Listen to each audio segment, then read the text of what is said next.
Now, today, we are gonna see. What if Harry you woke up in Hogwarts with the ability of Omniforesight? Ability to see future. Join Patreon for early ACESS of Superop stories, also adult and steamy Harry Potter stories too. Please subscribe this channel, because definitely I will try my best to provide a valuable content for you all. Also check the description to support the original author for this beautiful creation.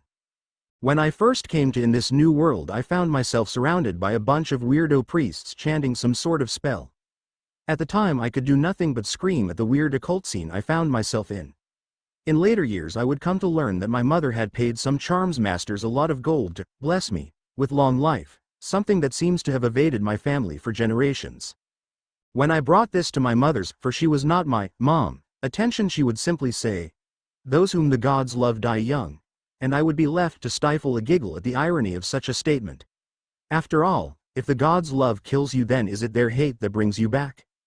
Those are the sort of thoughts I allowed myself to ponder as I lay awake bored out of my mind those first few months. I am ashamed to say that it took me much too long to work out what had happened, although fear played a big part in it. I could deduce early on that I was not stuck in some rather vivid coma and had in fact been reincarnated, but that thought often led to the question, how did I die? And while death may be an uncomfortable topic for most, I found myself more worried by my lapse in memories. Alright, worried was putting it mildly. I was rather young to have died in my first life, 19, but still rather well adjusted. I was a year ahead in my university studying chemistry with the best of them, even writing a book on the side. I had gone through a lot in my early years and it shone through in my laid-back carefree take on life. Not much could have shaken me, and in fact neither my death nor my rebirth registered as more than inconvenient at the time. There was nearly 20 years of work flushed down the drain. However, despite my general resilience, I have always had a major crippling fear. It stemmed from a throwaway line years back on how we are what we remember. Just a nice little aphorism, but it got me to thinking, and a mind can be a heinous place. Mine lead me in maze of circles before spitting me out with a severe fear of amnesia and anything memory loss related. So when I died, I moved on. When I found myself in a baby's body, I shrugged, but when I found myself unable to access certain memories of my past life. When my dad's face began to fade and my 3 siblings began to mesh into one amorphous blob, I cried, nay, I bawled.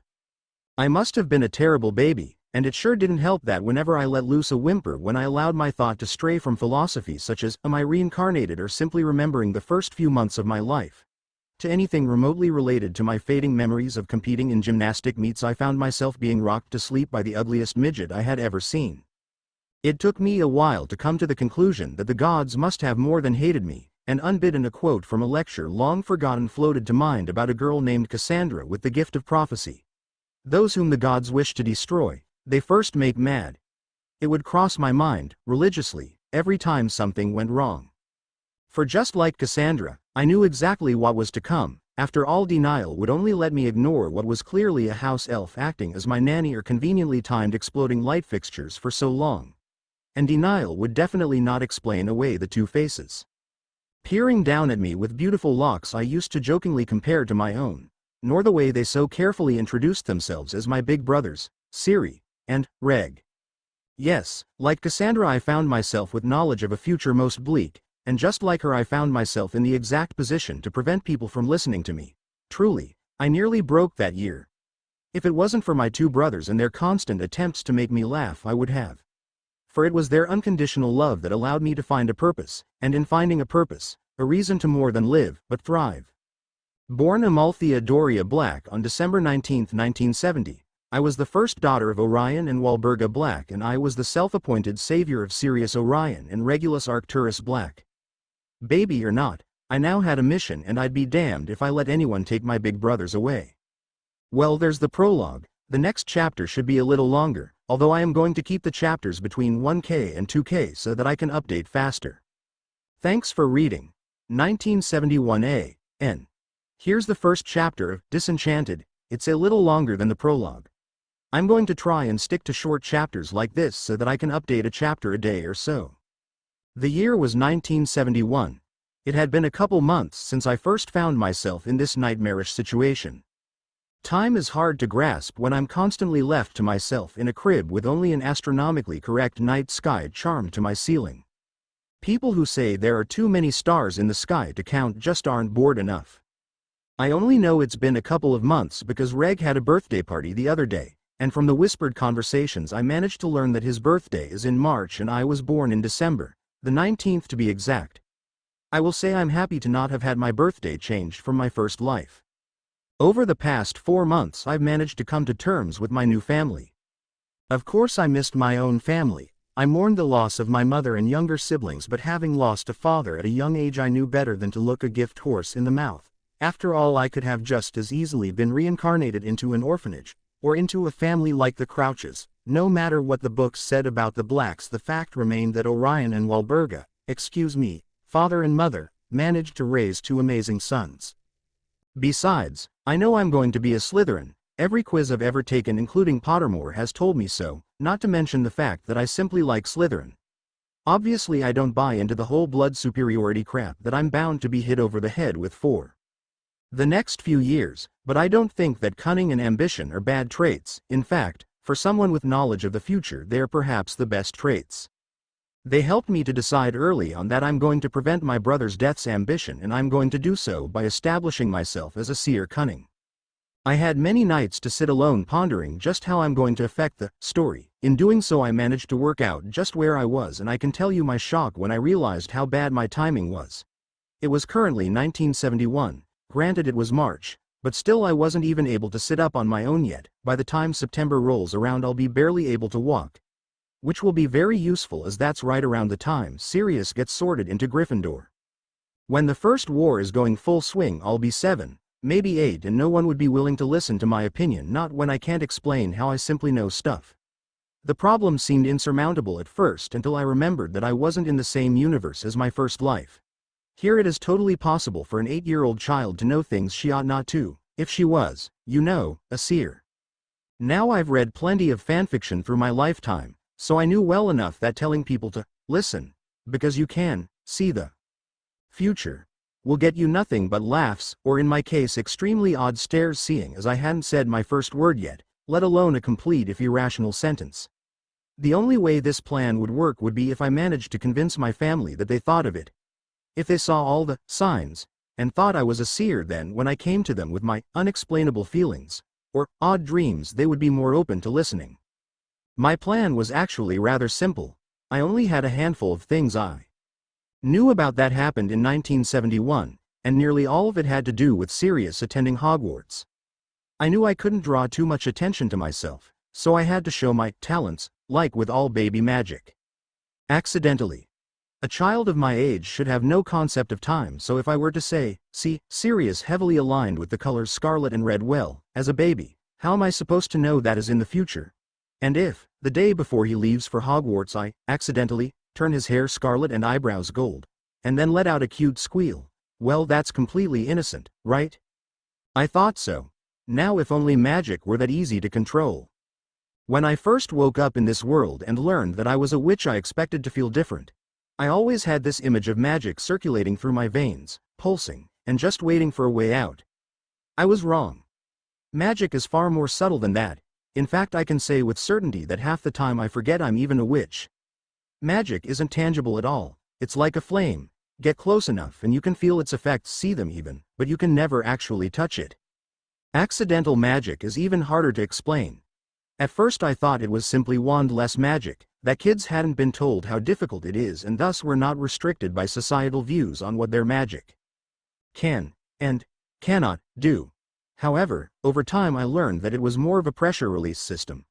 Like a boiler with too much steam, our bursts of accidental magic was a way of dealing with our ever-growing magical core. There is a reason Hogwarts only accepts students when they're 11, and that is largely centered on the fact that our core is not stable before then. It is ever-growing and latches onto any heightened emotion as a way of letting off steam, so to speak. I personally think this is when our emotions become keyed into our magic and thus become keys to various spells, such as the Patronus, or Unforgivables. I managed to figure this out over the months leading up to Sirius' departure for Hogwarts. It was a lot of trial and error, and I'm sure my parents were surprised by the amount of magic their less than a year-old little girl was showcasing, but I needed to be able to do this. In the end I managed it, And when Sirius got his Hogwarts letter and was smiling at the world despite Mother's admonishments of, "You're too old to be openly showcasing your emotions," I crawled over to him and demanded to be picked up. I had been planning for this day for months, and saving every trick in the book to make sure my parents wouldn't just brush this moment off as another one of their daughter's accidental bursts of magic. Thus I made sure it was an already important moment, Sirius getting his Hogwarts letter. Then when Sirius picked me up, I made the moment that much more precious by uttering my first word, Siri. And while I let that sink in, and my mom and dad started whispering to themselves in the background, I just concentrated on my eldest brother's hair. I thought about how happy he was going to be in a few short days, but more than that I thought about him. That slimy, good-for-nothing traitor of a rat, and how he was going to make my brother's life, a living hell. I thought about the next 7 years and how I was going to have to watch my two favorite people in this world, Siri and Reg, grow further and further apart. I thought about Lily Evans and Severus Snape and how these stupid colors were going to ruin such a beautiful friendship, they were going to ruin everything. And I allowed myself to feel true anger that kids from all over would allow themselves to be brainwashed into thinking that they needed to end friendships, and ignore their family all because of some shoddy old hat and a millennium-old feud. Then just when my righteous indignation was reaching its peak, just when I couldn't take it anymore and just wanted everything to stop because he's gonna hate me when I wear green, his hair changed. And with a whoosh, the relief that it's okay, I could still fix things, rushed through me. And I was able to put a half-a-year plan to rest with a smile and tug of my brother's scarlet-colored hair, calling, "Siri, Siri. Thank you very much for all your favorites, alerts, and reviews. I hope you liked this chapter. A letter A. N. Here's the next chapter. Hope you guys like it. Review replies will be on the bottom. Thea. Look. Sirius sent us a letter. Oh, I wonder what it says," my brother murmured to himself absent-mindedly. Siri. Siri, I squealed as if excited to be able to use one of the first words I knew. Since my brother's departure for Hogwarts, I had allowed myself to learn a few more words, nothing too complex, just enough to seem a healthily developing baby and to allow me a modicum of communication. Amongst my growing vocabulary were the words no, yeah, up, huck, hug, and, of course, reg. Reg, up, I yelled, arms thrown up for emphasis. He just laughed at my absolute adorableness before reaching down to pick me up. We must have made quite a sight, a small 10-year-old boy trying to balance his 9-month-old sister on his hip while trying to open a letter simultaneously. But it was the moments like these that reminded me just why I loved this boy. He was such a gentle soul. As far as Reg was concerned, Sirius could be the heir. He could deal with all the people and parties. Reg was, much like I, a giant introvert. I'm not sure if mother or father noticed, although they would probably consider it a fault, but I know Siri did. Half the reason he became the center of attention at parties was to prevent people from noticing Reg being a wallflower. I could understand where Reg was coming from, though. People were draining on the best of days, but the sheer amount of soirees and fêtes we've been forced to attend just within my first year of life have been truly off-putting. Anyone was bound to get tired of it after a while or, learn to crave the attention. Cough, Sirius, cough. Thea, you listening? I'm gonna read you his letter now, okay? I just smiled and started clapping my hands, eagerly waiting for the day I would be taught how to read so that I wouldn't have to rely on Reg's charity to keep up with current events. Ahem, dear Reg and Thea. Sorry it's taken so long to write, but Hogwarts is just wicked, and James, he's my mate, would tear into me if he knew. I was writing my kid siblings. I won't tell if you don't. The castle is like super old, older than the Black Manor, and just as magical. But I'm not gonna bore you with the ghosts' gossip or which paintings said what to who, Merlin knows. We got enough of that from Sissy and Bella. Know what I'm going to do is give you two a mission. Yup, Reg, I said. Two. The job is simply too big for just one of you. I want you to tell mother and father that I'm in Gryffindor. Okay, love you, bye. Not gonna fly. Hey. Yeah, didn't think so. Look, can you please just get Thea to coo at them or something and drop it in all casual like? I've tried drafting a letter to tell them, but each copy ends up sounding like I'm apologizing for being courageous or chivalrous, and yeah. No, not gonna do that. So please, for your favoritist big brother in the world, tell them for me. I know you can't see, but I'm giving you puppy dog eyes. Lots of love, Although if James asks I just said, bye. Sirius O Black. Sirius is in Gryffindor? Regulus muttered, turning to give me a look that was an odd combination of confused, heartbroken, and resigned. Of course, he sighed, of course he managed to screw that up. No. I yelled, scrunching up my nose at where Reg's thoughts were taking him. You can't screw up, you're sorting, it's who you are. And as much as I loved my older brother and privately felt life would be easier if he were in Slytherin, I couldn't deny that he had a lion's heart. Thea. With my limited vocabulary, I found myself unable to give my well-thought-out and very rational argument on how a friendship that has lasted 10 years should not allow itself to be torn apart by colors that will only be worn for 7.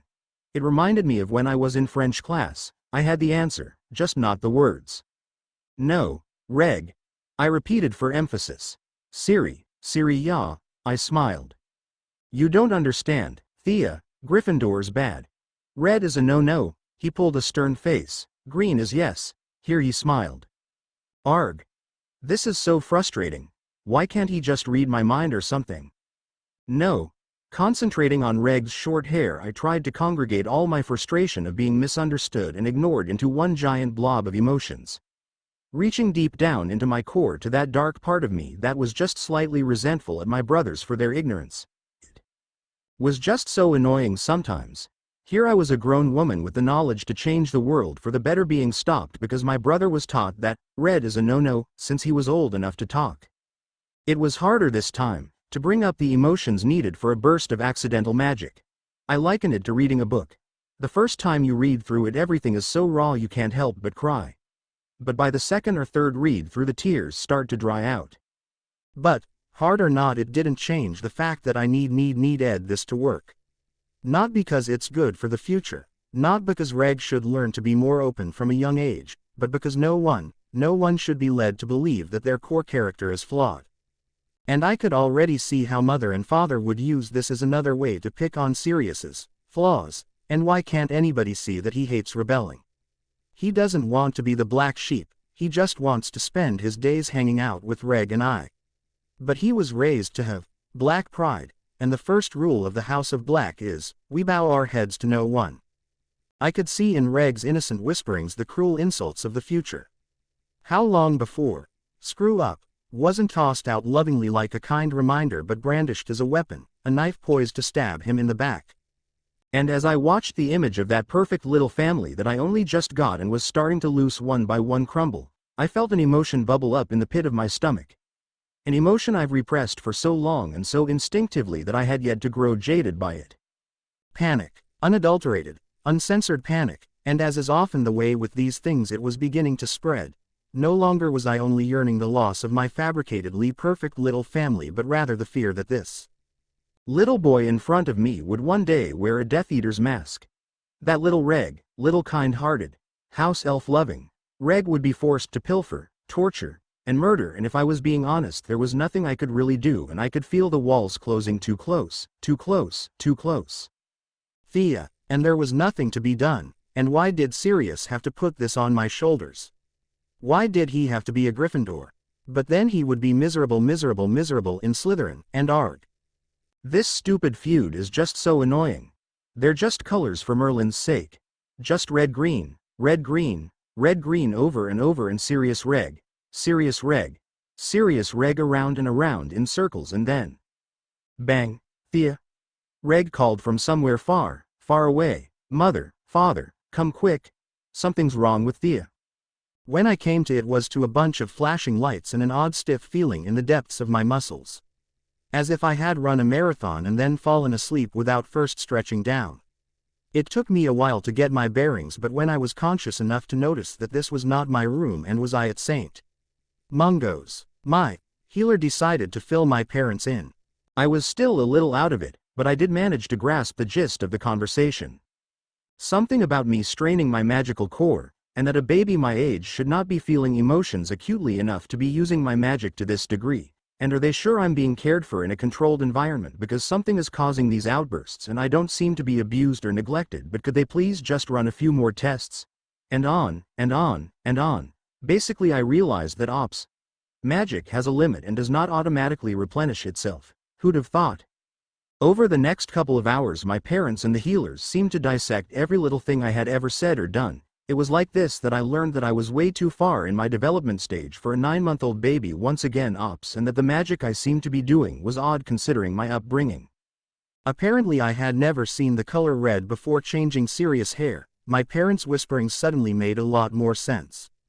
After discussing what led to my latest outburst, where I apparently made Reg look as if I'd splattered green paint on him, and turned Sirius' letter a lovely shade of gold, my parents and the healer decided I was an empath. I wasn't truly acting on my own emotions but on those around me. I didn't feel the need to correct them. Especially not when we were leaving and the healer decided to add that if I turned Sirius' hair scarlet and not red then I may even have some latent seer abilities. And weren't my parents just so proud of their son being sorted into Gryffindor? Well, that's one way to break the news. Thanks to everyone who read and reviewed. Hope you all enjoyed another day in Thea's life.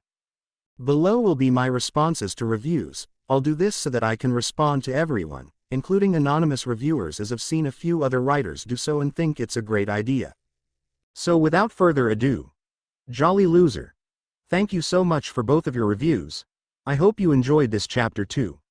Hopefully this answered some of your questions on what Thea's parents were going on about, and while Reg's hair wasn't turned green he didn't escape his little sister's wrath smiley face. Yeah, the family moments will be important as we all know they're destined to end. Chihori Enigma. Thank you. And I do hope Thea is able to make a big impact on the world, although she honestly only cares about her family right now. Raven's Gaze. Thank you for giving my story a try then. Hopefully I can keep it from becoming cliché smiley face. Too lazy to try. Thank you very much. Happy birthday. The next couple months flew by with waning correspondence on Sirius' end. Hey Reg, Thea. Today James, Peter, Remus and I learned how to transfigure beetles into buttons. James and I managed to convince Remus to look up how to do the spell in reverse, and then at dinner we cast the spell on all the prefects. They all watched in horror as their top buttons crawled away. Love you guys. Sirius O Black. Hey you too. Met the groundskeeper Hagrid and get this, he's half giant. He told us that if we take care of magical creatures with Professor Kettleburn we'll get to see him as he's also the assistant. Love, Sirius Black. Hi. Been getting a string of detentions lately, wouldn't bring it up but McGonagall said one more and she'll be forced to write home. James and I have a big prank planned for the end of term, so just thought I'd give you a heads up for when Mother goes spare. Sirius B2. R&T. Thanks for the trick wands Reg. They sure beat the folks' gift. Can you believe they got me a stationery set? Again. James reckoned it'd make a good frisbee. That's a Muggle toy. He's been getting into Muggle things hoping to impress this redhead, Lily Evans. So we chucked out of the aviary. All in all pretty decent birthday. Sirius. Hey Reg, can you apologize to Thea for me? I already asked Mother and Father for permission to stay over the holidays. Lupin's been sick lately and decided to stay, so James and I thought we'd keep him company. Honestly, I'm surprised Mother didn't send a howler or something about my duty as heir to attend the annual Yule Gala. But anyway, I won't be there for Thea's birthday, which I do feel bad about. I got her gift already, transfigured it myself. I'll be sure to owl it by the 19th, make sure she knows I'm sorry, and that I love her. That letter came in November 27th, a week after Sirius' birthday, and accepting a hand-wrapped gift that was delivered on December 18th was the last we heard from Sirius that year. I didn't mind, although I did miss him something terrible. I knew how distracting it must be for an 11-year-old boy to be completely free from his parents and surrounded by people who looked to him for his merits or faults rather than those of the family. In fact, I was just happy that he thought to get me a gift at all, and was actually quite excited to open it, along with the rest of my gifts. I'm not a very materialistic person by nature, but I absolutely adore surprises, and gifts were just another surprise ready to jump out at you. Not that I was expecting anything particularly clever, as I was as far as anyone else was concerned turning 1. So I'm sure you can imagine my surprise and delight when I was awoken at dawn on the 19th and dressed in mini emerald green robes by Creature. Well, I say, by Creature. But all he really did was snap his fingers, before being carefully carried down the steps to Mother, who proceeded to take me from Creature, which was big thing, let me tell you. I can count the number of times this woman has held me on one hand. Father was much more inclined to, well, human interaction. Anyway, Mother took me from Creature and walked towards the fireplace, and I was trying really Really hard not to get my hopes up, but then with a flick of her wand and a murmured spell some powder found its way into the flames and yes. They were turning green. I was going to get to ride the flow. I suppose my excitement may seem odd, but let me just tell you that other than my brief visit to St. Mungo's during which I really wasn't in any right state of mind, I have not left this house, ever. I have seen a grand total of 4 rooms. Mine, the dining room, the sitting room, and one of our many bathrooms. I wasn't even old enough to be allowed into reg or series rooms as I may get into something. It was all very tortuous, and rather horrible if I'm being honest. One can only crawl back and forth on the same carpet so often before seriously contemplating suicide. So when I realized that whatever my mother had planned for today included an outdoors excursion, I was ecstatic. Yeah. I cheered, clapping happily. Try as I might, I still couldn't quite make a decent T sound. That is correct, Amalthea, my mother snapped, shifting me so that I sat on her hip. I tried to hide a wince at the horrible name. After all, it could have been worse. Siri had father's name as a middle name. At least I wasn't stuck with mother's. I mean, honestly, Walburga, sometimes I can nearly understand why she's so horrid. The flow trip was rather interesting. It required a lot of spinning, and I was curious if there was a link between dizziness and magical travel. After all, apartation, flow, portkeys, even the night bus all left one rather discombobulated. Maybe you needed to loose your bearings to reasonably imagine yourself somewhere else.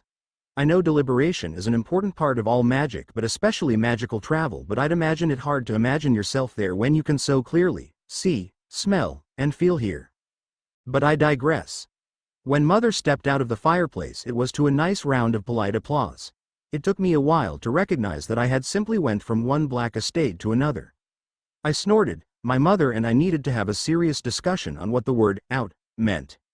I was unceremoniously passed around from relative to relative who would give me soul-searching look, before nodding solemnly and introducing themselves.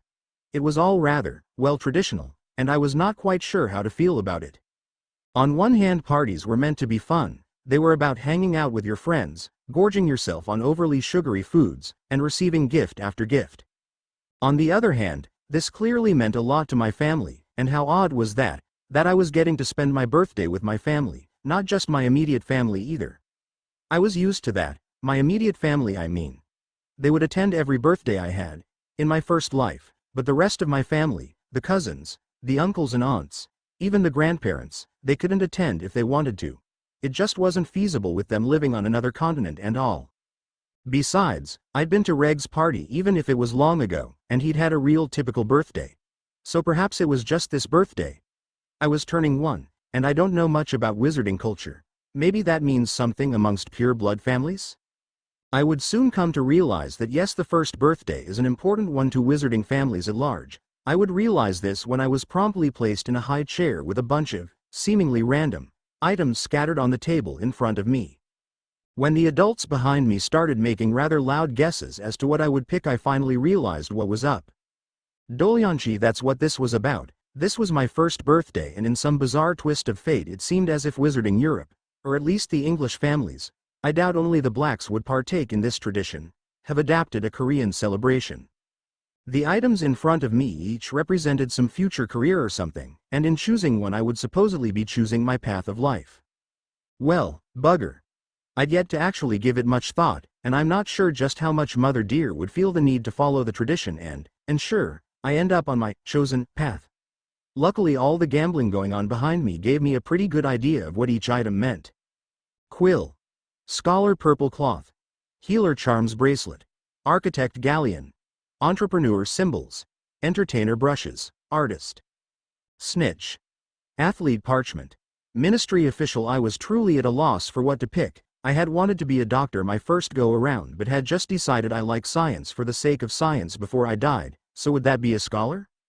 Honestly, I just wanted to know what Mother would have had me pick, but she remained auspiciously quiet the entire time, not leaning either way. I must have sat at that table for an hour before the group picked up on my indecision. Not long after, whispers began to break out, things such as, she must have a path, right? Surely she doesn't mean to apply she won't make it to, perhaps we have left an option out. The last one came from Mother and caused everyone to peer at her curiously. Walburga, an old man, and Reg's namesake spoke out, Surely you don't mean to imply I have not taken every available option into consideration.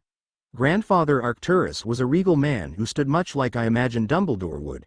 He hardly seemed the kindly old grandfather, but as I would soon learn held a great deal of care for his son's children. I have taken care to give Amalthea any option her heart so desires, as I have done for my son and he has done for his. I assure you, father, mother said through strained indifference, that I meant no disrespect.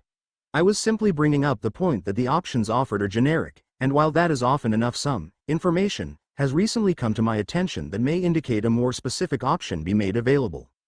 Of what do you speak, Walburga? What exactly is this information, and how did you come by it? While mother remained resolutely silent, grandfather seemed to grow progressively red-faced until, speak woman. He exploded in what was to be the first of a long line of examples I was to see of the black family temper. Rather than say anything, mother just handed grandfather a sealed envelope. I managed to glimpse the Saint Mungo seal before it was torn open with a simple flick of his wand.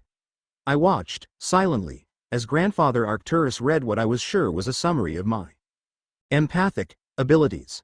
I watched as his eyes jumped from the parchment to me, and back again, and I watched as sighing heavily he returned the letter to mother before swishing his wand over the table and conjuring two more items, a pensieve and a crystal ball. Quickly, before I could change my mind and think about the consequences, I grabbed the crystal ball, shooting a large smile at my mom, who if anything seemed to grow more sullen. Despite my misgivings, my choice seemed to be quickly forgotten and the party was left to become, well, a party.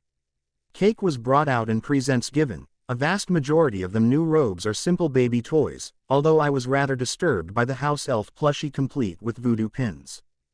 By the time we returned, I was well past exhausted and looking forward to being placed in my crib and allowed to sleep.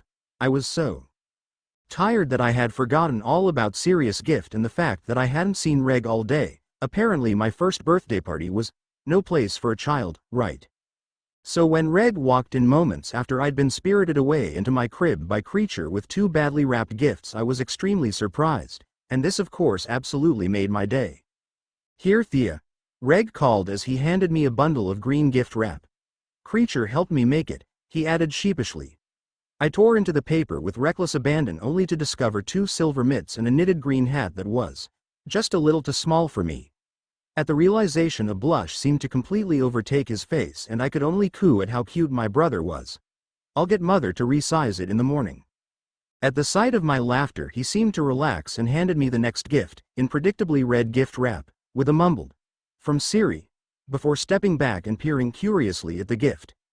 It was painfully obvious that Reg had been just as curious as I since the gift had arrived, but had refrained from opening it out of some courtesy for his little sister, and isn't that just the sweetest? I made sure to send Reg a brilliant smile before tearing into Siri's gift. After a few seconds I managed to reach the gift and had to stifle a gasp. It was the most ragtag, poorly transfigured attempt at a lion I had ever seen, and I loved it. Even when I could tell from a glance that Sirius had clearly just taken one of his scarves and thrown spells at it until he was satisfied. I loved it from its missing right eye to its balding head. It was just so cute.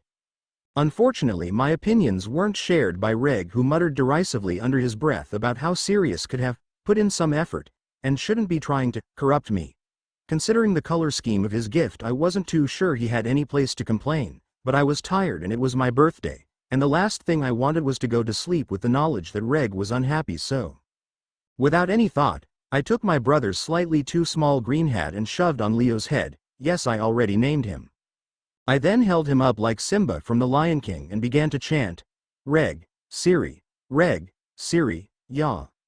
My cuteness seemed to break through Reg's mood as he just bent down to kiss me on the forehead and whisper, "You're something else, Thea," before tucking Leo and I into bed, and as I held Leo close and drifted off, I couldn't help but think that I really was quite lucky. The hat never was resized. Thanks to all who read, reviewed, alerted, favorited. Hope you enjoyed it. Raven's Gaze. Thank you, jolly loser. Thank you for your reviews. While I doubt I could keep making my chapters better, I'll strive to keep them all at good. And yes, I do plan on exploring the Black family as much as possible, although a large number die off before Sirius is released in canon, so it will be a challenge. You are also right to assume Thea will give her all for something she believes in, even if it's to her detriment. I'm sorry to say that you'll have to wait a while for the Weasleys, but the Potters do come in a bit next chapters, and the Malfoys are bound to make an appearance sooner or later. As for Peter, well, you'll just have to wait and see. Winking face. A new year. Wow, I'm super happy about the amount of views this FIC is garnering. It sure seems to be picking up popularity. I just hope the chapters continue to be up to your standards. I wasn't able to update yesterday, so to make up for it, I tried to make this chapter just a little bit longer. Smiley face. 6 days after my birthday, and I found myself facing my first Christmas, or should I say Yule. It was very similar to all the Christmases of my past. I was woken up by Reg, dragged downstairs, plopped in front of the Christmas tree and had a gift shoved in my hands. Granted, in my first life I was the eldest and thus took part in the waking up and gift shoving portion of the morning. In fact, I would venture to say it was a perfectly normal Christmas, until of course the Yule Ball. As a baby I was, luckily, excused from attending it. But I heard enough ranting from Reg about it to know that I would have hated the evening. It was apparently being held by the Malfoys this year, and was where Narcissa's engagement was formally announced. I don't know if having a sister changed Reg's opinion, but I do know that he expressed to me how disgusted he was that his favorite cousin was being auctioned off to the highest bidder, while still in school. She may be 17, but he felt that she should at least have finished out 7th year before the engagement was made official. As things stood, she would be finishing her final year and then getting married right away. Reg wasn't very specific in his rants about how it was all her fault, and that she should have known what her actions would mean for Narcissa, but I was able to piece together that Andromeda and Ted Tonks must have recently been married, and thus Aunt Druella and Uncle Cygnus felt the need to rush their youngest into a suitable marriage to prevent a similar disgrace. I have no idea if the marriage between the two was arranged or not, but considering how long it is before Draco is born, well, it doesn't seem like there is much love lost between them. Either way, the Yule Ball seemed to put Reg in a bad mood, one that stuck with him until New Year's Eve, when Father and Mother took us to Diagon Alley and we were able to watch the charmed fires dance across the night sky like giant fireflies. Just like that, I welcomed in a new year, and with it, the knowledge that I would soon be left to creatures' care, as Reg too would be leaving for Hogwarts.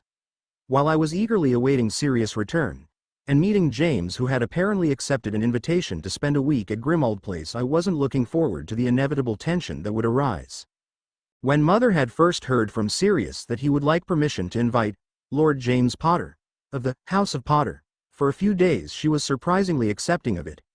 Although Sirius did manage to make the letter sound formal enough, and well, James's mother, Doria, was born a black, my middle name was a nod to hers. But James was already head over heels for a Muggle born, and my parents were rather vocal about their political views from the get-go. There was simply no way this summer wouldn't end in some sort of explosion. Especially not when Reg was already jealous of Sirius' close, brother-like relationship with James, a relationship he'd been able to piece together from nothing but letters. How much worse will it be when he can see just how close the two had become? Thus, the year of 1972 began with a feeling of trepidation. I managed to put my misgivings aside and focus on the important things, however, such as Reg's 11th birthday that came and went without much fanfare, although I did give him a nice long hug as a gift, and the fact that I could now walk, which, apparently, meant I was allowed to venture off to my brother's rooms. If I'm honest, I was surprised by how easily the months were allowed to fly by. I didn't know much about purebloods, but assumed, like most aristocracy, they would have forced Reg to learn a multitude of different things to make him cultured. I was only one, and Mother had already taken to muttering in the background about which instrument I should start to learn next year, violin or piano. I secretly hoped she chose the violin, as I already knew how to play the piano to a degree, and would hate to have to fake my way through the basics. However, Mother just left Reg to his devices, and other than a quiet admonishment for his antisocial nature during his birthday. The Avery's 2 children will be in your year, Regulus. Why not go over there and make their acquaintance? They seem happy talking to themselves, they don't need me to interrupt. Regulus, honestly, child, it will be prudent for you to put away this silly notion of embarrassment. You are a black, and black men are not shy. They stand proud, as if the world is beneath them, for it is. I know. But nothing, Regulus. Networking is a skill best learned young. Sirius may be allowed to get away with living off the family wealth, but you are not the heir and thus must make every effort to guarantee yourself the life you deserve after Hogwarts. Now go and introduce yourself." "Yes, mother." Never really imposed on his life. Reg was mainly left in Kreacher's care, and it was quite obvious that Reg thought of Kreacher as his closest friend next to Sirius. I had begun to think that it may simply be something about gender roles. As a girl, I might have been expected to uphold the ideal pure-blood bride stereotype, whereas my brothers were free to be men. Which of course meant, do whatever the bloody hell they want. This thought was quickly squashed, however, but moments after we had picked Sirius up from the Hogwarts Express and Mother had decided to relate to him how his summer was to play out hour by hour. The things she planned to put him through were horrid. Waltz lessons, language lessons both Murmish and Gobbledegock, genealogy lessons, etiquette lessons, then of course there were all the different events he was expected, required to attend. A ball, a gala, this person's debutante, and that one's christening, and every time Sirius interjected about plans he'd made with his friend's mother would shoot him down with the logic that, if they are of a decent sort then you have nothing to worry about, you will run into them at one event or another. It quickly became apparent that Reg was not being left alone because he was a boy, but because he was the second son. As the saying goes, an heir and a spare. I might have been their third child, but legally I was still the first daughter of Orion and Walburga Black, which gave me a lot more political clout than you would expect, although it was rather dependent on who they could marry me off to.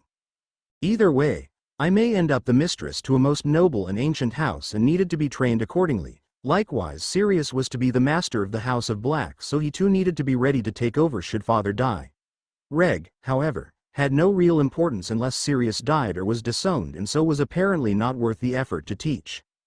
How I had managed to miss this I shall never know, but the fact of the matter remained that to Mother and Father Reg may as well have been invisible. Now that's not to say they didn't love him, of course they do. But they didn't expect much of him, and that does not do wonders for a child's self-esteem. After all, just look at Neville. Right there and then I vowed to never ignore Reg for Siri. I loved my brothers equally, but if I'm being honest, Sirius has James, and Lupin, and eventually Lily. For a few years more he even has Mother, Father, and the rest of the House of Black. But Reg, he has Kreacher, and now, me. The next couple of weeks settled into a comfortable routine. I would wake up around 9, be spirited downstairs where Siri, Reg and I would eat breakfast. Our parents always took all their meals sans dinner elsewhere. After that I would be left to wander the house. Reg and Siri would play some make-believe game that I inevitably turned into tag. Of course the boys never ran at their true speed, as I would make it a point to let out a high-pitched screech any time it looked like they were going to catch me. I became the tag queen, although it did help that if I looked like I was going to lose I just let loose a few tears. I suppose emotional manipulation of some prepubescent boys was not exactly ethical, but what use was it being the youngest if I couldn't milk it every once in a while? Besides, I justified it away as family bonding. I was drawing heavily from my memories of playing with my own younger siblings, and was eagerly awaiting the why phase. I was planning to treat it like a drinking game. Every time Mother or Father said something that was either prejudice or elitist, I would turn to them and ask, why? That was part of the reason I was making myself into such an adorable baby. It should protect me from any serious consequences later on when my parents realize what a precocious yet curious child I was. I was hoping to come across as charming. That way any odd quirk or disagreeable view could be written off as part of her charm, or something equally silly. Anyway, after we had finished playing, Kreacher would call us to the dining room for lunch. It was around this time that Mother would return from wherever she had run off to. It was only because Father left for work at 8 and Mother left to do who knows what that we were able to get away with a few hours of acting like children. After lunch she would force Sirius upstairs in the study, where you would then stay practicing the poison of the day until supper. While he did that, Reg and I were told to use this time productively, so as to better ourselves. What this basically boiled down to was Reg hanging out with Kreacher in little hiddy holes around the house, while I kept putting the same square blocks into the same square holes, with the slight hope that Mother would realize I had the concept of shapes down so that I could perhaps get more interesting toys. When supper rolled around, Father would return home. I was never quite sure where he worked, or even why he did so. As the head of the house he had no need to do anything. Although with a father like Arcturus, who received an order of Merlin for his advancements in transfiguration, it was not too surprising that Father felt the need to be doing something with his life. Merlin knows he'd be driven to suicide if he were forced to stay in the house with Mother all day. After supper, Father would sit by the fireplace and read the Daily Prophet out loud. It spoke of political unrest and rumors of a new party forming to challenge the current balance of power between the Ministry and the Wizengamot. All in all, pretty boring, but at least it proved that Voldemort had yet to make any moves. At least any newsworthy moves. While Father read, Mother encouraged Sirius to reply to any mail he had received at breakfast that day. She would sit herself right next to him and constantly correct his grammar and spelling. Reg took this time to practice his reading and had taken to a book about basic runes and their effect on potioneering.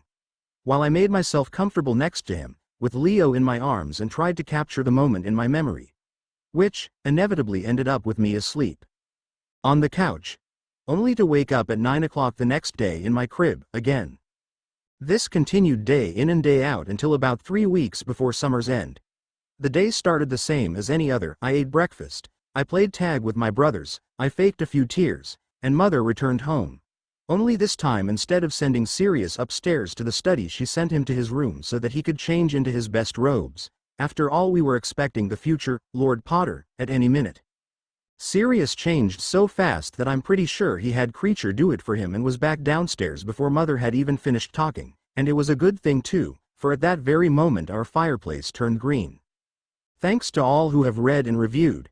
Kato the Shadow Raya, thanks. Silver Wolf 1978, thank you. Right now she's sort of relying on the power of her cuteness to keep her family together, at least until she can do more physically to change what she considers wrong with the future. Ukamiheim Ichimaru, thank you. I've also always wanted to read a FIC where Reg and Sirius have a little sister, but could never find one. So when I decided to do a self-insert, this was one of the first scenarios to pop into my head. Smiley face. Hopefully I can do it justice. Jolly loser. Thank you. And yes, Sirius has started slowly pulling away from his kid siblings, as any older brother would do after making some friends his own age. I am happy that you enjoy the other black characters, as they'll play just as big a part in Thea's life as Siri and Reg, and I am trying to do them justice, as you're right that people tend to read Pure Blood Elitist, and think both Death Eater and evil, rather than human. Hopefully my FIC will be able to convey that there was more to the Black family than what was seen by one rebellious teenager. S. Nicole 25. Thank you, and it's both of them, technically. She was born in the same year as Bill. They'll both be first years together, but Charlie is only 2 years younger than Bill, as is Nymphadora Tonks. This means that in canon she's said to graduated 2 years before Harry starts at Hogwarts. Telmios. Thank you for giving it a try then. Smiley face. I am trying to make and keep this original. James Potter. When I first met James Potter, I was in shock. The book had described James as a slightly cocky, self-confident, yet genuinely kind kid. Up until this point I never realized how much I had allowed my views of people to be colored by those novels. Sirius and Regulus were fine. I had been in their presence since before I had even realized where I was, and by the time I had put 2 and 2 together I had already formed my own opinions of them. The rest of my family was fine too, as not much was ever mentioned about them beyond the fact that they were pure blood supremacists, but James was really the first person I'd met that I'd allowed myself to subconsciously form an opinion of before I'd even met him. So when Mr. and Mrs. Potter flow in, I expected James to swagger in behind them, chest puffed out and charming smile lighting up his face. What I got was a twitchy little kid with messy hair and soot over his face trying to hide a scowl. It turned out that James's parents, Charles and Doria Potter, and Sirius and James's faces were priceless when they realized they were related. First cousins twice removed or something, had bought James a broom for his birthday but had refused to allow him to bring it with to show Sirius. As, what with Sirius not owning a broom himself, that would be seen as an insult by mother and father. James hadn't taken well to their ruling and had been sulking ever since. It came as a bit of a surprise that he was so, well, childish, and I know I should have expected it. He was 12 at the oldest, and yet it just didn't seem to click with what I knew of him.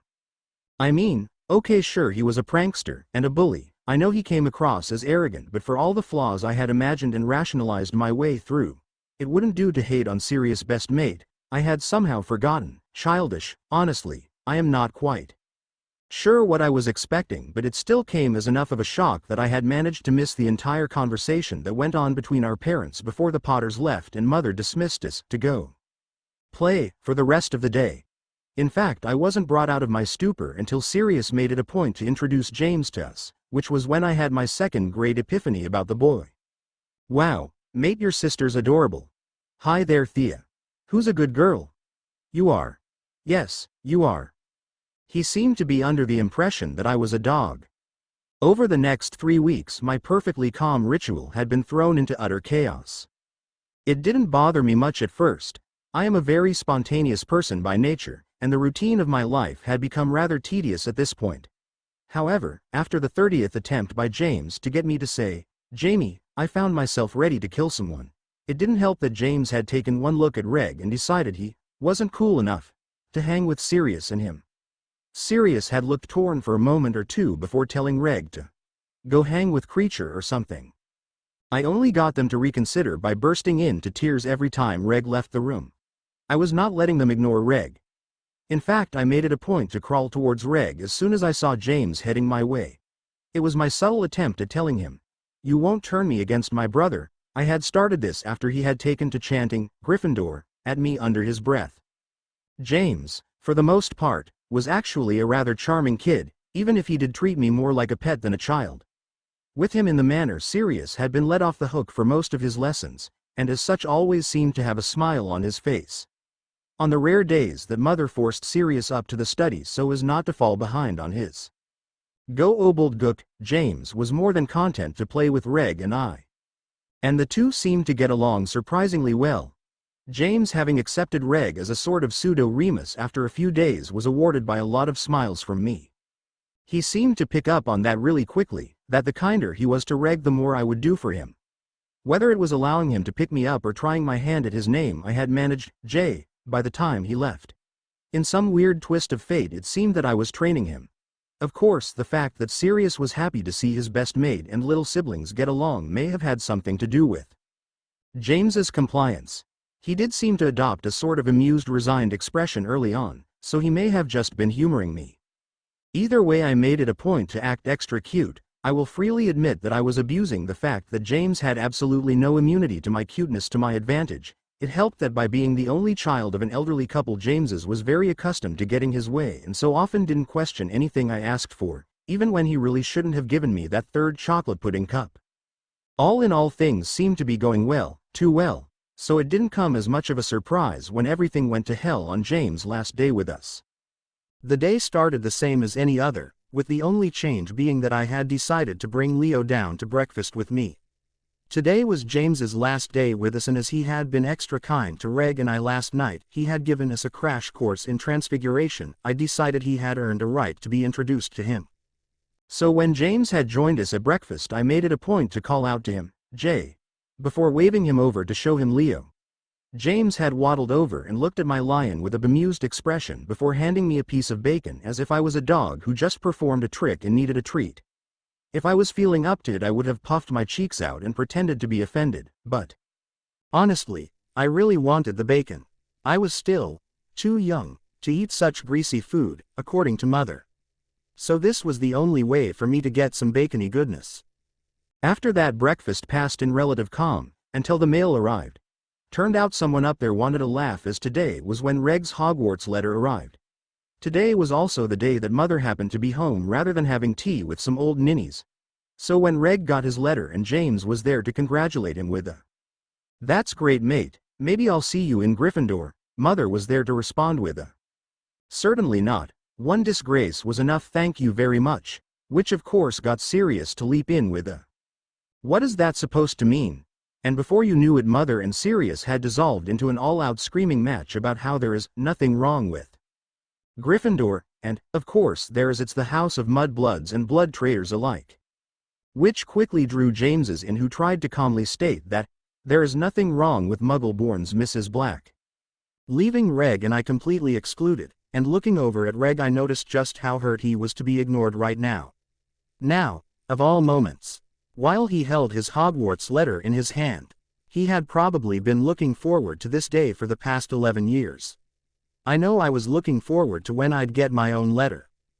How can they just ignore him right now? Does this argument really have to happen here and now? Can't they see what they're doing to him? Arg. Sometimes people can just be so blind. No, I yelled even as light bulbs began flickering and the plates on the table started cracking.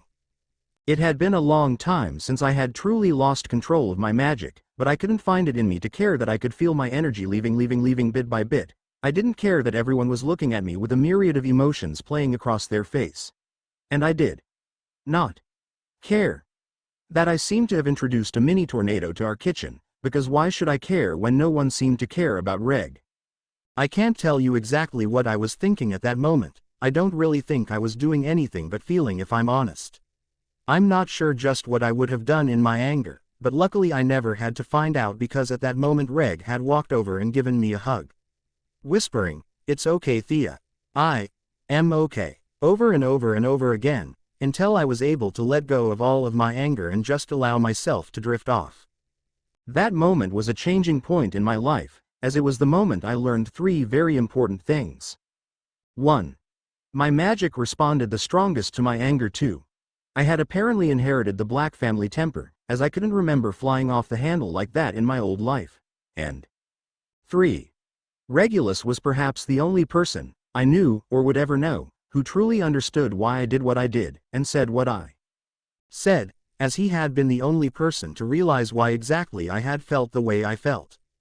While Mother ended up on blaming my empathic abilities and Siri and James had convinced themselves I had been taking their sides, Reg knew that no had meant stop. Stop arguing. Stop ignoring. Stop judging. Just stop. He had understood. And he had agreed. And in that moment I truly felt like I belonged, if not in this world, or in this time, then in this family. Right there, in Reg's arms with him whispering, "It's okay. I'm okay, we're okay." Because, if Reg understood, if he truly got it, then maybe, just maybe, things would be okay. Thanks to all who read and reviewed. Jolly loser. Thanks, and yes, things are going to start heating up soon. Ukamiheim Ichimaru. Ha ha.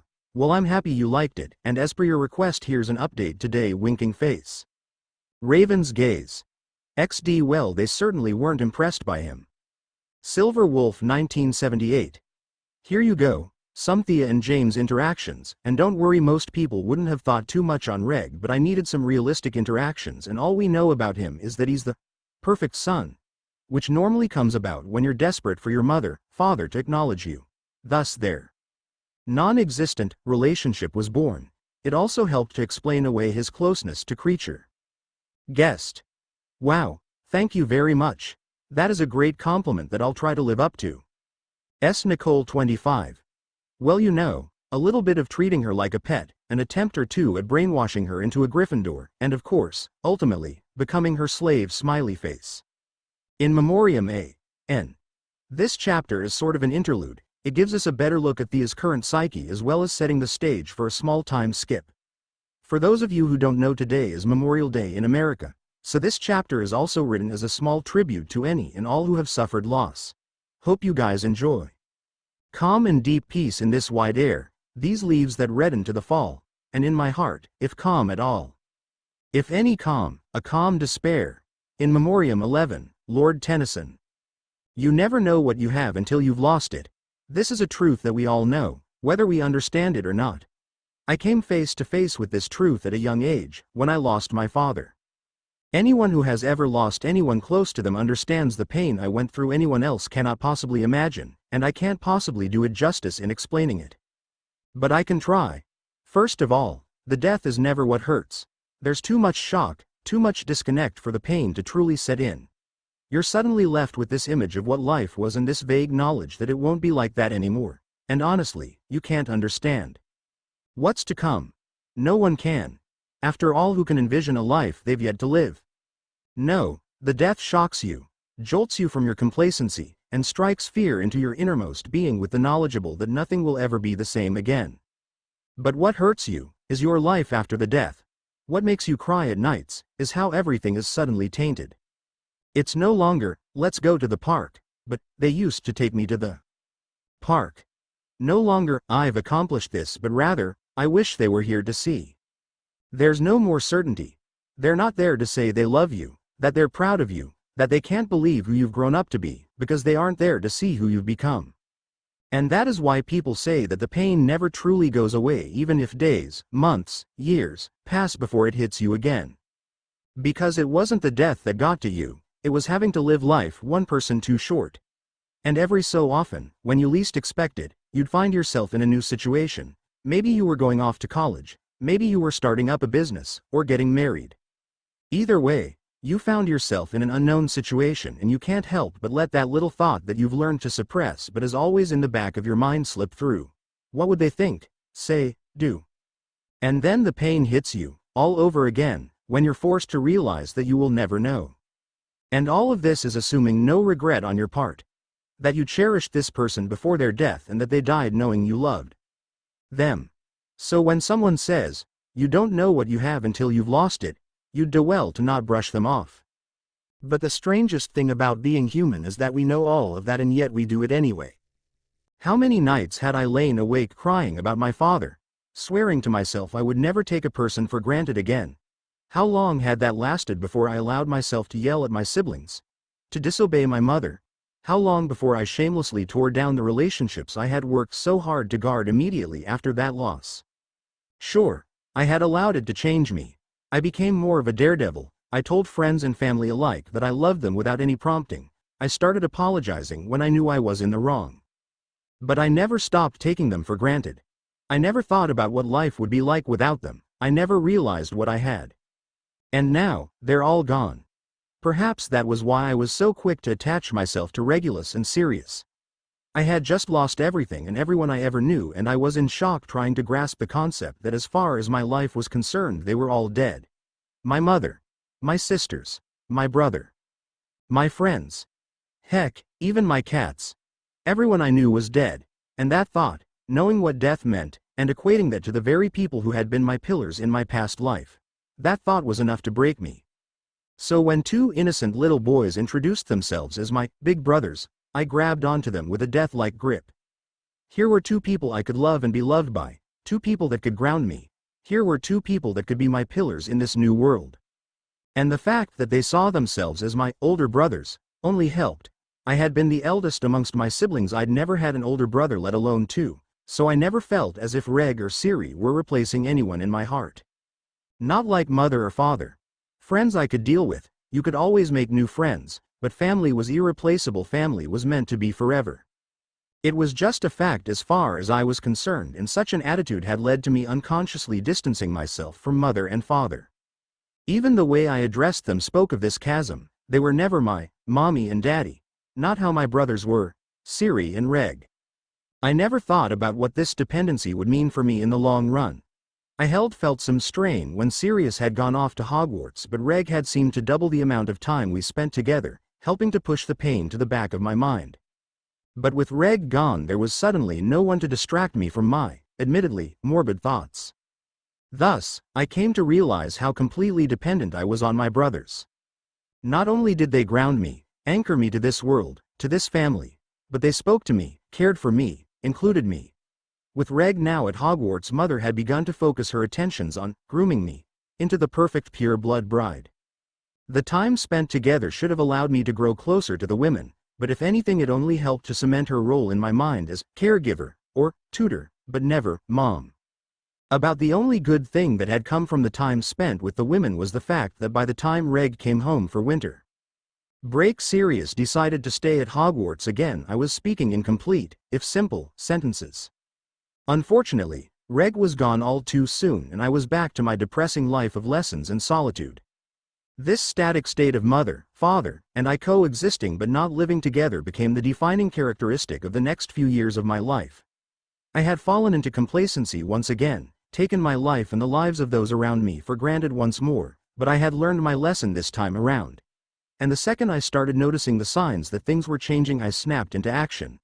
I had lost too much to just sit back. Now, so when Father read about a new political voice in the Daily Prophet one day, a wizard going by the name of Voldemort, I knew it was time to get my then 3-year-old butt in gear. I knew pain, I knew suffering, and I knew loss, and I was going to be damned if I didn't learn from those mistakes. No, I refused to lose anyone ever again. If not for me, if not for what I've been through, then for them, for the friends and family who had lost me, who were mourning for my death. Who wanted nothing more than for me to be happy wherever I was. I would save Reg and I would save Siri, and I would be doing it in their memory. Hope you guys liked the chapter. It was sort of a filler, but I felt it important in defining Thea's thought process a bit. That and I needed us to jump a bit forward in time but didn't feel like going with the whole 2 years later thing. Anywho, thanks to all who read and reviewed. Tell meos. Thank you smiley face, and here you go. Raven's gaze.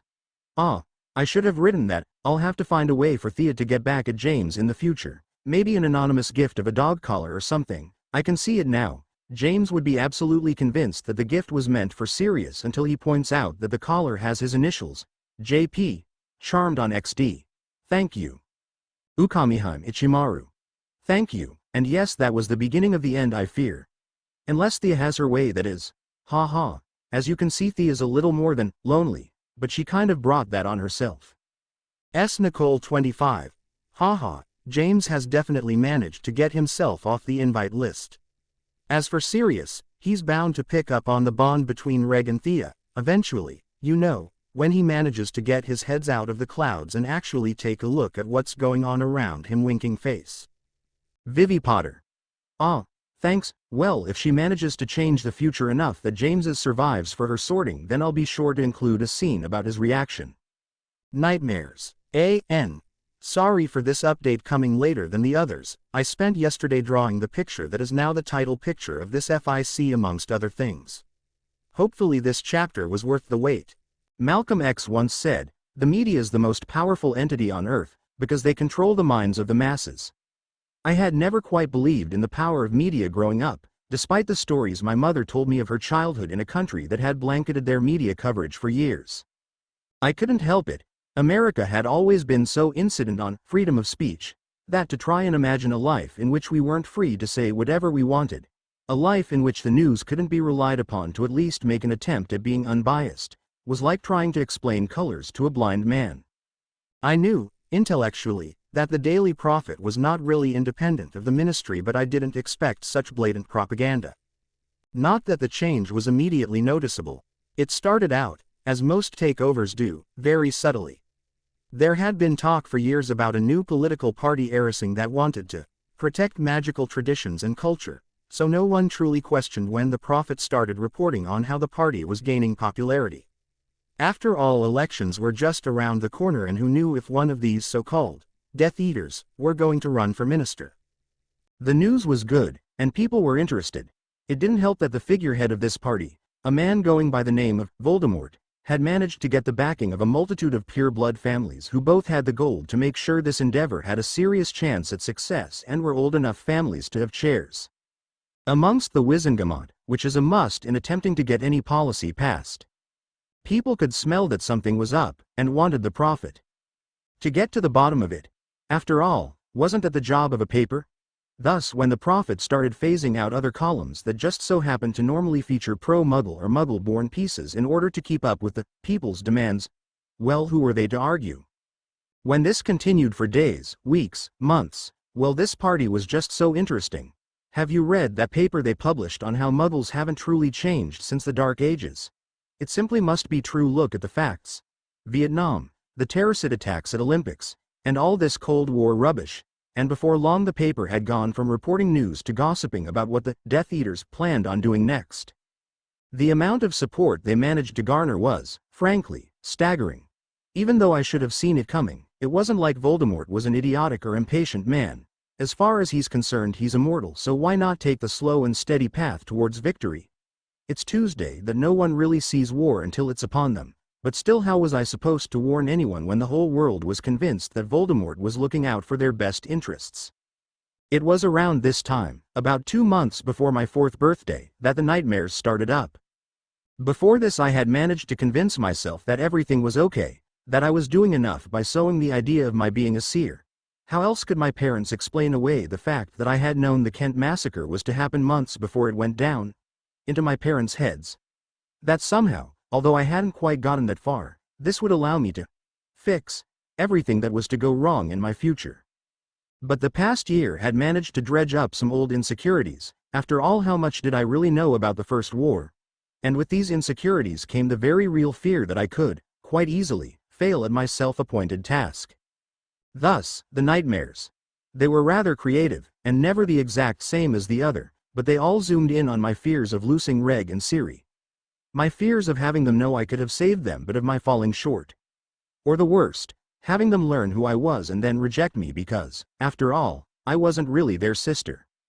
I knew enough to recognize that these fears were ridiculous. Siri and Reg weren't the kind of people to blame me for falling short, or turn their back on me for not being who they thought I was. I conveniently ignored my first fear, as contemplating failure was something I couldn't cope with, but that didn't stop the nightmares from cutting into my sleep schedule. It got so bad that my parents had gone to St. Mungo's and requested I get checked up. When I refused to speak about my dreams, it's not like I could really explain why I kept seeing 1,000 hands hold Reg underwater until he drowned, or a rat taunting a shackled dog on a moonlit night. My parents authorized the healer to use legilmency on me. I was pissed. Really pissed. So pissed that I fear I may have permanently scarred the poor man, but I couldn't help it. If he was going to take a look around my mind, without my permission, I don't care that my parents gave their consent. I was old enough to make that decision myself. Thank you very much. Then I was going to make damn sure that he saw just how scary my thoughts could be. Which basically led me to bombarding him with images of the Second Wizarding War, as anything else I could think of wouldn't make much sense to a wizard, let alone a muggle from the 1970s. I wish I could say that this was all some ingenious plan to get my parents to start asking me about the visions I'd been having, but honestly it was just luck that had the healer announce that I was finally growing into my seer abilities, and needed to be able to talk about what she sees in a healthy and accepting environment. I nearly scoffed at that. If there was anything Grimmauld Place was not, it was healthy and accepting. The same could be said for my parents, and they must have thought so too, as nothing was mentioned about my nightmares until winter break, when my parents asked, nay demanded, I talked to my brothers about what I'd been seeing. And wasn't that a surprise? Sirius home for Yule, but apparently a rather vague letter from Mother stating only that something is wrong with Amalthea, and she would respond best to your inquiries, was enough to get Sirius to drop whatever plans he'd been making with James. And wasn't that just the sweetest?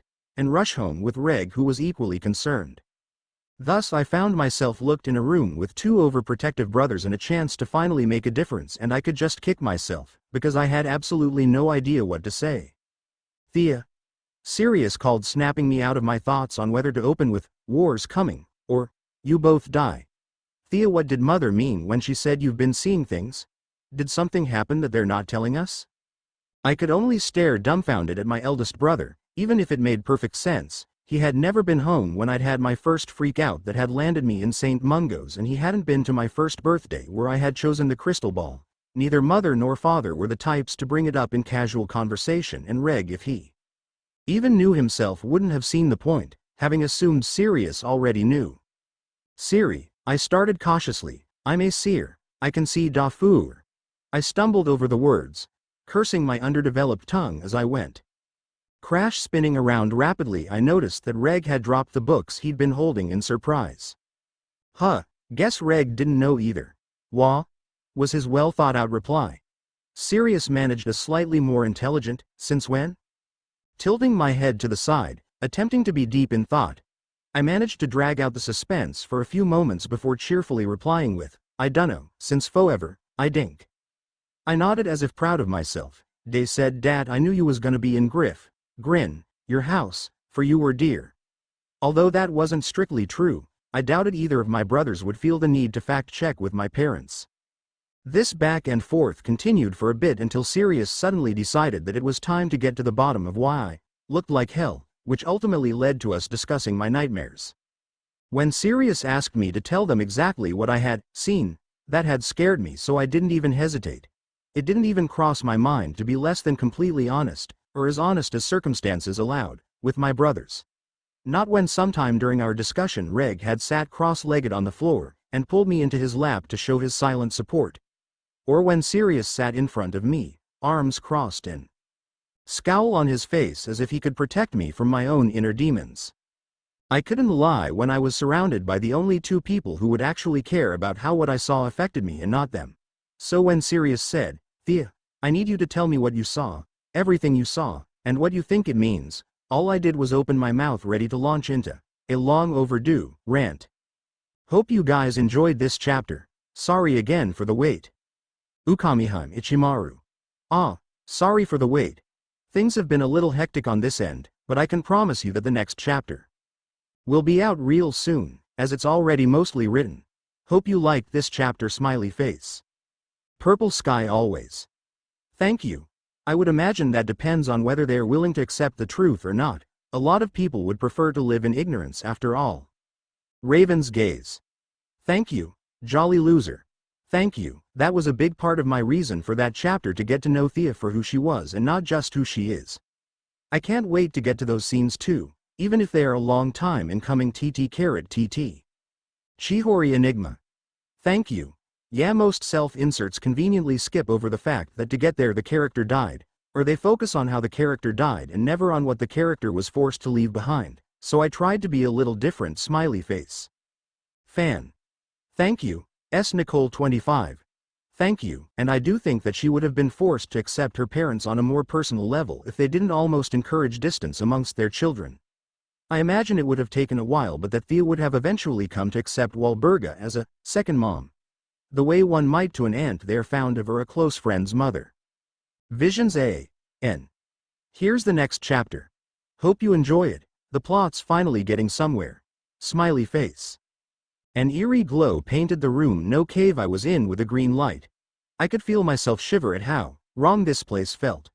Most of it was shrouded in darkness, but there were some things that stood out, most noticeably a floating cup cloaked in a miasma of death, and in front of that cup Regulus. Regulus seemed to be glowing himself, an odd white light surrounding him as if to emphasize that he was a man with a mission, and nothing, not even the evil of the cup, could stop him from completing his goal. I tried to call out to Reg, but the louder I seemed to yell the bigger the cave grew, and the further I was pulled from my brother. When I tried to take a step towards him I found myself shackled to a boat which I then noticed was floating on a lake in a cave. What felt like hours passed as I watched my brother's aura fight against the aura of the cup, dark and light clashing, struggling for supremacy. Finally my brother's aura seemed to win and the cup lay dormant. Reaching into it he pulled out what looked to be a locket, and turned around, seeing me for the first time.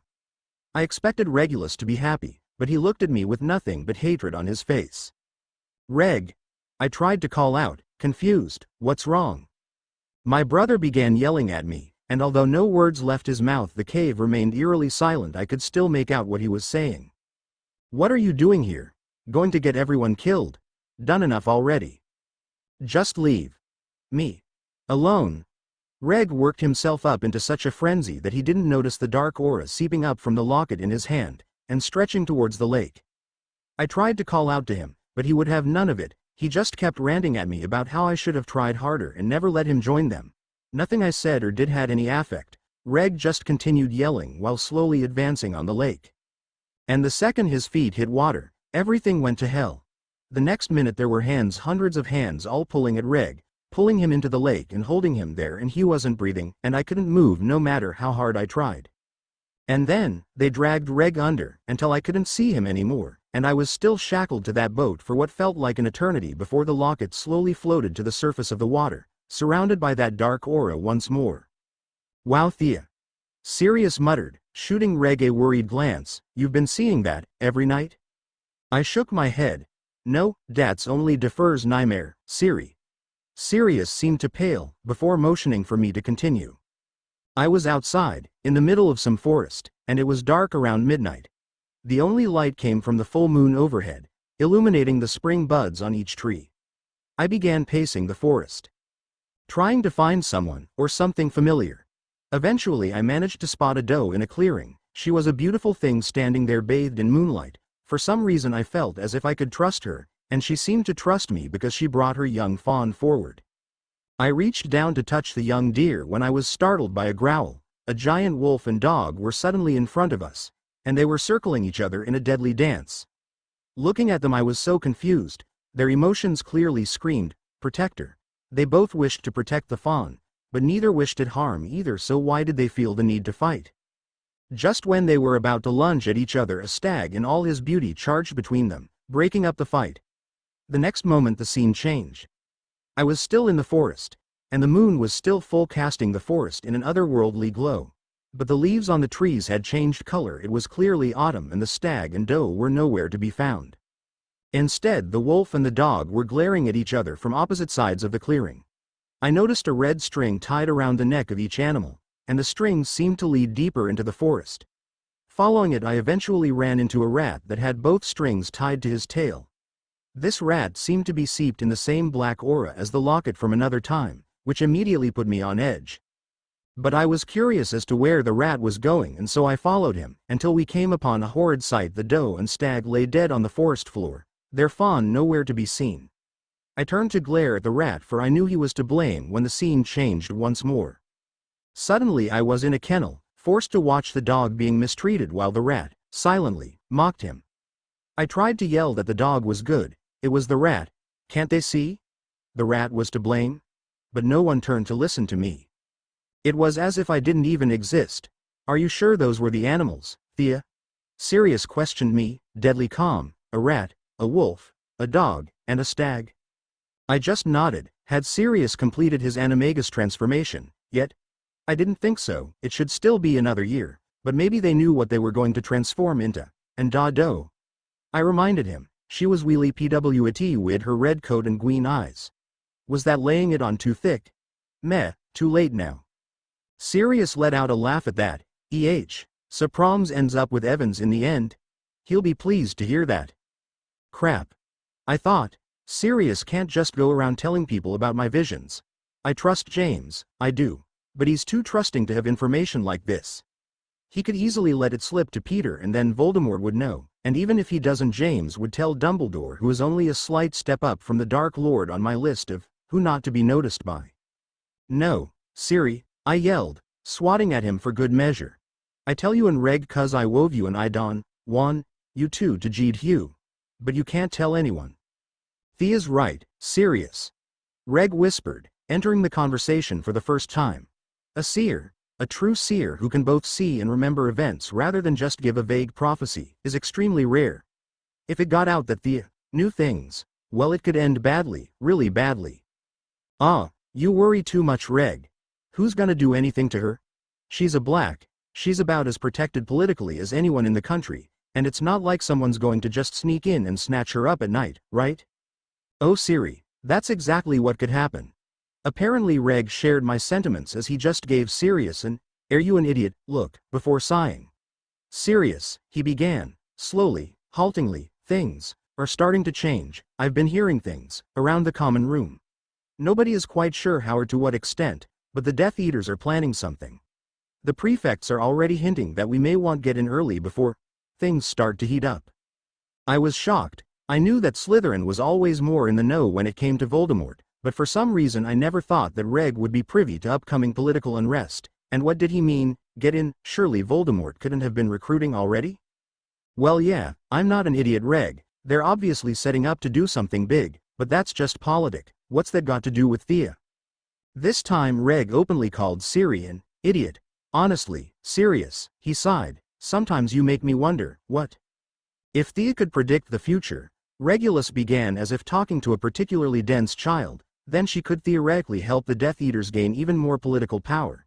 It doesn't matter what they're planning, honestly, even if they just want shape the next minister, Thea would still be valuable enough to their cause that they make efforts to secure her. That's not what they want. I mumbled, almost unconsciously, blushing when Reg and Siri turned to look at me with confusion painted across their faces. What do you mean? Reg asked, voice softly lulling me into a feeling of comfort. I noticed Sirius shoot Reg and I a look before shaking his head and coming to stand by Reg. Yeah, Thea, he interjected, did you see something about the Death Eaters? Uh-huh, I responded, nodding my head. All da nightmares started after fodder we da paper about dem. Reg and Sirius exchanged a look above my head before motioning for me to continue, so I did.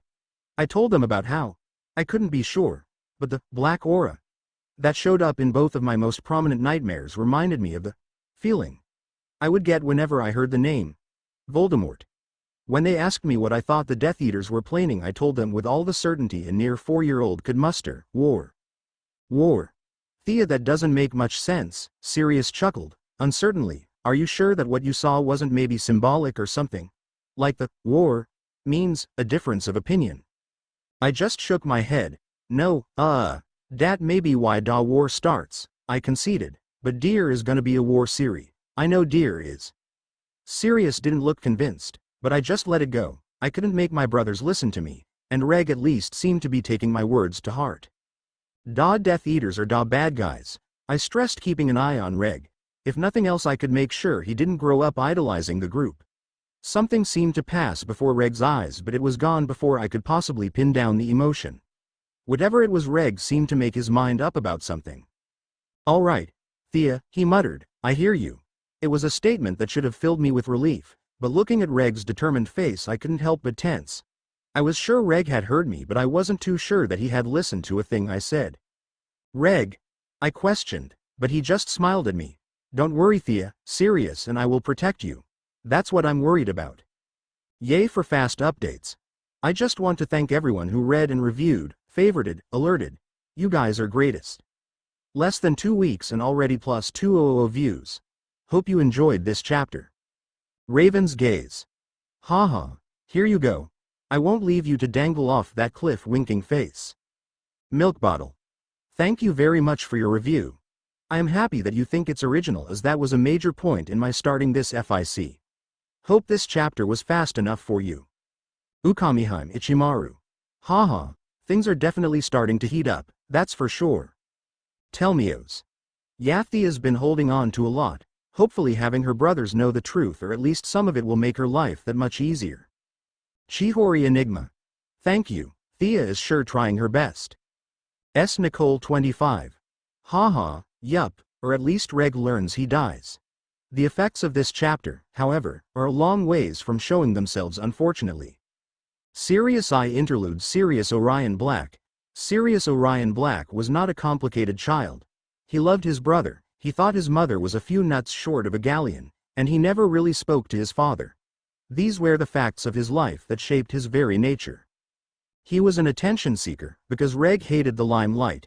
He was a rebel, disobedient, because his mother's rules were all insane.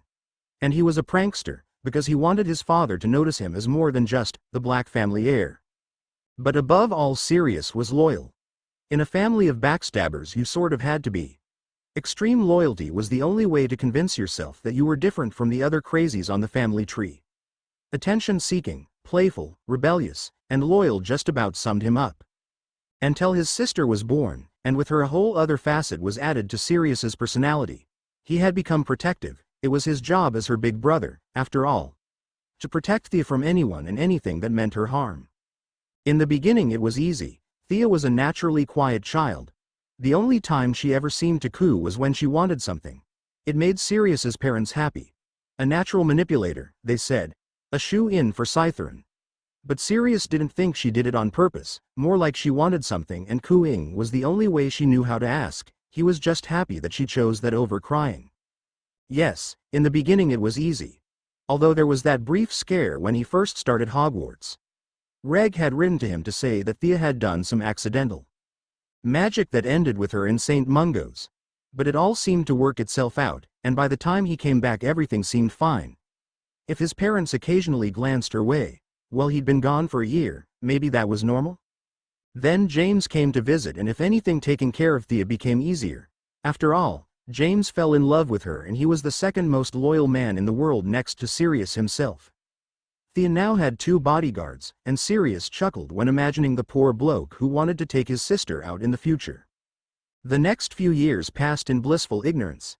Sirius became close friends with his 2 roommates, Remus and Peter. So close that they were all currently practicing to be anime guys so as to help out Remus, who was actually a werewolf. James found the love of his life in Lily Evans, and Sirius found his eternal rival in Severus Snape. Both he and James had made the house Quidditch team. He was a beater and James as a chaser. And it was all but guaranteed that Remus was going to be prefect next year, which would make life so much easier. Everything seemed to be going great, until Sirius received a letter from his mother informing him that Thea had been taken to St. Mungo's again, and just like before, neither he nor Reg knew why. Sirius felt horrible. His job was to protect Thea. Reg could cuddle with her and read to her, that was fine. Sirius was never really good with that emotional stuff anyway, but Sirius was meant to make sure nothing bad ever happened to her, and yet twice he had failed her. Well, it was no surprise when he cancelled his plans with James to TP the Slytherin dorms with toilet paper that had been charmed to stick to anyone who attempted to remove it, and jumped on the Hogwarts Express. He would have gone to the headmaster. He liked Dumbledore even if Thea seemed to flinch whenever his name was brought up and demanded they allow him to flow home if his mother hadn't already warned him against making a scene. Apparently it was in Thea's best interest that the entire matter be handled delicately. Seeing as Sirius wasn't quite sure what the matter was, he didn't think it wise to disobey, and it was a good thing he didn't. To say Sirius was surprised to learn Thea was a seer was an understatement. He was absolutely shocked. There hadn't been a seer in the Black family for generations. Occasional a metamorphagus would pop up, just like Andy's little girl who was barely 2 and was already showing signs of the coveted ability, but seers were much more rare. Yes, hearing Thea was a seer was shocking, but not nearly as shocking as the things she said she saw. Ignoring the fact that Reg supposedly drowns to death and that's not happening in a million years, there's the fact that Lily and James were slated to die. And unless he seriously misunderstood, it would be at Peter's hand while he and Remus were too distracted with tearing at each other's throats to notice. Then to top it all off, Thea decides to tell them that they're going to be at war in less than 3 years. Yes, shock was the least of Sirius's worries. Suddenly Sirius's entire life had been turned on its head. He now had to find a way to protect his best mate from being killed by their mutual friend who Sirius wasn't entirely convinced was evil. After all, Peter wouldn't do that, right? All without revealing his sister's ability. He was at a loss. So when Regulus pulled him to the side with some half-cocked plan to protect Thea after she had fallen asleep, well, Sirius might have been a little too quick to agree. But this was something to do something tangible that didn't involve murdering his probably innocent friend, or hiring professional bodyguards to constantly protect his little sister. And if it put Reg in danger, well, he loved his little brother, would die for him. But although they disagreed on many things, the one thing they saw eye to eye on was Thea. She always comes first. And if either one of them have to get injured in the process, well, they were her big brothers for a reason. Here's a bit of perspective from Sirius. We'll get Reg's take on things next chapter, as well as a look at what he's planning. Sorry it's shorter than the others, but interludes tend to do that. A fan. Thank you. We'll have to see. Hopefully Thea will be able to do enough. Nicole 25. Well, hopefully this chapter answered your question. Sirius did get it, to a degree, but misunderstood, thinking the rat had killed the deer, which makes it harder for Sirius to accept as he can hardly see his childhood friend as a killer. Purple sky always. You are right that Sirius is loyal, and I don't think he'll drop Peter on Thea's word alone, but words are powerful and the damage has been done. He'll never be able to look at Peter the same way again, not completely. Whether that will change the story for better or worse has yet to be seen, though. Winking face. Regulus I interlude. Regulus Arcturus Black. Regulus Arcturus Black was a very quiet child. He found it easy to be quiet with a brother like Sirius. Everyone noticed Sirius, everyone loved him or acted like they loved him. Wouldn't do to get on the bad side of the next Black family patriarch, after all. Regulus had no such protection growing up. If someone didn't like him, they told him. If Regulus screwed up, there were no awkward chuckles and talks of sweeping it under the rug. Rather stern lectures on how Reg wasn't his brother, would never be his brother, and so couldn't afford to act like his brother. His whole life it seemed as if his parents wanted to pit Regulus and Sirius against each other. But Reg loved his big brother, and so chose the path of least resistance. He stopped standing out. Stopped drawing attention to himself. No one noticed, at first. After a while they began to pick up on how withdrawn Regulus had become. It seemed that in trying to hide, Reg had cast an even bigger light on himself. But Sirius picked up on it, and whether due to jealousy or something else, began acting out even more. Regulus never questioned it, too grateful that his brother's attention-seeking habits happened to save him from further scrutiny. Over time Reg managed to fade into the background. His parents began to ignore him in favor of grooming Sirius to be the next head of house. His family members labeled him as withdrawn or boring, depending on his age, and any friends he would have made were too dazzled by Sirius's charming personality to pay him any mind. In fact, the only person that ever seemed to even look at Regulus and see someone other than the second son was Creature, the family elf. Sirius didn't count, as Reg was almost certain that Sirius saw him as a pest who was a good person to pass the time with, at best. He had no doubt that the first friend that Sirius made in Hogwarts would instantly take his place in his brother's heart. Thus Creature was Reg's best friend growing up, the only person who ever really saw him, until her. The day Amalthea Doria Black was born was the day Regulus remembered what it felt like to be noticed by someone, and that feeling persisted for years to come. No matter where he went, Reg could always feel Thea's eyes on him, staring at him as if he would disappear at any moment. Originally he thought that Thea just didn't want to be alone, but he later realized that she had latched onto him for some reason, chosen to put all of her trust in him. Reg supposed it made sense. Both mother and father preferred a less than hands-on approach to child rearing, and Sirius cared more about protecting their vulnerable little sister from harm than about showering her with attention. It came as no surprise then that Reg was arguably the most attached to Thea out of the family, and so the first to notice when she began acting weird. He knew that no one else in the family noticed. Sirius thought she was just a quiet baby, and Reg's parents had left her upkeep to Creature, who wouldn't know a regular baby witch from that of a giant. But Reg had always paid closer attention to Thea, so he picked up when her accidental magic started happening more frequently. Just as he noticed that all the attacks seemed to end with something splattered in color, normally some variant of red, pink, orange, rust, and eventually scarlet. Reg was also the one who noticed that Thea wasn't very quiet. She would just save all of her noises for the night, when she would take to repeating sounds continually, almost as if practicing. Yes, Reg knew that Thea wasn't a normal child long before any of them, but none of that mattered because Reg loved Thea as she was and for whom she was, and that was enough for him. So when Thea's first words were, "Siri," it's understandable that Reg felt a little betrayed. After all, he was the one keeping her secret, whatever it was not Sirius.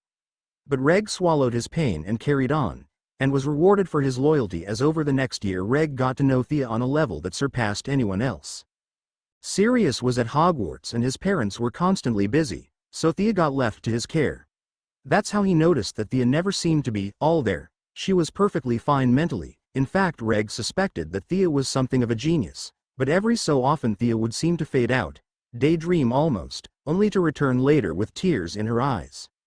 If Reg hadn't known any better, he would say that Thea would act the way Grandfather Pollux would whenever he was recalling the days of Grindelwald. Flashbacks, Mother had called them, but Thea was far too young to be experiencing such things, and so Reg did as he always did when confronted with something about his sister that he didn't understand. He kept quiet. After all, Reg was not a stupid child. He knew what happened to people who were labeled different by society. Not everyone would be as accepting of his sister as him. See how much she loved the world and everyone in it as he did. And Thea was filled with so much love. She seemed to look at everything with the knowledge that it could all be taken away and so should be cherished while it was there. Reg knew everyone else was oblivious. His parents thought that she was looking at the world with a childlike innocence, and Sirius was hardly ever home anymore. And when he did eventually choose to grace Thea and Reg with his presence, he decided to bring a tag along with a boy who, while kind in his own right, was not a black and so had no place in their home. Not when he had Sirius for 9 months out of the year. No, Reg was the only one who understood how Thea truly felt, home alone, separated from her big brother. It was why Reg made it a point to read all of Sirius's letters out loud to her. It was why he spent as much time as possible with her, knowing that she would be all alone when he went off to Hogwarts. And it was why, when Thea freaked out about his acceptance letter, Reg knew that she was hurting for him. Calming her down had been one of the proudest moments of his life. Thea trusted him, believed in him, loved him with everything in her heart, and Reg made a promise to himself that day, that Thea's trust would not be misplaced. He would make damn sure that everything would be all right. Thus, when Reg read that letter from his mother about Thea's less than optimal condition, he felt as if someone had punched him in the gut. This was his little sister, his baby sister, that needed him, and why was he still at Hogwarts? Regulus was in such a state of shock that he barely registered Sirius returning home with him, or his parents' stiff reception.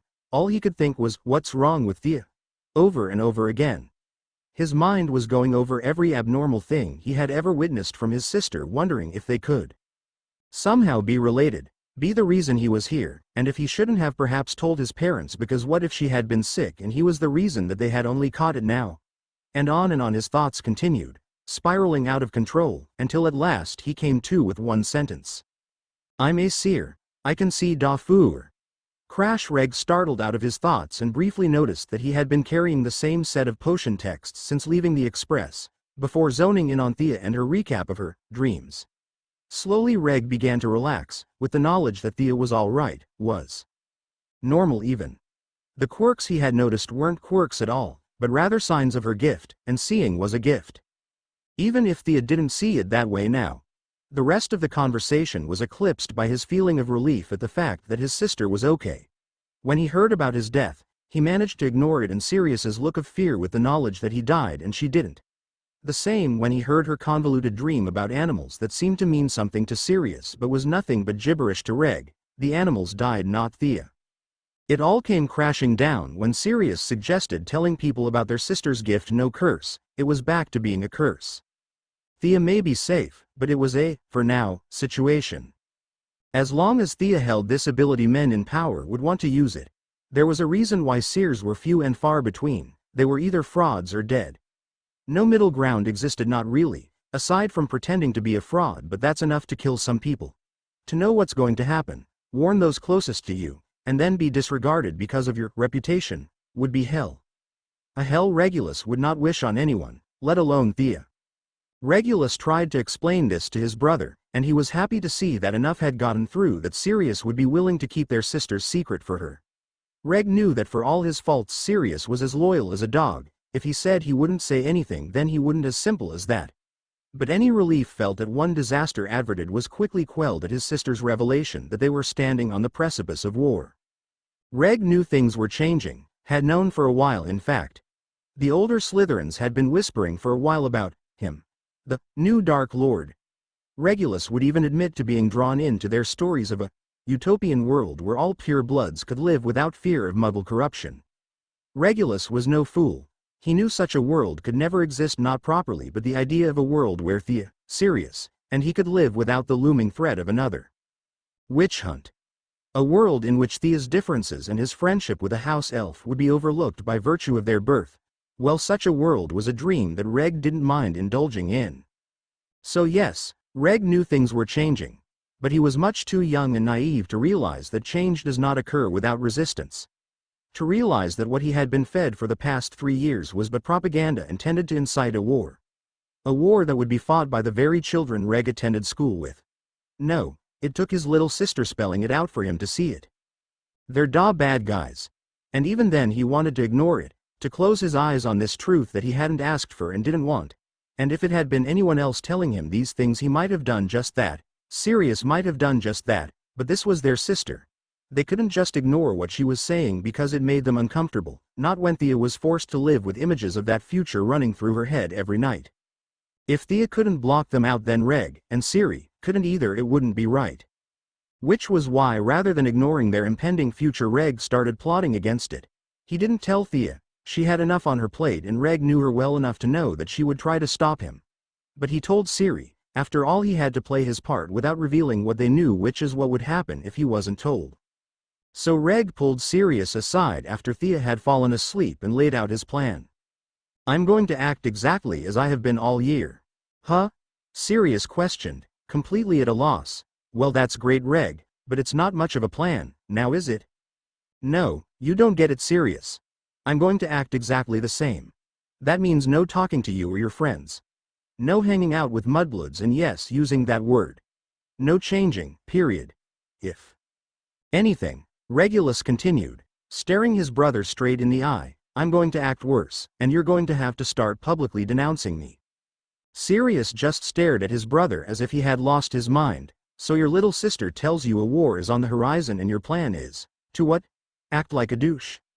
Exactly, Sirius, a war, not a battle, a war. The danger of having the backing of a seer is that you get to see moves weeks, months, years in advance. The game we need to play is a long one, but because of Thea's knowledge we already know the end game.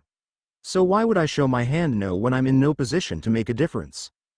You know I don't understand when you use chess terms, Sirius muttered, looking disgruntled. Regulus just sighed, used to his brother's antics. I'm saying that anything I do now would be pointless and suspicious. After all, why would I suddenly change, start ignoring people I had been friends with for years only to hang out with people who have done nothing but torment my house?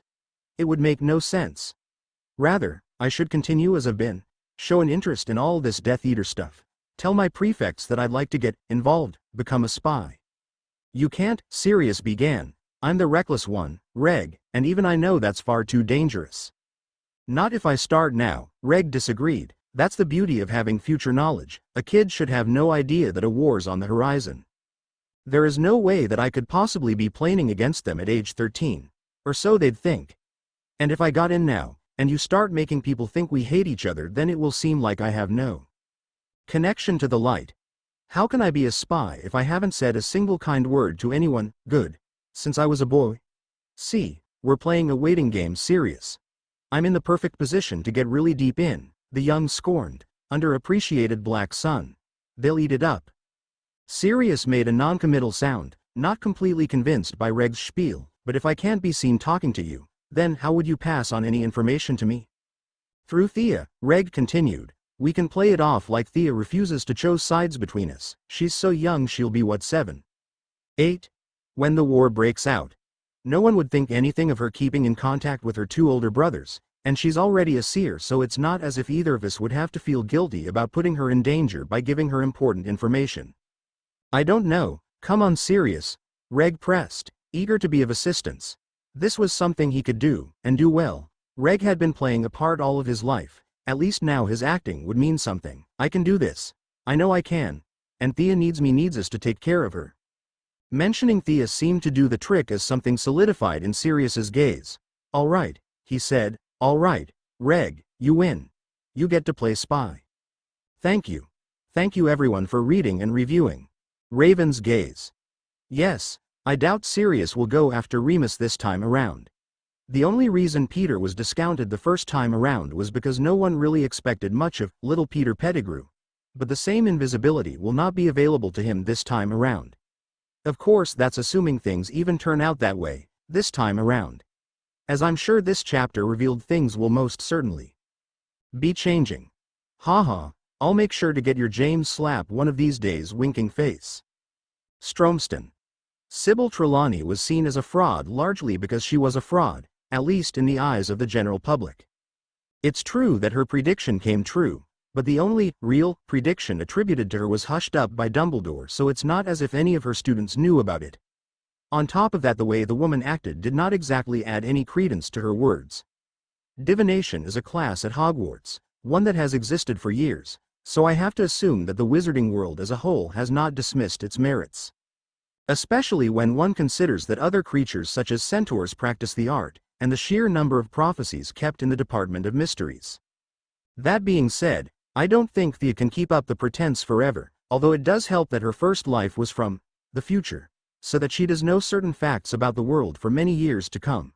Trelawney was out of Hogwarts before Sirius entered, but if she was a student, I imagine she would have been bullied much like Luna, and that Sirius would now tell people to lay off her, and that she's not so bad. Sorry for the long response. I started writing and couldn't stop. Nicole 25. Thank you, and anything that she believes will help protect her brothers. Whispers in the Dom. Thank you so much. I fixed both mistakes as well as editing out other small spelling goofs. Thanks for pointing them out. Ripples. A.N. Sorry for the late update. Hope you guys enjoyed the look into Sirius and Reg's mind. I'll be giving them interludes periodically throughout the story. Not always one after the other, and not always a whole chapter long, but it will show up from time to time. Now without further ado, here's chapter 12 of Disenchanted. Enjoy.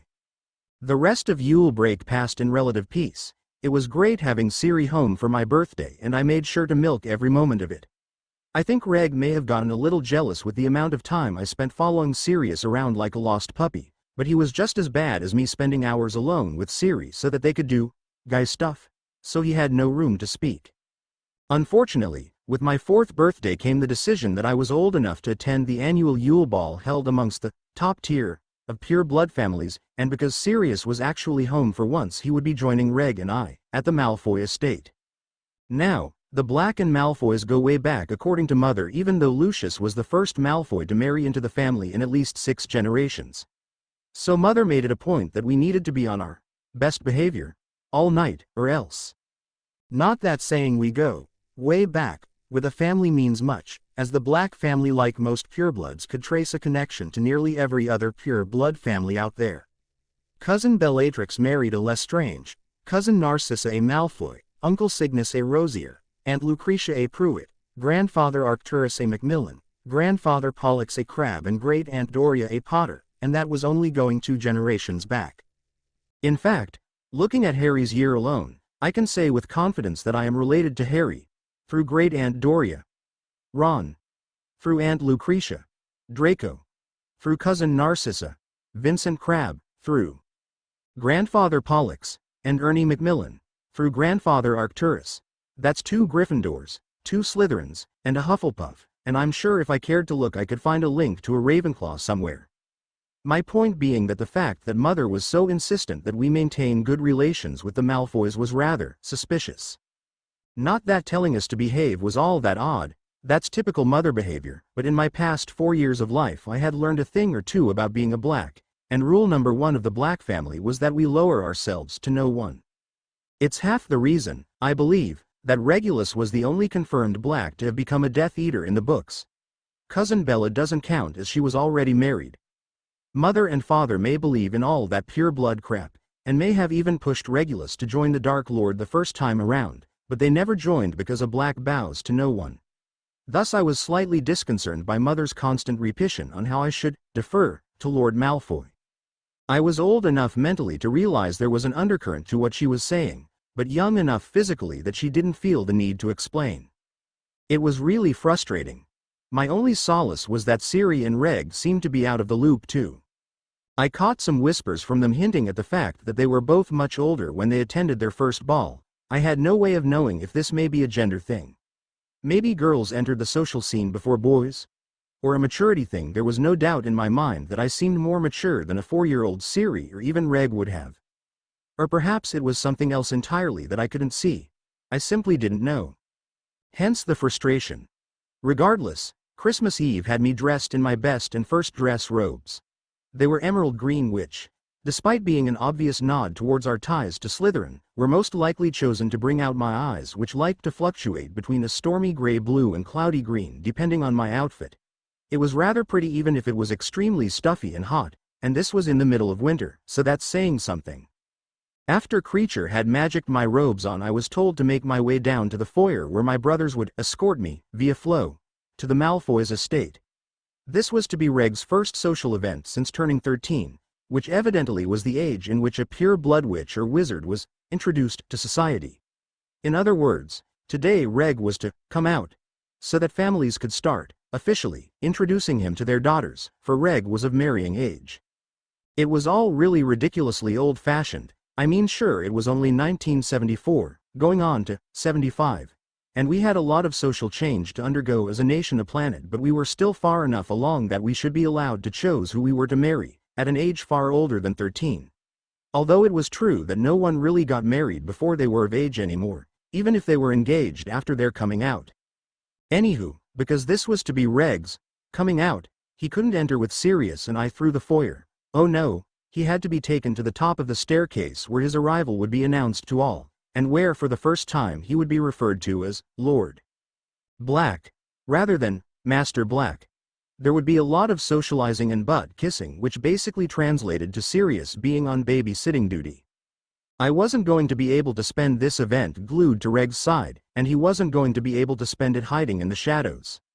What could go wrong? Sirius! My mother shrieked, and man did she have a set of lungs on her. Sirius Orion Black! You will not make this family. Late. Coming. Sirius called, running down the staircase, dress robes haphazardly thrown on. What are you wearing? Mother continued at a respectable volume. How many times do I have to tell you, Sirius?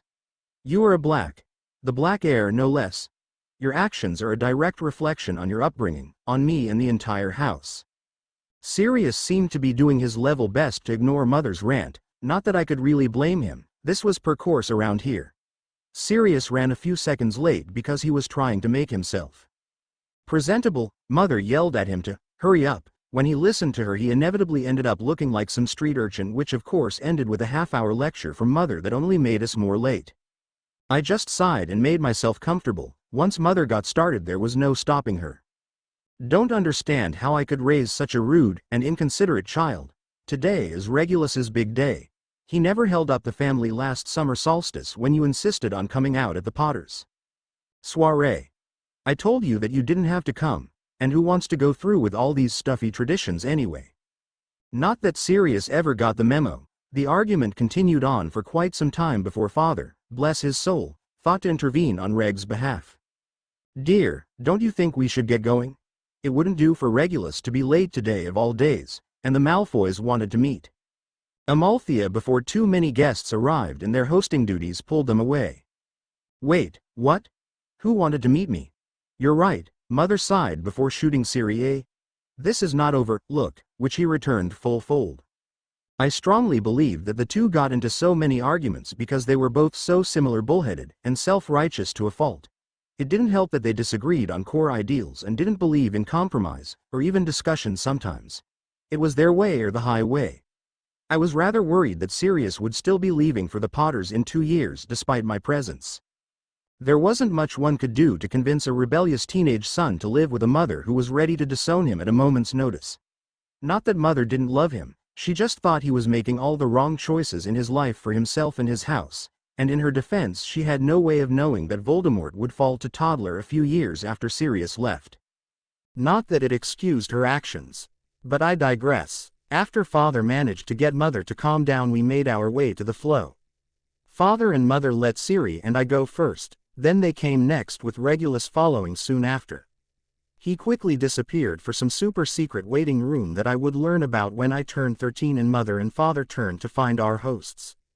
Except the Malfoys beat them to it, as I found myself lifted into the arms of cousin Narcissa, who I managed to recognize from her cooings of, "Aren't you just the cutest? You simply must call me Sissa." "Lucius, isn't she just perfect? I told you she would be perfect."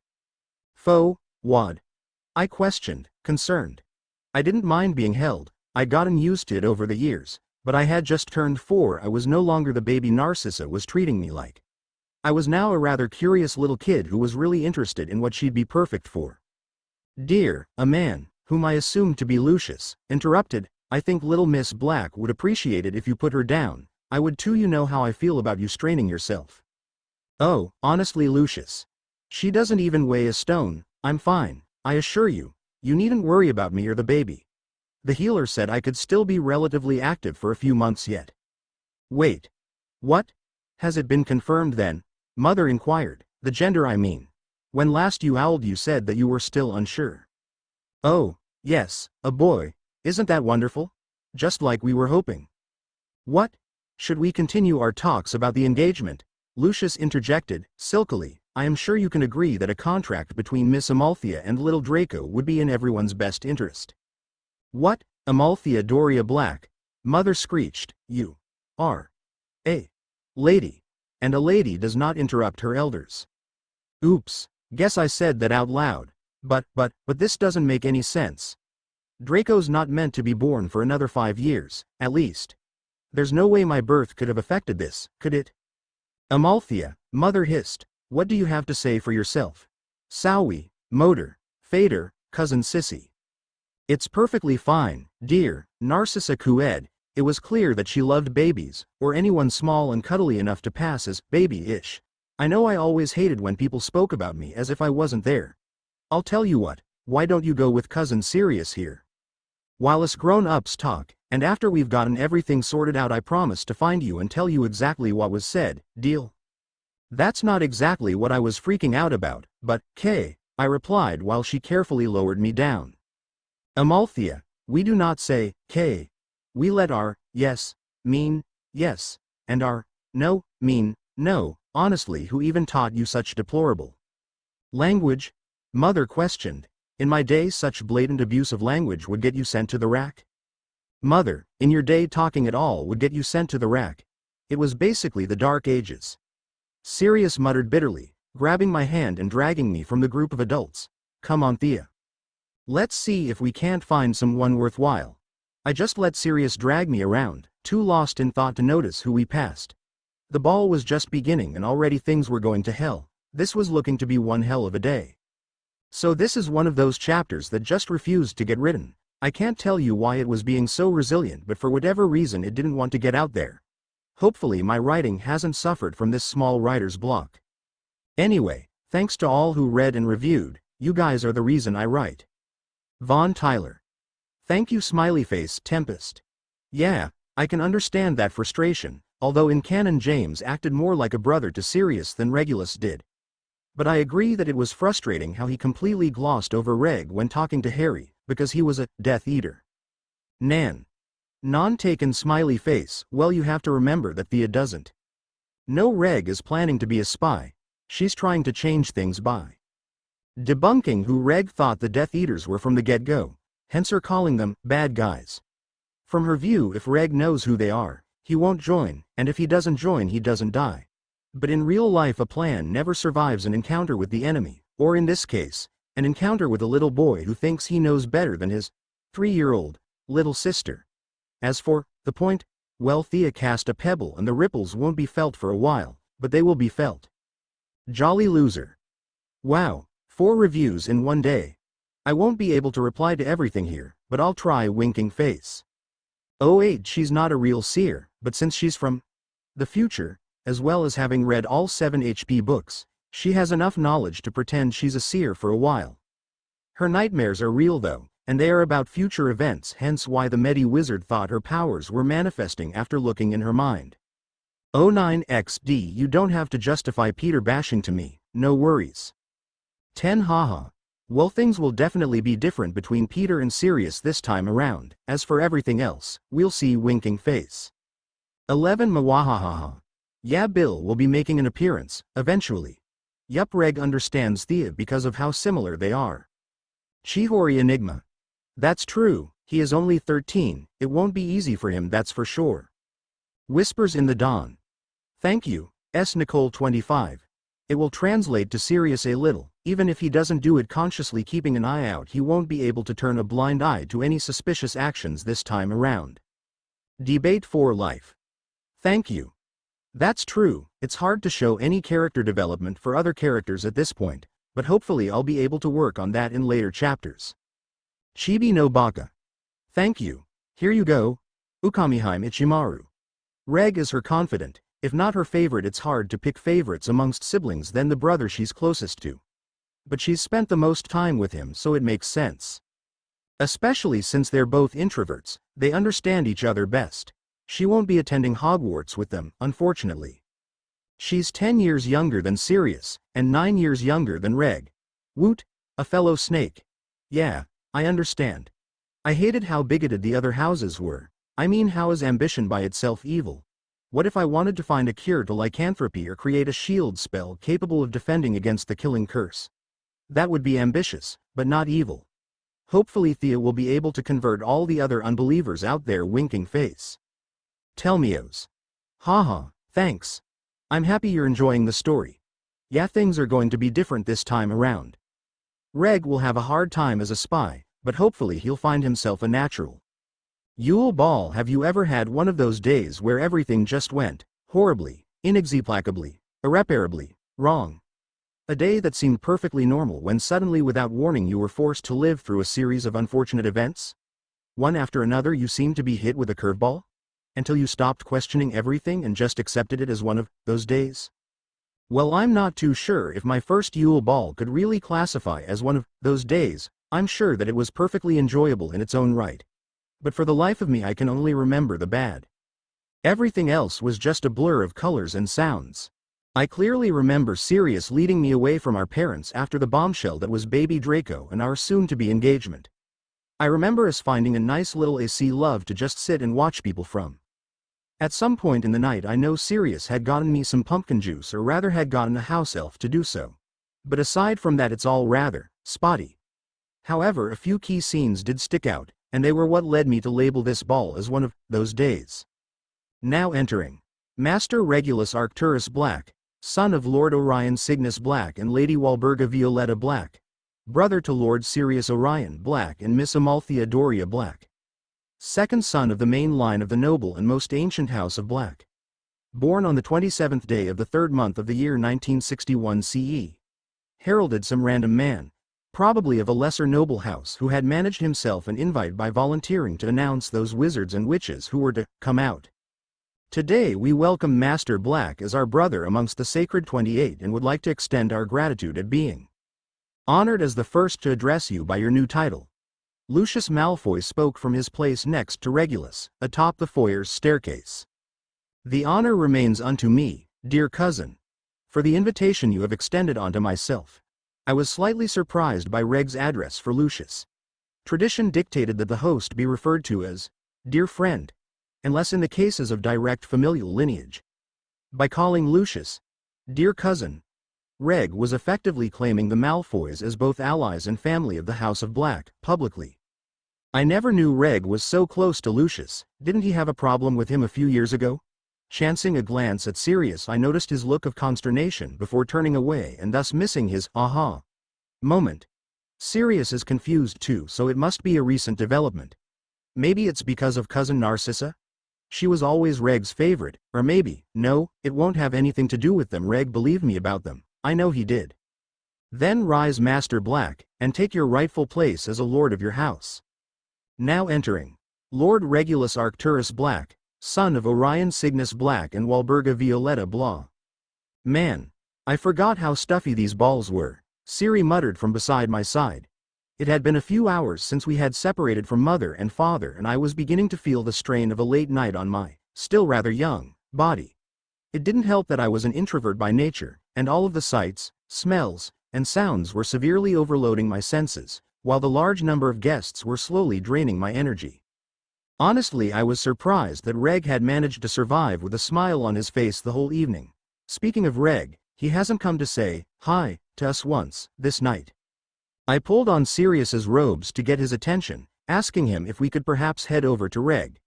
He just shrugged and made a beeline through the dance floor, oblivious to or simply a master at ignoring all the disapproving glances sent his way. Don't see how his views are unbecoming of an heir, don't you agree, Regulus? Some kid who I quickly identified as Rabiston Lestrange, the younger brother of Rodolphus, whispered as Sirius and I slowly approached the group of boys. Regulus, who had yet to notice our approach, simply sneered. It is not that they do not notice, Rabiston, but that they lack the cunning to do anything about it. A trait that I am proud to say I do not share. The third boy, I think it was Avery, started coughing, trying to alert the other two to our eavesdropping, no doubt. But Regulus just continued with his monologue. You'll see. Before too long you two will be referring to me as the Black Heir. Is that so? Reg spun around so fast I wondered how he managed to keep his grip on the floor. Sirius? He questioned, eyes flying from Siri to me and back again, before something I couldn't tell what settled in his gaze, and he straightened his stance. If I didn't know better I would assume he was getting ready for a battle. I was just. You were just planning my death, my older brother spat, viscously. Sirius, don't be so melodramatic. I would never try something so barbaric. I was simply talking politics to my friends here, as we all know you have shown no interest in the subject. Sirius seemed taken aback for a moment, before something solidified in his gaze and he started cursing out Regulus and his pure blood supremacy views loudly and in front of everyone. I was at a loss. Why were my brothers at each other's throats? And why? Was Sirius so stupid as to walk into such an obvious trap?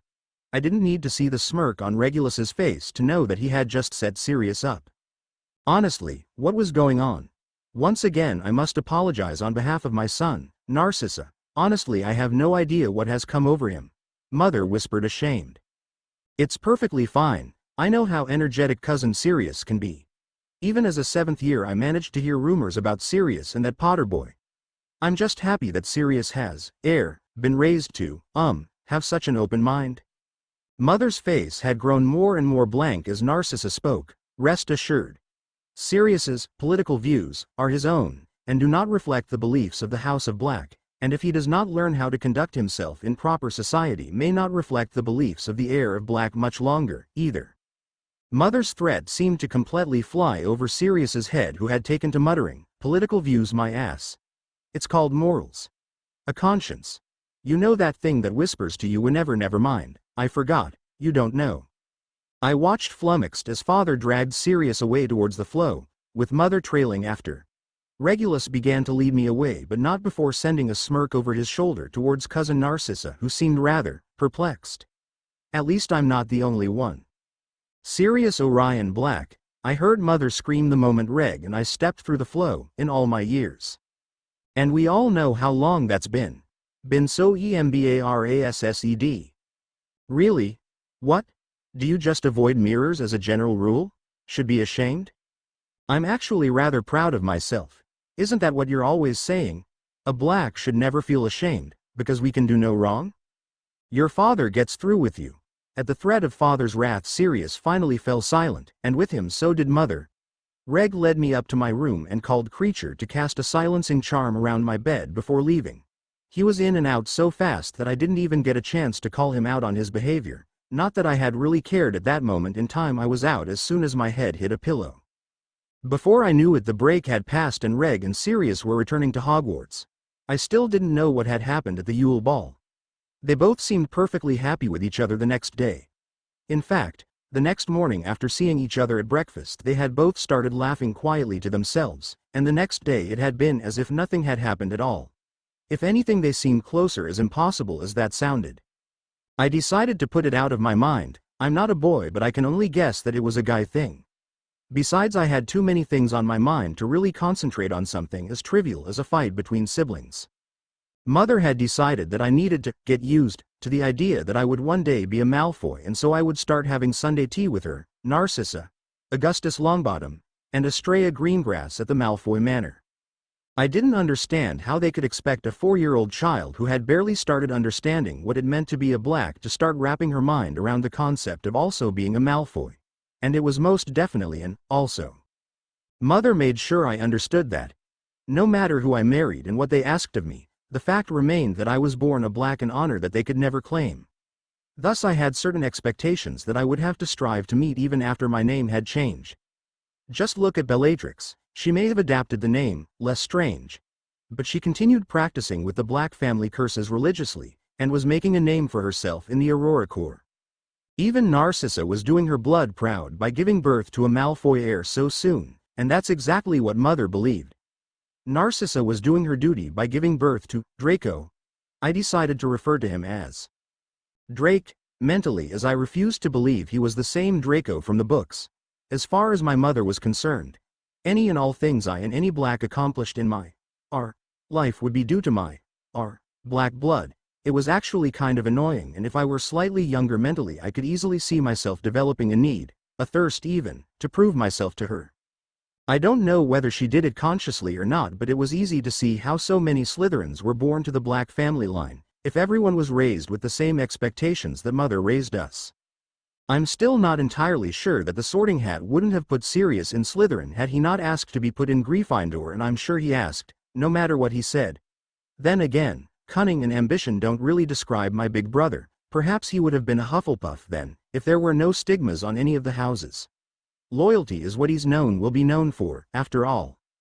Anyway, the point was at 4 years old Mother was already heaping on the expectations, and yet she hadn't told anyone about my abilities. She had gone so far as to warn me off talking about my visions, not that I would. It was surprising because it meant that, in her own way, Mother was putting my own well-being above her social standing. After all, having a seer in the family is great honor, and yet Mother was keeping quiet about my abilities. Or maybe she knows something I don't. Super sorry to everyone for the late update. Life, as it tends to do, got in the way, and it didn't help that this chapter did not want to get written. I blame the ball. It was just being obstinate, so I compromised and only wrote the key scenes. Hopefully it didn't come out too badly. Anywho, thanks to all who read, alerted, favorited, and my personal favorite reviewed. You guys are all awesome. Delete. Haha, yeah, that's why I started this FIC in the first place. I had read so many great Naruto sis and I wanted to find something similar in HP. After all, there are some great OC stories in this fandom. Unfortunately, all sis were a girl falls through a portal kind, so I just decided I would write it. As for Dose and AQ, of course they're in my favorites. They're too amazing not to be. Winking face. S. Nicole 25. I will neither confirm nor deny your very logical guess, winking face, but I will say that I always found it odd that Draco was an only child, as was Nymphadora, when nearly every other member of the Black family had at least 2 children, and that Draco seemed almost ridiculously spoiled by his parents. Make of that what you will. Blue Flame 27. Haha. Well, I agree that Narcissa is often portrayed as detached and cold, but it's important to remember that this was Narcissa at age 20, in front of her family. This was before the First War as well, and the interaction happened before the party started and she was required to be the hostess. She's also currently pregnant and thus her maternal instincts are on overdrive. There will be some characterization to imply how this happy, motherly, nearly carefree woman becomes the slightly standoffish cold lady of Malfoy of the future. Also, I absolutely love Doctor Whovian's FTW, and while I was writing that scene I wasn't intending to mimic Tenet, but I noticed it after the second, all I could see was Donna in her wedding dress in the middle of Malfoy Manor XD. Whispers in the Dawn. Haha. Well, I don't think she actually cares all that much about the engagement at the moment, but I'm sure she'll get creative if the need arises. Merely Lily. Hi Raven. Your name's changed twice now, huh? Anyway, your question is begging to start some kind of philosophy debate. Would the baby be Draco because he was named so, or would 5 years make him a completely different person? And if he's not Draco, would he change our Draco by having an older brother? Either way, the simple answer is spoilers, sorry winking face, yeah, hopefully Reg and Siri don't lose themselves to their roles. Telmios. I'm happy that Sirius's back talk makes you smile, it's a lot of fun for me to write. Reg and Thea are such obedient children, Thea mainly because she's only 4, her opinions don't really matter that I get bored sometimes. But then Sirius is there snickering in a corner and mocking his mother, and that makes everything more enjoyable smiley face. Purple sky always. Haha. Well, that's about the last thing she's paying attention to right now, but she can be quite creative vindictive even if the need arises. Walburga IAN. This hasn't been edited due to the weather literally. It's storming heavily over here and the power keeps flickering on and off, so after about an hour of trying to edit it I decided to bow to the whims of Mother Nature and just post it as is. Hopefully I'll be able to fix any spelling, grammar mistakes tomorrow. Walburga Violetta Black was a very cunning woman. They say the strongest swords were forged through fire and Walburga had lived through her fair share of fires. The eldest of 3, she had ridden into the world on the wave of a scandal, the child of a boy. Of course Walburga had been far too young to realize that her father was not in fact Cygnus Black, a respectable lord and rising politician, but rather his 13-year-old son. For the first 3 years of her life she had been raised in the shelter of 13 Grimmauld Place alongside her brother, Pollux. Hidden away from the world and the world from her until both were ready to face one another. It came as quite a surprise when straight out of Hogwarts Pollux married Irma Crabbe, who had been 5 years his senior, as Walburga had always thought he had held special feelings for cousin Cedrella. But, as she would later come to find, Irma was pregnant, with twins, and it would not do to have the male family branch be born out of wedlock. Not when they carried the expectations of the Black name on their backs. A fact that people never bothered to hide from Walburga. She was a female, destined to belong to another house. Thus she was of little importance when compared to Alfred and Cygnus too. But then she was also a child born out of wedlock to a boy too young to understand his actions had consequences. Her prospects had always been bleak. But Walburga was if nothing else a survivor, when Alfred and Cygnus were born and the truth of her parentage made known to her, and Walburga still felt the sting of betrayal that Pollux's father would have had mother give birth to her and then kept away for nigh on 3 years. Rather than break down, as was expected, Walburga built herself up. So what if she was born out of wedlock? So what if her big brother was to be her father? So what? She thought, I am a Black, and a Black does not falter. A Black does not bend. And a Black never breaks. I am a Black, and that hasn't changed. Walburga saw the challenge for what it was, a challenge. No one cares if someone born into privilege retains their position, that's par course in society, but when someone comes from behind and rises through the ranks. Well, there was a reason that Grindelwald and Dumbledore captured the minds of the plebeians and nobility alike. They were a veritable example of the rags to riches tripe that people so loved. So Walburga plotted and planed. Nothing too sinister, there was only so much a female could do in the 1930s, but she made connections, and more importantly made her connections, helped shape them into useful pieces for the future. Most blacks found themselves in Slytherin because they held a need to prove themselves, and from this need their ambition stemmed. Every other trait springing forth to aid in their goals, but Walburga was different.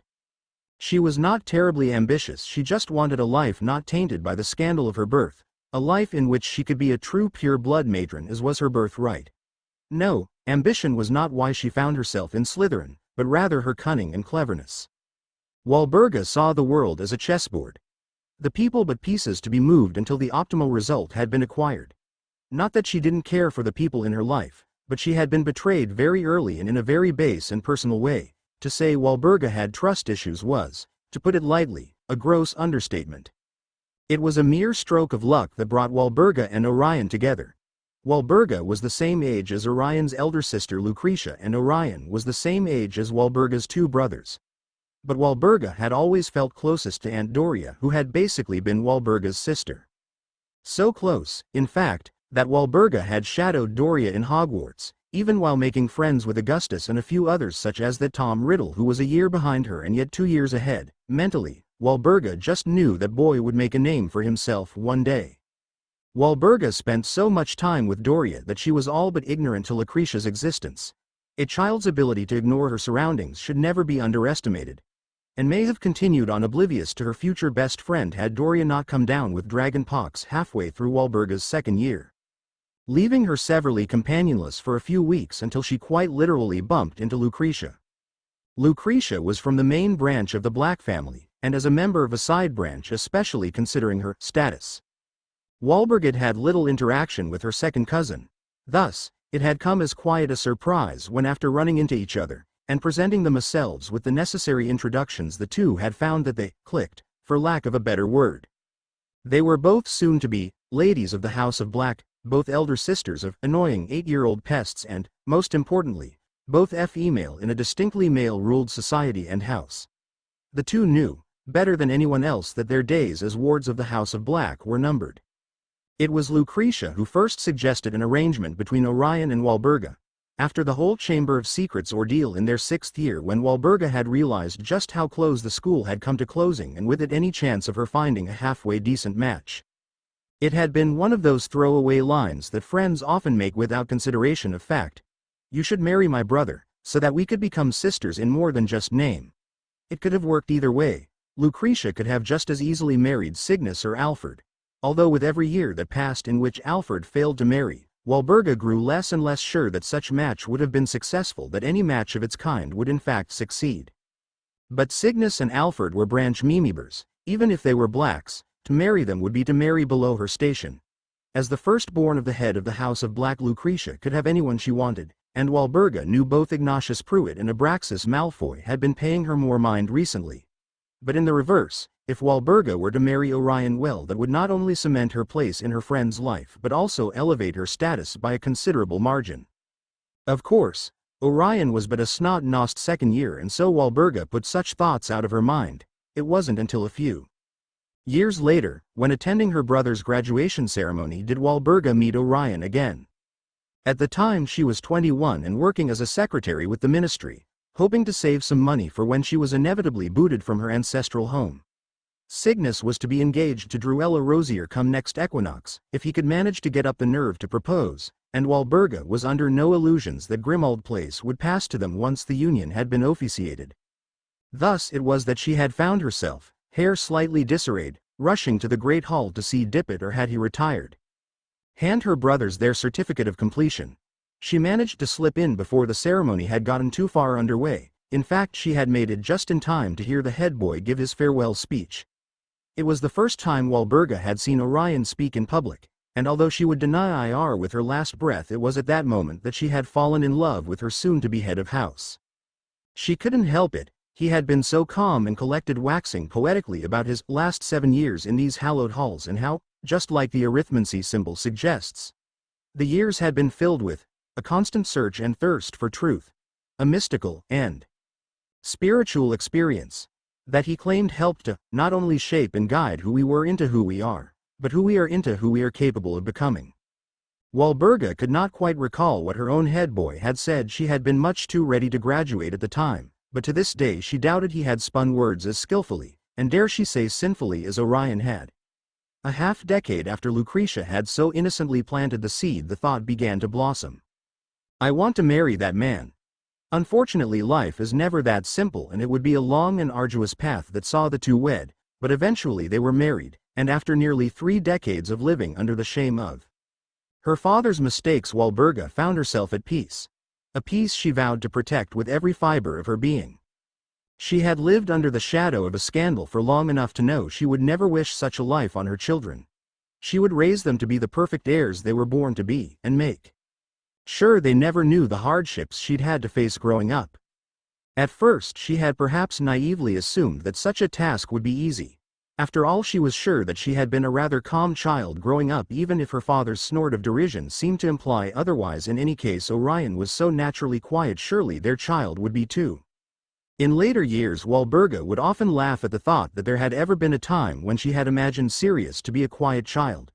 No, Sirius had taken after Walburga too much to stay quiet, or he had taken after an alternate Walburga who could voice her opinions without fear of being abandoned. He was, after all, the heir, and Walburga had accepted that a certain degree of entitlement came with the position, but sometimes she wondered if that child even understood how good he had it. I am a black. He was always so quick to spout his political views, denouncing anything his parents had to say. But he never seemed to sit down and think about what he was preaching. After all, equality was all well and good for those on the dredge of society. They had nowhere to go but up.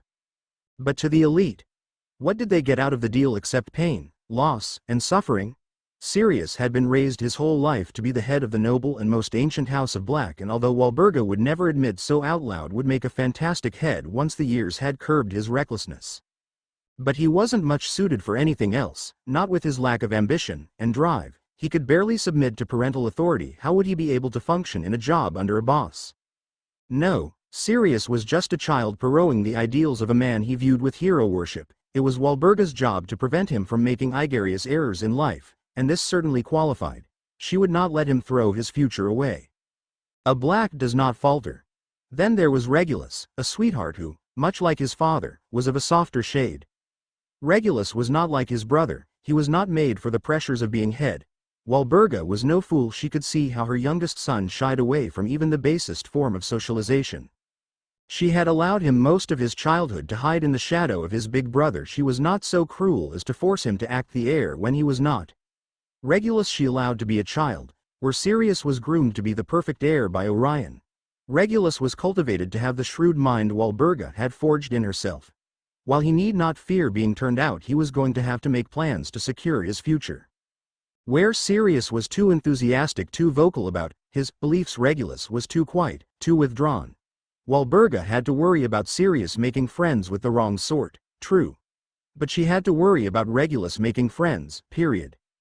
Thus, Walburga made it a point to drag Regulus to every social gathering she could. He was introduced to the Averys, the Caros, the Knocks, the Crobs, the Goyles, and even the Bones. He was forced to socialize and befriend anyone and everyone Walburga deemed beneficial. He was a brilliant student, but connections were everything. And Walburga would make sure Regulus made connections that would last him a lifetime. A black does not bend. And finally there was Amalthea. Walburga never quite knew what to make of the child. Most days she was much like Regulus, quiet and withdrawn, but never quite with the same level of self-consciousness as her brother. And Walburga couldn't understand where the child got such a surety of self. She seemed to be so confident in every word, every step, as quiet as she was. Your eyes couldn't help but be drawn to her presence. Frankly, it had unnerved Walburga for the longest time. For months Walburga had entertained the thought that perhaps there was something wrong with her youngest. She had never brought it up with Orion, had passively agreed at how bright and naturally Slytherin Amalthea was, all the while noting that she was perhaps a bit too bright, her manipulations a bit too designed. But Walburga kept her thoughts to herself. She loved her daughter dearly and would not risk her reputation on something as infantile as a hunch. It was a lucky thing too, as Walburga would soon learn that her daughter was not wrong, not diseased as she has led herself to believe, but rather gifted, an empath and a seer. Walburga was overjoyed. Here was something to be cherished. The ability to know when one was lied to see life's pitfalls before they happened. With those gifts at her disposal, Amalthea was all but guaranteed an easy life. Or so she thought. Nothing as quiet as terrifying for a mother as having to watch your child have a night terror. She hid her concern well, of course. One must always appear calm in the face of fear, especially when one's child is present and looking to you for direction. But having to hear Amalthea scream herself hoarse every night, watch as she slowly fades from the lack of decent sleep, and know that you couldn't make it all disappear with a, there, no need to be afraid, they're just dreams, not real, when they could very well become real at any point was maddening. It pushed Walburga to her breaking point. But she was a black, and so handled the situation with all the grace a woman of her stature could manage.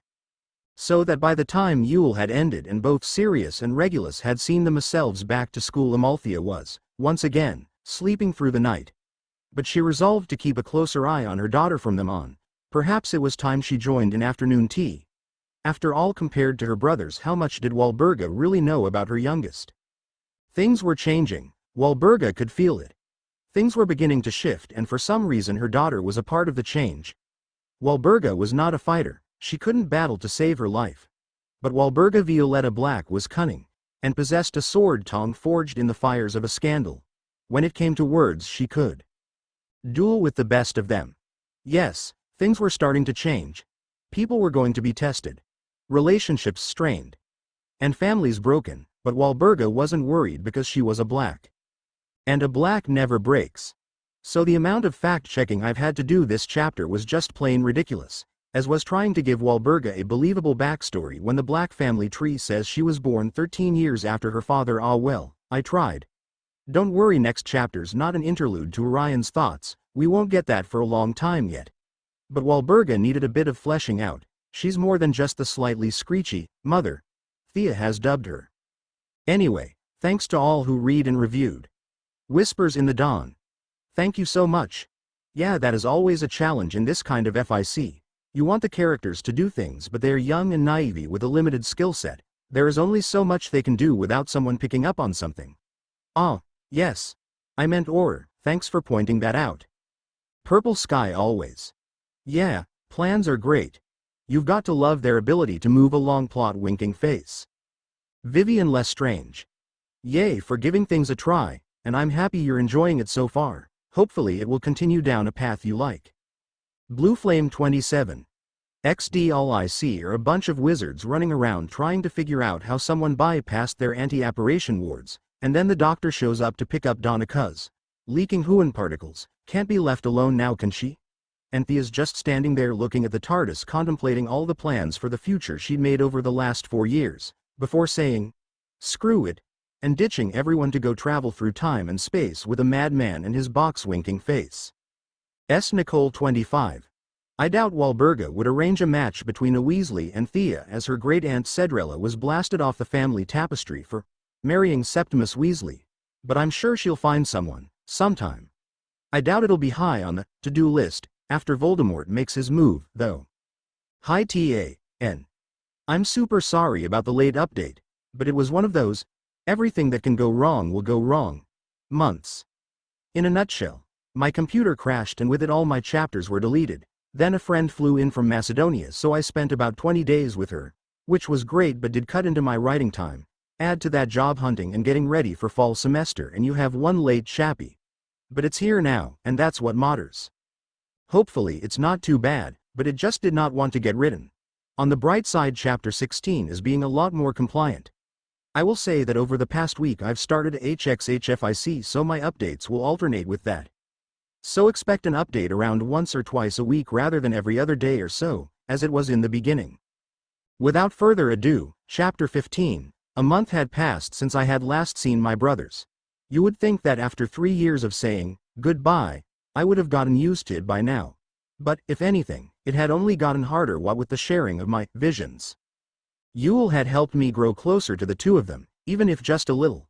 I had forgotten that I wasn't completely alone in this world. That I had brothers, 2 brothers who would do anything to make sure I was okay. So yeah, saying goodbye had been a little harder than normal. Luckily, I've had the weekly teas with mother's friends, to keep my mind off of what was happening or might be happening at Hogwarts, now that my brothers knew the truth. To keep my mind off of the almost kind of but not quite fight they'd had during the ball, or the shouldn't be but somehow is pregnancy of cousin Sissy. All in all, To keep my mind off life. In all fairness though, I suppose the teas hadn't been too tortuous. Mostly they had just filled my time with meaningless gossip. A bunch of, did you know? And, have you heard? To help drown out the growing unease that seemed to radiate amongst the women. And wasn't that just so telling? Unfortunately, information was hard to come by these days. I have kept my ears open for anything pertaining to the Death Eater's father had recently stopped reading the Daily Prophet out loud after Mother had chided him on what is and isn't appropriate for the ears of a young lady, as he put it when explaining why I couldn't read it if he wouldn't read it to me, but so far no luck. So I was woefully uninformed about the current happenings of the wizarding world.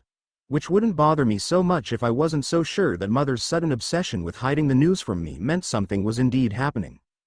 Thus, I have kept my ears open, unfortunately, as Mother would say. One does not discuss politics over afternoon tea, Amalthea, it is in poor form.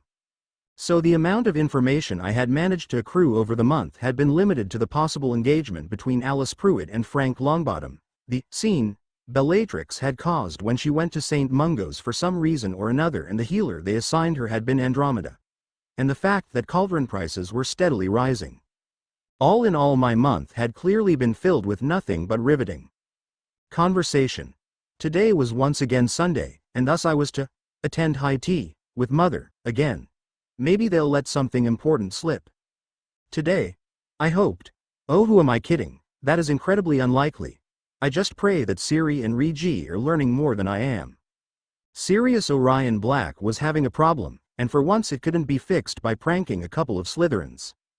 Hey, Padfoot, what's wrong? And here comes serious problem right now. Nothing. Nothing prongs. What makes you think something's wrong? Sirius responded, wincing at how his response practically oozed guilt. James just paused to give Sirius a look, and not just any look. No, this was a look that James had been practicing for nigh on 5 years. This was a look that both Mooney and Evans had mastered. This was a look that Sirius seemed to be at the receiving end of daily. This was the "are you an idiot" look. Alright.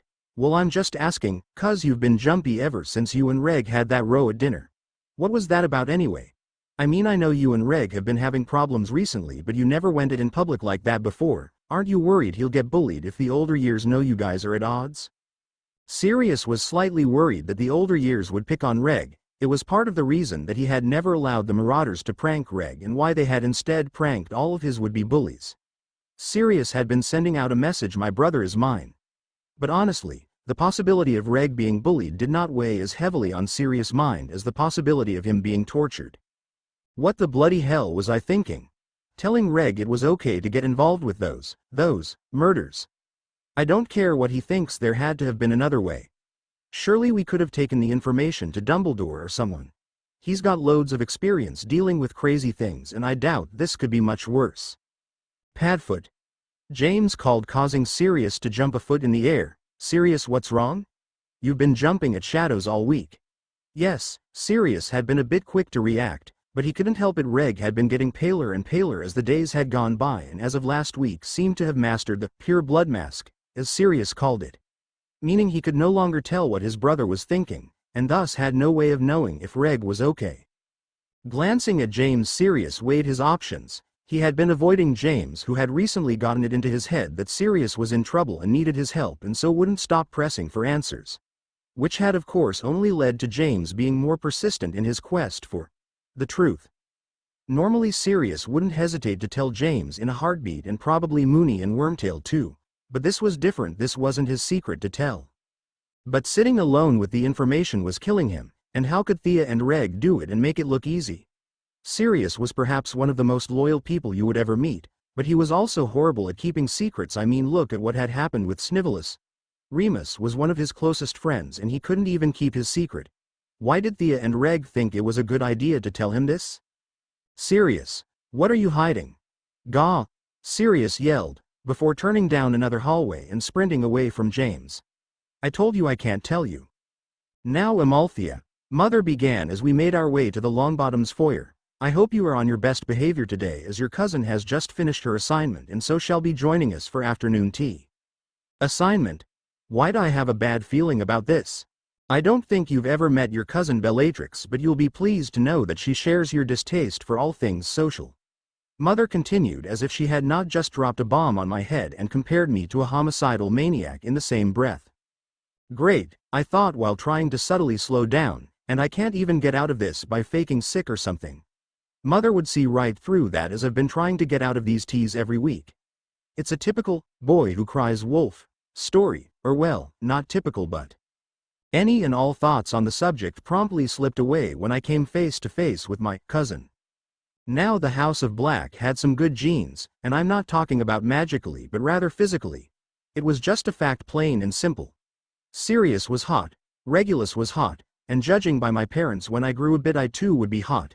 It was more than just coloration, although the combination of silky black hair and smoky gray eyes was undeniably a factor, but beyond that, everything from how we held ourselves to our bone structure just fit together to make a rather attractive family. But Bellatrix, well, she was a bombshell. Over the past few years I can admit that I was less than eager to grow up and hear the inevitable, "You look just like your cousin." Especially when one takes into consideration that I have dark and not light hair, and since the family ignores Andromeda's existence, there is only one person they'd refer to. I suppose they could have said I look just like my mother, but from the few pictures I've seen of her I don't think I will. So yes, I've been begrudging my eventual growth, but after seeing Bellatrix I can honestly, if vainly, say that I would not mind looking like that. Although I really had to wonder just how much of a toll dark magic took on one's body if Bellatrix ends up looking like some specter of herself just a few years into the war. Assuming the movies would be an accurate representation of looks, and Tom Riddle Jr., one of the most arguably attractive wizards to grace the hallowed halls of Hogwarts, comes out as some sort of snake thing with red eyes. Can't forget the red eyes. I wonder if it's a trade-off. People like to make the argument that there are no dark or light spells and it's all in how you use them, but there seems to be a definite cost exchange going on from what I know. Spells like Alohomora should only deplete a wizard of some energy, but more complicated spells such as Expecto Patronus actually feed off of a person's memory, or perhaps feed is not the best term, rather requires. It has a symbiotic relationship wherein it does not deplete the required offering but cannot exist sans it.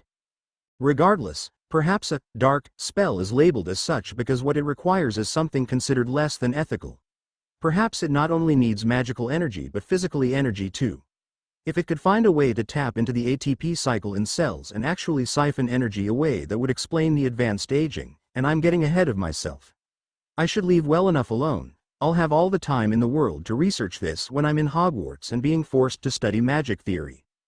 Although the chemist in me was screaming to find out whether or not such things were possible, because if such a conversion was feasible in one direction, then the reverse should also be allowed, siphoning energy from spells or even magical signatures and feeding it directly into the cells to prevent aging, and ultimately death.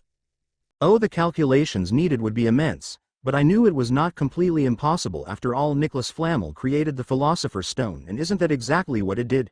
Affect things at the alchemical level. How else does one turn an element into gold if not by affecting the chemical bonds? Well, what exactly has you so focused? A voice drawled, snapping me out of my musings. I think you've got a defective one here, Aunt. Can't seem to even greet her dear old cousin properly. Gritting my teeth, I managed to execute a perfect curtsy and mumble, "Nice to make your acquaintance, cousin Bellatrix." All without growling. At the grin Bellatrix shot me, I couldn't help but retract my earlier statement about her being anything less than a psychopath. It was like that narrator of that long-forgotten musical once said, beautiful of face, but vile and black of heart. I could only hope that I would be rewarded for my torture with some information of the outside world. When one gets so bored that they start contemplating the chemical effects of magic on magic, well then you know they're going stir crazy. Who would have thought I'd miss school? Done. Woot. That chapter did not want to be written, but it's out there now for you all to read and judge. Hopefully you liked it, as I would hate for you to have waited so long only to be disappointed. Please read and review. Now onto responses. Paradigm. Thank you, smiley face. It is actually a relatively new story despite having 14, now 15, chapters up, so I am more than happy with the 99 favorites, but I'm glad to hear you like these stories so much. Green on black. Yes, I imagine she wishes that too. Unfortunately, c'est la vie. Children very rarely even consider that they're parents. might have a reason behind their actions at this age. In a normal family, Sirius would have grown up, gotten married, had children, then returned tail between his legs to his mother to apologize for never understanding what she went through as a parent. If all goes well, maybe he'll get to do just that. Nymphadora Jackson. Here ya go. Zeitneranaga. Haha. I can promise you that Amalthea doesn't want Drake to be born. As for the miscarriage, I will only say that Drake wasn't ridden in on a whim and his fate's been sealed since the beginning. Guest. Ha ha, I'm happy that I've been able to tie you to them so. If you fear a sad ending, then I know I've done my job. Smiley face. Whether such fears are well-founded, well, only time will tell. Jolly loser. Thanks, Snuffles sweetie. Thank you. Yes, I love Reg very much, and it always bothered me how people play him off as the evil little tyke when Sirius only ever spoke about him wistfully and with words such as soft or kind. I mean, the boy was raised in the House of Black, yet he treated Creature like a close friend, going so far as to put Creature's comfort over his own life. But I digress. If it's not obvious, I don't like many people's portrayal of Reg, either. Sister Always 0894. Thank you for giving this a try then. Smiley face. Whispers in the Dawn. XD, thank you. I had fun writing a magical headboy speech, so I'm happy you liked it. I don't think it was a misprint, more so than J.K. Rowling's lack of fact-checking. She has admitted that she's terrible at maths multiple times. I know that I wasn't thinking about those things when I was 13, but I also know that there was a pregnant girl at my middle school, so I can only assume some people must had a different childhood than I. Tell meos.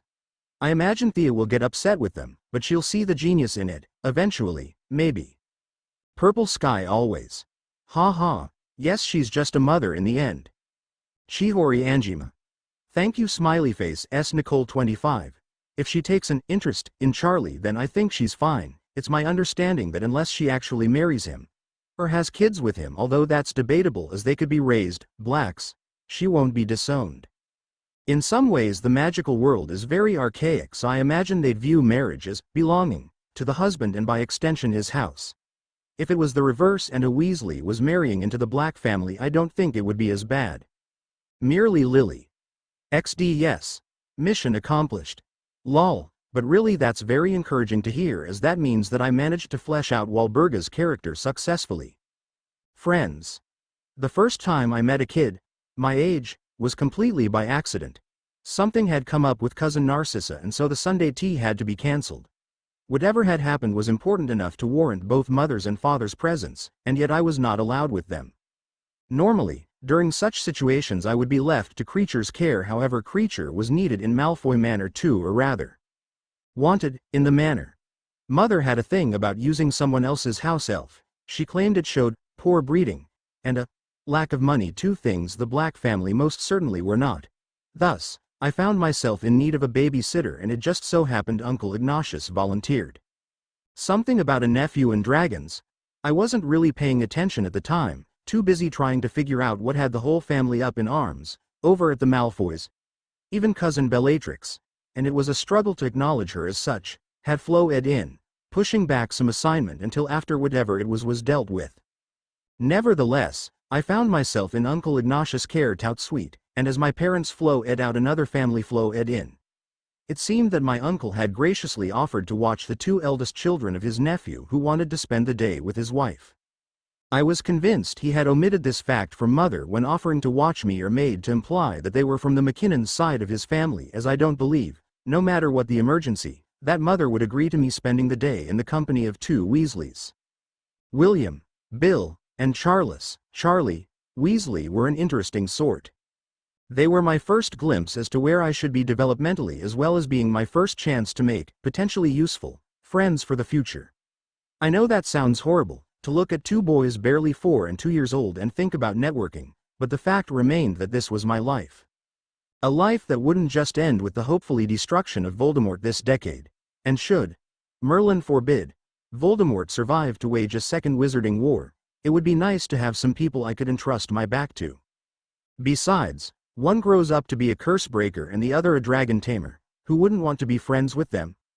Unfortunately, the best laid plans of mice and men often go awry. The boys thought I had cooties, or some wizarding equivalent. I couldn't really make out what they said very well most of the time, and so refused to play with me. Or rather, Bill thought I had cooties and Charlie liked to follow his big B woder everywhere. Now, had I been a normal 4-year-old girl, this would have gone one of two ways. Either I would have thrown a fit demanding to be included in whatever make-believe game the boys had concocted, or I would have gone on to sulk in a corner trying to pretend that I didn't care that they didn't want to play with me. Luckily, I had enough sense of self not to be hurt by the words of a small child, especially when they weren't said in malice and wasn't that cute in its own way, that there was an age when children honestly believed in things like cooties. So rather than act out, I simply employed some basic reverse psychology. "Hey, I was just asking 'cause I heard deer is a dragon in da backyard, and I wanna see id. B but I dot id could attic so I was afraid da go awan." I mumbled, trying my best to play the poor defenseless maiden, all the while cursing my underdeveloped tongue and its inability to make a t sound. "B bud, if you was scared I understand." The change was instantaneous. "Scod. I not scod," Bill called, incensed. I managed to give him my best, really, face, and in a fit of pride he grabbed my hand and started dragging me to the backyard. "I show you," he called. "I protect you from da dwagon." I come," little Charlie called, crawling behind us. The rest of the afternoon passed with me pointing out the dragons, as they tried to attack me, really just birds flying overhead, which quickly morphed into a story about the brave knight, Bill, and his trusty squire, Charlie, trying to protect the kind maiden, me, from the big bad wizard who kept sending evil creatures to test the knight's skill. I had the greatest urge to sing, "I am Lord Don Quixote." It was, honestly, the most fun I'd had in a while. Adult or not, sometimes it was nice to just lose yourself to your imagination and laugh at the world around you. After so many months of nightmares and stress, it was nice to briefly forget about tomorrow and be allowed to enjoy today. The longer I stayed out there in the sun, and when last had I been able to enjoy something as simple as sunshine and the feel of grass on my feet, the more I could feel myself relaxing. Which is the excuse I give for why I was so inattentive as to miss my Aunt Lucretia sneaking up on me. Aunt Lucretia was my father's older sister, and I had heard Mother mention that she was also my godmother. Apparently she and Mother had been close friends growing up or something. Thus, despite her marriage to Uncle Ignatius, she was a black and so had been at the Malfoys with practically every black in Malfoy. I had noticed the families getting closer ever since Reg had referred to Lucius as cousin at last Yule's ball. Thus her presence meant only one thing: it is time to go home, Amalthea. The fun was over. Casting a forlorn glance at Bill and Charlie, I sighed before waving goodbye to them. It was slightly heartwarming to hear their cries of, "Don, go yet," and "No weave," and I made sure to thank them for their braverism, before turning to my aunt, who seemed to be watching the entire exchange with a thoughtful look. Curious, but knowing better than to pry, I followed her to the main foyer where my parents would be picking me up. Gimald Place was so charmed that only immediate, the main family could flow in and out, thus why my aunt couldn't just drop me off at home. "Amalthea, dear," my aunt questioned, snapping me out of my musings, "tell me, did you have fun today?" The amount of weight she managed to put on the word fun was actually very impressive, but it left me reeling as to what I should answer. The problem with growing up around Slytherins was that nothing, and I mean nothing, ever meant what you first thought. Every word or question had some deeper meaning tied to it, and as a child I was not meant to catch this. I was meant to answer honestly and let my family read whatever they wanted into it. However, as a writer, not former, never former. Even if I was too young to write, I still composed stories mentally. It grated at me to have my words so misinterpreted. "What are you really asking, Aunt? Mother would never let me associate with Bill and Charlie. Are you trying to see if I am going to tell on you? Or is it something else?" I began, haltingly, unsure. "I've never spent dime wid kids my age before." "There, a nice non-committal answer, take that as you want." Well, would you be opposed to spending more time with them in the future?" "I've been wanting to spend time with my goddaughter recently. It's unfair that complete strangers can monopolize your time once a week when I haven't seen you since your first birthday," she began, "and if Ignatius just so happened to be spending time with the boys on coinciding days, well, that would be entirely out of my hands, now wouldn't it? After all," she added with a sparkle in her eye, Your mother can hardly expect a respectable woman such as myself to dictate to my husband whom he brings into his home, now can she? Oh, you're good, aunt. You're good. I'd like dat, I answered before I could stop myself, wincing at the eagerness that coated my voice. Well, if my aunt had any doubts about if I'd had fun today, whatever fun meant, they were certainly erased now. Her would-be response was cut off by the flow flaring green and my parents stepping out. I was briefly shocked by the gloom that seemed to cling to them, so shocked in fact I forgot to properly greet them, with a curtsy, and they were so out of it that they didn't even seem to notice. A silent conversation passed overhead as the adults made eye contact, and it was in that moment that I realized Aunt Lucretia really was my father's sister and mother's best friend. No words needed to be spoken between them at all, and yet something seemed to be understood. Come along now, Amalthea, we have much to talk about, Mother called before swishing her robe and throwing powder into the fireplace. Father seemed to linger for a moment. It seemed as if he had something to say to Aunt Lucretia, but with a shake of her head he seemed to change his mind before nodding, and shepherding me to the flow. Come along, dear, it's been a long day for all of us. Drake was dead. A miscarriage, they said. I didn't know how to feel about the news. On one hand, I had never wanted Drake to exist in the first place. Ignoring the engagement, which had been a non-issue as I would not have my future spouse dictated to me, there was the fact that by simply being he would have debunked everything I thought I knew about the world around me. On the other hand, he was just a little boy. A little boy who would now never have a chance at life. And I'd actually grown rather close to Aunt Sissy over the past couple of weeks. I couldn't imagine how she would be taking this. No, I just chose not to. Cowardly of me, perhaps. But I had too much to think and worry about to add my older cousin to the list. Especially when I couldn't offer any comfort and my very appearance as that of a child would cause her pain. It's why Mother had agreed to temporarily stop taking me to Sunday tea. In retrospect, I should have seen this coming. I had always thought it odd that the Black family was so fertile compared to other pure blood families. Most Blacks had anywhere between 2 to 4 children, yet the books had both Narcissa and Andromeda having 1 kid, and Bellatrix having none. It was often overlooked as Bella was a fighter, an avid believer in Lord Voldemort, but she's been married for years now and her Auror career is recent, within the last 2 years, recent.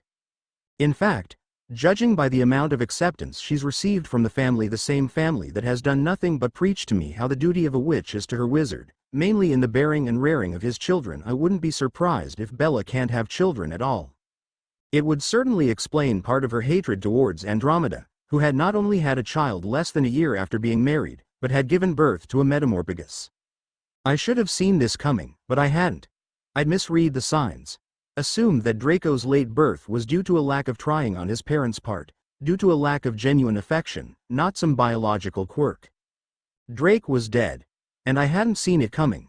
The thought was chilling, not just because it reaffirmed how easy it was to die in this world. Not because it brought to home the fact that I wasn't actually a seer, couldn't truly predict the future. But because it was deducible based on the books, and yet I had not seen it coming and misread the clues. It was terrifying, because if I had missed this, well then what else could I have missed? Well, there you guys go. Quite a few of you guessed at the miscarriage, or hoped for one. I can honestly say that this was planned from the beginning. The moment I introduced the concept of Drake, he was meant to give Thea a scare. A sort of, what did my birth inadvertently affect? Thing. But in the end he was never gonna see the world. Although a 20-year-old sissy as a mother would have been cute to see. Thank you for all your reviews, favorites, alerts. They really do make my day, smiley face. Silver Wolf 1978. Ha ha. Well, any pairings are a long way in coming and I couldn't honestly answer that, as there are a few ways that can go at the present. Will she go for someone older because of her mental age? Or go with a childhood friend she's known for years? Would she even be able to open herself up enough to make a relationship work? Who knows? Certainly not me, winking face. Apples. Thank you. Bows, I try. I'm happy you like her name, as it took me forever to find one that had A. Not been used in another FIC before. B. Kept to the Black naming conventions, and C. Didn't sound horrible. Yup. Bella decided she was tired of her sister getting all the screen time. Jezebel Silver. Ah, thank you, and you're welcome, smiley face. S. Nicole 25. That's true, Thea's definitely in a situation that has no easy out. Even if they manage to kill Voldemort the first time around, that in no way guarantees Thea's safety. Whispers in the Dawn. Bella will definitely make a reappearance. Once I introduce a character, that's it, they're part of the story. Even if it takes a bit, they'll inevitably demand to be allowed to say their piece. Winking face. Yes, strife does build character, although I suspect any more character building will drive poor Thea insane. The chemical bond theory will be making a comeback, eventually. And Thea's school life won't be smooth sailing for sure, although it'll be 10x better than poor Harry's. Nymphadora Jackson. Lol. Well, as you can see in this chapter, Charlie's still a little too young for Thea to take seriously winking face, but who knows where her heart may lead in a few years. I definitely want to explore all the convoluted politics when she's older though, for sure. And thank you, that theory will definitely be making a reappearance during her school days. Purple Sky always. Oh, he most certainly does need James on his side, to keep him sane if nothing else. Unfortunately, it's not his secret to tell, and he's too much of a teenage boy to just ask his sister if he can tell James' skeptical smiley face, but worry not, for James is persistent, smart, and resourceful. At least in my FIC. So he'll figure something out. James. A.N. I'm so sorry for the late update. Classes started up at uni, and I've been busy getting used to the new schedule. But things have started settling down now that the profs feel comfortable throwing tests our way. So I should be able to go back to my promise of updating like twice a week.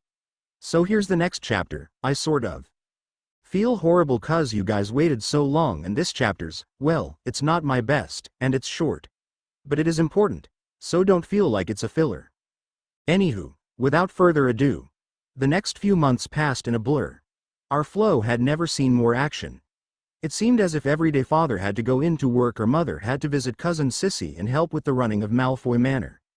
Apparently a miscarriage was more than just emotionally draining, as Narcissa was also constantly in and out of St. Mungo's. The first month had me almost entirely alone with Creature before the folks wisened up and realized I needed a babysitter. Too bad they decided to kill two birds with one stone and get me a tutor instead. Honestly, I preferred listlessly rolling a ball back and forth to trying to learn how to read. As if I couldn't already read college-level texts. Luckily, I was allowed to learn one extra language on top of my maths, literature, and history, which was just a more in-depth study of my family lineage than what Mother Dearest had been able to impart over the years.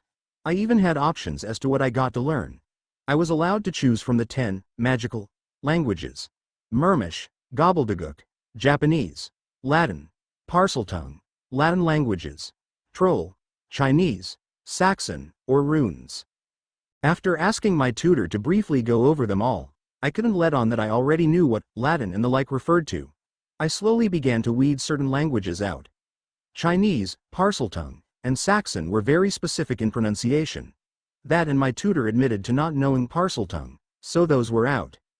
Latin and runes were dead languages. The glyphs held meanings, but the pronunciation was not standardized amongst users, so those were out. Gobbledygook and Troll were very harsh and frankly ugly-sounding languages, so I didn't want to learn them. Which left Mermish, Japanese, and Latin languages, having learned French before I knew that I would be bored with another subject that I would have to pretend to struggle through, and so ultimately struck that from my list. The choice was now between Japanese and Mermish. One was clearly more magical than the other, but the chances of me conversing with merfolk were slim, at least until I got to Hogwarts, where I would search them out in the lake. But Japanese would be useless unless I visited Japan, although he did mention that the runes used in spell casting and weaving were largely pictorial, combining aspects of kanji, hieroglyphics, and ancient runes. It might give me a bit of an edge in a few years. In the end, I wanted to learn both languages. I had never much cared for them in my old life, but right now it was the only subject that would actually challenge me. And if I'm being honest, I was a little starved for learning. Coming from a situation where I had paid to spend hours of my day being taught complex concepts, to 4 years of, "This is blue," or, "Say Sirius," was jarring, slightly insulting, and more than enough to drive anyone stir-crazy. After talking it over with my tutor, he suggested I start with Japanese now and add on Mermish when I was closer to 8 or 9. Apparently I was too young to be able to pronounce half of the Mermish words anyway, which I thought was absolutely ridiculous. What 4-year-old can't screech properly? Japanese was hard, although I really enjoyed saying my name in the language. Anarufia, Amarufae. I must have said it 20 times, daily. It was a wonder I didn't drive my parents insane. Although, in the spirit of full disclosure, I should probably admit that I was passive-aggressively using my love of Japanese to get back at my parents after Bill let slip that most pure-blood children get sent off to charm school to learn how to read and write. But even amongst other pure-bloods, the Black family was elitist. Mother claimed that a member of the most noble and ancient house of Black need not mingle with commoners. A subtle barb at all the non-noble pure bloodlines.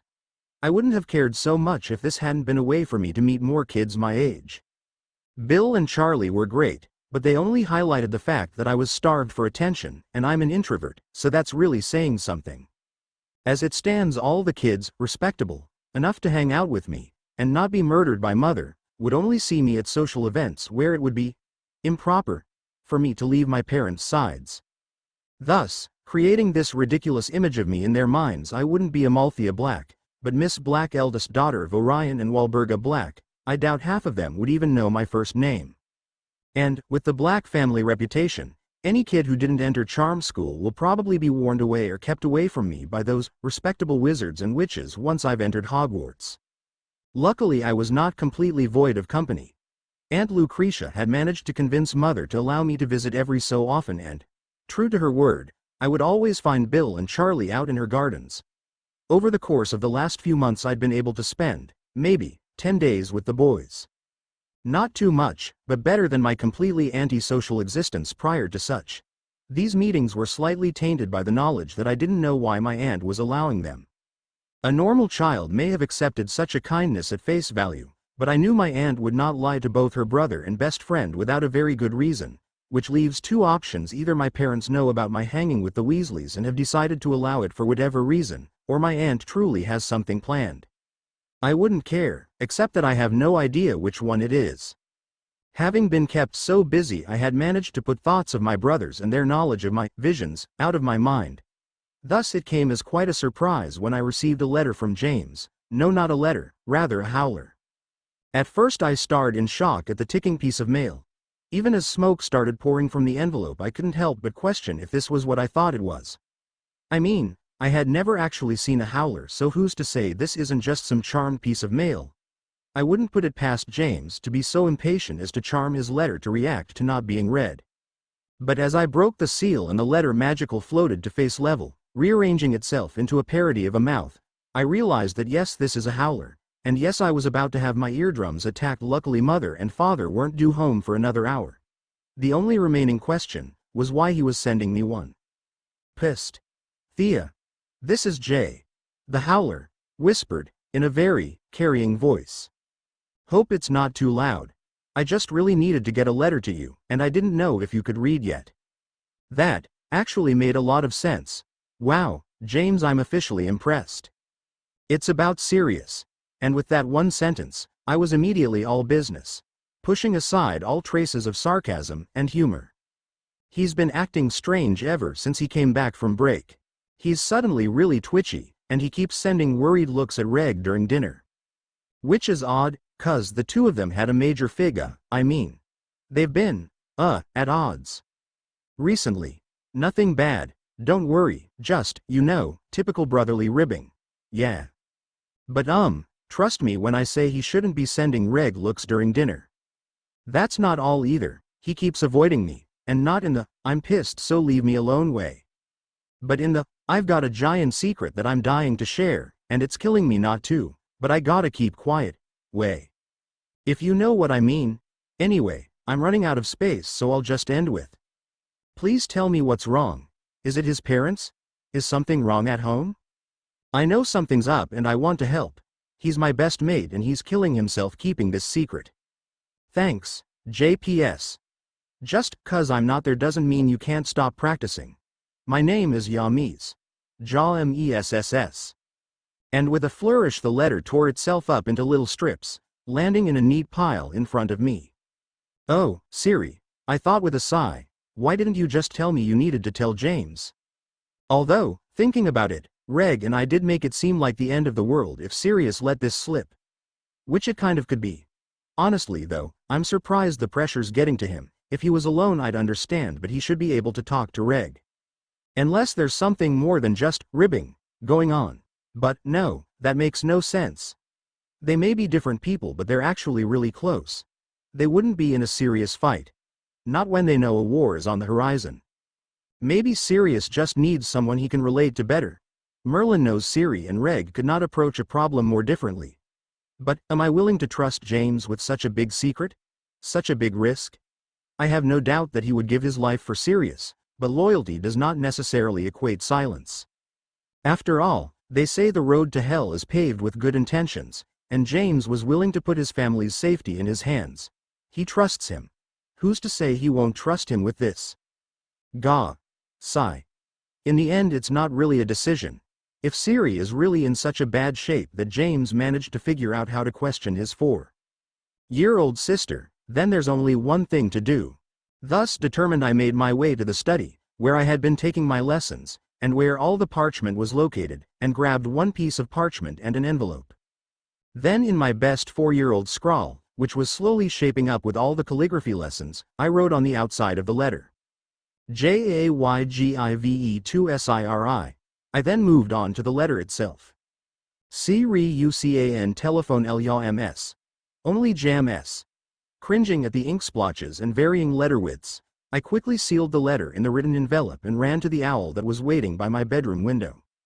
Take dis to James Potter or at Hoji Ward TS. I carefully pronounced while tying it to the poor owl's leg. I wasn't sure if owl delivery was as dependent on proper pronunciation as flow travel, but I wasn't going to take any chances. Even if the letter was vague enough as to be easily discarded should someone else get it. Hopefully, I thought, as I watched the owl cut through the night sky. Hopefully I haven't just made a horrible mistake. Wolf07. True, although she'd need to actually cast Legelmans unless her skills in the area are on par with Voldemort and Snape, in which case it's unlikely that Amalthea can do anything to protect herself aside from not drawing suspicion. She's only encountered Bella with her mother present, however, and something tells me Walburga would try to prevent such an attack, especially if she's trying to keep her daughter's abilities quiet. The sparky scribblings. I don't know what to say, really. I'm just so honored that you took the time to review as often as you did. I'd take the time to respond to all your reviews here, but something tells me you'd rather I use that time to write more story. So I'll try and touch on some things quickly. 16, haha. We'll see. In regards to the Weasleys, they're a little young to be making decisions now. 14. Thank you, it was hard characterizing Walburga, but I tried. 6. I can promise you that if things pan out the way Thea wants, she would most definitely play with Lil Harry. Probably treat him like a dog to spite James. As for her parents, we'll see. Mwahahaha. 4. No, not Korean, although interested in Asian culture, hence the knowledge. Her family lived in South Africa, the other continent being Africa. Thank you again for all your wonderful reviews. Jolly loser. Thank you for your reviews. To answer your question, no, I won't have Thea playing off that she knew what happened. For many reasons, but mostly because she didn't know it was going to happen, and I doubt she'd be able to play off her very real reaction to the news as acting. As for her parents getting suspicious, seers aren't all-seeing, and very rarely if ever see things pertinent to themselves. Her parents don't know that she saw things regarding Sirius and Regulus, and so have no reason to believe she'd see something so close to home. Especially when it's relatively unimportant in the grand scheme of things, despite how tragic it is in reality. Sister Always 0894. Thank you, haha, they'll definitely be showing up now and then. Jack Frost 14. Yeah, it was a pretty terrible situation all around. Skeptical smiley face. Elaine. Haha. Yes, from what little we know Alfred does seem sensible. Not too sure Thea would be his favorite, as I think he'd still like crazy rule-breaking Sirius. But I'm sure Thea could manage to convert him if she gave it her all winking face. Stromston. Well, that's entirely up to her mother, although I can't see Thea going along with it. Not unless she had some pretty good insurance that she would walk away from the encounter relatively intact. Merely Lily. Lucretia definitely has something or other up her sleeve, and it really bothers Thea that she doesn't know what, but for now she's going to go with it. As for the Gryffindor-Slytherin thing, it may or may not be a problem depending on how close the three become as friends. But Thea's definitely going to have a problem with people's views of Slytherin and by extension her when she gets to Hogwarts, I can tell you that. LRS Greenleaf. Wow, that is one of the greatest compliments an author can receive. Tips hat, so a big thank you to you. Hopefully you'll continue to enjoy the story as it's updated a chapter at a time. Whispers in the Dawn. I never believed in cooties, but then again I grew up in cul-de-sac where my only friends were guys. But some of the boys in my kindergarten class did. Or they believed in it in so much that it gave them an excuse to exclude girls from their games. So if kids really believe or just use it as a ready-made excuse, I don't know.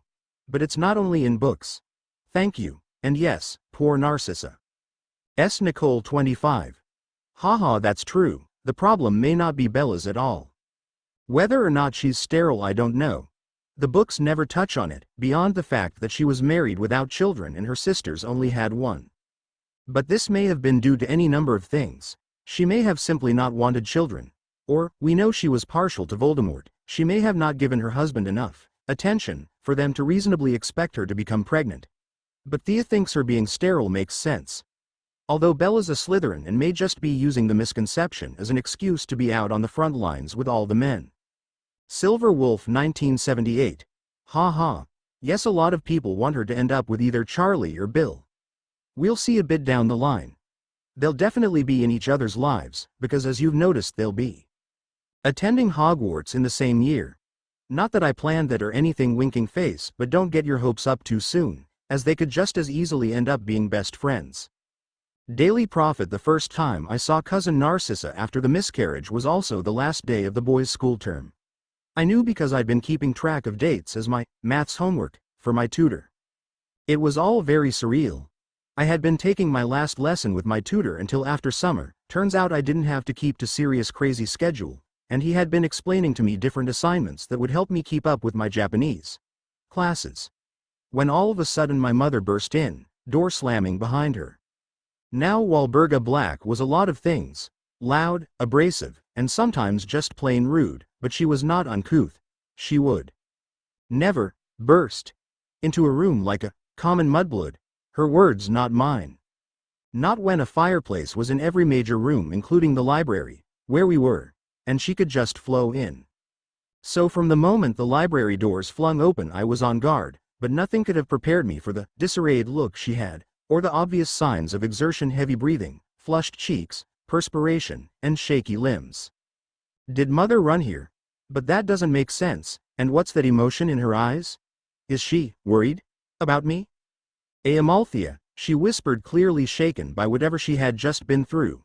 I was momentarily shocked by her vulnerability, which caused me to just stare at mother like a deer in headlights.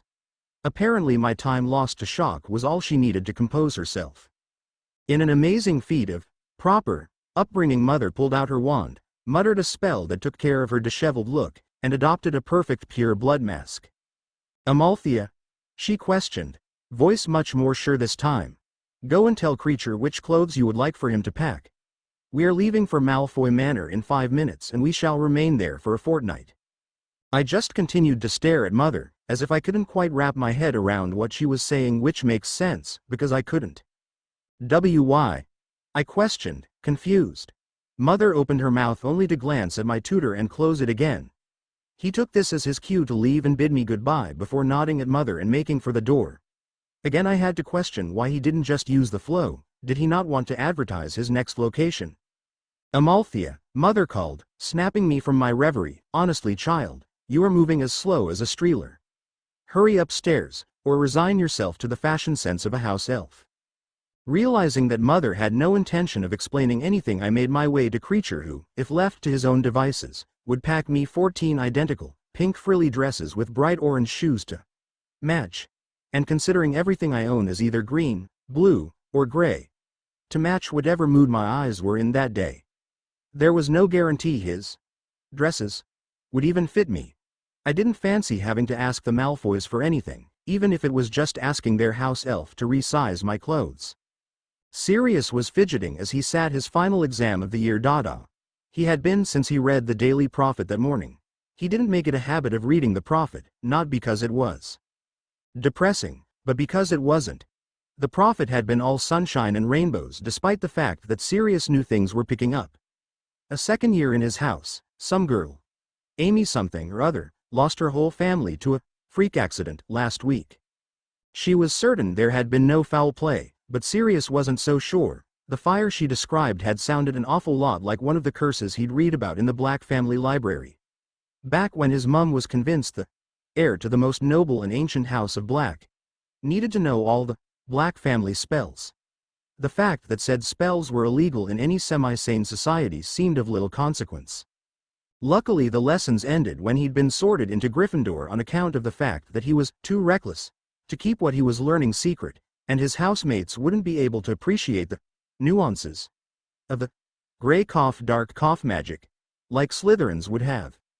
Anyway, the point was, Sirius knew dark magic and it certainly sounded like a dark curse to him. A fact that others were privy to as Amy had spoken to Aurors shortly after the fire and they'd still yet to close the investigation. But was this mentioned anywhere in the Prophet? No, instead some article about brass versus silver scales splattered the front page. Therefore, Sirius didn't normally read the Daily Prophet, as they obviously wouldn't notice anything important, or if they did wouldn't print it. That's just how the Prophet is. Or should he say, that's how the Prophet was. Sirius wasn't quite sure what caused the change, only that a change had indeed occurred, and it was major. 5 minutes, his professor called from the front of the classroom. You have 5 more minutes. Sirius just continued to fidget, mind running over the article that had been unceremoniously shoved in his face by James that morning. Worst motor vehicle disaster in the UK. Bus full of elderly women plunges Dibblesbridge, Yorkshire, killing 38. 17 children disappear from local orphanage. Gas line explosion weakens structural support of local free clinic. 5 wounded, 3 killed. It seemed that the paper was suddenly making up for all of its not news at once. Sirius was curious what had caused the change but suspected it had something to do with that bus story, and that new spell. Now if only his cousin hadn't been involved. Regulus was in shock. He'd known something was going to happen for a while now. Maybe not the where or the what or even the when exactly, but he could tell that people were getting restless. He had to hand it to them that their plan was rather well thought out though. If you're going to sow fear, start small. Antagonize without giving people a clear enemy to hate or focus on. Reg didn't know if they would continue this way for a while, making it all seem like the act of one sick and twisted individual, rather than a string of carefully planned intimidation tactics by a group of sick and twisted individuals. From a completely objective point of view, it was brilliant. Subjectively though, Reg really worried what this meant for Britain. After all, first blood had been drawn.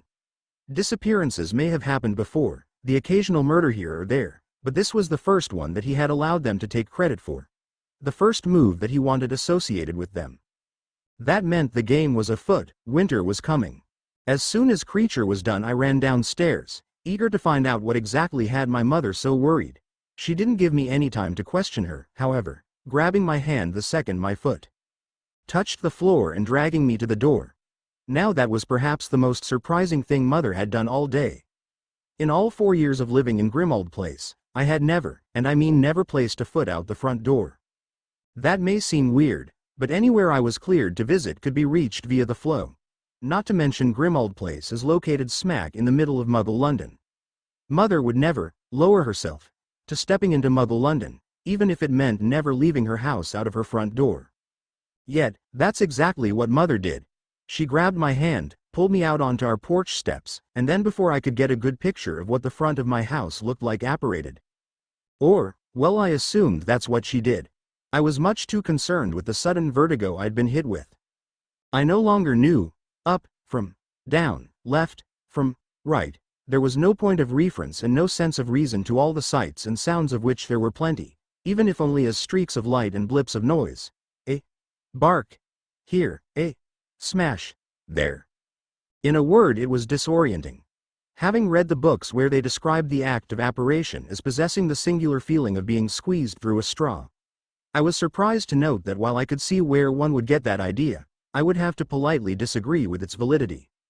Apparition was, to me, like riding a high-speed roller coaster and being stuck in a centrifuge all at once. On one hand you feel yourself jet-ing towards your destination with the sort of determination only a ride could possess. Turns and drops be damned. On the other hand you felt yourself being pushed by some unknown force just so. as if you were standing on a platform that was rotating at high speeds, pushing you further and further away from the center. Which in this case happened to be Mother. I would learn, years later, that this pushing feeling was more a result of side-along apparition than the apparition itself. But all I knew at that moment was Mother's death grip on my hand saved me from going splat somewhere between London and Malfoy Manor, and that I didn't fancy apparition at all. I suppose it would have been tolerable, and perhaps even fun, if not for all the lights, noises, and the distinct feeling of seasickness coupled with the loss of balance I associated with most roller coasters. I'm not ashamed to admit that I was sick all over Mother the second we touched down. And it was a testament to how frazzled she truly was that she made no mention of it beyond a muttered, "Scorgio," before ushering me into the manor, where I was greeted by Cousin Sissy, Uncle Lucius, and to my chagrin Bellatrix. To say Sirius and Regulus were surprised by the letter they received would have been a grand understatement. They were completely flummoxed. Which, while not uprising in the case of Sirius, who was far from dim-witted but often chose to lose any shred of sense when his mother came into play, was surprising in the case of Regulus. The two boys had been enjoying their last meal of the year when the family owl burst into the grand hall, not even making an effort to enter at the same time as the other owls, and then proceeded to make a scene above the Ravenclaw table, that was situated between the Gryffindor and Slytherin tables, until Sirius and Regulus cottoned on and simultaneously rose to meet Peist, the owl. If the two boys hoped the letter written in their mother's hand would shed any light on the situation, they were sorely mistaken. As it turned out, the letter was nothing but a cryptic line and a cutout of the front page article from the Daily Prophet with a few words underlined. Both boys had already read the article in its entirety, but reasoned that now was as good a time as ever to reread it. The end result was disturbing but didn't quite explain why their mother felt the need to tell them to make plans to stay with friends for the next 2 weeks. At least, that's what Regulus thought the scribbles amounted to. It was the worst he had ever seen his mother's handwriting, which had him skeptical about his translation. In the end, the boys just shrugged it off. Their mother may have been batty and incompetent, as is the way with all young boys. They felt their mother could not stand on her own despite all the evidence to the contrary, but she was still a Slytherin. Which Reg cheerfully informed Sirius meant they wouldn't learn anything more than what she deigned to tell them, and so should just try and see if any one of their friends could actually take them in on such short notice. When called upon his attitude, he only remarked that this was a good opportunity for him to further his connections, which of course did nothing to help Sirius' disposition. Which might very well have been Reg's goal, Sirius considered as he made his way back to his table to ask another boon of James. Can't have the Black brothers return from a conversation together in anything but low spirits, after all. Luckily for Sirius, James was more than willing to have his best mate over, and assured Sirius that his parents wouldn't mind the intrusion, and not to worry because they'll absolutely love him, a fact Sirius, somehow, doubted. Reg managed to appropriate similar sentiments from Avery, who seemed, in Regulus' mind, to have been expecting the request, which instantly put the youngest Black brother on guard. Thus concluded Sirius' 4th, and Reg's 3rd, year of school. Vigilante, or villain. Masked man marks sky. Worst motor vehicle disaster in UK. Bus full of elderly women plunges Dibblesbridge, Yorkshire, killing 38. Orders suspect foul play. A Muggle born who apparated from the bus reported seeing a cloaked assailant with a mask. Said assailant supposedly confronted the Muggle bus driver causing the accident. First responder, Bellatrix Lestrange née Black, restrained said Muggle born under suspicion of breaking the statute of secrecy and possible murder. Trial for Mrs. Elizabeth Jones scheduled at the Wizengamot on June 7. At the memorial ceremony for the Muggles, an unknown wizard similar in description to the one Mrs. Jones alleges attacked the bus driver apparated and cast a new spell. Its purpose is currently unknown, but it has been observed to cause a green light not unlike the light given off by the killing curse to shoot into the sky and paint a picture of a skull wrapped by a snake. The image could not be concealed by any magical means, simply fading after an undetermined amount of time. Caused quite a bit of trouble for both the Department of Magical Accidents and Catastrophes and the Department of Magical Law Enforcement. Obliviators were working around the clock to prevent Muggles from noticing anything unusual. When the mark appeared over the local clinic, full story page 6, mere moments after it had burst into flames, all hopes of an isolated incident were waylaid. What is the meaning of this sign? Who is its mysterious caster? And what are his future plans? It seems, only time will tell. A.N. Well, here's that update I promised y'all. Hopefully you like it, even though it was rather vague. But c'est la vie. A story wouldn't be a story if it happened all at once. Winking face. Anyway, I just wanted to thank everyone who read, alerted, reviewed. You guys are the lifeblood of fanfic writers this site over. S. Nicole 25. Haha. Yeah, in the eyes of a young boy I'm sure, impending death, ranks far below, gets with girl of dreams. Merely Lily. According to what I've found, Parseltown is, typically, inherited, but it has been taught before in the past, and is marked as one of the magical languages, according to J.K.R. Dumbledore supposedly could understand the language but not speak it, which implies that someone taught it to him, and as Riddle is the last descendant of Slytherin, I quite think it was someone who had learned the language themselves, perhaps Nicholas Flamel. Who knows, it's all really just speculation on my part. Mia Hartnett. Oh my, thank you so much, I totally missed that I'd written, nah, instead of, ma. I'll be sure to go back and fix that ASAP. As for the translation of Amalthea, thank you, I struggled when writing her name in katakana, and her nicknames. Thea. So there really was no getting out of it that way either. Once again, thank you. Jolly Loser. Thank you, Girl Dreamland. Thank you very much. Ha ha, I see your point, but Amalthea was rather new to the language at the time and so wouldn't have known any such poetry. Although she may decide to be precocious yet, after all she's still got plenty of time alone with her parents. I do imagine the subtlety of poetry would be appreciated in a Slytherin household, although I imagine said appreciation would decrease with repetition. Especially if repeated in the high shrieky voice of a toddler. Winking face. Time-locked maniac. Well, I'm happy to see you find my story interesting. Hopefully the updates continue to be so. Smiley face. Angry pixels. Haha, right? As much as I imagine her parents expect her to behave properly, there is a lot of leeway given to 4-year-olds, and I know I'd definitely take advantage of that from time to time. James the First A.N. So this chapter started because a few of you expressed an interest in James's reaction to the revelation. And I thought it was a perfect excuse to get a look at some of the events that have transpired through the eyes of James.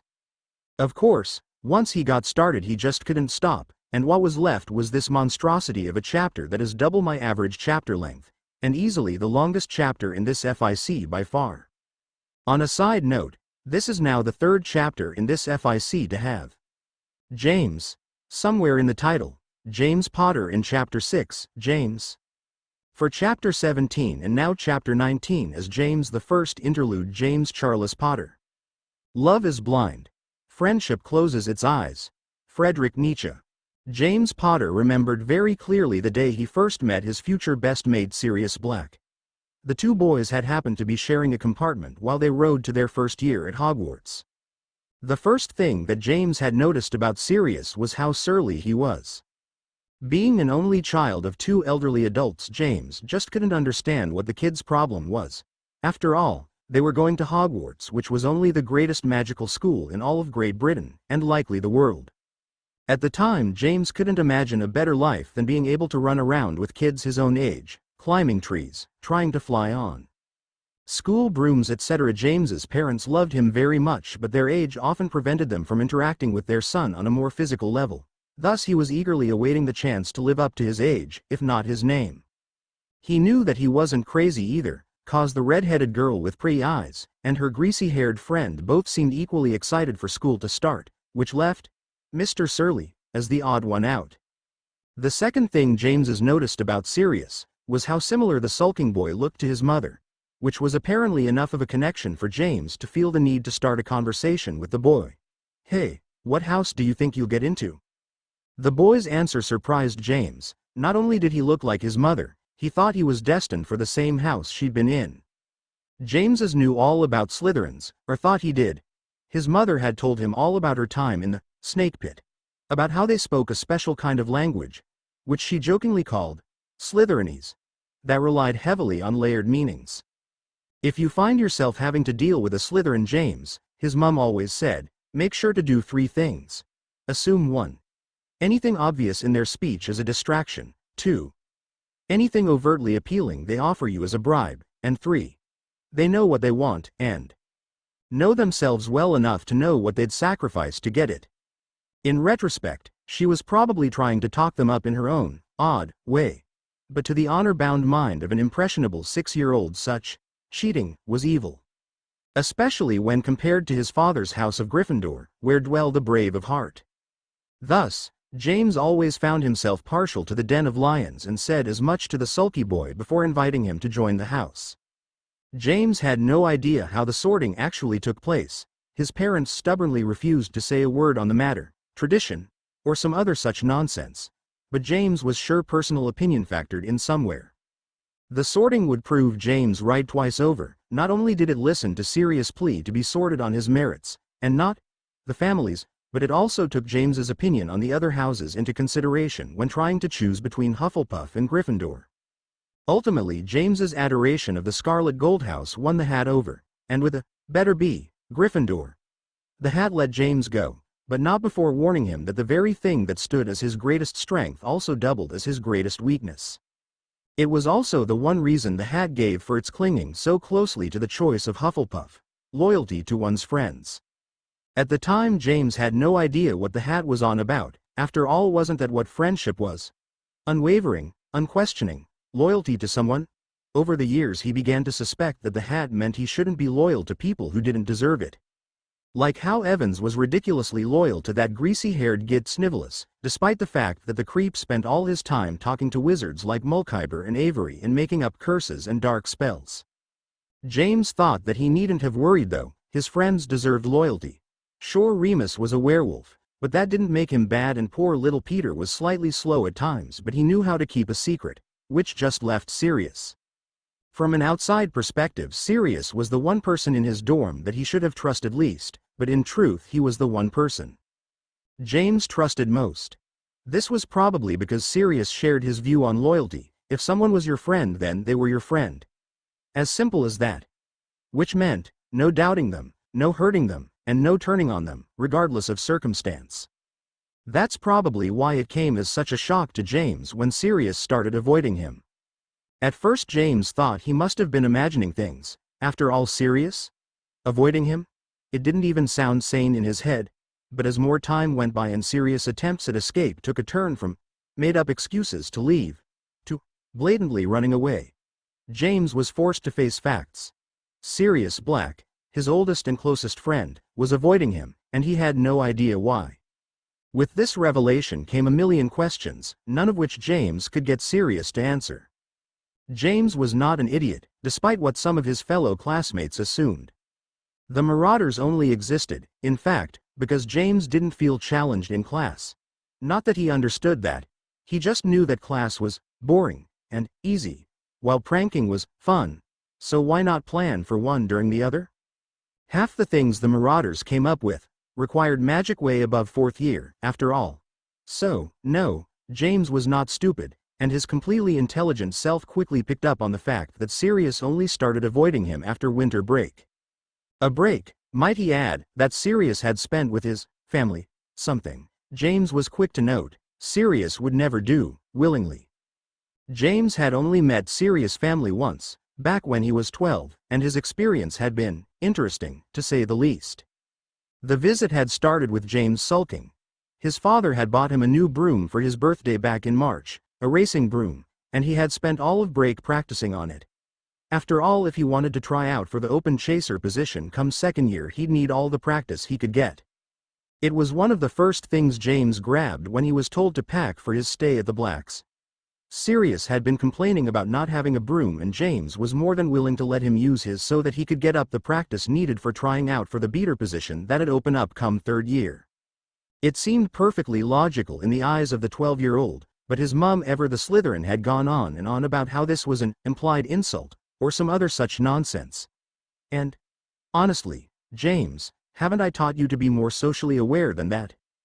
James had, in fact, been taught tact. It was the reason why he didn't answer his mum.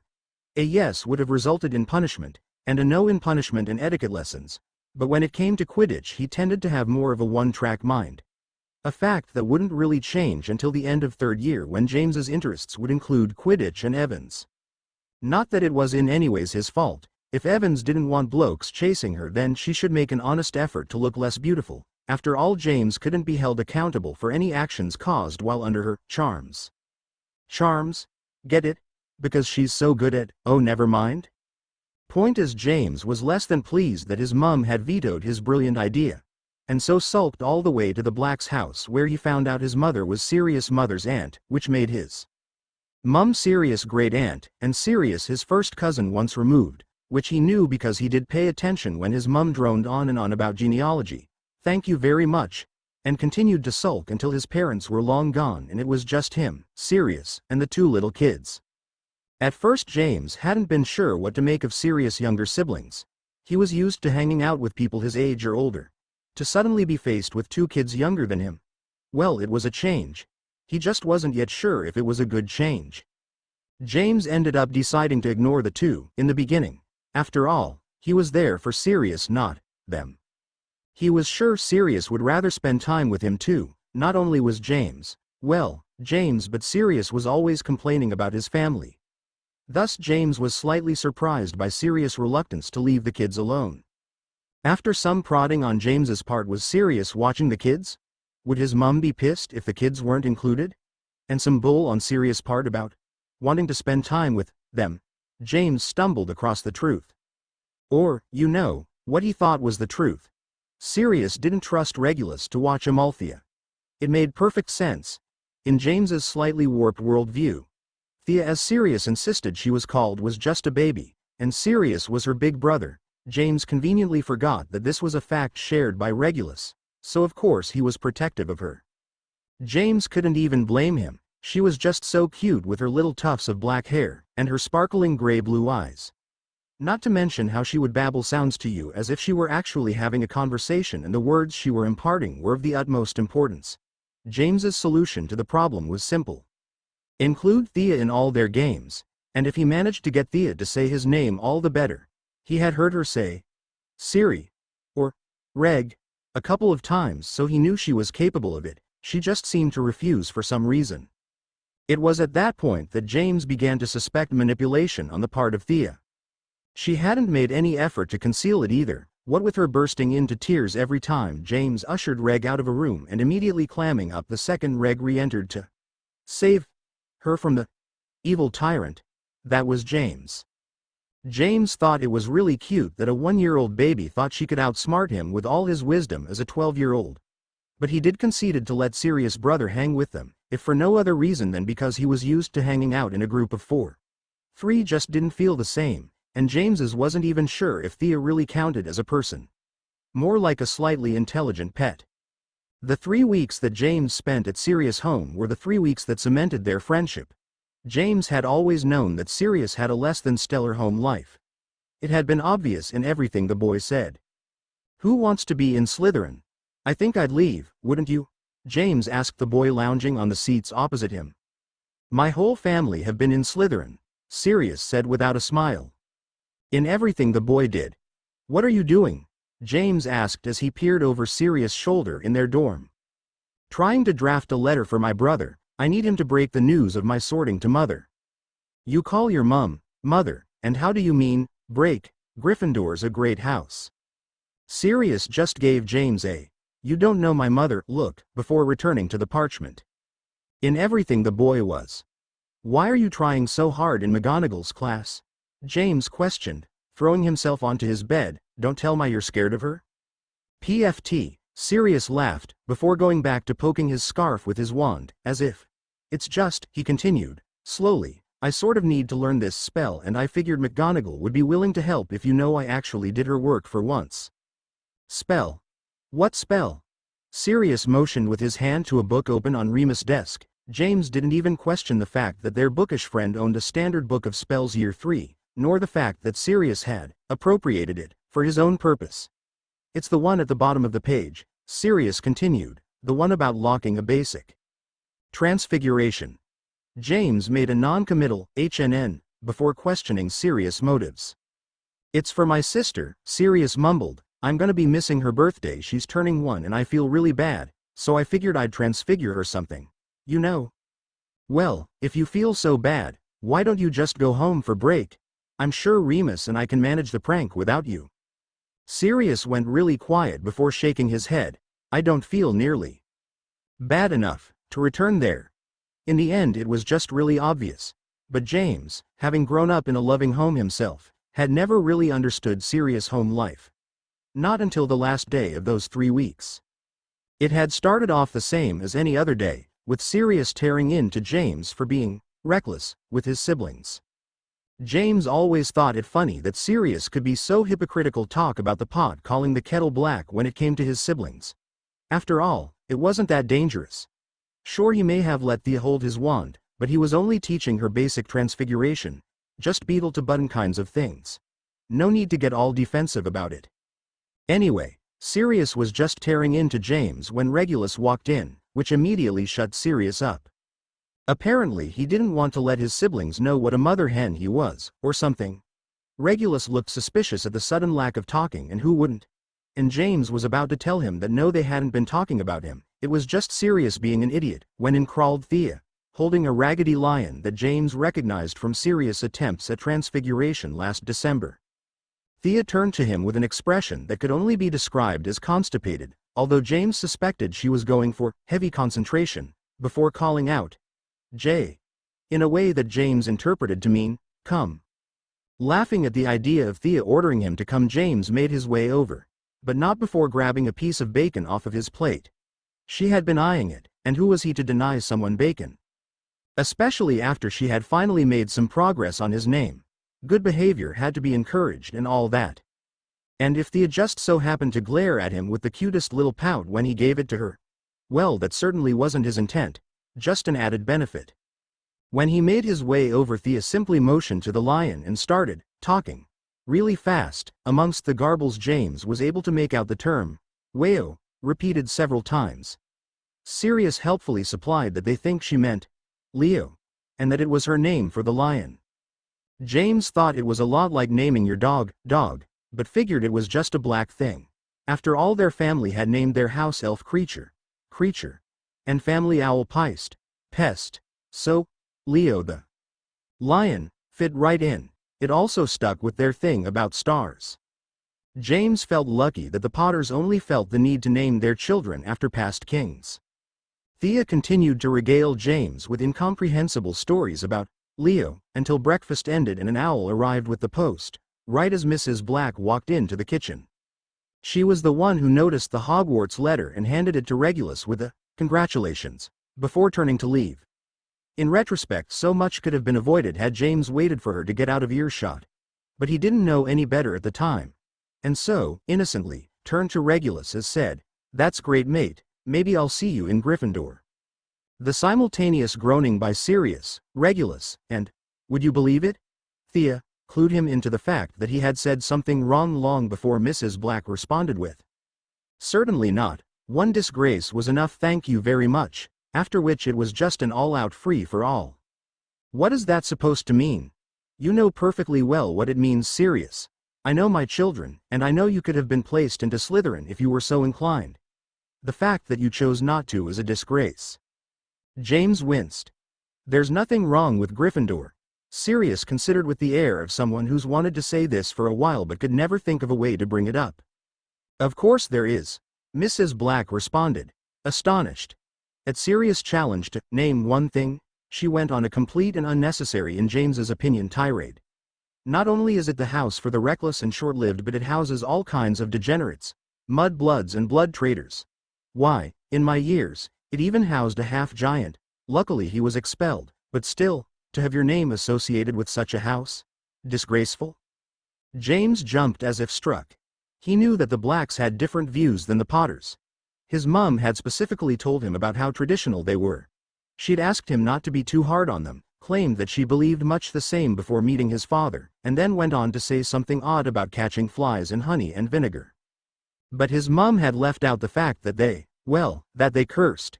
And mudblood was a curse word, plain and simple. James had heard it thrown around at school, and it had shocked him to hear it then. But, now? By an adult? It was enough to shock James out of his silent oath to stay out of the fight. "There's nothing wrong with Muggle-borns, Mrs. Black," James called, effectively drawing the fire away from his best mate. Of course, that just meant he was now on the front lines. And nothing wrong? She stuttered, as if such a concept was completely incomprehensible. She probably would have said more if at that moment the lights didn't start flickering. James had just enough time to see a crying Thea scream. No. Before he had to duck so as to avoid a flying plate. Appending a table so as to protect himself and Sirius from the mini tornado. James asked Sirius what was going on, only to receive an ambiguous, maybe she wanted Mother to shut up. The tornado lasted a few minutes, before dying down. James only had enough time to glance at Regulus hugging Thea before Mrs. Black grabbed him and his luggage and flowed him to Potter Manor, a full hour early. James was far too shocked to care. So, yes, James had met the Blacks, and he knew that Sirius would never have gone home for winter break unless it was for something really important. The bloke hadn't even gone home for his kid sister's first birthday, and he practically worshipped her. Wait. That's it. Thea's the only reason Sirius would ever go home over break. With his newfound revelation, James began to plot. Normally James would have tracked down Regulus to get his information from, but something odd had been going down on that front too. And James's instincts told him that going to Regulus would guarantee that he learned nothing. So he thought to try and get information from the other Black sibling. Now it was just a matter of writing a letter to a 4-year-old, who probably couldn't read.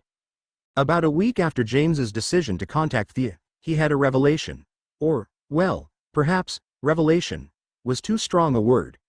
It was more like a completely brilliant idea. Anyway, this completely brilliant idea came to James's during dinner when mail came, and with it a howler, to some poor little Ravenclaw firstee. James had only passively noticed, until the firstee burst into tears crying, "Why couldn't she have just let me read it in silence?" It was at that moment that James realized how he could get a message to Thea. He just better make sure to whisper in his howler.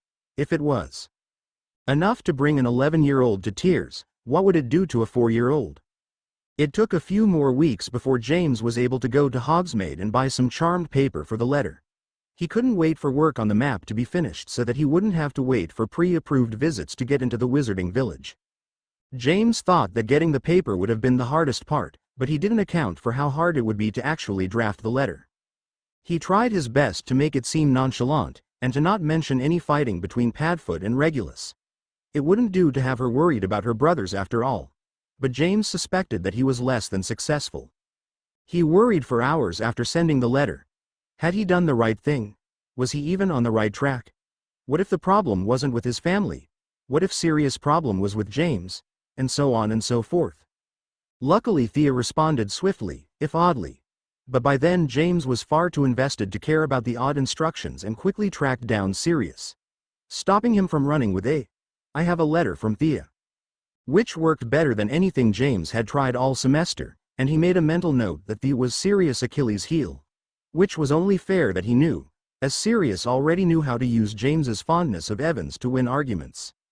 Even while handing the note to Sirius, James had to question if he had done the right thing by interfering. His fears were quickly assuaged, however, by the look of pure relief that came over Sirius' face as he read the letter was being generous. Line was more accurate. "Well, Prongs," Sirius said with a doggish smirk, "let's you and me find a classroom. I have a lot to tell you." James wasn't quite sure what to think after Padfoot had dropped a bombshell like that and so latched on to the first thing he could make sense of. "Wait. You mean Evans comes around?" At Sirius' look of incredulity James's shook off his shock. Right. Not the time. Sorry mate. Still, James couldn't help but add, "Evans really comes around?" Sirius just started laughing uncontrollably before muttering, "I really missed this." He then turned to James with a twinkle in his eye that spoke of trouble for James's stellar mood. He began. Thea never said Evans, specifically, only that the doe had a red coat and green eyes. Who knows, Prongs, maybe you just have a type. Nope, nah, it was Evans. It has to be Evans.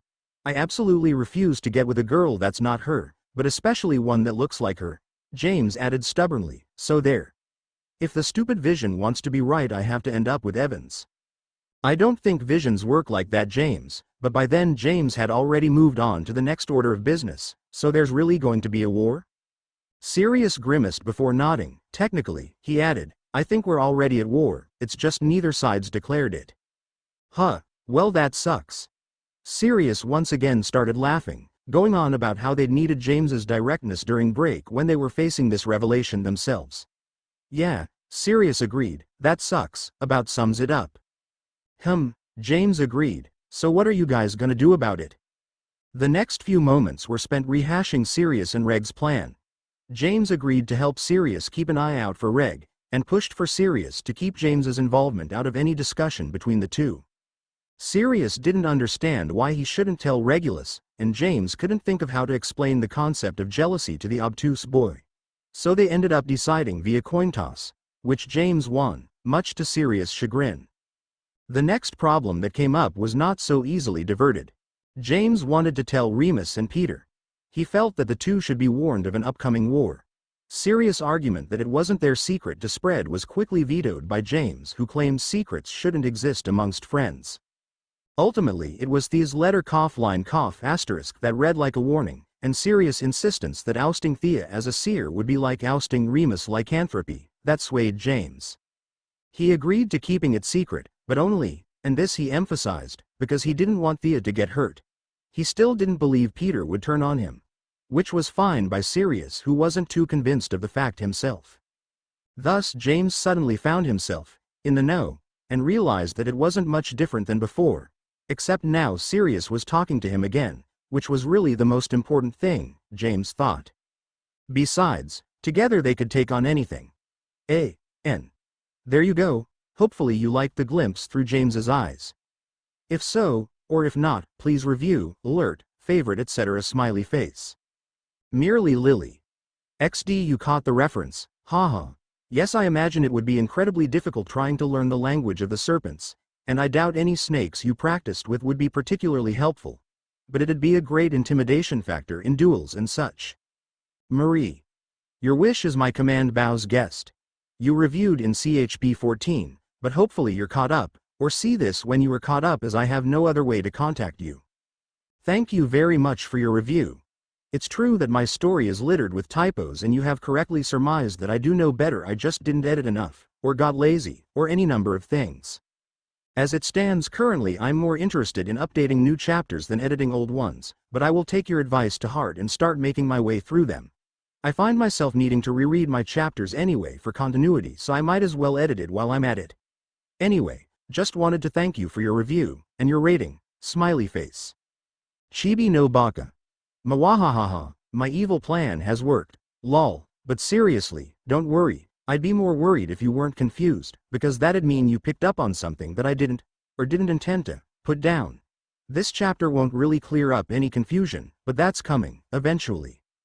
The Sparky Scribblings. Well, thank you then, smiley face. As for baby Harry, I do believe he's adorable. I always like the letter from Lily talking about baby Harry on a toy broom scaring the living daylights out of their cat XD. Ah, Gred and Forge. Well, I suppose that depends on how close Thea gets to Bill and Charlie, and how bad the war is when they're born. Which should be soon-ish. But she'd at the very least interact with them after the end of the First War. Haha, yes. James's is a genius, and is, slowly, starting to realize Thea's got her uses. Thank you for your review. Smiley face. KV D'Souza. Well, thank you, and here you go. It's not just James's reaction, but at least you get it. Although I've got to say, it might be the shock talking, but he was pretty chill. Nicole 25. Haha, actually Sirius told him a while ago. A few months passed between CHP 17 and CHP 18. As CHP 18 is set on the last day of the school term. But here you go. James gets told the big secret and sort of just blows it off. As for Walburga being flustered, well, you're not meant to really understand the why quite yet. Thea sure doesn't, winking face. Aklumu what? Sorry for the late update, but things have been hectic in my life. Not only did I get a job coaching the local girls' gymnastics team, which while fun is very tiring, I also had to deal with midterms for my university and the subsequent increase in workload. But midterms are done, and so I should be able to work more on my fanfics. Anywho, without further ado, here's chapter 20. Disclaimer. Nope. I, a girl who was 3 in 1997, don't own Harry Potter, imagine that.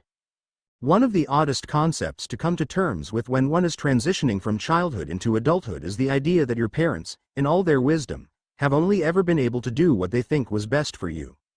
This idea that your entire life has been mapped out by people who had no idea what they were doing. No idea how the smallest decision would shape you for years to come. No matter how self-sufficient a child is, no matter how distrusting of authority, there is still an unshakable belief that adults have a halfway decent idea about what they're doing. Until you're an adult and some child turns to you as if you know all the answers to life, and you're forced to realize that not only do you have no freaking idea what to do, but that your parents probably felt the same way when they were raising you. And that's odd, because that humanizes them, makes them seem less like a figure and more like a person, less like a list of rules and more like someone's wife, sister, daughter.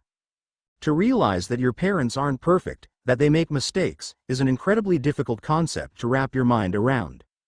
But do you know what's even more difficult? To have come to terms with such a concept, and then be forced to watch as your mother makes mistakes regarding your future. To be forced to watch, and not be able to comment because you shouldn't even be aware that parents could get it wrong. Let alone that your own mother was getting it wrong. To be stuck in the body of a bloody 4-year-old while a war was starting, a war that your two brothers were destined to join. That was definitely far more difficult than any paradigm shift. And that was what I had to face those 2 weeks Mother and I spent at Malfoy Manor. It wasn't immediately apparent, mind you. That first day was nothing but a flurry of activity. Mother ushered me into the Malfoys' home as if the devil himself were on our tail, before turning to cousin Sissy and asking her to lead me on a tour of the house. Read. Get me out of hearing range. Sissy took the directive with grace though, and quickly escorted me out of the parlor. As she led me away, I couldn't help glancing over my shoulder wondering just what I was going to miss out on.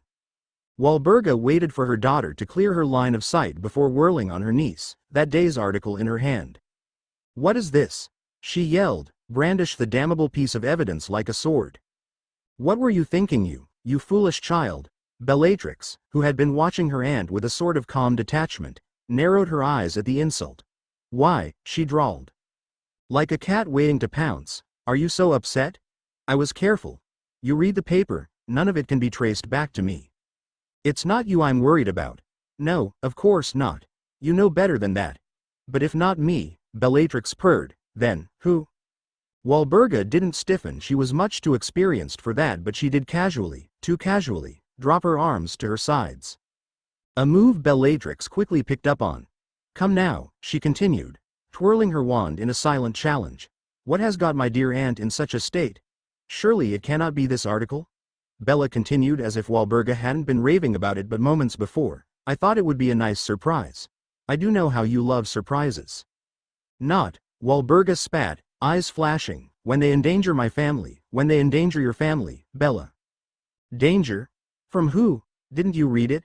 No one's the wiser, and even if they did suspect?" "It was far too reckless. What were you thinking?" "Even if they did suspect something," Bellatrix continued, as if she had never been interrupted, "it should hardly be your concern.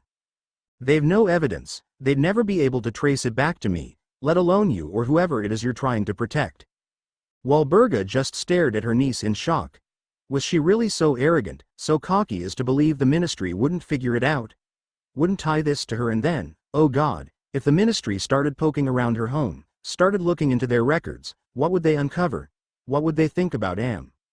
With a wrench, Walburga managed to whip her eyes away from Bellatrix, who seemed to be sporting a rather curious expression. "What would they think about what?" Bellatrix asked, as if reading someone's mind was no big thing. At once Walburga cursed herself for giving up on learning occlumency all those years ago. Orion knew the skill, was incredibly proficient in it, and back when they were newly married had offered to help her learn.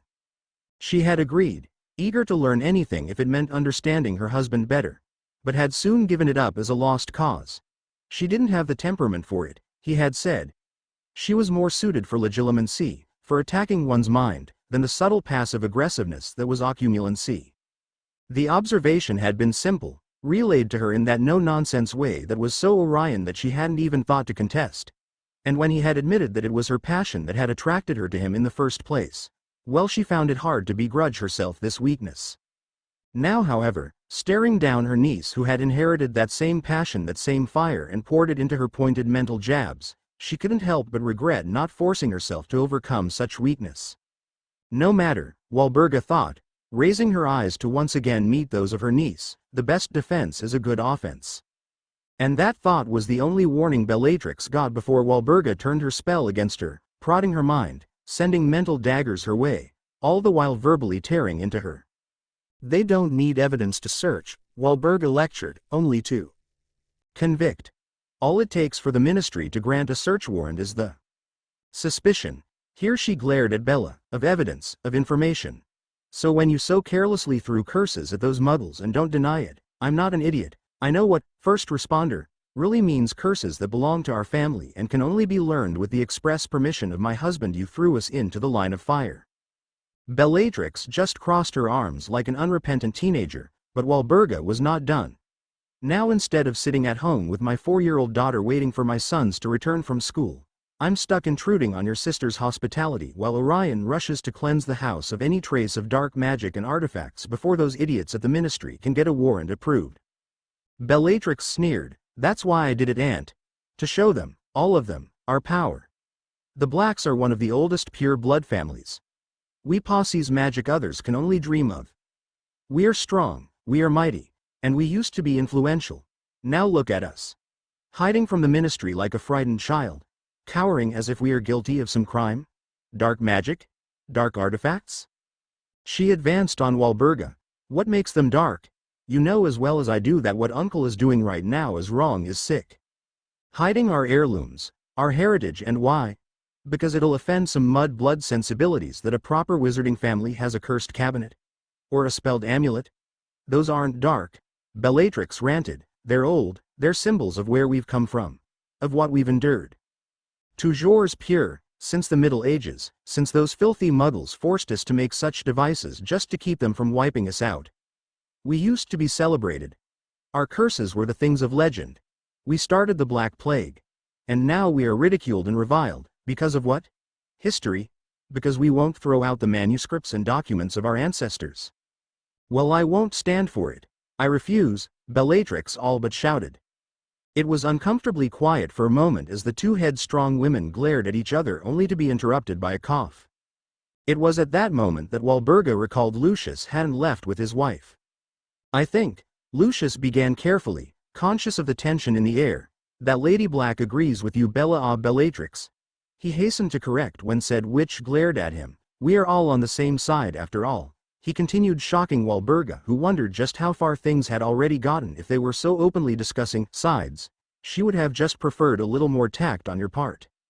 Walburga held in a snort. She'd have preferred Bellatrix not use any black curses while working for this underground movement. Not when it could bring her family under scrutiny. But held her tongue. She had already given enough away today. Bellatrix now knew she had something to hide. And knowledge was power. I'll probably need to add occumulancy lessons to Amalthea's timetable, Walburga mulled to herself as Bellatrix digested her brother-in-law's words. I should ask Orion to teach them. It'd be too much of a risk for others to learn of her abilities. Walburga shuddered at the image that brought up. Besides, the two could use an excuse to bond more. Amalthea is about at that age where they start remembering things. It would be prudent the two of them start working together before her earliest memories are filled with a distant father figure. I understand, Bellatrix eventually ground out, shocking Walburga out of her thoughts. Walburga just coolly nodded at her niece, who returned the acknowledgement with her own nod. And just like that the argument was closed. The first day was definitely the worst. After Sissy lead me on a merry walk through her far too big house, we returned to the parlor only to be greeted with a wall of tension. Nothing was visibly amiss, mind you.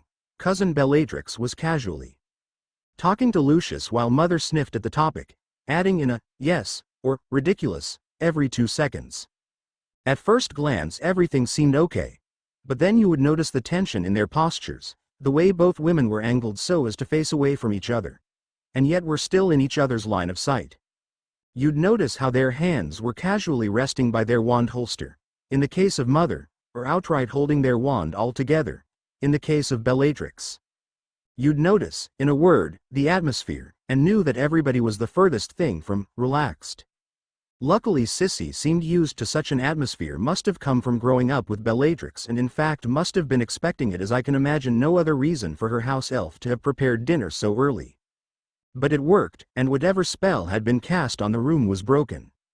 Unfortunately the tension remained through dinner and all the thinly veiled insults Mother and Bellatrix tossed at each other. I was rather shocked that Mother would antagonize Bellatrix of all people. Cruel, sadistic, clinically insane Bellatrix. But then quickly remembered that she hadn't yet made a name for herself. She hadn't tortured the Longbottoms to insanity, hadn't spent 14 years in Azkaban, and hadn't led a crusade against Muggle-borns through not one, but two, wizarding wars. When Mother looks at Bellatrix, she probably doesn't see what I do. She probably sees someone completely different, an ignorant child, or reckless adult, or something. When I look at Bellatrix I see the future, Mother sees the past. How ironic that neither of us bothered with the present. Anyway, the first day was definitely the worst. At the end of day 1, however, Bellatrix admitted that, unfortunately, she had to return to work, what with all these tragedies occurring, and the fact that I still wasn't allowed to read the Daily Prophet was infuriating. With Bellatrix gone, Mother managed to relax back into her normal if somewhat strict self. And it wasn't until 3 days in, when Father started staying with us. He only came to the manor after 5, and I was once again curious as to what my father did for a living, that my mother's mistake began. "Orion, I think you should spend more time with your daughter." The statement seemed innocuous enough, and while it took both Father and I by surprise, we both responded with a "why not" expression. Of course, when Mother followed up with, "I believe she would benefit from your occumulancy knowledge," I suddenly found myself with a long list as to why not. "Are you sure that's a good idea, dear?" Father put in, and I was secretly rooting for him to do the impossible and change Mother's mind. The healer did warn against putting her through stressful situations. "Orion, trust me, this is her best bet at avoiding stressful situations." Mother then gave Father a look, and I had to wonder if he wasn't reading her mind right then. "If that's what you think is best, dear," and that was the moment I realized Mother didn't know what was best for me. That she didn't know what she just doomed me to. And that I most certainly didn't have any say when it came to my own upbringing. Because, while occumulancy would be a very useful tool in the future, it would not be worth having my father cast legilimency on me. Not when my thoughts were that of a 19-year-old Muggle girl. "Well, come along, Amalthea, we might as well get started." And as Father began shepherding me to the Malfoy library, one thought resonated within me. I was so doomed. A.N. Thank you to all who read, reviewed, alerted. Hopefully you enjoyed this chapter. Guest. Thank you for your review. I love Snape as a character, and feel he deserves a lot of love. Unfortunately, Thea has very little contact with the Half-Blood Prince. At most hearing Sirius complain about the slimy git, or hear Regulus praise the potion genius. A year above him. If she gets a chance to help him, she'll take it, but it may not present itself. Skeptical smiley face. Purple sky always. Ha ha, yes, it's sad that James is such a genuinely good guy, and because of the era he's born into, rather than thrive he dies. Sad face. Hopefully Thea's interference will help him, rather than his willingness to trust hurt her. Doombug. I understand, as a reader you look for certain things in a story, for some it's character development, others it's plot, or character interaction. Unfortunately, all my readers don't look for the same thing, and I as a writer like to try and vary my chapters. Hopefully you'll like this chapter a bit more. As for a time skip, that'll be hard as we're at the point where things are starting to pick up, plot-wise. But I might do a small, around 2 years, time skip soon. We'll see. Anyway, thank you for your review, and for letting me know what you like to read. Smiley face. Zeitneranaga. Because James is an incredibly trusting individual, and the story is so written that it can go either way. Lol, honestly I don't know what James is going to do myself. It'll be interesting to see how it goes. Hufflepuff Girl 14. Thank you. I sort of struggled in the beginning about how I was going to start transitioning into the darker years, but James made it really fun to write. And he is pretty arrogant, isn't he? I don't know why, but the oblivious characters are always the best to write, maybe because as a writer you almost feel like you're being sarcastic the whole way through. Anyway, thanks for your review. Laughing face. Angry Pixels. Haha, fingers crossed. Hopefully, although James is very trusting. Anywho, Thanks for the review. Nicole24. Thank you for your reviews. You know, I've never heard about a wizard or witch keeping track of the letters that leave their household. I suppose it could be possible. A spell or rune could be set up to warn when letters enter the premise, and a charmed quill, like the one that writes down who's accepted into Hogwarts, could keep record of who received what. If so, let's just say that James, being a pure blood himself and thus privy to such things, either charmed the paper against detection, or bought parchment that cannot be traced. The war is only really starting now, so I assume such securities would only be strengthened now, and would have been less strict beforehand. Kamikaze, I'd been avoiding my father. That was a fact that I quickly had to come to terms with as he led me down the various corridors of Malfoy Manor towards their library. Since the moment I had first realized where I was, when I was, and perhaps most importantly who I was. I'd been avoiding him. I had never really noticed, which should have been my first clue. I had spent so many years prior to that first death without a father figure, so it wasn't in any way obvious to me that I had very few memories of father. It just seemed natural. There was Sirius, who was boisterous and bright, Regulus, who was introspective and shy, Mother, who was stubborn and overbearing, and Father, who was there. Now some people would make the excuse that he was distant, or rarely home. But I'd like to think I was above such obvious falsehoods. I knew better than that. Father wasn't distant, he was quiet. Reg had to inherit it from someone, I suppose, and although I didn't know his job, I did know his schedule. He was always home in time for dinner. He also did make an effort. Wasn't he there when I had been rushed to St. Mungo's? Wasn't he there to greet the Potters when James's first came to visit? Wasn't he there to pick me up when I had first stayed with his sister? Wasn't he there, every night reading to me from the Daily Prophet back when I had been allowed to hear the news? Like I said, Father was there. But more than that, Father was the interceder. The one who reined Mother in when she went too far, pushed too hard. Father was the one who always took our side, regardless of if we were in the right. The one who defended Sirius, and encouraged Regulus, the one who turned a blind eye when I just so happened to scribble on Mother's favorite dresser, which probably had more to do with his own dislike of the hideous thing than his feelings of loyalty to his youngest. He was the Regulus to Mother's Sirius, the calm to the passion, and the logic to the emotion. He was the reason our family could function so well. He was all of these things, and so much more. But he was all of these things silently. Sometimes, if I'm being honest, I forgot I had a father at all. He was there all right, but he didn't announce his presence, didn't make it a point of integrating himself into our lives. He would just sit there, amicably, with an air about him. An approachable air that seemed to say, "I'm here if you need me." Sirius would approach Father. I never really thought about it, but I do recall the two of them having long discussions about Quidditch tactics, and the best strategy for a beater on a team with only one strong chaser. Regulus would sometimes join them, offering his unique opinion as a seeker. Sometimes Regulus and Father would just sit around playing chess. Other times Father and Sirius would get into debates about transfiguration. I kid you not. Sirius really loved the science. It was always so natural that I had never noticed. Or perhaps it was the fact that it was just so quiet. Father spoke softly, and with patience. Thus there was no reason for Reg or Siri to speak loud or abrasively with him. Their conversations could get quite heated, but even the most passionate of their talks, something about a Wronski feint, never went above a fervent whisper. It tended to lend them an air of inapproachability. They just seemed so focused on each other that you couldn't imagine a way to interrupt them without seeming rude. Perhaps that was partially to blame, but, honestly, it was probably just a subconscious distancing on my part. Although I knew, logically, that my father could never take the place of my daddy, that didn't stop the pang I felt in my heart every time he would smile at me, call me his little moon, and ruffle my hair. Pain is intolerable, but we tolerate it out of necessity, out of need. But if we didn't have to tolerate it, if we had a choice, well, very few people reject the option of sedatives or depressants in the face of extreme pain. Why would I be any different? My subconscious only knew it hurts to be around him, and so decided on a course of action.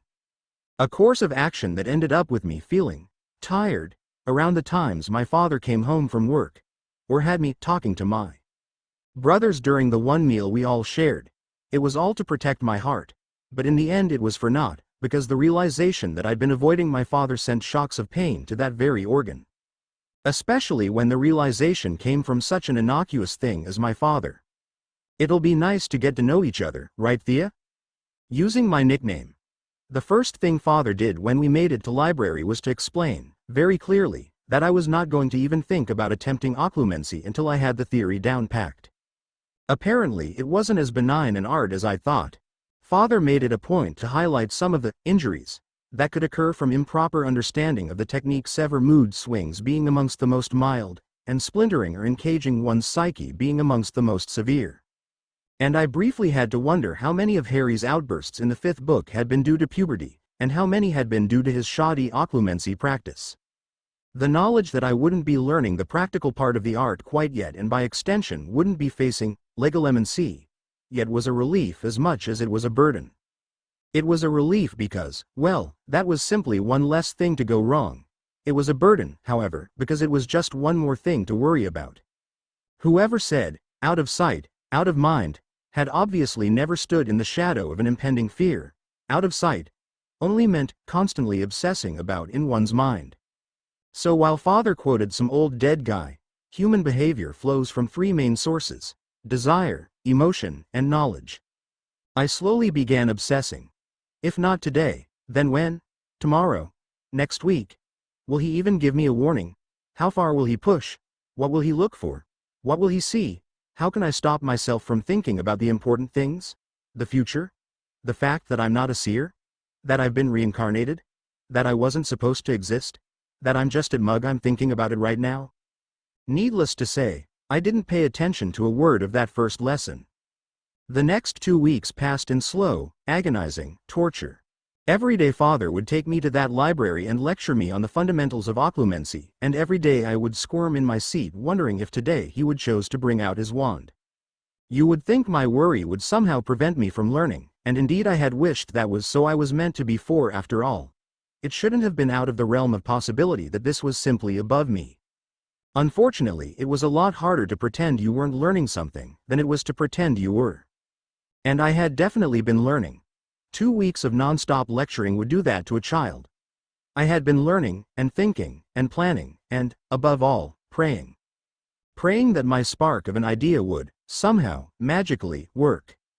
Occlumency is that art of magically closing one's mind. It is the natural defense to the art of legalemancy, the art of penetrating one's mind, and has existed since medieval times. It was created in response to the many legilimens who used their ability to wreak havoc during the Dark Ages, and was originally taught only to the nobility, including the noble houses, partly out of a wish to keep power in the hands of the nobility, and partly out of the belief that they were the only ones capable of mastering the obscure magic. In fact, the myth that only pure bloods from the Sacred 28 could learn the art was born out of this deceit. But the myth was just that, a myth. It's not that pure bloods are the only ones who can learn the art, but that they're one of the few people raised in such a way as to master it. The way father explained it, occlumency is dependent on human behavior, and human behavior is dependent on desire, emotion, and knowledge. But beyond that, human behavior is dependent on both nature and nurture. Nature comes into play with my magical gift. I am a witch because of my blood, that's a fact. I wouldn't be able to attempt occlumency otherwise. Nurture comes from my pure blood upbringing. I was raised to keep secrets, to hide truths. Me more so than either of my brothers, as I was both a seer and the firstborn daughter. I was raised to hide my opinions, my strengths, my everything, and defer to my husband. In public. Compartmentalization, it's called.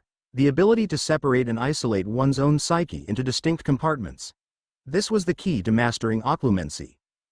Being able to take one thought, one memory, one idea, etc., and lock it into a box that is then pushed behind your shields.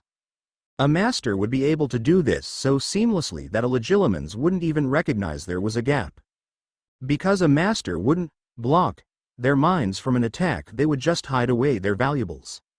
Father explained it was like letting a thief break into your house, allowing them to peruse everything you had on display, allowing them to get to know everything you owned. Because you were secure in the knowledge that the things that you really didn't want them to find were not even there. Not locked in some safe somewhere in the house, but locked in some other house entirely. In some other box. But that was the mark of a master, and I was but a novice. All I needed to focus on was creating a shield that could completely block off my thoughts. It would be blaringly obvious to any legilimens. It would feel as if they had run headfirst into a wall, but it should be enough for now. The problem with creating this shield was that it required me to clear my mind. I was effectively putting up a shield between my thoughts and their attack, but by thinking about my thoughts, by focusing on them, I was constructing a translucent shield. Which wouldn't really be of any use. It would protect me from suggestion and possession, but not from having my thoughts read. Although Father insisted it was more like looking through a pensieve than reading a book. Apparently this was where most people made mistakes. They focused too much on the concept of shield, and too little on the concept of thoughts. It was probably because books used words like penetrate for legilimency and defense for occlumency. This idea was built up that if I could just make my shield that much thicker or that much wider, it would be impenetrable. But that was wrong. Misdirection, distraction, diversion, these were the lifeblood of occlumency. The Great Wall of China couldn't keep out the invading Mongols, but the kamikazes, God, divine wind, storms managed to protect Japan. That's because a wall can be broken, a fire can be smothered, and even water can be dammed and stopped. But wind? Wind was all-powerful. At least it was in my mind, which is really all that matters since occlumency is completely dependent on what is and isn't in my mind. Father taught that I should imagine a wall, a solid, thick wall, in front of my thoughts. He told me to clear my mind and imagine this wall. Think only of this wall. He said the more I could concentrate on the wall, the more I could ignore my thoughts, my emotions, in a word myself, the more opaque this wall would become. And, eventually, this wall would be so shaded as to hide my thoughts. Now, I've no doubt my father is an excellent teacher. I've learned more from him in these past 2 weeks than I'd learned from my tutor in 2 months. However, his advice was catered to the psyche of a 4-year-old. It worked on the assumption that I really had nothing to hide, or rather nothing horrible to hide. It worked on the assumption that I would be able to clear my mind, because I'd hardly have the attention span to prevent this. It worked on the assumption that I wasn't absolutely terrified of my father entering my mind, and so would be relaxed and not mentally screaming bloody murder. In other words, it was good advice. Had I truly been 4 years old, unfortunately I was not, and so ran into many roadblocks. Many roadblocks that Harry himself had run into. Namely, how the hell do you force yourself to not think about something when the entire time you just knew you were protecting that very thought? It quickly became apparent to me that if I was going to have any chance at this occlumency thing, and I was incredibly determined to become a prodigy if it meant preventing my father from learning the truth, then I was going to need to come up with an alternative strategy. Luckily, imagination was my forte. Father said that I was building a shield. He didn't specifically say it had to be a static shield. I had already had the idea of a fluid like windshield back when he'd first mentioned misdirection. And wasn't wind translucent? That meant it would be present even if I was thinking about things I didn't want Father to know. Wind could also be distracting if it buffeted one enough. And really, I didn't need to prevent Father from seeing my memories. I just needed him to see them sans the commentary of a 19-year-old muggle. If they were blurry enough, I could easily write them off as visions. I don't know what I could use as debris or dust to help my winds obscure vision, but I'm sure I've had enough errant thoughts or odd daydreams to make do. I wasn't confident my idea would hold up in practice. No, I was the furthest thing from confident. But at least I had a game plan, one that I could actually attempt, rather than the impossibility that was clearing one's mind. Like I said earlier, 2 weeks passed in slow, agonizing torture. But at the end of the 2 weeks, on the eve of our final day in the Malfoy mansion, Father finally decided I was prepared enough for a practical lesson. He swished his wand and all the tables were pushed against the wall, making a nice open space for the two of us to stand in. He then gave me a minute to focus on my shield, although he said, to clear your mind, before raising his wand and whispering. Legilimens, the mind is a peculiar thing. Growing up I had read many books, manga, comics, that featured the idea of entering one's mind. In Bleach your mind was a world unto itself. In Ender's Game it was more just stream of consciousness. Teen Titans had Raven's Mindscape, Nevermore, being a veritable hell filled with emoticlones, and more. So, needless to say, I had no idea what to expect when my father first tried to enter my mind. Father had explained, before entering, that he would be searching for a specific memory at first. The memory of that first day I'd spent with Uncle Ignatius, and that my job was to keep him from seeing it.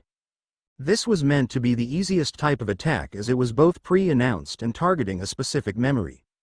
He explained that as we practiced and I got better, he would slowly increase the difficulty of his attacks until I was able to, unconsciously, protect myself from even the most subtle of queries that were made with no prior warning.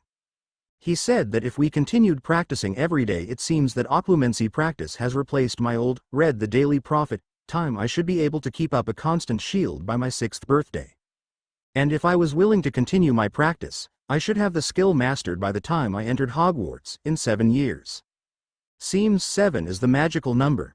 Can't master the art of occlumency without dedicating 7 years to its study, the same number of years a student spends in Hogwarts. Man, I really want to take arithmancy and learn how these numbers manage to affect the world so much. Thea, perhaps you should concentrate less on arithmancy and more on occlumency right now. Like I said, the mind is a peculiar thing, and mine seemed to be nothing but a series of winds blowing in the dark. My idea to create a shield out of these winds was all well and good, but do my thoughts really wander that much? Yes, dear. Thoughts that flow like wind don't like to be contained. Let's try this again, Thea. But this time, try to clear your mind of all thoughts, not just the thoughts you don't want me to see. All right, Father, I said while looking him in the eye, but I couldn't quite shake the idea that my random ramblings had worked. It may have been unintentional, but legilimens. It had prevented Father from seeing my memories of Bll. A small girl sat on a bed of grass smiling at the 2 red-headed boys in front of her who were waving sticks in the air. I sabe. The youngest called while trying not to topple over. The elder swung his stick, with both hands, like a sword about to deliver a fatal strike on the tree in front of him. I will protect da pw inses fwam evil. Bam, you won, get fw you me, whack. The girl started giggling and singing a song to herself. Hear me now, O thou bleak and unbearable world. Slowly wind started picking up, flinging the children's hair this way and that, but still the girl sang. Thou art base and debauched as can be. In fact, the wind seemed to carry her voice, to amplify it. And a knight with his banners all bravely unfurled, making it echo across the field as if by a sonorous charm, now hurls down his gauntlet to thee, until it was drowning out every other sound in the clearing. I am Lord Don Quixote. It grew louder, the Lord of La Mancha, and louder still. My destiny calls and I go. Until it was deafening, beating on one's ears the way the wind was beating on their face, the way the sand was beating on their eyes, and forcing them clo-ed. And the wild winds of fortune will carry me onward, I sang to myself, whithersoever they blow, whithersoever the... You can stop now, Thea. My father called with a hint of amusement in his voice. You already buffered me back. I blushed when Father ruffled my hair and mumbled, although I've never seen someone sing a person out of their mind. The things you come up with. Grumbling, but it worked, under my breath only caused my father to explode in laughter, and I was struck with how similar Sirius' laugh was to his, all barking and loud. It managed to transform Father's face, erasing the stress lines I'd never bothered to notice and causing his gray eyes to sparkle, and for the first time I recognized that Father was older than me.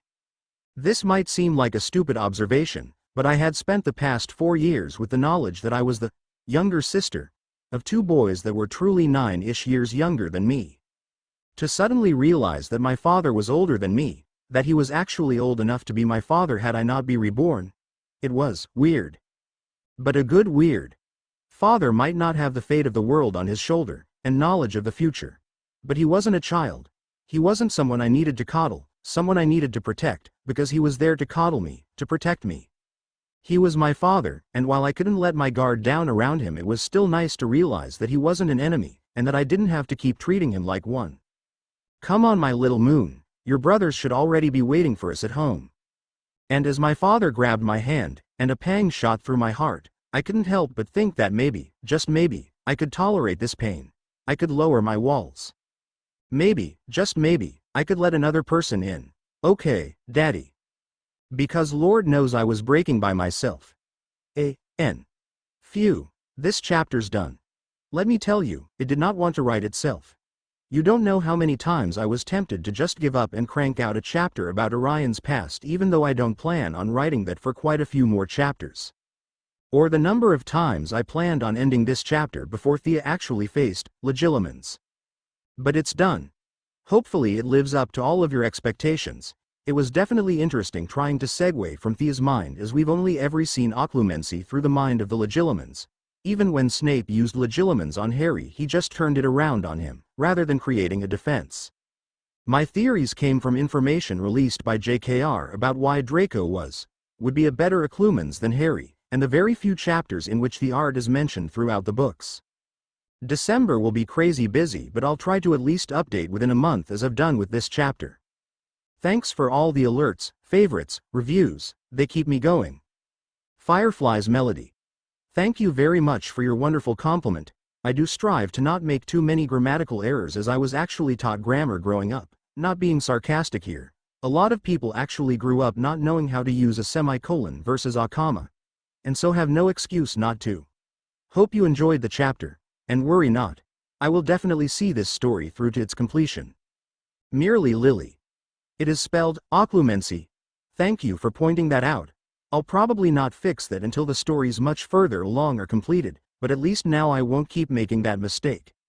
Hope you liked this chapter, and thank you so much for your reviews. S. Nicole 25. That's a good idea, which I sort of referenced in this chapter. But more so than her visions, she's afraid her father will hear something she can't explain. I.e. her as a 1-year-old thinking, I'm in the world of Harry Potter? Or something. Whispers in the Dawn. Thank you. I tried to fix that throughout this chapter. Haha. Well, I don't know how much trouble this chapter was to Thea. But it's currently the summer before Sirius' 5th year, so things are definitely going to start heating up. Guest 2. Thank you very much. I'm happy you sympathize with both Walburga and Orion, as I tried to make them out as parents who are trying their best with what little they know. All we really know about the two, aside from their prejudice, is that neither were Death Eaters, and that they managed to raise 2 morally sound boys. Hopefully you liked this chapter then. It was definitely filled with the more Thea and Orion interactions than the whole story, up until this point, combined. Thank you for your review. Guest 1. Happy you liked James Pov. It was a lot of fun to write, and yeah, he can be a little too naive sometimes. Makes you want to knock him upside the head to protect poor Thea. Hope you liked this chapter. Stromston. Haha. Thank you, bows. I do so try to dangle my readers over the perilous cliffs of suspense, winking face. Purple Sky always. Trust me. Thea worried the most, winking face, sister always 0894. Haha. Thank you. Hope you like where it went. Angry Pixels. And here's another. Hufflepuff Girl 14. That's true, it can be a good plot point, story mechanic. Thank you. Hope you liked this chapter. Plans A.N. Sorry for the late update, but December was crazy busy, and then it was straight into spring semester for me. It's okay though, because this chapter is easily the size of 2 chapters. I started writing it and couldn't stop. On a side note, happy MLK Day. If any of you can stomach realistic time period pieces, and I mean stomach the human cruelty, then you should definitely watch Salma. It was great. Made me cry. Disclaimer. Nope. Not mine. Sept Thea, and I love her, so that's good. All changes, even the most longed for, have their melancholy, for what we leave behind us is a part of ourselves. We must die to one life before we can enter another. Anatole, France, the summer of 1975 was when everything started to change. At first it was little things. Being in the Malfoy Manor the first 2 weeks of break. Not getting to see Sirius or Reg that entire time. Father coming home earlier and earlier. Mother starting to hover around us 3. Reg and Siri sneaking off to do guy things. Which basically meant huddle together in the back of the library and whisper to each other. Even Creature seemed to be acting weird. His apparition was getting quieter and quieter by the day. I just brushed most of it off. After all, I myself had changed. Every night since returning home, Father had made it a point to give me his undivided attention for my occlumency practice. This had many unforeseen consequences. For when I slowly started to get a better read on my father's character, he was patient, soft-spoken, kind, and above all strong-willed. Not stubborn like Mother and Siri, but strong-willed like Reg. The kind of quiet strength that is oft overlooked. But would allow an 18-year-old boy to sacrifice himself for a people and a cause that he himself wasn't even loyal to.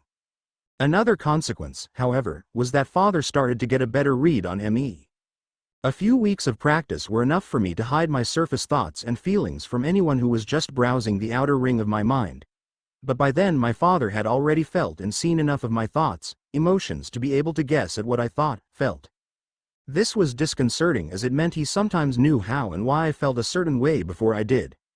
Case in point, a couple of days after we had returned home, Father had taken me to his study so that we could practice meditation. He was trying to teach me how to keep myself from focusing on any one thought too strongly. It's okay to have thoughts, to have feelings, he began as I sat crisscross applesauce on his desk, hands on my knees and eyes closed. The problem arises when you allow yourself to focus on said thought. In a sense, when you start to reminisce, or when you grow introspective. That is when you are at your most susceptible. I had been getting the hang of it, allowing Father's voice to wash over me, and slowly began to dry off when bang, the door to the study flew open, snapping me out of my trance-like state. Opening my eyes, I couldn't help the glare I shot at the intruder. Sirius seemed confused as to what he had walked into, for all of 5 seconds, before shaking it off and turning to Father. Reg and I were wondering if you could start training us again. It's my owl year, after all. Father just peered at Sirius with this sort of knowing look that perfectly complemented my "who do you think you're kidding" look. Sirius. Wanting to prepare for exams, please. He must have realized just how bad his excuse was, because the next second had him blushing as red as a tomato while stammering out an excuse. What I meant was. Here he glared at Father, "Stop laughing at me." I'm sorry, Sirius. Father got out, desperately trying to catch his breath. I just had this image of you with spectacles trying to peer at an old dusty tome. I can do research. Sure you can, Sirius. Really, I could. If it was for something cool like charming a motorbike to fly, or something. A Mo Dower what? Never mind. I watched my brother and Father interact fondly, only to have all of my warm feelings turn to ice in a second. We want you to help us with our occlumency and legilimency training again. Father had trained Reg and Siri. Well, I supposed he must have, his mother wouldn't be able to, and their black family magics. Not that we own them, but that we make them our own. Like the Potters with protective charms and runes, and the McKinnons with receiving and interpreting sight. Still, even the knowledge that it was completely natural for Father to have taught my brothers, the knowledge that this made sense and shouldn't be that much of a surprise, didn't help alleviate the stone that seemed to have settled at the bottom of my stomach. And the worst part? I had no idea why I was feeling this way. I mean, I hadn't seen my brother in months. Shouldn't I have wanted to spend time with him? Wanted his presence? Yet for some reason, in that moment, I wanted nothing more than for Sirius to leave. To turn around, close the door, and go back to spending the day with Regulus, in the library, without me. It was very confusing and, in a way, terrifying. I may have been 4 in body, but not so in mind. It had been years since I hadn't been able to understand why I felt a certain way. I may not have always known what to do necessarily, but I normally had a good grasp on my own emotions. A good enough grasp to, at least, know what I was feeling. I'm ashamed to say it took my father pointing out the obvious for me to see. Come now, Thea. I understand you don't want to share me, but are you really going to let jealousy poison the few weeks you have with your brothers? Jealousy? It sounded so childish, but indeed that was the answer. After years of isolating myself from my father, and then suddenly being in his presence daily, spending time with him, one-on-one, it seemed I had become a bit possessive of the time allotted to us. I had no problem with Siri and Reg speaking to Father, just not during the 1 hour he set aside for me. This also played into why I was so shocked, and dare I say, hurt, when I found out Father had trained Siri and Reg as he did me. Although he had never said as much, I had sort of assumed that this training was our thing. And to learn that it, in fact, wasn't. That not only had he trained Sirius his heir but Regulus as well, who wasn't in a politically demanding position and so had no need for such training, and it was a testament unto itself just how jealous I was that I could think of Reg in such a degrading way with little guilt. Well, it hurt. There is no other way to describe it. and maybe it was petty, and maybe it was just slightly pathetic. But the fact of the matter was I was jealous, plain and simple. Well, no, not too simple. Have you ever realized you were in the wrong? Gotten into an argument with someone, stormed off in a huff, and then realized crap. I was the bad guy there. If you have, then you know, pride is like a damnable brick wall. You turn around to apologize and bam, your path is blocked by your pride that just won't let you pass because, after all, it's not like they would apologize or they were yelling too. Or some equally asinine excuse or justification. You know you were in the wrong, but that doesn't make it any easier to admit so to others. Father had called me out on my jealousy. Had helped me recognize that I was in fact jealous. The mature thing to do would have been to take the out he offered me, to have said, "I'm sorry, you're right," and then made an honest effort to get over myself. Unfortunately, pride has always been my greatest weakness, and recognizing jealousy in myself and being willing to admit I suffer from such a deplorable emotion to others were two very different things. And I am not proud of my response, but that in no way changes the fact that I stormed out of that office and up to my room, where I proceeded to spend the next week avoiding my family. Now, a piece of advice. If you suffer from pride, don't ever run away and avoid the issue, because it would have been a slight blow to your ego to apologize. But it would have been over and done with before you knew it. However, running away and avoiding people makes that issue that much bigger. And, of course, the bigger the issue, the bigger the blow to your ego when you are forced to admit that not only were you in the wrong, but you were childish too. This is what I was berating myself with, a week later, when Mother had dragged me out of my room and forced me to apologize to every single member of my family. I had to apologize to Creature for Pete's sake, for, and I quote, not allowing him the opportunity to care for me, as is his duty. Apparently it was incredibly insensitive of me to not let Creature clean my room while I was hiding away in there. Although I privately felt this a bit unfair, after all, how could I properly sulk with a house elf whistling merrily to himself as he dusted my curtains? It wasn't until, blushing, head bowed in shame, and stammering an apology to my brothers that I truly acknowledged the fact that they were home. That they were here. Siblings are an odd concept. They are paradoxically not your friends, and yet your best friends. Never understand you, and yet know everything about you. The first one to point out your flaws and yet one of your biggest advocates. They are, in a sense, both for and against you. I loved my brothers. I missed my brothers. I was pissed at my brothers. After all, any idiot would have been able to pick up on the fact that they were hiding something. From me, specifically. Me, who had opened up and told them about their futures. Me, who had warned them of an upcoming war despite thousands of reasons speaking to the contrary. Me, who asked for absolutely nothing except for perhaps loyalty and trust. So, yes, I missed them and yes, I loved them, but that didn't mean they were being anything less than a couple of idiots. And that didn't mean that I hadn't been giving them the cold shoulder since they've gotten home. Not that it really works. Siri has the charm to hold an entire conversation with me, without my uttering a single response, and Reg has mastered the art of taking comfort in silence. He simply sits next to me, and says not a word.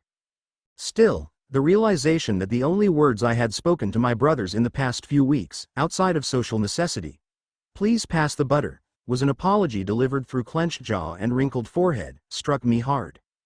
Made me realize that perhaps I should stop playing the wronged friend and start playing the curious sister. They won't tell me what they're up to. Fine. I'll just have to figure it out myself. The first 2 weeks of break passed calmly for Sirius. He was incredibly curious as to why his mother had warned him off returning home, but he got to spend part of his summer with James, with his best mate. So it wasn't too much of a loss. Especially not now that Thea had given him permission to keep James in the loop. It was a big load off of Sirius being able to discuss and plan with James. He was never one for long thought-out plans, of the mind that heroes don't need a plan, and that the fastest and therefore best move was always entering through the front door wand blazing. But he was nothing if not an overprotective brother, and so was more than willing to take the more boring route of waiting and plotting, if it helped secure Thea's safety. This didn't change the fact that he felt like he needed to be doing something. He'd been able to ignore this feeling during school, mainly by convincing himself that he was doing something. Systematically distancing yourself from your brother and every connection your parents had forced on you since birth had to count as something after all. In public. He reminded himself, I am only distancing myself from Reg, in public. That had become his mantra since this whole debacle had started. He had to keep reminding himself that he wasn't really losing Reg, wasn't really losing his little brother. Had to keep reminding himself that the words they threw at each other were for show. That there was no truth behind them. Are you certain, though? Especially with his mind constantly playing devil's advocate. I'm just saying, the words you threw at him weren't exactly lies. Mother's favorite. Perfect son. Little Death Eater. Who's to say he didn't mean the words he said, just a little? Deadbeat. Disgrace. Horrible brother. The last one is what really struck home. Especially with the knowledge that Reg was constantly putting himself in danger. He'll be fine. He's strong. He can take care of himself. Another mantra he uttered at least once a day. Are you sure? In a desperate attempt to convince himself. The kid only just turned 14 after all. Do you really think he could defend himself if push came to shove? Needless to say, Sirius was more than a little anxious while staying with the Potters. Why couldn't Reg have just come to stay with them? He'd done plenty of networking this year. Did he really need to give them part of his summer as well? He probably would have gone crazy with worry if not for the special brand of therapy that is James Potter. James was one of those super considerate friends. The ones who were always offering to drop everything and help you out even before they knew what the problem was. The ones that made it a personal mission to ensure you were always enjoying yourselves while in their presence. The ones who never forgot you, even when you hadn't seen or talked to them in years. Thus, it was no surprise that James quickly cottoned on to the fact that Sirius was worried. About Reg, about Thea, about the future. Just overall worried. And, in typical James-esque fashion, he offered the perfect solution. Start sharing information now. Sirius and Reg had planned to play a very careful game. The kind of game that doesn't show results for years. Reg was meant to integrate himself with everyone and everything related to the darker half of this upcoming war. And Sirius was meant to do the exact opposite. Distancing himself so much as to end up on the other side of this battle. The problem with this, however, is that it required Sirius and Regulus to break off all communication. Except for that which couldn't be avoided, namely the moments their parents forced them to interact. Sirius and Reg had already promised to discuss this dilemma in the safety of their own home. After all, their parents were no idiots. They would quickly cotton on to the fact that their sons only seemed to hate each other in public. Sirius tried not to think about the only solution he could see to that problem, extending the act, as he was already struggling to remind himself that his brother loved him, cared for him, and most certainly did not mean all those things he had said. Regardless of what they would decide to do, however, the fact remained that communication would be nigh impossible between the two brothers. Originally they had planned to use Thea as a way of communicating between each other. And while that plan still had some merit, although Sirius was loath to put his little sister in even more danger, it wouldn't be of much use until after Sirius and Reg had graduated. Sirius hadn't even considered there to be a way around this problem. At least, not one he could accomplish at his current skill level. James, however, was not so easily discouraged, and most of the 2 weeks was dedicated to brainstorming between the two about a possible form of communication. They knew that the method needed to be unique to the two brothers. Something that couldn't accidentally be used, stolen, lost, or stumbled upon. Something that was fast, and yet obscure. If at all possible, something that could be used over long distances, or failing that, used in close quarters but within the company of others. Thus, it couldn't have any tell. The list went on and on, to the point where, nearing the end of the first week, Sirius doubted even Merlin himself would be able to come up with such a foolproof technique. After all, if it was that simple, surely the Ministry would have capitalized on it. Of course, it's always possible that they did have a super-secret communications spell that they only taught the Auroras and nobody knew because it was a security hazard, although Sirius doubted it. That sounded far too competent for his ministry to have thought of. Perhaps the Egyptian Ministry of Magic would have something like that, a charmed scarab they all carried around or something. Regardless, Sirius was convinced that this was a lost cause, but James... well, James lived for a challenge. Sirius was half convinced that James would have never fallen out of like and into love with Evans had she not been so staunchly against his advances. But she presented a challenge, one that James doggedly pursued with the clueless conviction of a male that it will happen because it's meant to be. The same conviction that had James convinced there was a solution to their little problem. They just needed to find it. And, as is often the way with those people who simply refuse to see reason, they thought of something brilliant. Well, possibly brilliant. Theoretically, that is. But still, if it worked and Sirius was determined to make it work. James had come up with the idea and it was up to him to execute it. That's how it has always gone. Then it would be perfect. Beyond perfect, in fact, if such a thing even existed. It was so utterly simple, and yet something no one had thought of. Although, Sirius had to grudgingly admit, someone else may have thought of it and just never suggested it because of the level of trust it required. To willingly give someone else that sort of power over you. But that's the brilliance, Sirius thought to himself. No one would assume two brothers that hate each other could trust each other enough to go through with that. And Sirius did trust Reg. Despite all of his doubts as to what Reg thought of him, he did trust his brother. How could he not? Reg had never betrayed him, and he was his sibling. By those two virtues alone he held Sirius' unequivocal trust.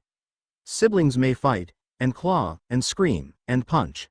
But the trust they instinctively felt was almost always shielded, almost always.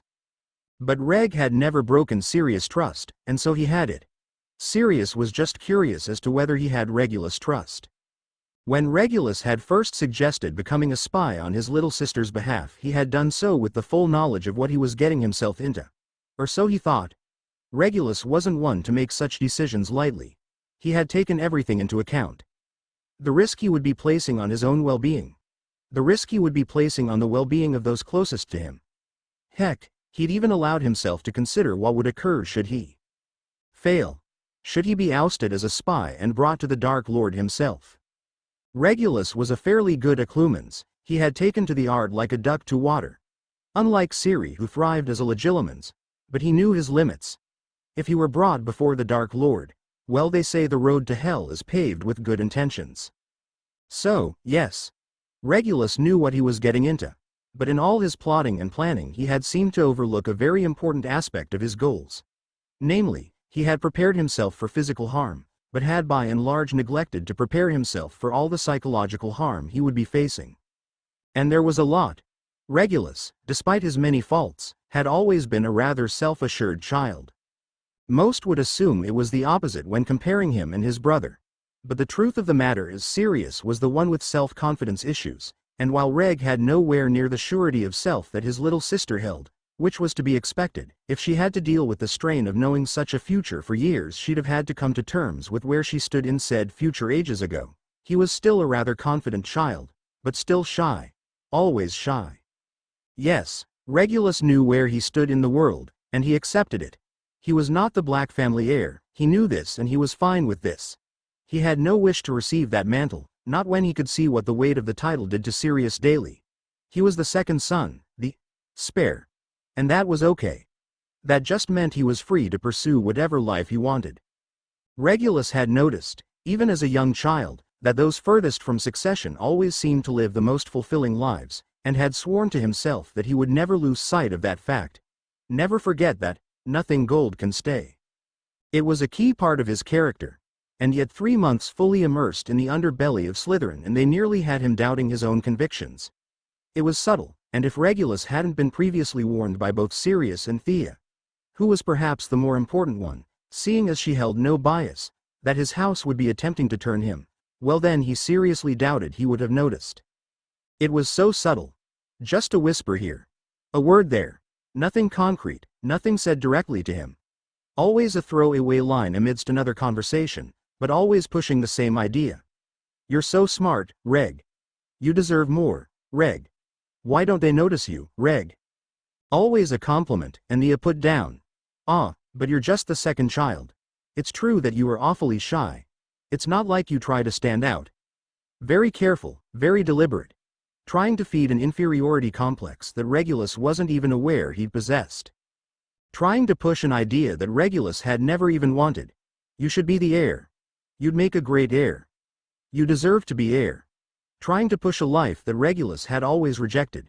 You're a leader. A go-getter. An inspiration. Trying to push a future that would align with his goals.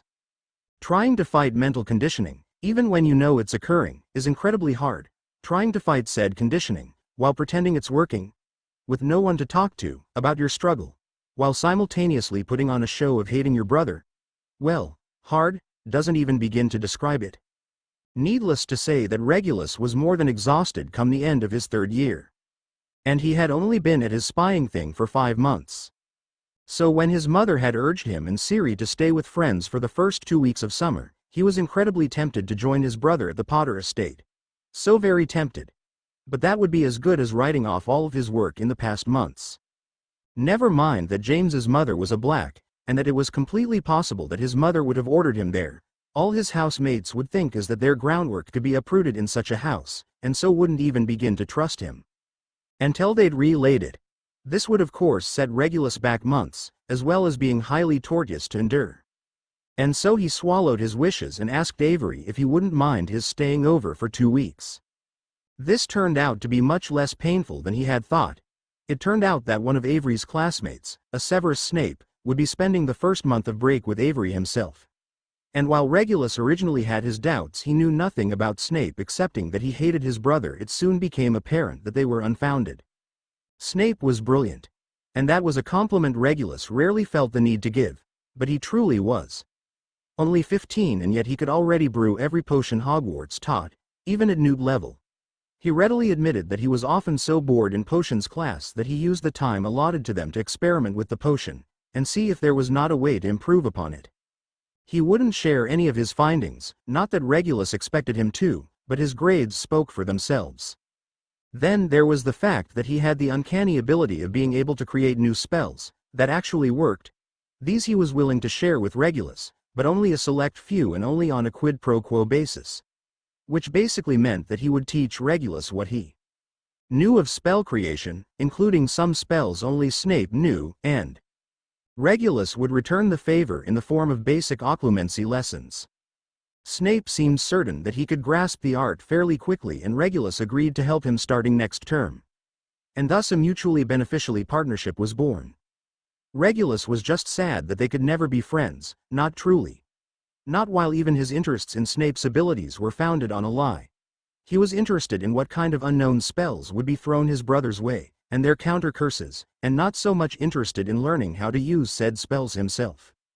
Regardless, Regulus resolved to enjoy the quasi-friendship he was building with one of the few intelligent people he had met in Slytherin.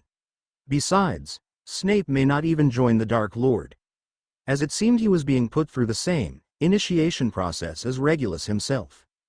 And while Snape's inferiority complex was painfully obvious, he seemed to have something grounding him, something keeping him from falling completely for all the false promises Avery was spinning. Part of it, Regulus was sure, had to do with Snape's cynical outlook and own intelligence. He knew better than to trust things that were too good to be true. But part of it was something else. Something much stronger.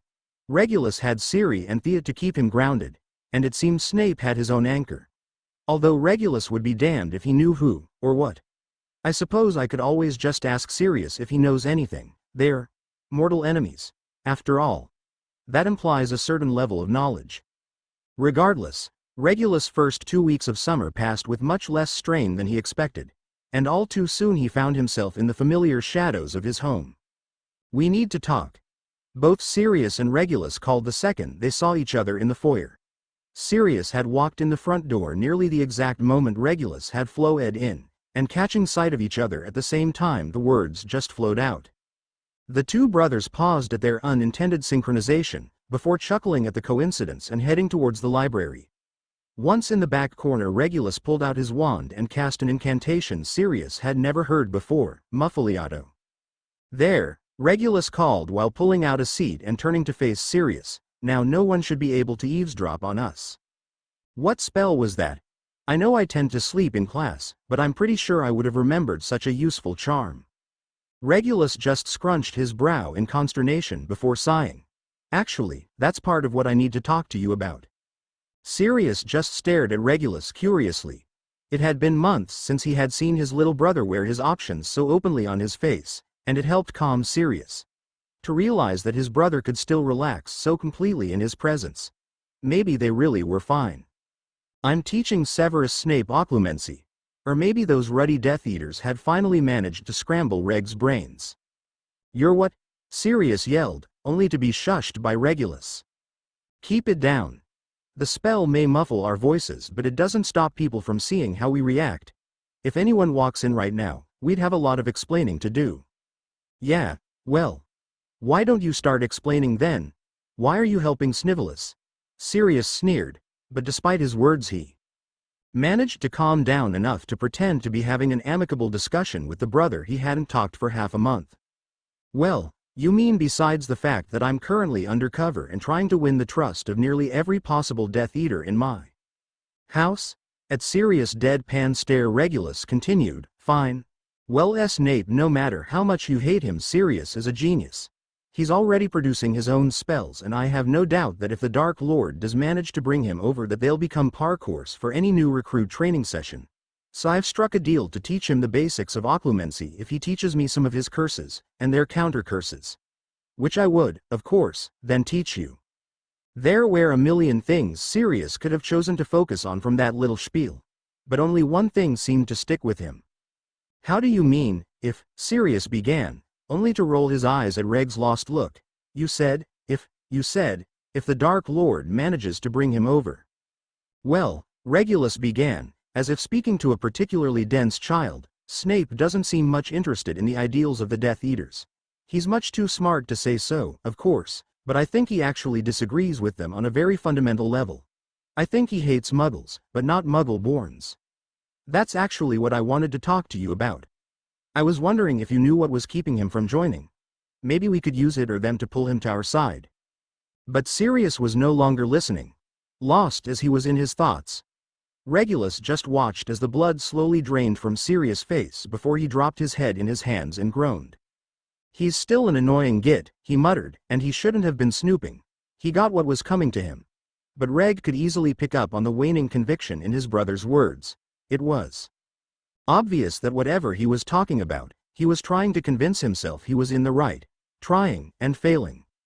Normally Regulus would have attempted to comfort his brother, or at least given him time to deal with whatever it was he was dealing with.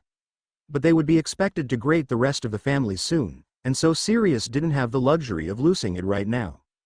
Siri, Reg called, raising his voice an octave, and calling him as he would when he was a young child.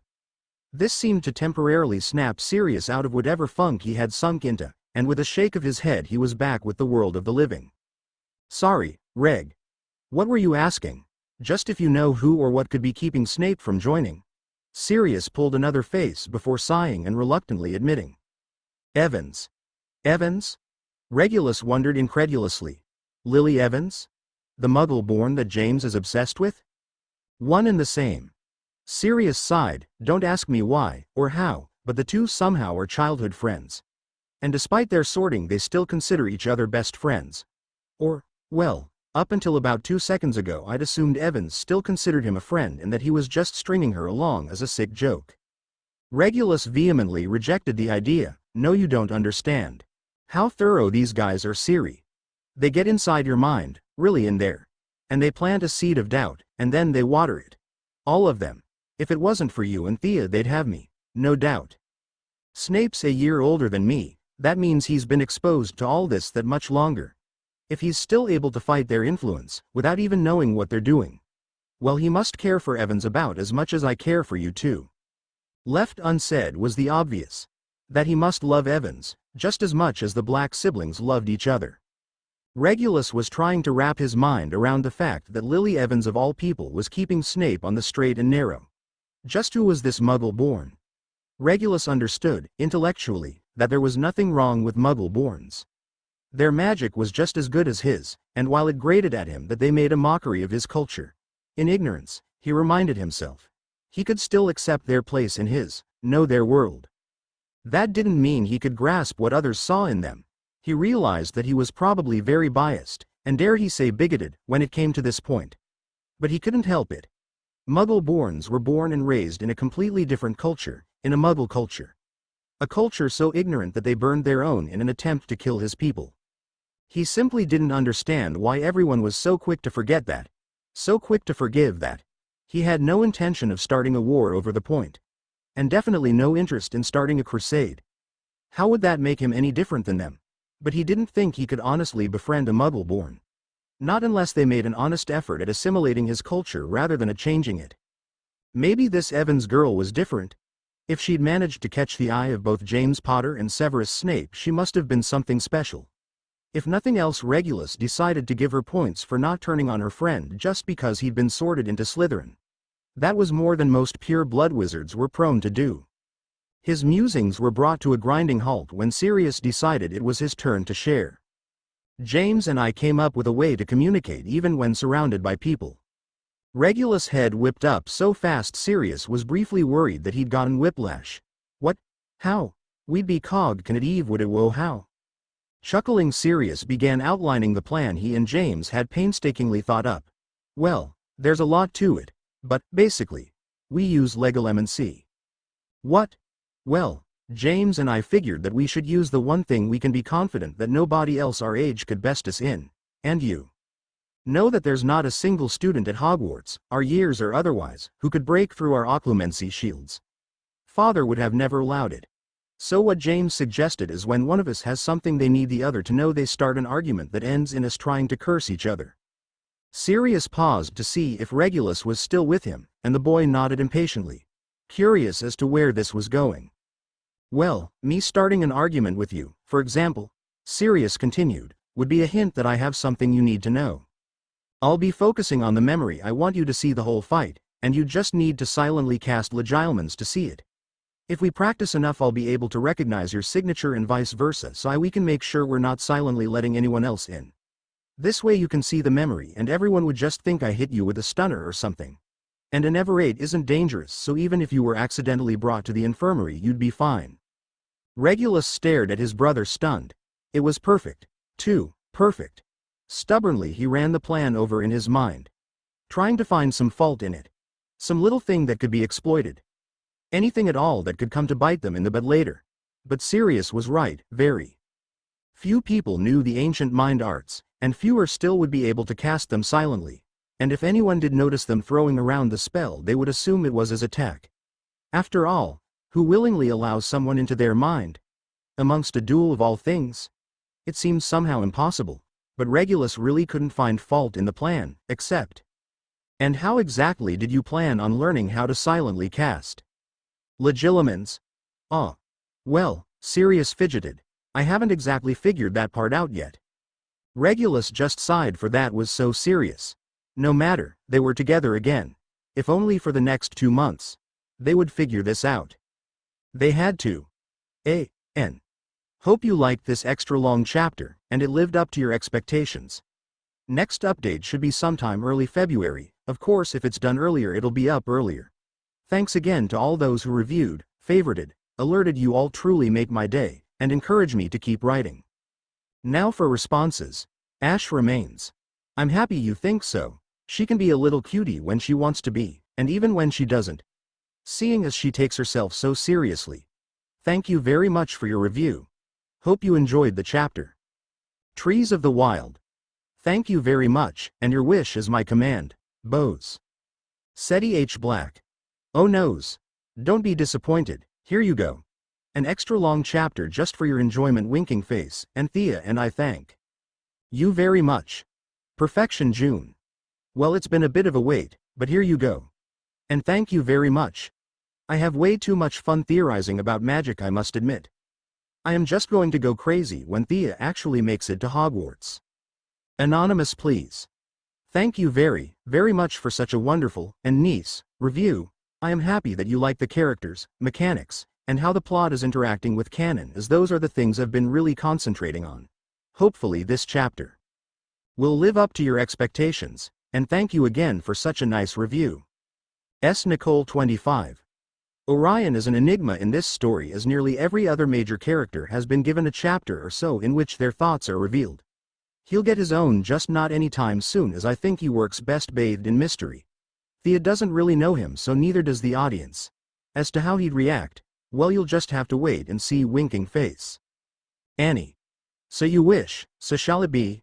Waves magic wand. Thank you for your review, and I'm happy that you like my version of Orion. I quite like him too. Smiley face. Shadow Demon Kitsune. Here you go. And I supersized it. Would you like fries with that? It's only 40 cents more. Winking face. Misnown. Thank you very much for your kind review. I put in a lot of effort into trying to figure out how I was going to represent occlumency, legislamancy, and how I thought it worked, so I'm happy it was appreciated. Hopefully you'll continue to enjoy the story. Smiley face. Dog 3N. Always happy to read a review to said story. Smiley face. Merely Lily. Thank you. Yes, Orion has been conspicuously absent and I'm happy so few people picked up on it. Thea is an unreliable narrator, although she tries her best, so it's nice to see that when she shifts gears she forces the audience to do so as well. Mar88. Will do. Hope you like this chapter 2. Winking face. Angry pixels. Yay review. Laughing face. Lovely doves. Thank you very much. No, really, thank you. This was such a nice review and very uplifting. I am happy it was so well received. Yes, I love Orion and Thea. Her mom's just slightly too standoffish to do the cute bonding thing that little kids do with their parents. But Orion, at least in my story, is totally a hands-on kind of guy. Hopefully you enjoyed this chapter too. Little less of Thea, little more of her brothers. But pretty plot heavy. And yup, Bella and Thea totally have this unconscious rivalry thing going. Probably because Bella recognizes a potential threat when she sees it, even if said threat is yet to be fully grown. Winking face. Zeitneranaga. Haha, well she might. But only if something pushed her to. Something going terribly wrong, or him figuring out parts of it himself. He could have always asked her as well, but he hasn't. Alone A.N. Terribly sorry for another late update. School has just been a lot, and trying to not only pass calculus 2, but get a good grade in the class has been time-consuming, to say the least. Speaking nothing of other professors, and their distinct lack of test-making skills. But I digress. You all came here to read more of Thea's adventures, so here ya go. Although I apologize for how boring the chapter will be, it's really just setting up for a time skip. I'm in a hurry to get things done. I rush until life's no fun. All I really gotta do is live and die, but I'm in a hurry and don't know why. Alabama, life is like an endless queue, a long line. A sea of people. All waiting, and none of us know what we're waiting for, or something like that. It's actually more like a series of queues. Jumping from waiting period to waiting period. That wouldn't be so bad if we ever stopped long enough to actually enjoy what it was that we were waiting for.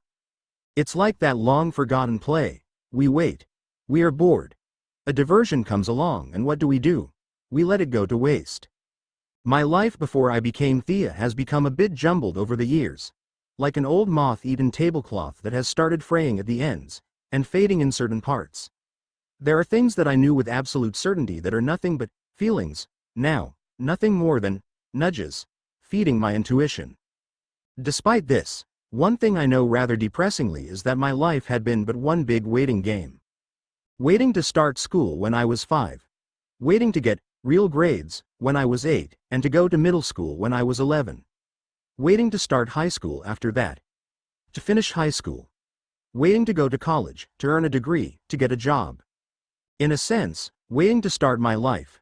Being reborn changed a lot. It was more than just a reset button. After all, a lesson once learned cannot easily be forgotten. Thus the mistakes I invariably make this time around will be different than those from my last life.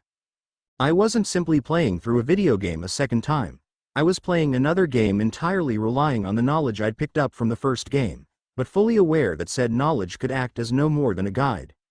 So yes, being reborn had changed a lot, but it seems that the dreaded waiting game was destined to continue even here. First it was waiting for Sirius to start at Hogwarts. Then for Reg to follow in his footsteps. Waiting for the war to start. For the war to end. To start, again. Waiting for my own turn at Hogwarts, waiting, and more waiting. But by far, the worst was waiting for my brothers to come home every year. Counting down the months, weeks, days, until they'd gallivant in and we could be for a few precious moments a real family. Like everything worth waiting for, it was magnificent when it happened. But, like everything worth waiting for, it was tragically depressing when it ended. That's what I felt as I tried to hold back my tears as Siri and Reg said their final goodbyes in the living room. They would use the flow to get to the platform. It seemed like only yesterday they had come home and I had scorned them from the privacy of my bedroom. So much had happened in the last few weeks. So much time had passed, and yet no time at all. I had always envied the idea of a boarding school, wished it could have been worked into my childhood. Of course, then I grew up, left for college, and learned to never begrudge what you don't understand. Being alone is, for lack of a better word, lonely. The reality of such schooling was far harder than things, such as children's books, would lead one to believe. At least in university I could make plans to visit friends whenever I wanted. Could go to the next town over any day of the week. Could, at any point, pack up my homework and visit home. But with boarding school there was no such random visits. Outside of letters, there was no communication, not really. My brothers were young enough when they started schooling for this to be the norm for them. Sirius was going on to his 5th year with this kind of education, and Reg wasn't far behind. This was also their first school, period. They'd never attended charm school and so didn't even understand the concept of commuting to school. But, for obvious reasons, it was different for me. I grew up in a society where school was but one facet of your life. True, a large facet, but it still only ran from around 8 a.m. to 2 p.m. After school is when you'd live your life. Whether it was spending time with friends, practicing your sport, instrument, art, or any number of things. You'd do what you want, and then you would come home and be a family. It is hard to explain the comfort one feels by simply being surrounded by people that drive you up the wall. I didn't talk much to my siblings in that first life. Not that I ignored them, or didn't spend time with them. But more so that I would simply be and they would simply be and we would simply be within reaching distance of each other. And take silent comfort from this fact. And that, in a nutshell, is family. Or, at least, the kind of family I was used to. The Blacks, however, were of a different breed entirely. Sure, Siri, Reg and I had always shared the sort of lazy comfort that is common amongst siblings, but that comfort only ever lasted until they left for school, when I found myself with a father who was always at work and a mother who was always busy with high society. This had been going on for the last 2.5 years, and in all that time I'd never really let it bother me. I'd always had something to occupy my mind with. Whether it was the impending doom that was the war, the ridiculous tease with mother that I was expected to start attending again, soon the few days I got to spend with Bill and Charlie, or, more recently, my tutor. I'd always kept myself busy, but things had changed since last autumn. Most notably, my dad had been a presence in my life. A presence I enjoyed, and one that I wasn't ready to give up to the evils that were bureaucracy. I'd finally asked Daddy where you worked, and he had laughingly said he was a part of the ministry even if he had already taken enough time off work to last a good decade. My parents thought I was ignorant, but I knew paid leave when I saw it. The question is, what would cause the Ministry of Magic to give my father paid leave for such an extended period? Losing the hours I'd spent with my father, right after losing my 2 brothers to another year of education. It was a little more than I could bear. Not after I had convinced father to teach me wizarding chess during one of my brother's bouts of secrecy. And had taken to the magical counterpart just like I had its muggle brethren. Not after I had used said game to distract Reg and make him spend time with me. Although, purposely making bad plays was one of the hardest things I've had to do in a while. Not after I'd spent hours with Sirius trying to use legilimens on me using the shoddy occlumency Dad had taught me, and Siri casting the spell silently. I'd caught him and Reg practicing it on each other. Apparently Siri wanted to get the leg up on some upper-level bullies. I knew there was more to the story, but unfortunately at 4 I did not have the skills, nor stealth, to properly spy on my brothers. In a sense, I wasn't ready to return to the loneliness of an empty house when I had been in all but constant contact with my family over the past few weeks. Even Mother had taken time to interact with me normally to distract me when the boys were getting special training, with Dad having avoided high society ever since her whatever with cousin Bella. It was through these random interactions that I learned what was expected of a pure-blood matriarch. Apparently a lot more went into keeping house than one thought. And although a large majority of the house's upkeep was left to Creature, it still fell to Mother to ensure he was doing his job correctly. It was during one of these learning experiences that I first entered my parents' bedchambers. It was surreal in that way that your brain is making a connection that is in all ways obvious and yet had always eluded you. My parents were humans.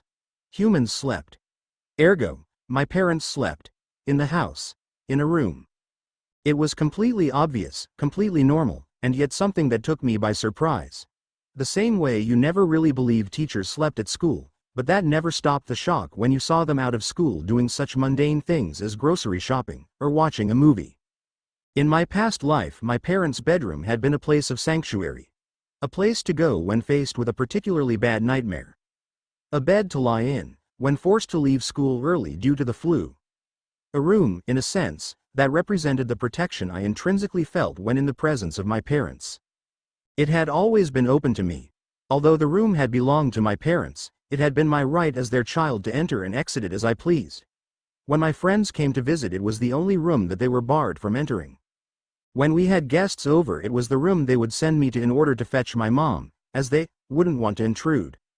It was such a small thing, and yet, standing there, awkwardly, while mother strolled in and began to check every nook and cranny for boggarts, as she had every room up until now, they were one of the few creatures that even creature couldn't handle. I couldn't help but realize that mother had never barred me from her room. I had simply never felt the need to enter it. It was such a small thing, completely benign, yet the revelation it caused was earth-shattering. Mother saw me as her daughter. I don't know why this came as such a shock. Just because we didn't have the same relationship as I'd had with my mom, didn't mean we didn't have a relationship. It was just different. Involved mother coming to my room when I'd had nightmares, or picking me up and flowing me to St. Mungo's when I was sick. Involved her including me during her tea time with her friends, and now showing me how to be a proper lady of an ancient and noble house. I might not like how mother spent her time with me, but the fact remained, if mother didn't care, she wouldn't have bothered to spend time with me at all. Let alone as much time as we had, all things considered. That summer was the first time, in a long time, I had felt home. Complete with the knowledge that I had a mother, a father, and 2 brothers that loved me. That September was the first time, in a long time, I had felt alone. Complete with the knowledge that I had a mother, a father, and 2 brothers that were too busy for me. Needless to say, something had to be done. Arthur Weasley thought himself a good man. A mediocre wizard, sure, but a good man. A good son to his mother, husband to his wife, and father to his children, his 2 beautiful little boys, William and Charles. Arthur was young when he married, barely out of school. Not that this was any surprise, his family had known the Pruitts for years and he and Molly had been intended for nearly as long. Not that their union was in any way arranged. As his own mother had broken family ties to wed his father in the name of love, such a union would have been rather hypocritical of them. No, it was less arranged, and more encouraged. Had it been anyone but Molly, Arthur may have felt bad. His parents were in no way cruel, but his mother could be rather pushy on matters of the heart. Especially on what she had dubbed true love. But Arthur had known Molly for years, had watched as she badgered everyone in Hogwarts with her kindness. Fair to every snake, eagle, and lion that dared to make shenanigans under her sharp eye. Had enjoyed a friendship which had them sneaking out of their dormitories at all hours of the night, and if Molly was to be believed, had her sneaking back into the dormitory, at 4 a.m. no less. She was, as were all Gryffindor prefects, the last person you wanted to test on the subjects she chose to dig her heels in. Thus, Arthur felt no worries about their marriage. As Molly most certainly would not have wed him had she not loved him, no matter how often his mom referred to her as daughter. And failing that, her 2 older brothers would have never let her go through with it had they even the slightest suspicion this was not what she wanted. So, despite the dubious scenarios regarding how they met each other, at a Yule party hosted by his parents when he was but 8, Arthur did not doubt the love of his wife. Nor the love he felt for his wife. He knew, however, that despite his Gryffindor courage, the very courage he called upon when proposing after his last exam on his last day as a student, he had far less to bring into a marriage than his beautiful, kind, smart, lovely wife, and so had resolved to spend every day treating her like the treasure she was.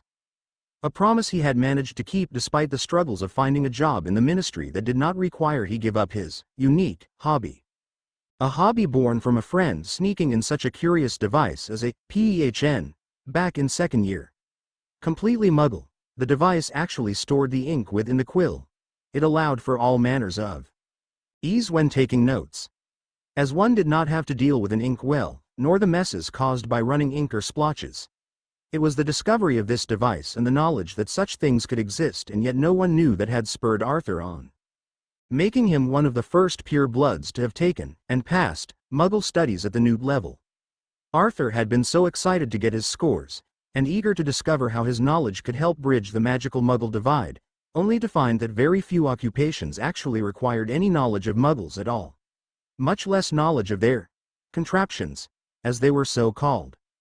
It was pure luck that he had stumbled across the misuse of Muggle artifacts office at the Ministry when Molly and he went to sign their marriage license, but something that he was ever grateful for.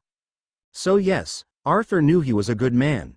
Unfortunately, even good men have their sticking points, but Arthur. No, Molly. I've already given you my answer. It is simply not feasible at this moment. Don't talk to me about feasible you, now dear, Arthur called, while slowly backing away from his beautiful wife. His beautiful, enraged wife. His beautiful, enraged wife, who was currently wielding a frying pan. It's not a permanent. No, just a, not now.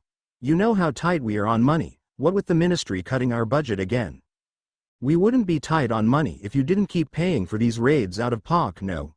You are not going to distract me, Arthur Septimus Weasley. You gave me your word, and you should have known I would make you keep it. But dear, don't you, but dear, me, Arthur, Molly. Arthur called in his stern voice, desperately casting around for a good argument. Not that any of his previous ones had been anything less than perfectly sound, but when dealing with one's wife, best to have a defense fit for a castle. What would the boys think? It wouldn't be fair, you see. Good, Arthur, appeal to her inner lioness. After all, it was so hard on little William the first time around, and you know he is the calm one out of the two of them. They are still so young, don't they deserve to spend more quality time with their mother? But Arthur, Molly whined, sensing her defeat. I know, Molly, I know. But really it's only 2 years, and it is for the best, I think. Fine, Molly called, turning back to the kitchen, presumably to put away her weapon of choice. But if you think I'll have forgotten in 2 years, you are surely mistaken, mister. I asked for a daughter, and I am going to get one. Of course, dear, of course, he called before slowly backing away. Perhaps he could pick up William and Charles and pop over at Molly's uncle's house for a bit. He didn't much care for Molly's aunt. Too much bad blood between his mom and her, but his boys seemed to love visiting their great uncle. They always returned talking about their crazy adventures with T, another one of their distant relatives. Arthur had never seen the little girl, but he knew from William that she was apparently a Stewong Pwinces. Crash, yes. Perhaps it would be safest for him to take the boys and go. He would just call one of Molly's friends, or perhaps that younger cousin of hers. Alice, was it? Except, no, she'd be back in school now. No, one of her friends then. Have them drop in for a surprise visit, and a girls' night out, or something. He knew perfectly well that his wife had been run ragged taking care of the boys recently. At least this way she'd get some much needed girl time. Bang, and Arthur would be able to escape bodily harm. Molly dear, Arthur called while inching his way to the boys' shared room. I'm just going to take the boys out for a bit. We'll pick up dinner on the way home, so don't worry about cooking. Just think of this as a day off, moles, okay? At the sound of a resigned sigh, Arthur nodded to himself. He'd made the right decision. Right, he called, while gently shaking the boys awake from their afternoon naps. Wouldn't do for them to throw off their sleep schedules. Well, let's see if Uncle Ignatius is up for having you two little rascals over. Orion Black sighed as he looked over the report that had just been handed to him by some nameless wizard whose sole purpose in life was to hand Orion more paperwork than he knew what to do with. Why was he here, again? He was the patriarch of the ancient and most noble House of Black, which was already a full-time occupation. So why was he wasting his hours away in an office? A glance at the paper hung up against his office wall was all the answer Orion needed. The paper proudly displaying the 6 newts he had earned during his tenure at Hogwarts. 4 outstandings in Transfiguration, Charms, Potions and Arithmancy, and 2 exceeds expectations in Defense against the Dark Arts and Ancient Runes. On top of the honor of graduating as head boy, Orion had left school with, literally, the world at his fingertips. He not only had the name and the position, but the knowledge and prestige to back it up. It had seemed such a waste, at the time, to not do something with all he had been given. with all he had earned. After all, very few wizards could boast scores such as his. If he wanted, he could have been an auror or a healer even. He could have continued on to be cursebreaker or spellmaker, although he was quite done with ancient runes by the end of his schooling. Thank you very much. In fact, the only careers that he couldn't pursue were those that were so specific as to need exact scores, for example, despite scoring in O in charms. His E in defense prevented him from pursuing a career as charms master, and eventually a charms professor. Or those that were so ridiculously difficult to achieve that you had to sell your soul in order to get in. Such as joining the Unspeakables. They apparently require 8 NEWSTs and at least 6 of them must be O's. I can't imagine having continued with herbology and astronomy onto Newt level, let alone having to have scored O's in them. There simply wasn't enough time to juggle all of that. Sighing to himself, Orion signed his name to another document, slowly working through the pile, as he'd come to call it. Orion was as much a Slytherin as the next Black, but sometimes he really hated his ambitious nature that got him stuck with a job he'd really rather not have, straight shot to minister or not. Perhaps it is my fault Sirius turned out a Gryffindor. I always did used to vent in front of him about how ambition was all well and good, but nobody could stand up to the expectations they put on themselves. That was a thought. But one to be had another day. No, today Orion's thoughts were centered around one of his other children, specifically, his daughter. Amalthea, Thea, his little moon, his youngest. Orion loved little Thea to bits, and over the course of this past summer had gotten to know her quite well. Orion prided himself on the fact that he understood his children. Understood the way they thought. And could, 9 times out of 10, actually guess at what they would do. It had taken him a bit to get to that level with Thea, he'd admit. Both Regulus and Sirius had been easy to pick apart. Their motivations as shallow as one would expect of 2 5-year-old boys. No, not 5. Not anymore. They've grown. Sirius is 15 turning 16 in a few months, and Regulus is not too far behind. Whereas Thea's was a lot murkier. Part of it, Orion allowed, could be attributed to her nature as both an empath and a seer. Being able to feel the shift in emotions around you, being able to see the possible effects of your actions. It would all work to make one rather self-conscious of their effects on the world. A person would easily developing a habit of thinking moves in advance. A trait Orion had clearly noticed in Thea when she played against him and Regulus in wizarding chess, although he had yet to figure out why she constantly threw her games. Yes, part of her motivation was hidden by circumstance. But there was more to it than that. There was a level of deepness to Thea, to her actions, a level of forethought that simply didn't make sense given her age. Orion had tried to bring this up with his wife. Tried to see if she had noticed Thea saying or doing something that didn't seem particularly childish.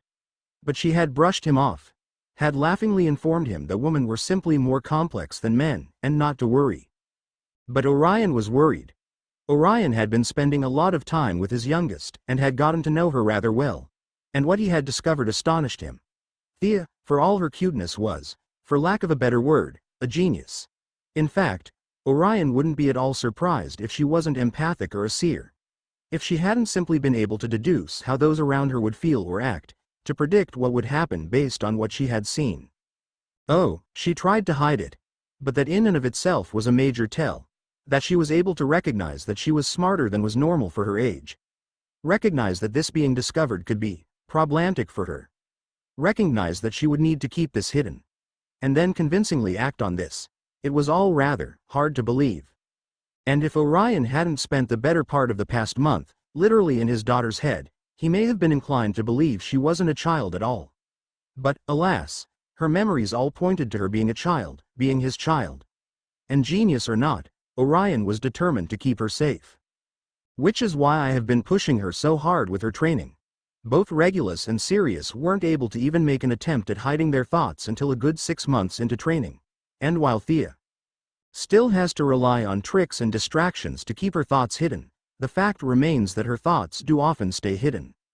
Unfortunately, the problem with understanding one's children and how funny that for all of her depth Thea's motivation boiled down to roughly the same thing as Sirius and Regulus. A wish to protect those closest to them is understanding what would bother them. And Orion knew, with no doubt in his heart, that Thea would be sitting at home, alone, and miserable. Thea thrived on attention. Not being the center of attention, like Sirius. Nor being given praise, like Regulus. No, what Thea needed was simply one's undivided attention. Whether you were teaching her, praising her, yelling at her, joking with her, or simply sitting on a reclined chair and reading to her, the fact remained that Thea felt most loved when you turned your head, looked into her eyes, and paid attention to her. She had been positively spoiled the past few weeks, with individual lessons with him and Walburga, and both of her brothers taking turns coddling her. She had been over the moon. But now, neither he nor Walburga could afford to stay home any longer. Not if they wanted to give a show at nothing being wrong.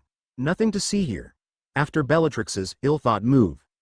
And with both the boys off to school, well, if the puppy dog eyes and pointed questions about when he could take a time out from work were any indication, Thea was downright miserable. And Walburga hadn't even completed her background check on Thea's tutor. Her gossip network took time, so Thea didn't even have school to fill up her time.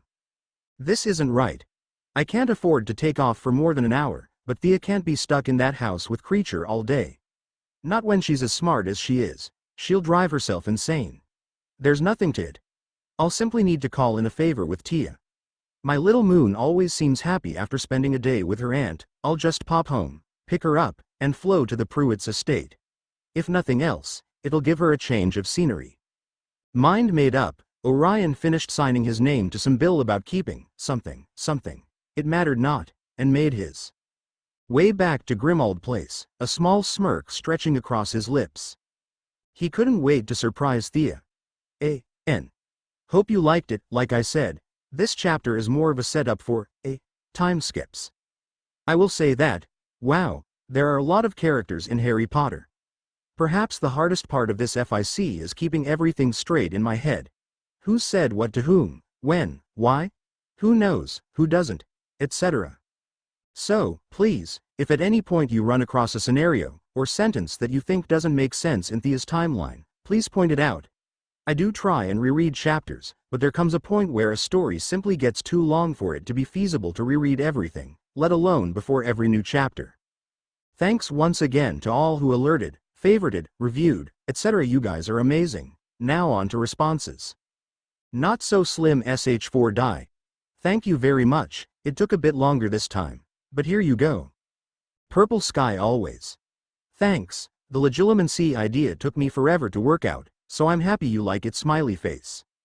S. Nicole 25. Thank you. As this chapter shows, they do know about the learning occlumency. She couldn't eavesdrop unless she learned legilimens, I'm afraid. But they wouldn't necessarily notice her eavesdropping as they, or Sirius, has been practicing with her. Dear Shifter. Haha, yes. Wiretapping is a possibility, not necessarily one two teenage boys would notice. But it does exist all the same. Their greatest protection, honestly, being that no one expects this method of communication, and thus wouldn't think to intercept it. Angry Pixels. Yay review. Smiley face Shirokuromokona. I love Severus, but I can only write how he would probably react, so whether he goes to the dark side is still up in the air. Sirius and Snape will definitely be coming up soon though, so no worries. And I can say that Thea won't be expecting any drastic changes yet, the silly girl, so if Snape does go light, she'll be properly freaked. Random citizen. Haha, yup. Nobody's perfect, least of all Thea. And that's true, never thought about it, but I can clearly see the X-Men, Harry Potter connection. Harry Potter is more what X-Men would be if the mutants had come together much sooner in history.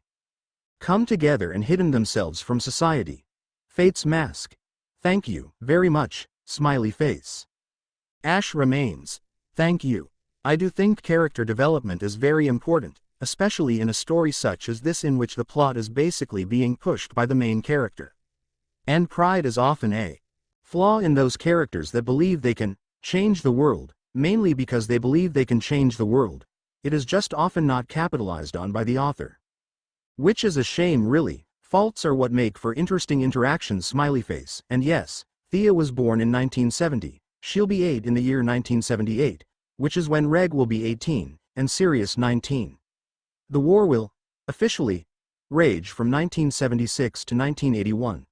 Peaking around 1978-1979. When Reg died originally, following canon Thea would attend Hogwarts in 1982 alongside Bill Weasley. Shadowheart 251. Thea and I both share a deep love for Snape, don't worry. He is one of my favorite characters too, right up there with Regulus. Unfortunately, she assumes there is no way to feasibly get in contact with Snape as she doesn't know Reg knows him. Only that Siri does, and hates him. Thea would probably freeze if she met Snape, and start fangirling internally, before pretending nothing happened, smiling, and introducing herself. The Weather Witch. Thank you, sorry this wasn't soon, but here ya go. The Paranoid Grave Robber. Ah, thank you. Here you go. Hopefully you'll continue to enjoy Thea's adventure smiley face. Marie. Thank you. Here you go. Guest 1. So you have asked, so shall you receive. Elysium Phoenix. Thank you very much. Hope you enjoyed the chapter smiley face. Guest 2. Thanks. 534,667 LC. Thank you. This isn't soon, sorry. Jody Dunn. Haha, yes. The whole family is a little odd. But, wizards. No sense to them. Hopefully you'll continue to enjoy the story smiley face. Thank you. Sibling relationships are really fun to write, actually, and it is something I have plenty of experience with winking face. Just keep smiling rainbows. Thank you very much for such a kind review. I am happy you feel that quote matches this story, as that is exactly what I was going for. Not everything is black and white in the Black family, and certainly nothing is so clear-cut in a war over ideology. Hopefully you'll continue to enjoy the story. Amelia Cucci. Thank you. Yes. Staying true to canon becomes all the more important in stories like this. I want anything that changes to be something I, as the author, chose to change. Because it was realistic given what Thea's done. I definitely don't want any changes just because I didn't research properly. Skeptical smiley face. Thank you again. And hope you enjoyed the chapter. Infahune. Not gonna lie, that is one of the nicest reviews I've ever gotten. I am so happy that you find it original and you like the character interactions. Everyone wants to write an original story, and most people feel they do, but to actually hear it. It's very uplifting as an author, so thank you smiley face. Xenon Canon. Here you go, puzzled. When I was a boy, the world was a better spot. What was so, and what was not, was not. Now I am a man. And the world has changed a lot. Some things are nearly so, others are nearly not. The king and I, puzzlement. Severus Snape was confused, and he hated it. Hated how it was an admission of weakness, an admission of ignorance. After all, one was only confused when they either didn't have all the pieces to the puzzle, or couldn't see how all the pieces fit together. Neither of which were things Severus liked to associate with himself. Unfortunately, what he wanted very rarely matched with what he got. It was a fact he had long come to accept, that life simply wasn't fair, and his even less so. After all, what was fair about being born poor? About being born to a drunkard of a father who managed to strip his mother, his pure blood witch of a mother, of all dignity? Forcing her to act a muggle? Snapping her wand? What was fair about Severus being banned from his birthright, as the only heir of the prince estate, all because his grandfather couldn't look past his injured pride? What was fair about his being separated from his only friend because of the whims of a hat, or the bullying he had to endure because his clothes didn't fit, or because of his crooked nose, yellow teeth, and oily hair? As if those were things Severus had control over, as if those weren't clearly signs that something was wrong. Lily had managed to pick up on Severus' less than stellar home life when she was barely 9, yet not a single professor had approached Severus since his arrival at Hogwarts. Sans the one-time Professor McGonagall had casually remarked to him about his rights as a minor, but Severus didn't want to be emancipated. What he wanted was for someone to give a damn. And his housemates had. Not at first, no, at first they had sneered at him, had turned their nose up at the half-blood, at the mud-blood lover, and when he'd been so quick to jump to Lily's defense they'd only redoubled their efforts.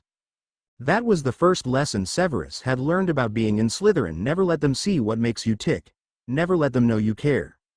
No, at first he was very much the pariah of his house. But he was used to it, and he had Lily, so as far as Severus was concerned life was fine. Then of course Potter started bothering Lily and Severus stepped up as her friend, officially earning himself the ire of the 4 Gryffindor boys in his year, and learned his second lesson as a Slytherin. House before all. It didn't matter that he was considered the house pariah, it didn't matter that no one even spoke to him in the common room, what mattered was that he was being targeted by people outside his house. One of the marks of a Slytherin is fealty, is brotherhood. To declare war on one snake was to declare war on them all. After all, the first rule of Slytherin was to not let your enemies see your weakness. And since the day Salazar had departed, Slytherin had always been at war with the other 3 houses. No one could think that Severus was on his own. Despite the constant bullying Severus had to face at the hands of Potter and his goons, he could admit that his first year at Hogwarts was rather good, all things considered. He had managed to stay friends with Lily, had carved out a place for himself in Slytherin when word got around that he was a budding potions genius. All of his faults were, magically, forgotten, and had made some friends with the boys in his year. It was downhill from there. Had Severus been born into nearly any other generation, life would have been fine. The tenuous balance he had made between his house and his childhood friend would have required some effort to keep afloat, but it would have been feasible. The bullying he'd constantly faced would have eventually been addressed and never allowed to escalate to the point where he'd stared down the muzzle of a werewolf, or had it, the ones responsible would have had their wands snapped and been summarily expelled. And his house wouldn't have constantly turned to talks of politics when there was learning and networking to be had. And without politics maneuvering in the background, Severus would have graduated top of his class, most likely as head boy, and no doubt Lily would have been head girl and gone on to be the youngest potions master since his mother had completed her certification at 27. Unfortunately, Severus had been born into a generation on the precipice of war. Born into a life that was all about choosing sides, and thus would not suffer his dual allegiance, even if only as friendship. Born into a school in which the professors were more worried about the atrocities occurring outside, to pay too close of attention to that which was happening inside. Born into a year in which the headmaster couldn't afford to have 2 aspiring wizards' wands snapped, not when they were to make up the fighters of tomorrow. Into a year that praised bravery and chivalry over cunning and shrewdness, that would sooner see a head boy who would bravely lead them into battle, than one who would wisely call a retreat. Born into a generation that would not see Severus succeed, which brings us back to his confusion. In the last month that he had been at Hogwarts, he had not once been the subject of Potter's pranks. Not just pranks, either. Since entrance into 5th year, Potter and Black had been, dare he say, cordial to him. At first he had suspected it a ploy. Potter was madly in love with Lily. This was widely known by the entire student body and would often go to great lengths to try and impress the redhead. Severus had laughed at the thought. Lily was smarter than that and wouldn't fall for such an obvious act. But then they had kept up their odd behavior, even when Lily wasn't around. They weren't nice, per se, but they treated Severus as if he were any other student at Hogwarts, that is to say, with respect, which, compared to how their interactions typically went, was so far from the norm that Severus was continually off kilter. Which was his second theory. They were obviously trying to lure him into a false sense of security before they struck. But as the days passed and their reactions remained constant, Severus lost confidence in his theory. Out of the 4 of them, the only one with any shred of patience was Lupin, and despite his affliction, he was the least cruel of the lot. He might silently condone the actions of his friends, but he would never go out of his way to plot said actions. And Potter and Black simply didn't have the intelligence for such a long plan. What was more surprising, perhaps, was how Potter and Black's newfound maturity affected the actions of the rest of the school, and Severus was eventually forced to accept that they may have just grown up. May have decided that their owl year was worth more than the effort it took to constantly put him down affected the actions of all of the houses. It was as if time had been reversed and Severus was on the train with Lily again. Suddenly people knew him as Snape, and not as that snake. Hufflepuffs would smile at him in the halls. Ravenclaws would approach him with idea of a study group. Gryffindors still kept their distance, but to hear Lily tell it they'd suddenly stopped trying to warn her away from him. It was ridiculous. It was nice, but it really was quite ridiculous. And it confused the hell out of Severus, who couldn't trace its origins. Sure, he'd accepted that Potter and Black may have matured over the summer. Accepted that, in their newfound maturity, They'd decided to stop such petty things as bullying. He could even accept that such actions were enough for the stupid sheep of his school to label him, not a threat, and what a laugh that was, and start welcoming him. But Lily not being warned from him? Being encouraged to keep up their friendship? Being applauded for her loyalty? Which wasn't even a Gryffindor characteristic. That was so far-fetched that Severus knew there had to be a deeper reason, had to be something more. Potter would never have encouraged Lily to spend time with Severus unless the world depended on it, or something. And maybe not even then. No, Severus was sure there was a reason to all this, he just couldn't figure out what it was. The only thing he could think was that somehow his brief interaction with Regulus had somehow gotten back to the older Black. But nothing they had talked about or taught each other would have been enough to convince anyone that he wasn't evil. In fact, it might have worked to convince a few dunderheads that he was dark. Besides, the two Black siblings hated each other. Severus was not quite sure what had happened over the summer between the two that had caused such a rift, but barely a week could go by before the two would go back to hexing each other, often landing one of them in hospital wing. No, Severus was confused. He couldn't understand what had happened to cause such a massive change in his life. But, in the deepest recesses of his mind, he could admit that he was, sort of, happy. It had been years since he had been able to walk the hallowed halls of Hogwarts without having to constantly look over his shoulders. Years since he'd been able to enjoy something as simple as reading by the lake without being rudely interrupted. Years since Lily and he could study together in the library without a constant stream of disparaging comments. That's not to say that people were nice to Severus, but that's okay. He didn't need nice, he didn't trust nice. The fact that they were decent to him was enough to make his life easier, simpler, better. It was as if a strange weight had been lifted from his shoulders, one he wasn't even aware he'd been carrying. It wasn't just him either. Lily had admitted to feeling lighter herself. She hadn't been this happy in years, and constantly insisted on dragging Severus off to meet all her various friends from different houses who had finally come to their senses. This tended to drag Severus from his Slytherin friends, Avery and Mulcaber, but as it resulted in him spending more time with his Lily, he couldn't really complain. Besides, his friends had seemed to become more and more politically minded as of late, and it was beginning to wear his patience thin. He didn't much care for such things. He just wanted to live his life, gain the respect he was due, and perhaps, if he was ever lucky enough, marry Lily. He supposed that he might have felt different if it felt as if he were making no headway, as if despite all of his efforts no one ever noticed his brilliance. But that was neither here nor there, and there was really no use dwelling on what-ifs when the fact of the matter was, he was getting noticed. So what need have he for politics? For James's part, he could readily admit that there was perhaps nothing harder for him to accept than Severus being a decent human being. He had been raised to always think of Slytherin as inherently evil, with a few hidden gems, such as his mom, and Reg, hidden in its depths. But Snape had wanted to be a Slytherin. Since that first train ride, he had hoped for it. It was something that had simply rubbed James the wrong way. Add to the fact that he was all Evans would ever talk about, and well, it was quite easy for James to convince himself that Snape was evil. So easy, in fact, that he had done just that, and had then proceeded to systematically make the kid's life a living hell. Had it been anyone else, James would have eventually let up, but with every prank that he pulled on Snape, Evans grew to like him less and less, which of course was Snape's fault to begin with. For poisoning her against him. Then Snape had started targeting his friends, had started tailing poor Lupin. Trying to get the sweet kid expelled. Or worse, if that wasn't a sure sign of evil, then James didn't know what was. He had conveniently ignored the fact that they had all but mocked Snape with Lupin's secret, daring him to try and uncover it.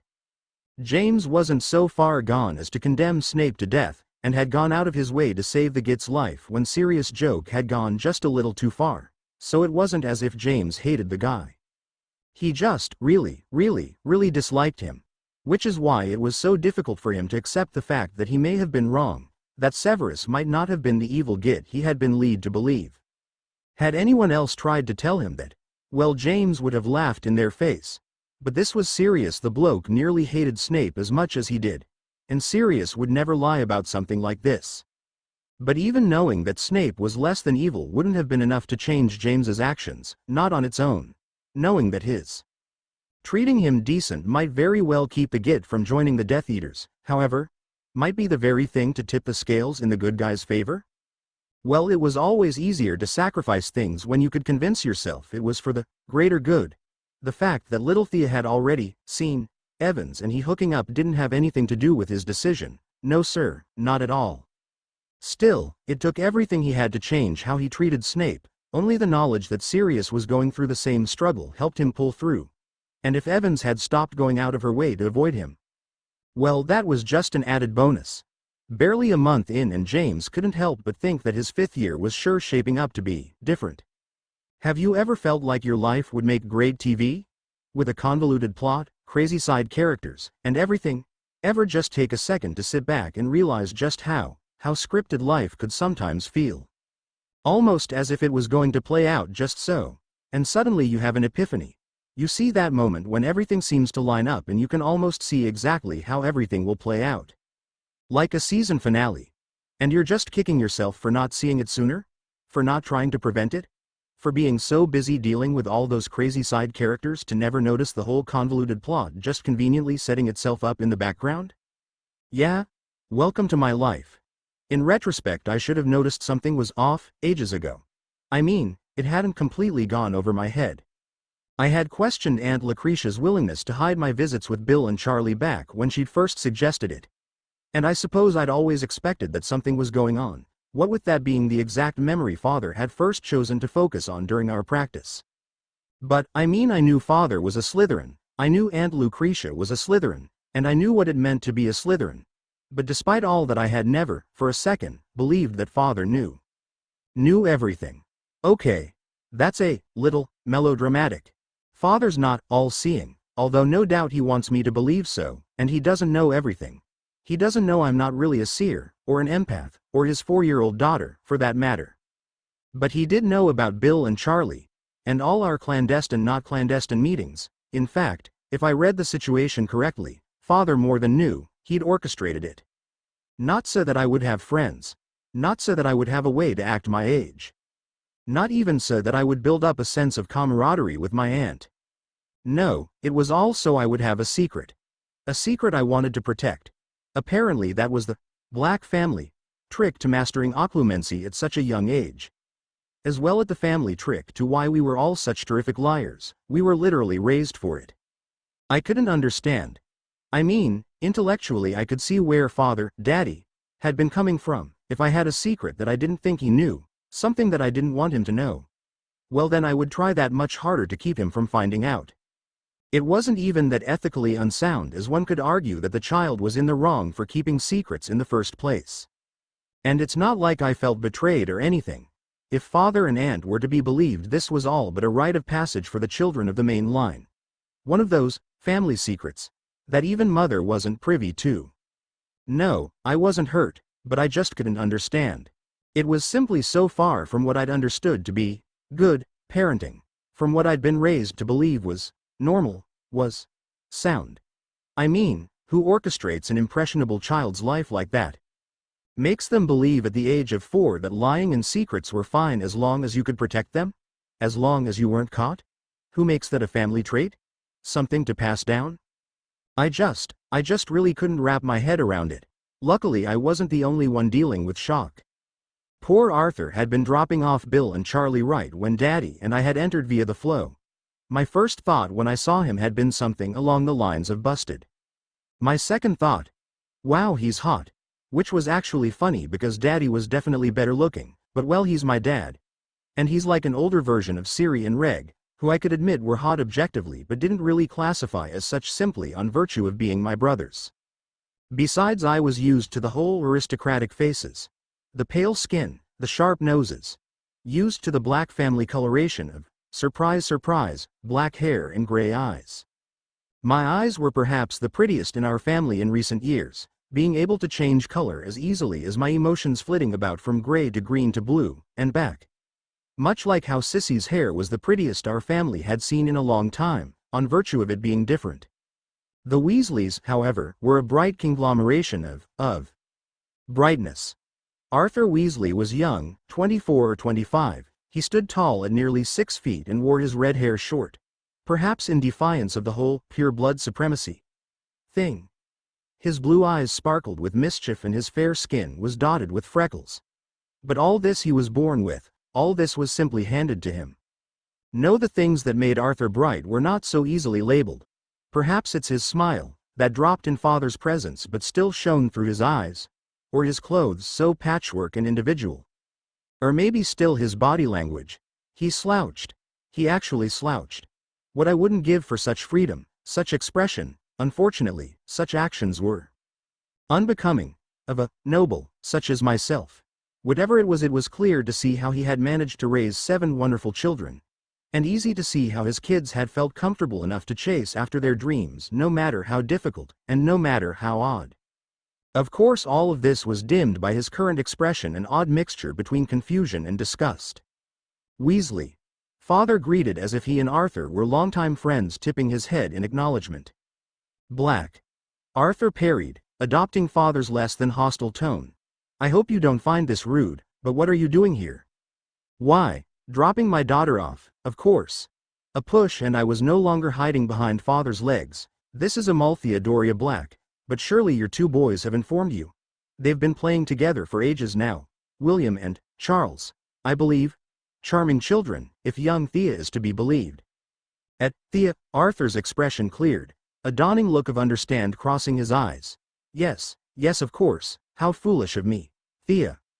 They have mentioned your daughter before. In fact, they are both quite taken with their tea. You and your wife have done a wonderful job with her. Okay. Where was I, and who had replaced my dad? And Arthur Weasley for that matter. This wasn't how this was supposed to go down. Spells flying, wands blazing, fire in eyes. That's more along the lines of what I'd prepped myself for. Cordial conversation. I mean, I understand guys are, 9 times out of 10, more laid back than girls. But this is ridiculous. No, there had to be more to this. Daddy wasn't being Daddy, right now. He wasn't being laid back and carefree. No, he was busy being Father. He was wearing the same face he wears when playing chess with Reg. The very face I've, supposedly, inherited and constantly sport when thinking on the future. The face that Mother has long since dubbed his Slytherin face. There was definitely more to the story, and I cared. I really did. But Daddy playing nice regardless as to which end meant my chances of hanging with Bill and Charlie were continually rising. After all, Arthur's not the kind of guy, from my 3-second observation, to ban his children from playing with a friend base on rumors that seemed unfounded to him. When I first saw Arthur after stepping through the flow, I expected my one haven to be torn down and taken from me. I did not expect Daddy to strike up a deal with Arthur and Uncle Ignatius. A deal that would have Bill, Charlie and I over at this house every Tuesday and Thursday from now until such a time that they both decided to change it. Nor did I expect to return home and find that Mother had cleared my tutor to teach me on Monday, Wednesday and Fridays, and to learn that our Sunday teas were returning. Apparently Aunt Bella was not going to be there anymore, which was good enough for Mother. I had magically gone from having nothing but free time to having no free time at all. And I loved it. Thus my days passed with either a multitude of lessons. Young Miss, the art of calligraphy is old and sacred and a necessary component of learning Japanese correctly. In order to learn a language, you need to understand what makes up that language. Not just the sounds and the strokes, but the culture, the very thoughts and ideas such words should invoke. A flurry of childish whimsy. No, Bill. Charlie's gotta stand on your shoulders. If you stand on his, then the whole pyramid's gonna collapse. Then how are we gonna make believe we're in Egypt fighting mummies? It's not Egypt without pyramids. Or the occasional, awkward, political conversation. Well, I, for one, think it is quite noble of the Daily Prophet to be taking time out of its schedule to look into all of these Muggle murders, no matter what the Prime Minister says. It cannot be a coincidence that they all have Muggle-born children. I mean, really, just how stupid does our government think we are? And before I knew it, my birthday was fast approaching. And neither of my brothers had chosen to visit. A.N. I am terribly sorry for how long this chapter took. Life simply got away from me, and every time I tried to sit down and write this, well, nothing would come out.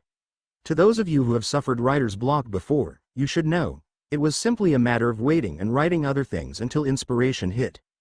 As for this chapter, I'm not too sure if I said the war would pick up in this chapter. If so, sorry, I lied. But I can promise you that the war invades Thea's life in the next chapter, and at least this one showed how Thea's unconsciously changing things that she doesn't Eve know about. That's gotta count for something, right? Right? Anywho, sorry for the long wait. The next one will come out much sooner, I promise. Like expect it sometime in the month of June. Please, read this part. I wanted to say, we've made it a year guys, I am so happy. Thank you all very much for sticking with me for so long. In honor of the 1-year mark, and all that we've accomplished in that time, even if Thea is still only 4 sweat drops asterisk, I am willing to write an OVA that is completely irrelevant to the current storyline, featuring Thea. At any point in her life, doing, meeting, experiencing, whatever, keep it PG. This OVA will be included at the bottom of the next chapter, before review responses. So PM me your ideas, or include them in a review, and I'll choose one that I like best, or maybe just draw from a hat. IDK? Have fun with it, and again, thank you so much for dealing with me. Okay, you can stop now. Before I respond to reviews, I do want to say that I haven't edited this chapter as I kind of wanted to get it out to you guys before something tragic happened to delay this update, again. So, like always, feel free to point out any grammar, spelling mistakes, but also give some grace to what is in all technicality a rough draft of the chapter. Now on to review responses. Takes deep breath Greenasacolordo. Thank you very much for your kind review. I'm happy that's what you like, as the entire point of this FIC was really to explore a sort of unexplored age bracket in the HP fandom, and especially in the HPSI insert fandom. Haha. Yes, the problem with making characters relatable is that you don't want anything to happen to anyone, and I can tell you that I don't want anything bad to happen. Unfortunately, life and storytelling doesn't work that way. And while I myself don't know what is going to go wrong, the characters sort of write themselves. I'm not going to lie and say nothing goes wrong. Skeptical smiley face. Hope you liked this chapter too, then. Live, love, work, play, read.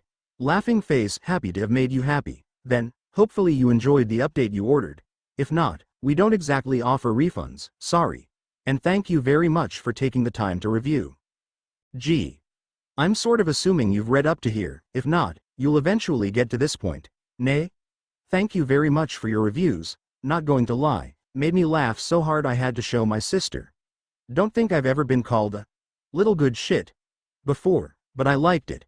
So I'm keeping it. Winking face. Hope you enjoyed this chapter.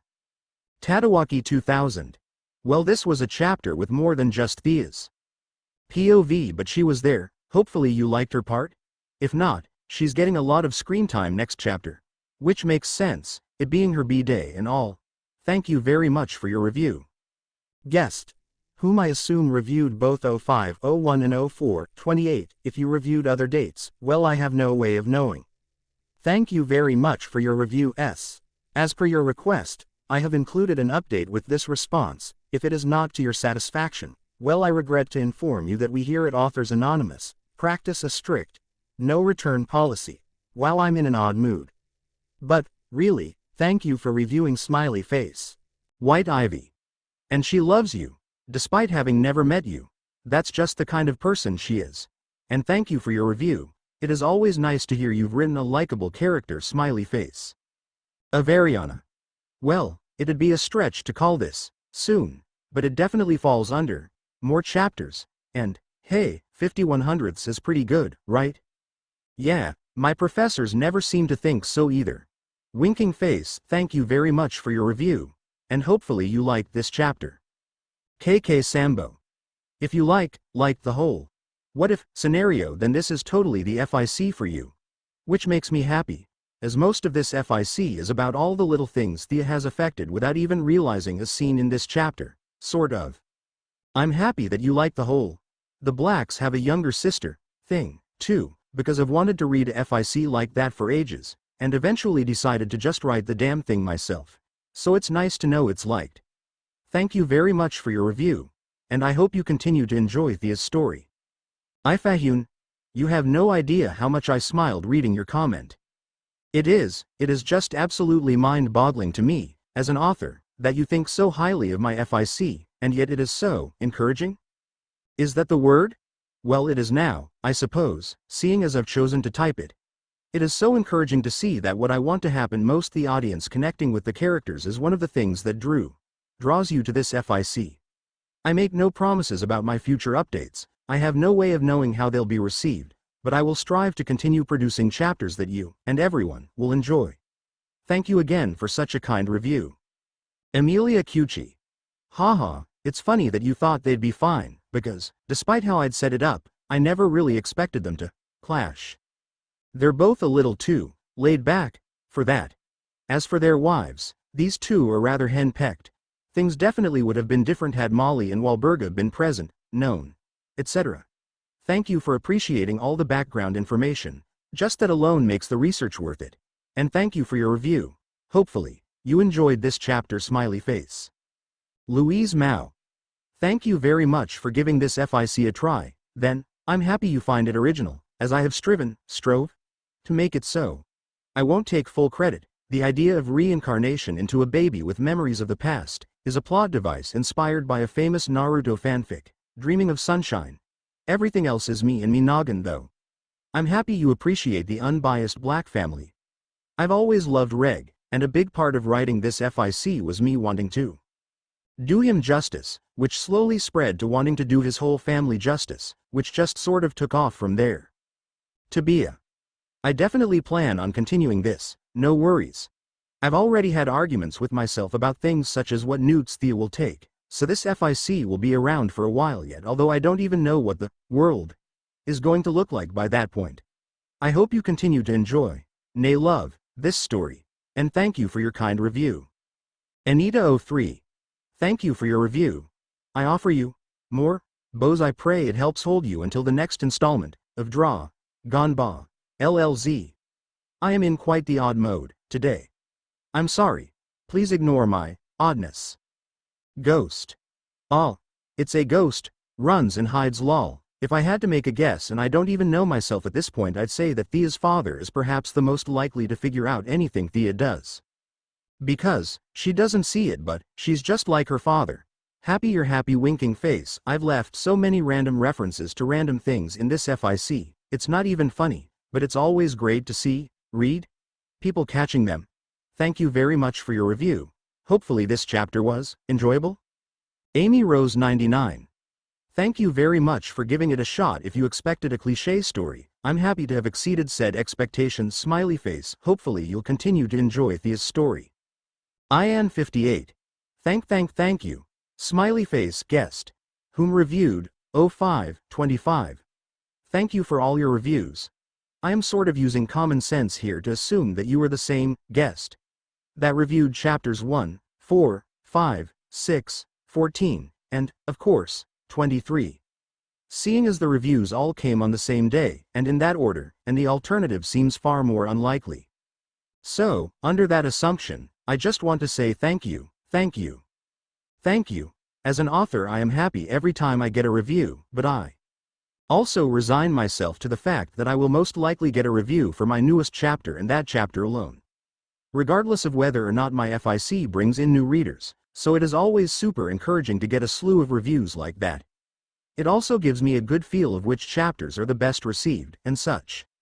Now, assuming the guest who reviewed chapters 1 to 14 differs from the one that reviewed 23. I wanted to thank you for your review. I am happy that you appreciate the different POVs and what they add to the story. It is definitely interesting to write, as I have to find the voice of every new character I portray. A prophecy, maybe that'd be interesting, for sure, but wouldn't come into play anytime soon, if at all, I don't think. Thea will definitely remain a little protege. No worries, she's far too impatient for anything else. Once again, thank you, singular or plural, for your reviews. Hopefully you enjoyed this chapter. Marie. Yay for family indeed. Winking face. Merely Lily. Yay, I thought I'd lost you. Thank you. Bows. The time skip was actually meant to go further, like to the summer further, but then I was really confused how Thea was still 4 when Sirius was in the summer before 6th year, and I realized I had skipped her B-day, mentally. And then, well then plot happened. Thank you for your review, and your time. Smiley face. It's been a year. Looks into the distance. Thea's journey has come so far, and yet not far at all.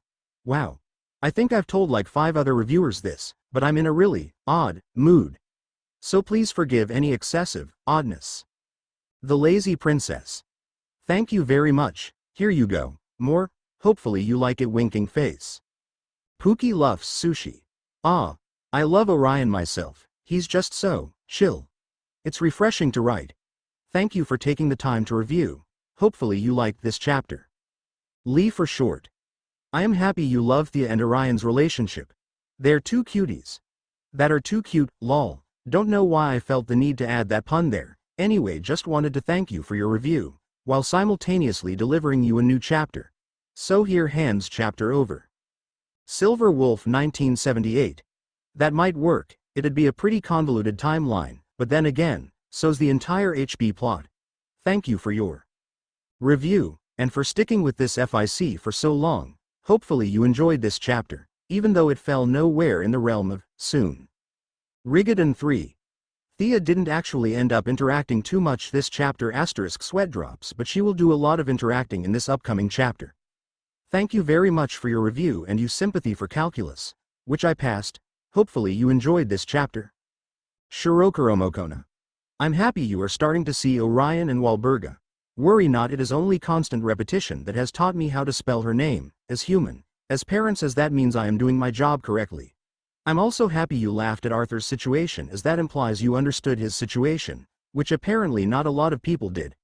I guess I was, somehow, too vague. Thank you again, and I hope you enjoyed this update. Guest. Whom reviewed, 0524, I am happy you think so highly of my FIC writing style. Thank you very much for such a kind review, and there's plenty more Orion characterization where that came from winking face. Claire Catherine.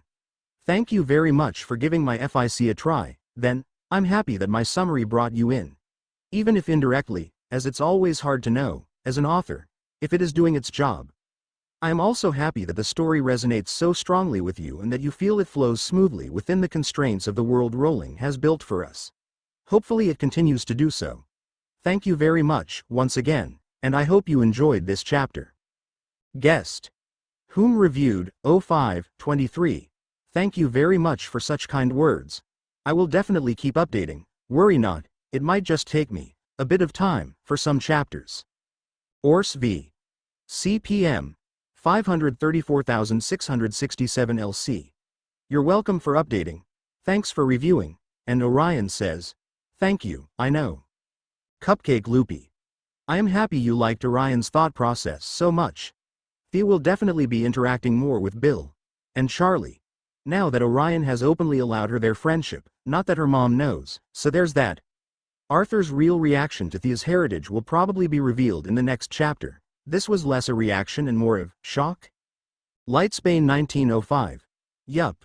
I always wanted to do boarding school, and then I had the unfortunate experience to spend one semester in a uni that no one I knew attended. Recent transfer made me reconsider a lot of my previous notions. Lol. Ma. YBE insert Cheshire grin. Well, thank you for your review. Hopefully you enjoyed this chapter. Luna Latanya. Under the assumption you have read this far. Well, not quite. Thea and Snape. Here you go gives a little bit of Snape, just for you, and everyone else in the audience. S. Nicole 25. The two dads actually took it rather well, each for their own reasons that shall be revealed on a later date. The two moms, however, well, I doubt they'd have been so civil. Thank you very much for your review, and for sticking with this FIC for the past year. It really means a lot. Thank you to all, and to all a good night, and if I didn't tell you in your personal review, I'm in a bit of an odd mode. I blame sleep deprivation, it tends to mess with you. The birthday A.N. 'Tis done. Cries tears of joy at long last. I can post it. I am terribly sorry for the wait, but life has been, well, rather lifelike recently. I went apartment hunting, found an apartment, lost an apartment, started school, and with both Orgochem and Calc 3 that's been a real treat, and more, but it is here. So, when I started writing the extra stuff I was originally planning on keeping it small, like one, maybe two 200-word blurbs. Yeah, that got out of hand. Like chapter length out of hand. So I decided to break it off and just include it in a separate chapter along with a bunch of other, random, tidbits I had written. So I'll be posting Review responses at the end of that chapter to keep this one all story. Hope you enjoy it. There's nothing like a jolly good disaster to get people to start doing something. Prince Charles. The word history is rather interesting if one gives it any thought. In French, une histoire is commonly translated as a story or narrative, but can similarly be read as a chronicle and, of course, a history. This makes sense as it is well known that history is written by the victors, which, in essence, does lend itself to being a story. But when people think about that quote, what they fail to realize is that a victor is not oft decided upon until after a conflict has been resolved, until after the dominoes have all fallen. It is easy, in hindsight, to spot patterns, to look at a list of the dead and say, well, it all began on January 30th, 1933 when Adolf Hitler became Chancellor of Germany. To point fingers and bemoan all those who did not see. I mean, after all, the guy wrote a book about his plans. Never minding that if everything written in books were to be taken as fact, then Edgar Allan Poe would have some rather gruesome murders to account for. It's easy, in retrospect, to see how every bit and piece fit together, culminating in this massive picture that, somehow, nobody saw. Hindsight is 20/20 as they say, and history makes everything seem, well, so obvious. Years from now, when this time period becomes known as the First Wizarding War, some crackpot scholarly type will make the claim that everything began in April of 1971, 4 months after I was born. They will claim that the Civil War brutally raged in the streets of magical and Muggle London, alike, for nigh on 10 years. And they will attach titles to what were previously thought of as skirmishes, attaching importance to events that meant next to nothing to us at the time. Names such as the Battle of Kent, or the Hogsmeade Massacre, would be used to wax poetically about such fringe groups as the gallant Order of the Phoenix who sought to oppose the terror of you-know-who. Everything that ever was, and all that is to come, will be carefully scrutinized, categorized, and then properly accredited. And while a nice little timeline, detailing the so-called war, will become available to the masses, it will have, very carefully, left out the truth. The truth, such as that the war wasn't referred to as such until after the fact, or that the vast majority of the population was ignorant, for years, as to the exact extent of what they'd referred to as isolated killings. And it will make absolutely no mention of the countless wasted resources by the DMLE to catch what they referred to as a psychopathic, opportunistic, spree killer. Which, if I'm being honest, was a rather good profile of Tom Riddle. Unfortunately, looking for one killer rather than a cult of killers meant that all evidence the DMLE happened across was incorrectly interpreted, at best. A civil war is completely distinct from any other type of war. There is no declaration of war, no clear-cut beginning, and rarely a clear-cut end. What this means, in practice, is that the war didn't have a set start date. Rather, the war started on a different date for everyone. Until it affected your life, you weren't aware that it was happening. The war started for me and mine on December 19, 1975, the day of my 5th birthday. The day began much the same as every day before it, that is to say, it was completely nondescript. Which, if I'm being honest, made me rather depressed at the time. I mean, it was my birthday. I'm not so conceited that I felt everyone needed to drop everything and shower me with affection, or anything, but a little bit of acknowledgement would have been nice. A simple, happy birthday, Thea, from my parents, or a card from my brothers. I didn't blame them for staying at Hogwarts for break. They had sent me a long letter apologizing for the fact that they would be missing my birthday, would be missing Yule, also that they could test something. I wouldn't have let them off the hook nearly that easily if they hadn't agreed to explain why they'd been acting so weird when they came home that summer. Well, no, that's not exactly true. I didn't want to let them off the hook at all. I mean, it's stupid and childish, and I knew that there were plenty of younger siblings who didn't get to celebrate their birthday with their whole family. After all, how rare was it that my birthday happened to fall on winter break every year? Winter break is 2 weeks long, that's 14 days, 14 days out of 365, that's less than 4%. That's how rare, 4%, and yet I was so mad at them. I mean, my birthday? Really? Whatever it was that had caught their attention was so important that they had to bail on me on my birthday? To say I was angry when I got that letter Well, that would be an understatement, but, eventually, I got over it. Rationalized it, even. After all, I hadn't reacted so negatively when Sirius chose to stay at school back when I was 1, and didn't I know Reg well enough to know that he would be here unless something really important kept him away? So I rationalized it, and pushed the hurt away, and made myself get over it. Being angry wasn't going to change anything, after all, and it wouldn't do to hold a grudge until I saw them in June. And so they were off the hook. But still, no card. That, as stupid as it seems, was something I couldn't so easily forgive. Not on top of everything else. My parents not acting as if the 19th was any different from the day before or the day after it. My brothers choosing some vague test over their only sister. And then them forgetting to get me so much as a card? Yeah, I was pissed.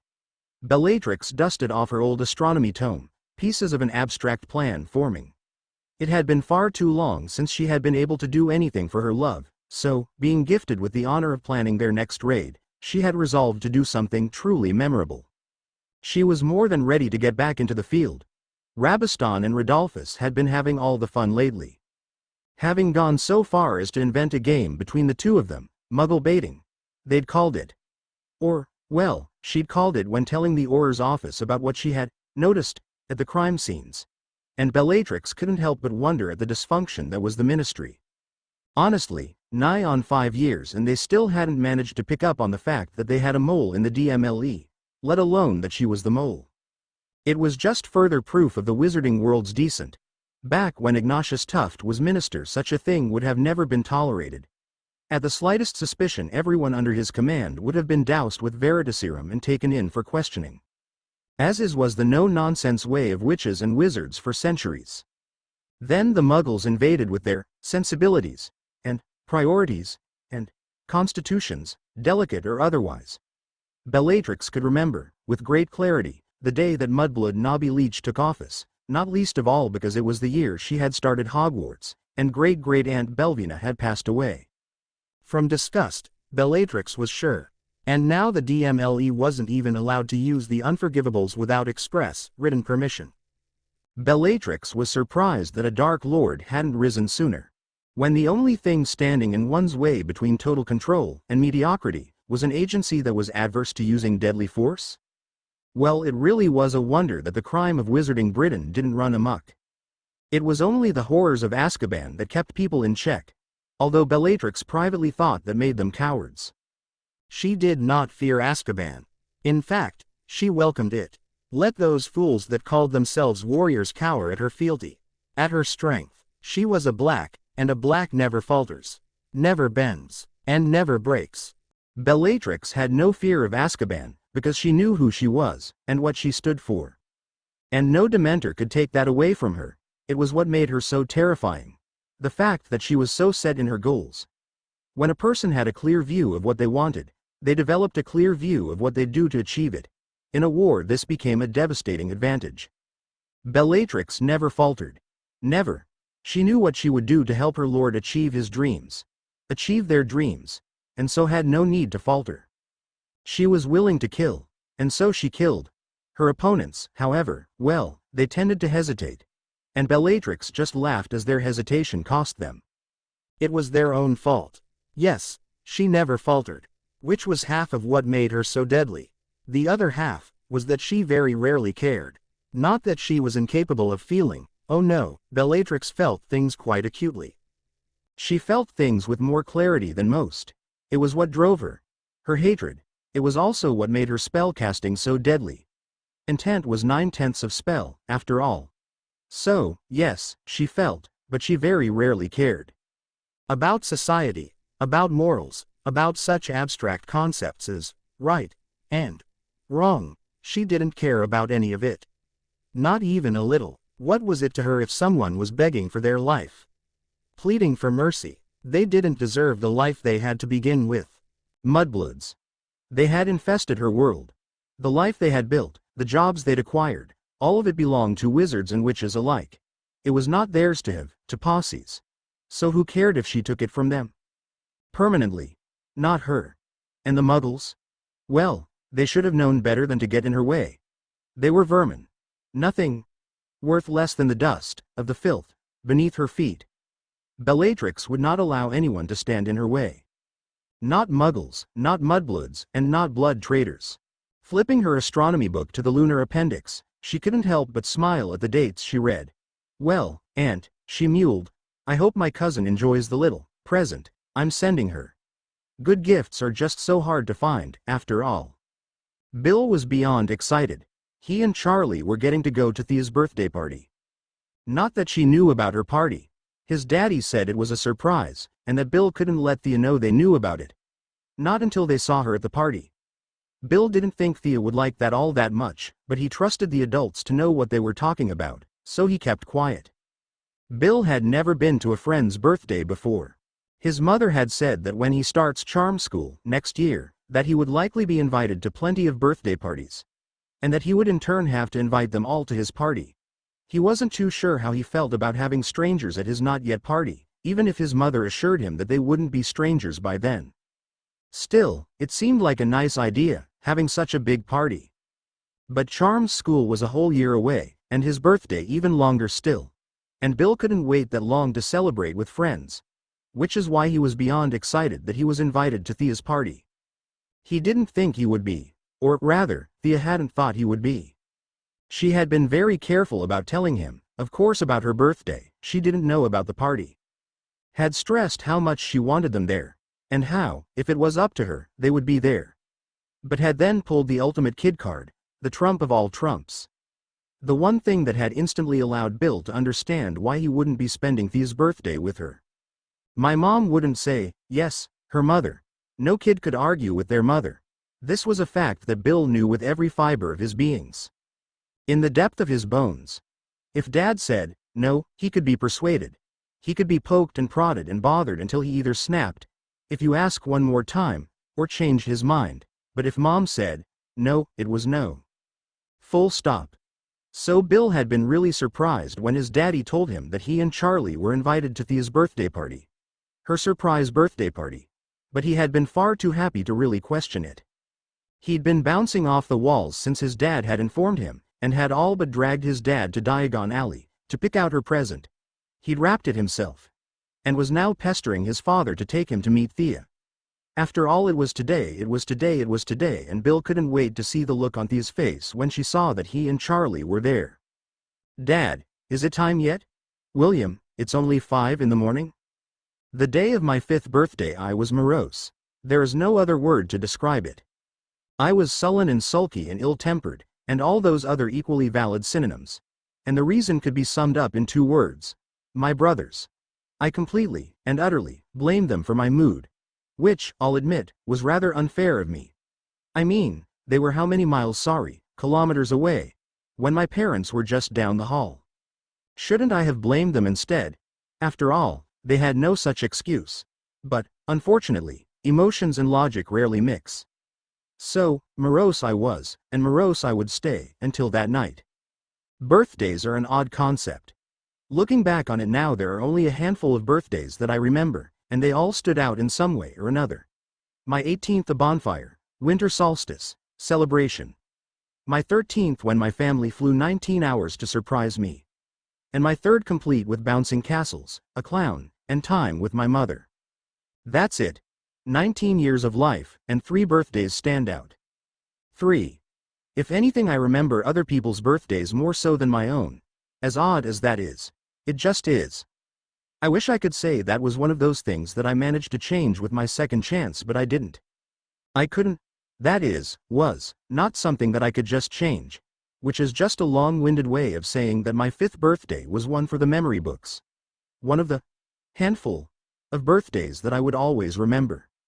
That I would never forget. The day began much the same as any other. That is to say, there was no indication that today was any different than any other day. Which I've said before.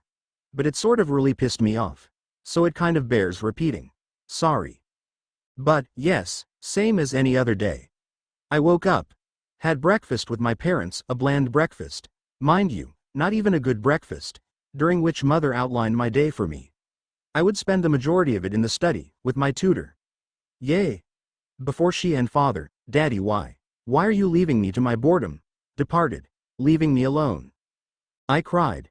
And then I picked myself, decided to stop with the dramatics and march to the study. The next few hours were spent learning things that were actually sort of fun, all things considered.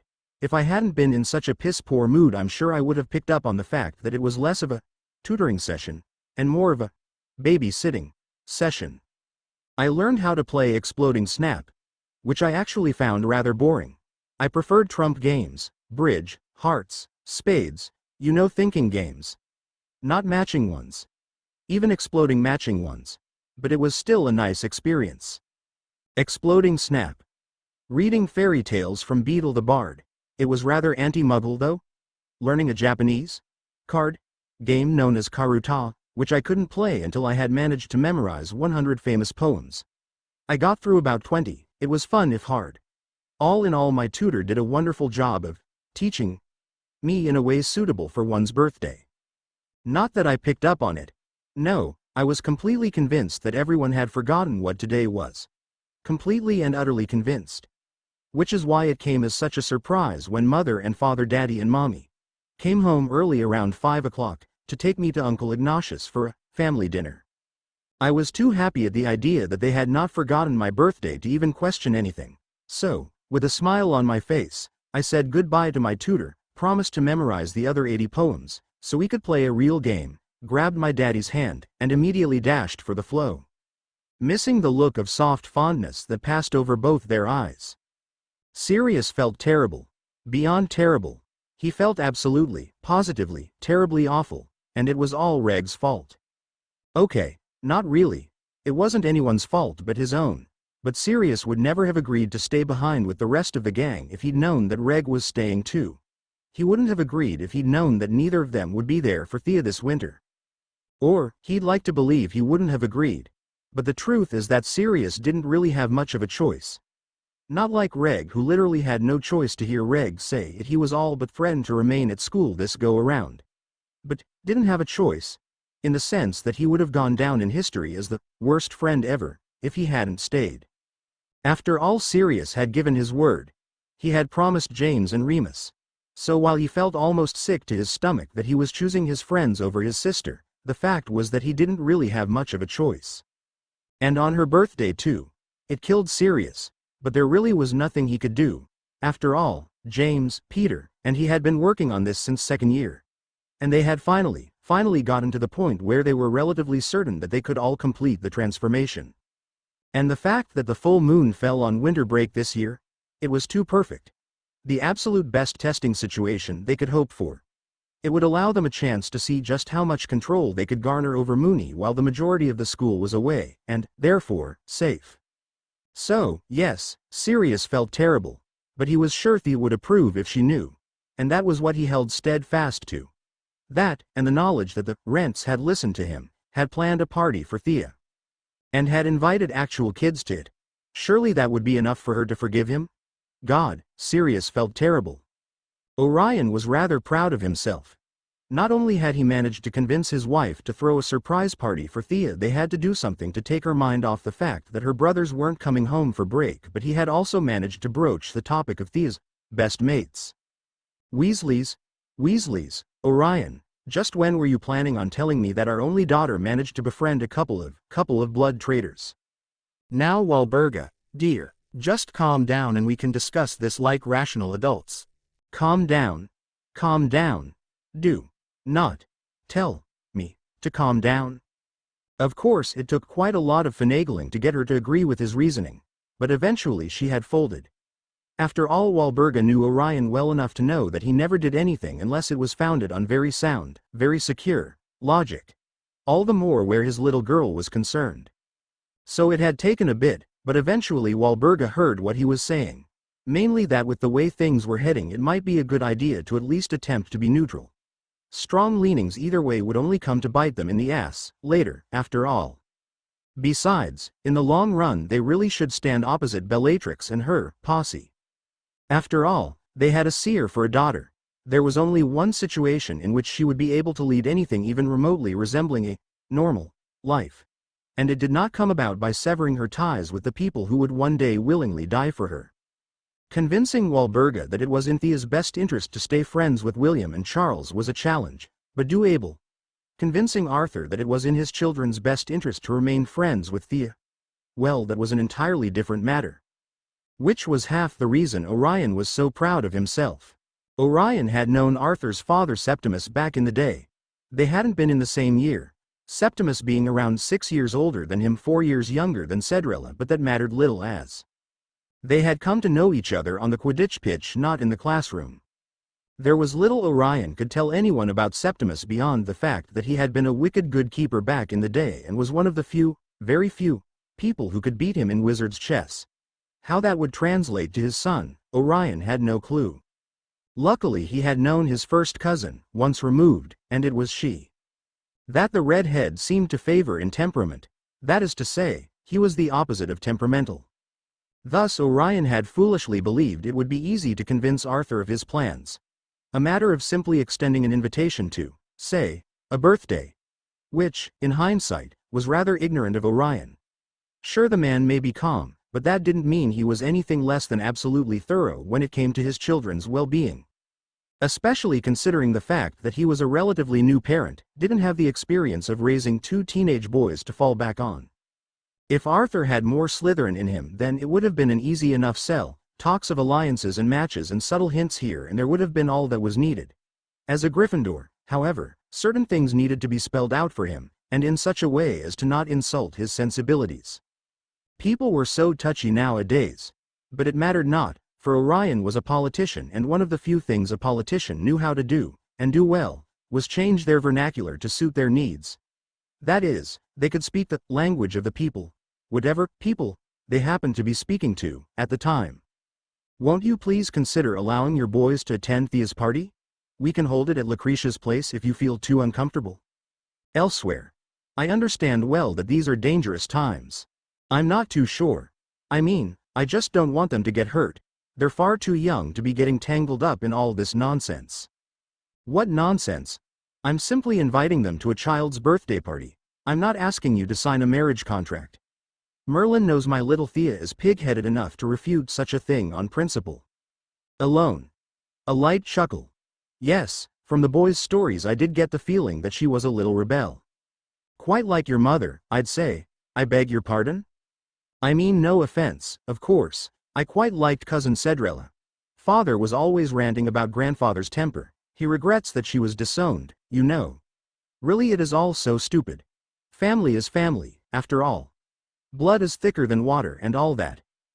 I mean, just look at our children. They didn't even know they were related and yet they still ended up the best of mates. That's true, I suppose. And really, what's the harm in letting them keep that? Good friends are so hard to find nowadays. And isn't it our job as their fathers to protect that innocence? To let them go on believing it's all as simple as walking up to someone and saying, "Would you like to play with me?" Yes. Yes, I quite agree with you. Great, so I'll see you around 5 then? W8? Of course you need to talk it over with your wife, I quite understand. Can't go making any decisions without consulting the missus, now can we? Light chuckle. After all, we both know who wears the trousers, now don't we? A wink.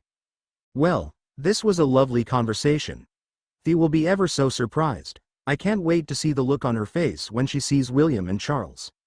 We should do this again sometime. Of course, some mind tricks always help too.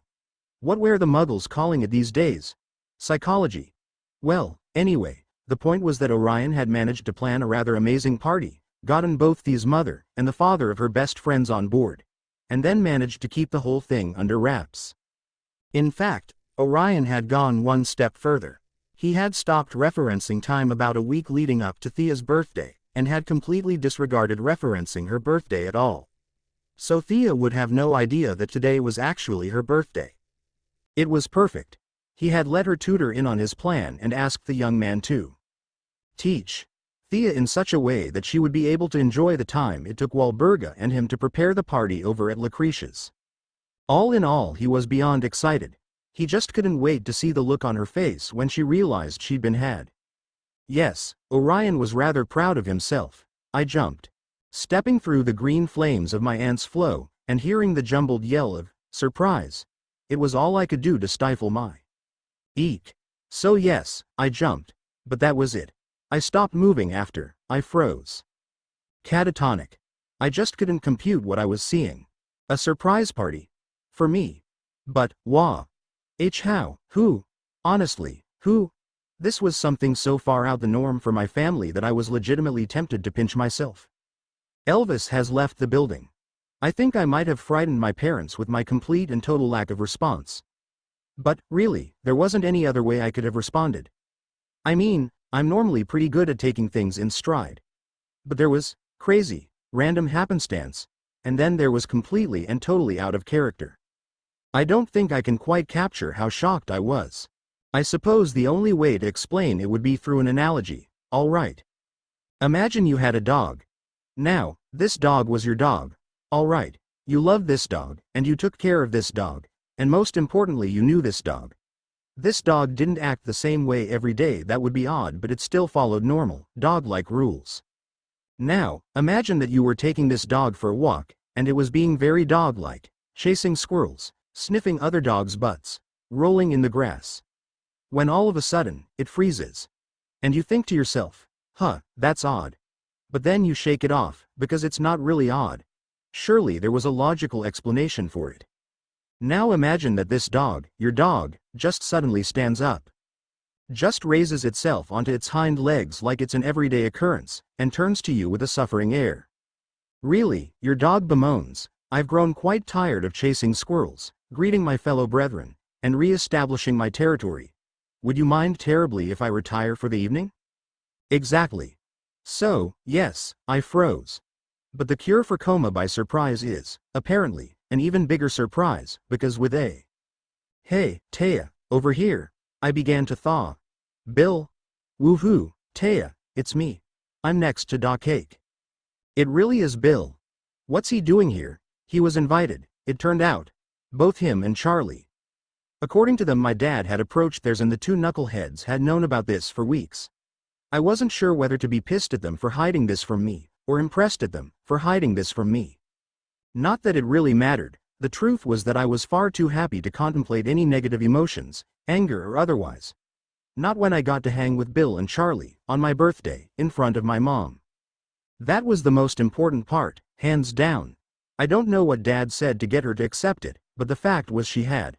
For some inexplicable, undeniable reason, she had. Which was as good as saying our friendship was safe, she wouldn't interfere.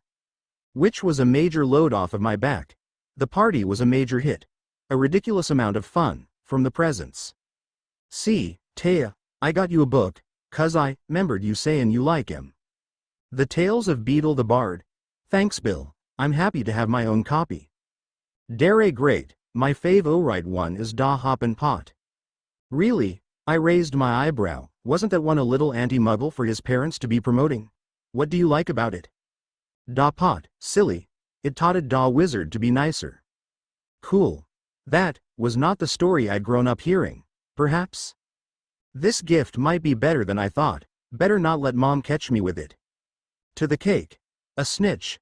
I charmed it myself, little moon. Father chuckled, while levitating it in front of me, the candles dashing to and fro. You better be quick if you want to blow out all of your candles and get your wish, though.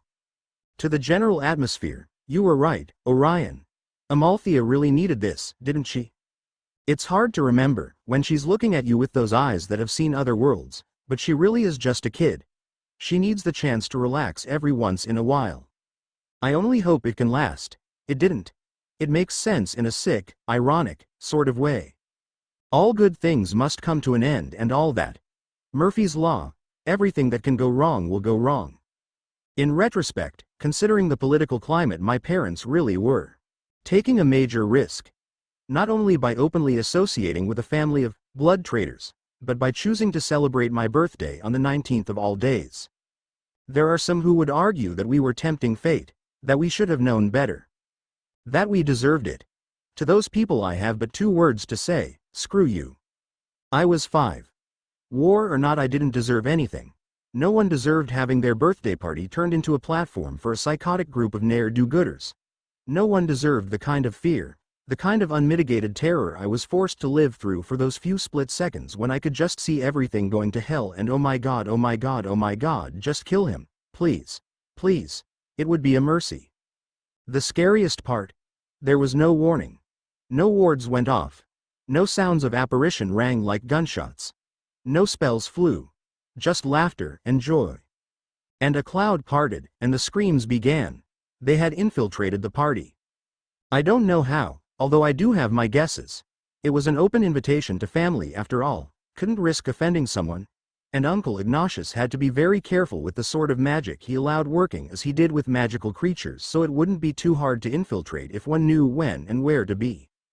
Just a matter of careful planing and loose lips, it was all so fast. One moment I was laughing at a joke, some meaningless thing that Bill had cracked, and the next minute my head was whipping around to look for the source of the blood-curdling screams. What I saw next I would never forget. It wasn't the gaudy lighting of the moon. It wasn't the way his skin seemed to stretch. It wasn't the preternatural dark magic that seemed to circle him. No, it was his eyes. His eyes that shone with a malicious sort of glee. The kind of look that only comes from the complete and total knowledge that you were going to destroy lives. The type of sadism that even the worst of the worst wouldn't condone. The joy of breaking children. Greyback. It was his eyes that gave him away. I had barely completed that thought, barely locked eyes with a monster, when I was suddenly being yanked through space. I was folding in on myself. Everything was curving towards my center of gravity. I felt like a protein, folding and unfolding and refolding. Trying to find the best position, the best orientation, the most stable. And it stopped. I gasped for breath. My thoughts were running a million miles an hour. All I could think was that was Greyback, that was Greyback, that was Greyback, over and over and over. I was hyperventilating. I was ready to pass out. I would have too, if not for one small problem. You're not Charlie. I wasn't at my house. Extra. Read all about it. A.N. This is the second chapter uploaded today, so, please, go back and read the other chapter first. Seeing as this isn't really story anyway. Well, my little celebration plan got way out of hand, but, oh well, more stuff for you guys. Review responses to chapter 24 are at the bottom, and as always, thanks for reading. 1. Briefly mentioned in CHP 25, Thea has never been told the original story of the hopping pot, but rather a bastardized, pure blood approved version. As an owner of Beetle the Bard, I can confirm that such a version is said to exist, and be quite popular. This was my take on how it would read. The Wizard and the Hopping Pot by Beetle the Bard. There was once a kindly old wizard who used his magic generously and wisely for the benefit of his neighbors. Rather than reveal the true source of his power, he pretended that his potions, charms, and antidotes sprang ready-made from the little cauldron he called his lucky cooking pot. From miles around, muggles came to him with their troubles, and the wizard was pleased to give his pot a stir and put things right. But, as muggles tend to do, they started to rely on the kindly wizard to solve all of their problems. This well-beloved wizard was run ragged creating potions, charms, and antidotes for the ignorant muggles. The more he tried to explain that magic couldn't be used to fix everything, the more the muggles would knock on his door with their problems. Eventually, magically drained, the kindly wizard died, leaving all his chattels to his only son. This son was of a very different disposition to his gentle father. Those who could not work magic were, to the son's mind, worthless, for they never attempted to fix their own problems. This son often quarreled with his father's habit of dispensing magical aid, unceasingly, to his neighbors. Upon the father's death, the son found hidden inside the old cooking pot a small package bearing his name. He opened it, hoping for gold, but found instead a soft, thick slipper, much too small to wear, and with no pair. A parchment within the slipper bore the words, "In the fond hope, my son, that you will never need it." The son, wise to the ways of magic, promised to cherish his father's last gift to him. For who knew just what properties it truly possessed? Thus decided, he carefully placed the slipper back in the pot where he found it, and placed the pot high on a shelf. That very night a peasant muggle knocked on the front door. "My granddaughter is afflicted by a crop of warts, sir," she told him. "Your father used to mix a special poultice in that old cooking pot." "Did he not warn your granddaughter from horses?" questioned the son. "My father must have made you that poultice 7 by 7 times. Angered at the son's tone, the woman left, slamming his door on her way out. At once there came a loud clanging and banging from his kitchen. The wizard lit his wand and opened the door, and there, to his amazement, he saw his father's old cooking pot. It had sprouted a single foot of brass, and was hopping on the spot in the middle of the floor, making a fearful noise upon the flagstones. The wizard approached it in wonder, but fell back hurriedly when he saw the whole of the pot's surface was covered in warts. "What is this?" he thought, and tried firstly to vanish the pot, then to clean it by magic, and finally to open the door leading outside, besides which the pot continually hopped. None of his spells worked, however, and he was forced to watch as the pot hopped off to town, clanging and banging loudly the whole way there. The wizard could not sleep all that night for thoughts of the warty old pot lost in town, but come morning the pot was right beside his breakfast table. Clang, clang, clang went the brass-footed pot, and the wizard had not even started his porridge when there came another knock on the door. An old muggle stood on the doorstep. "'Tis my old donkey, sir," he explained. "Lost, she is, or stolen, and without her I cannot take my wares to market, and my family will go hungry tonight." The wizard peered at the old man, for he seemed familiar. "I know you," he called. "My father tried to help you the month before last. Did you not lose your donkey then? To a rock slide?" The man shuffled. "And none have been for sale since then, so how is it now that you should have a new one? Unless, this be not a want but a wish?" Angered at the truth of the wizard's words, and at being so easily caught in his lie, the man left in a huff. Clang, clang, clang went the cooking pot's single brass foot upon the floor, but now its clamor was mixed with the brays of a donkey and human groans of hunger, echoing from the depths of the pot. "Be still! Be silent!" shrieked the wizard, but the pot, heedless of his calls, left through the open door and ventured into town once more. That evening there came a third knock upon the door, and there on the threshold stood a young woman sobbing as though her heart would break. "My baby is grievously ill," she said. "Won't you please help us? Your father bade me come if ever troubled." The wizard remembered the young woman, and her babe whom his father had helped deliver, and his heart ached for her pain. "Come. There is no time to waste," he called, grabbing his robes and following her into town. But as the wizard drew ever closer he began to hear the clang, clang, clang of his hopping pot, the baying of a donkey, the moans of the hungry, and now, the cries of a babe. Knowing what he did of magic, the wizard began to slow.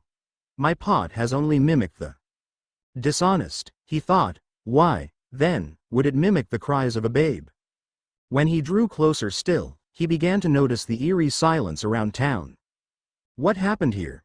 he called to the mother. "Why is the town silent?" The mother, full of grief, heard not his cries. "Hurry! My house is just around this corner." Turning the corner, the man could not believe his eyes, for there stood the entire town, assembled, with torches and pitchforks abound. "What is this?" the wizard called, but he knew what it was. The town was only happy to suffer magic when it was in their favor. Now that he had turned away two of their own false ailments, or no, they felt no need to keep him around. After all, what good was a wizard who wasn't at their beck and call?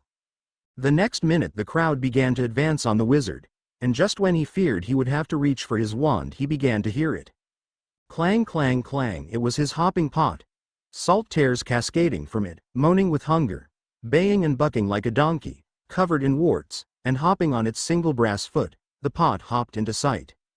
The wizard and town held their breath and watched the pot, until with one great hop, it leapt in the air and swallowed the lying mother. "Silence! It ate the mother!" screamed one of the townsmen, spurring them. All in a panic, they began sprinting around town, the hopping pot hot on their heels.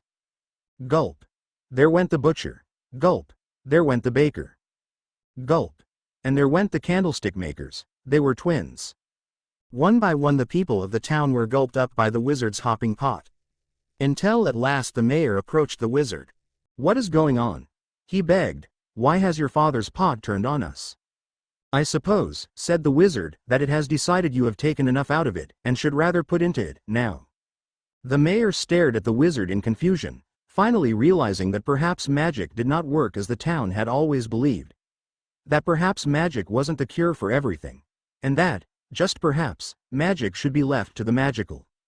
"Oh please," begged the mayor on the town's behalf, "please stop your pot. We promise to never bother you again, to leave you and your magic in peace. Just please, Please stop the hopping." The wizard gave a solemn nod to the muggle, accepting his oath, and turned to his father's pot. "Enough," he bellowed, and at once the pot stopped hopping. "They have learned their lesson, father," the son called, "they shall leave us in peace." Slowly the pot began hopping again. Bounce out came the twins. Bounce out came the butcher and baker. Bounce out came the mother and the old and poor muggle. They were all slightly disheveled, but happy to be free. The last of the muggles were spat out, but the hopping pot just kept on hopping. Clang, clang, clang.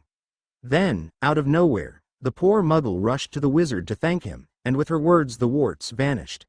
Then came the old muggle who nodded with appreciation at the wizard. The baying and bucking ceased. Finally, the mother meekly approached the wizard, apologizing for tricking him, and at once the wailing ended. Slowly the hopping pot came to a stop, until with one great hop it spat out an old slipper, and allowed the wizard to fit it on its single brass foot, forever silencing the clang, clang, clang of the hopping pot. And so the wizard left for his cottage, his hopping pot hopping silently at his heels. The end. 2. Strawberry obsession. Something I'd like to see for the OVA would be Bill and Charlie having a childish competition for Thea, with Thea refereeing not knowing that she is the prize. Here you go. Set in Thea's 5th year. Winking face. I don't know what I was expecting when Bill and Charlie decided to kidnap me from the Hogwarts library, claiming, "You're rotting away in there," as their excuse. It's not like I avoided the Weasley brothers. Bill's one of my best friends and Charlie's like a brother to me, but we do have an understanding that library time was Thea time. What could be so important that they'd risk my ire? If it had just been Bill, then I could understand. The jerk's gotten really popular with the ladies recently. I blame Murray for contaminating my best friend, and rather than deal with them himself had decided that it was my job, as his best friend, to act as his girl repellent shield. Charlie might have dragged me from the library to clean up another one of little Dora's messes. Girl really needed to get a rein on herself. Or to show off some new spell he'd learned, or something. Kid had never quite outgrown the whole lost puppy thing. But together, I couldn't think of a single thing that would require the presence of all three of us. Maybe they were feeling nostalgic? Wanted to reminisce about the good old days? Wow, life sure had changed a lot since then. It's been, 11 years, since I met the two Weasleys. We were nothing but little kids. Playing make-believe in our uncle's garden. Now we were all grown up and playing chess in the Hogwarts garden. Bill, Char. I called to the two, confused. What's going on? Charlie and Bill had already made their way to the only empty slot on each side the king and commanded their pieces to listen to them. A very important aspect of wizarding chess was ensuring the loyalty of your pieces. It was Bill, ever the helpful one, who decided to grace me with an answer.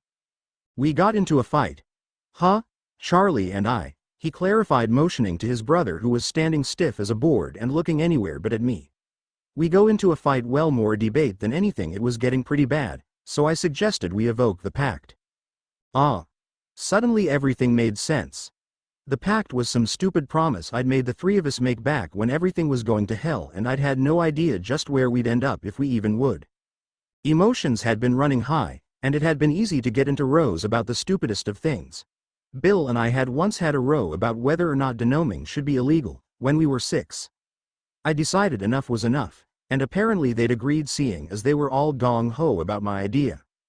Basically, the pact stated that whenever two of us would have an argument, the third party would choose a game that would decide the winner. That's it. No questions asked. It didn't matter how stupid or how serious. If one of us evoked the pact, then everyone else had to abide by its rules. Charlie had used the stupid thing to prove that the sky was purple. One game of rock paper scissors later, and I still blame Bill for choosing a luck-based game, and I had to accept his proof. As far as the three of us were concerned, the sky was freaking purple. Still a little miffed about that, if I'm being honest. As for why they'd led me to a chess set, well, for as long as we've had this stupid pact, whenever it fell on me to choose a game, I always chose chess. I felt it was fair, seeing as they both sucked at it equally. They probably figured it'd save time just heading straight here. Sighing, I prepared myself to ref the life-sized wizarding chess match, and believe it or not, it did need a referee. without someone to keep them in check the pieces could get a little vicious. And I had been so ready to finish up my potions essay. Freakin' all year, so much work. 5 minutes later, what happens now, Thea? Bill called, looking at the desolated board in confusion. Yeah, who wins? Charlie added from his place, stuck in a corner. I just sighed and rubbed my head. I knew they were both bad at this game, but this was an all-time low for the two. Really, Bill? I called to the eldest. You had 3 major players. 3. So how is it that you managed to cause a stalemate with 2 bishops and a knight? Stalemate? The 2 chorused. Honestly, and you guys have been playing this game for how long? A tie. A stalemate means you tied. I grumbled, exasperated. It's no wonder Ron can mop the floor with you both, 6 years old or not. But I have him surrounded, Bill argued, gesturing towards the board as if I had not watched the train wreck of a game myself. He's completely boxed in, he can't move. But is he in danger? Huh? Check, Bill. Did you put Charlie in check? Well, not exactly. And how, pray tell, do you expect to claim you won? When to win you need to put your brother in checkmate. There is no checkmate without check, after all. Bill just seemed to sag in a corner, which caused Charlie to snigger, conveniently drawing my eye. And what are you laughing at, mister? You're not looking so hot there, surrounded by the fallen rubble of your comrades. I hissed, wounded pride for my favorite game, spurring me. Stalemate exists as a beacon of hope for those who have no chance of winning. It is something that one actually tries to achieve, not a thing to be stumbled upon. With every word, Charlie seemed to shrink into himself. Only Bill's call of, "Take it easy on the bloke," stopped me from continuing my tirade. This was a side of myself that I rarely showed at Hogwarts, a side that only my closest friends and family ever saw. This was my passionate side. Chess had always been important to me, having been associated closely with family in my first life. It only became more so when I learned with father and played with Reg, and ever since the day well, it's become rather symbolic in a way. A sort of way of remembering all I've lost. And all I've gained. Bill and Charlie must have read my thoughts on my face, because they both just shrugged off my outburst. It's fine, Bill mumbled. Well, just take a tie to mean we're both right. Charlie froze and gave his brother a look of absolute horror. Both? We can't both be right, that's so wrong. Chuckling at their antics as we set about magically repairing the chess set, the way the school justified the board was by restricting it to 3rd years and up, and forcing those who played to manually repair them, thus forcing charms practice on us. Although it was only a matter of time before some idiot hurt themselves and forced the school board to ban it. I was sure. I couldn't help but inquiring what they were fighting about anyway. To which they both froze, shared a look of complete terror, and mumbled something incomprehensible under their breath before speeding off to the castle. That's odd, I mumbled to myself, following the two at a much more sedate pace. I could have sworn they were both blushing. Shaking my head to clear it of such nonsense, I decided to head back to the library. There was still some time to finish that essay, and I needed to stay on our potion master's good side if I was ever to convince them to. Well, I needed to stay on their good side. Meanwhile, Bill and Charlie turned the corner and decided to head straight for their common room. So what's the score now, Bill? Charlie called, falling into step behind his brother. 24, and 1 tie. That brings us up to a less than even 49 disputes. Charlie just shook his head in wonder. You know, he mused to himself, one of these days she's going to pick up on the fact that you and I have only ever fought about one thing. Yeah, and then she'll call us both idiots. Bonk us on the head, and move on with her day. Yeah, Charlie muttered with a smile. As the common room portrait swung into view, he decided to press his luck just one more time.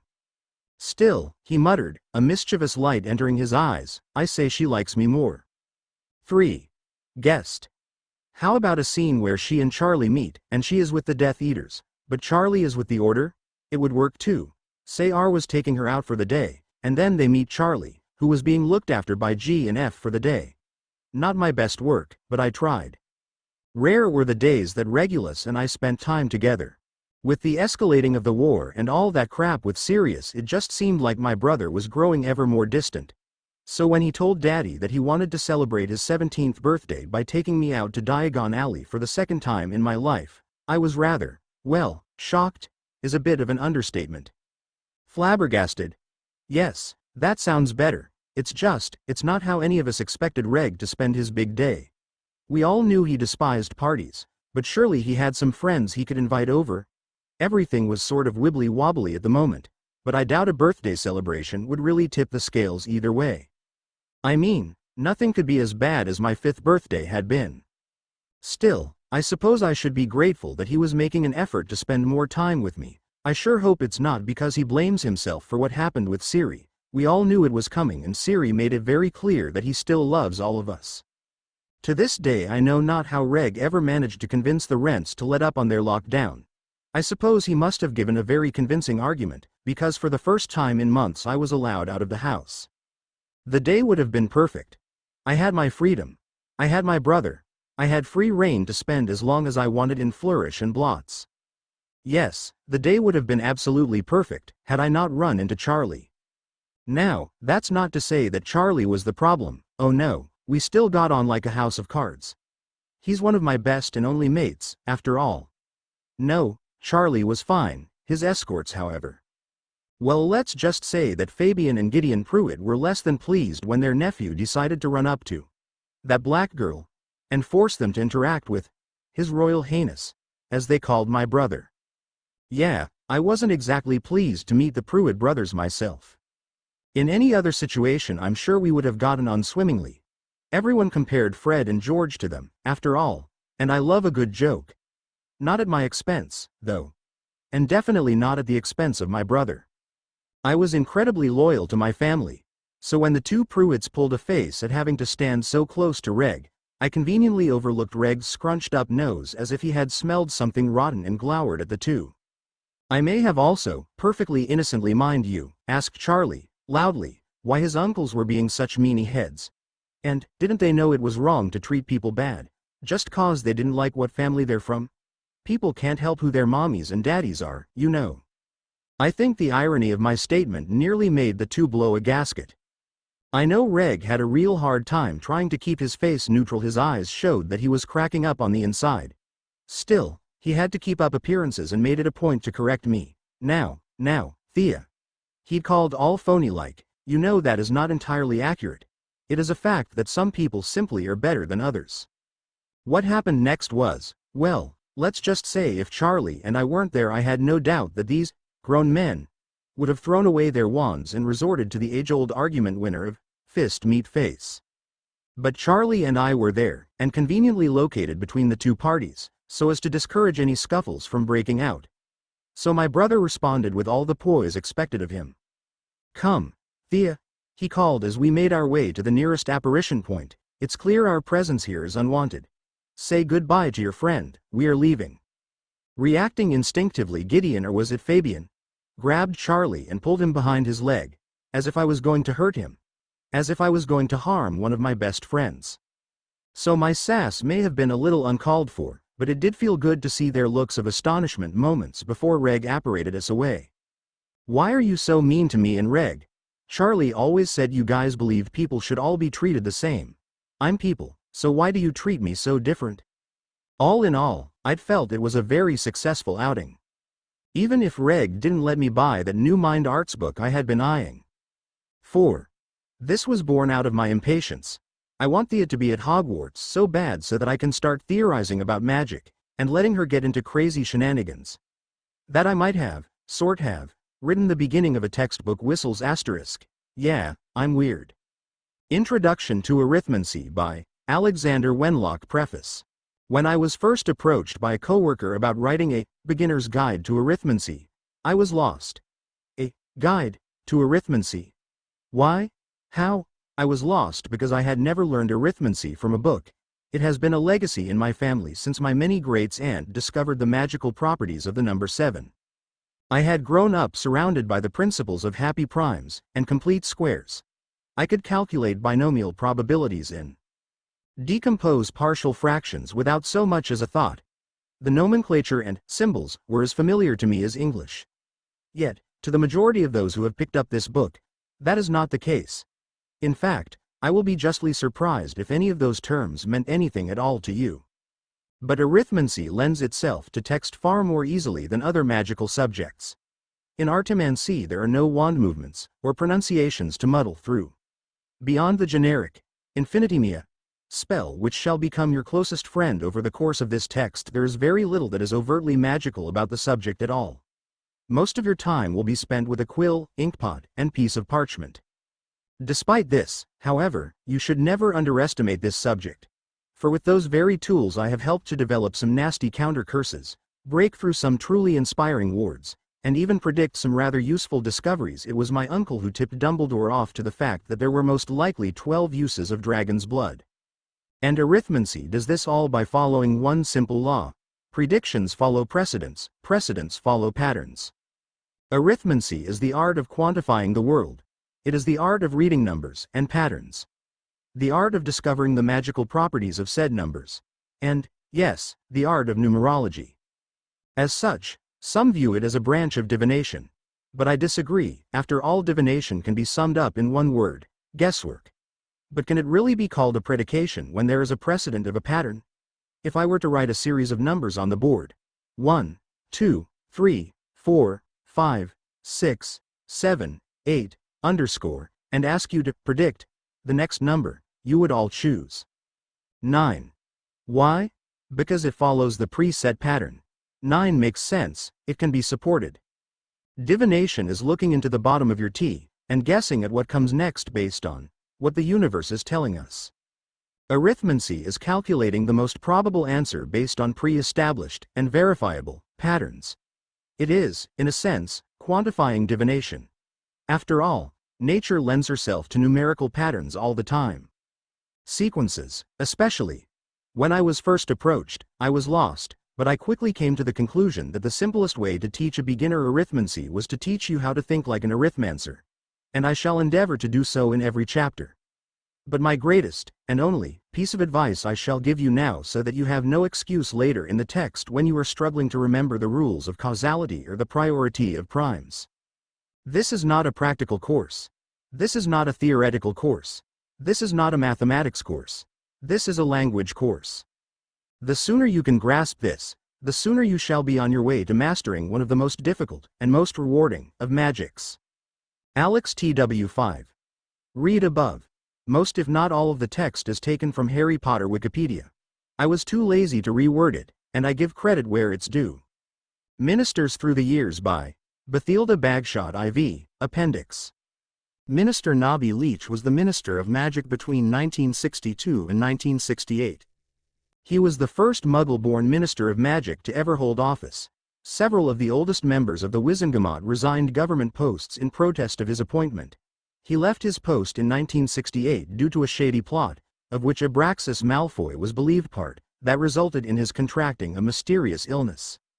Minister Eugenia Jenkins was Minister of Magic between 1968 and 1975. She dealt competently with the pure blood riots during the Squib Rights marches in the late 60s.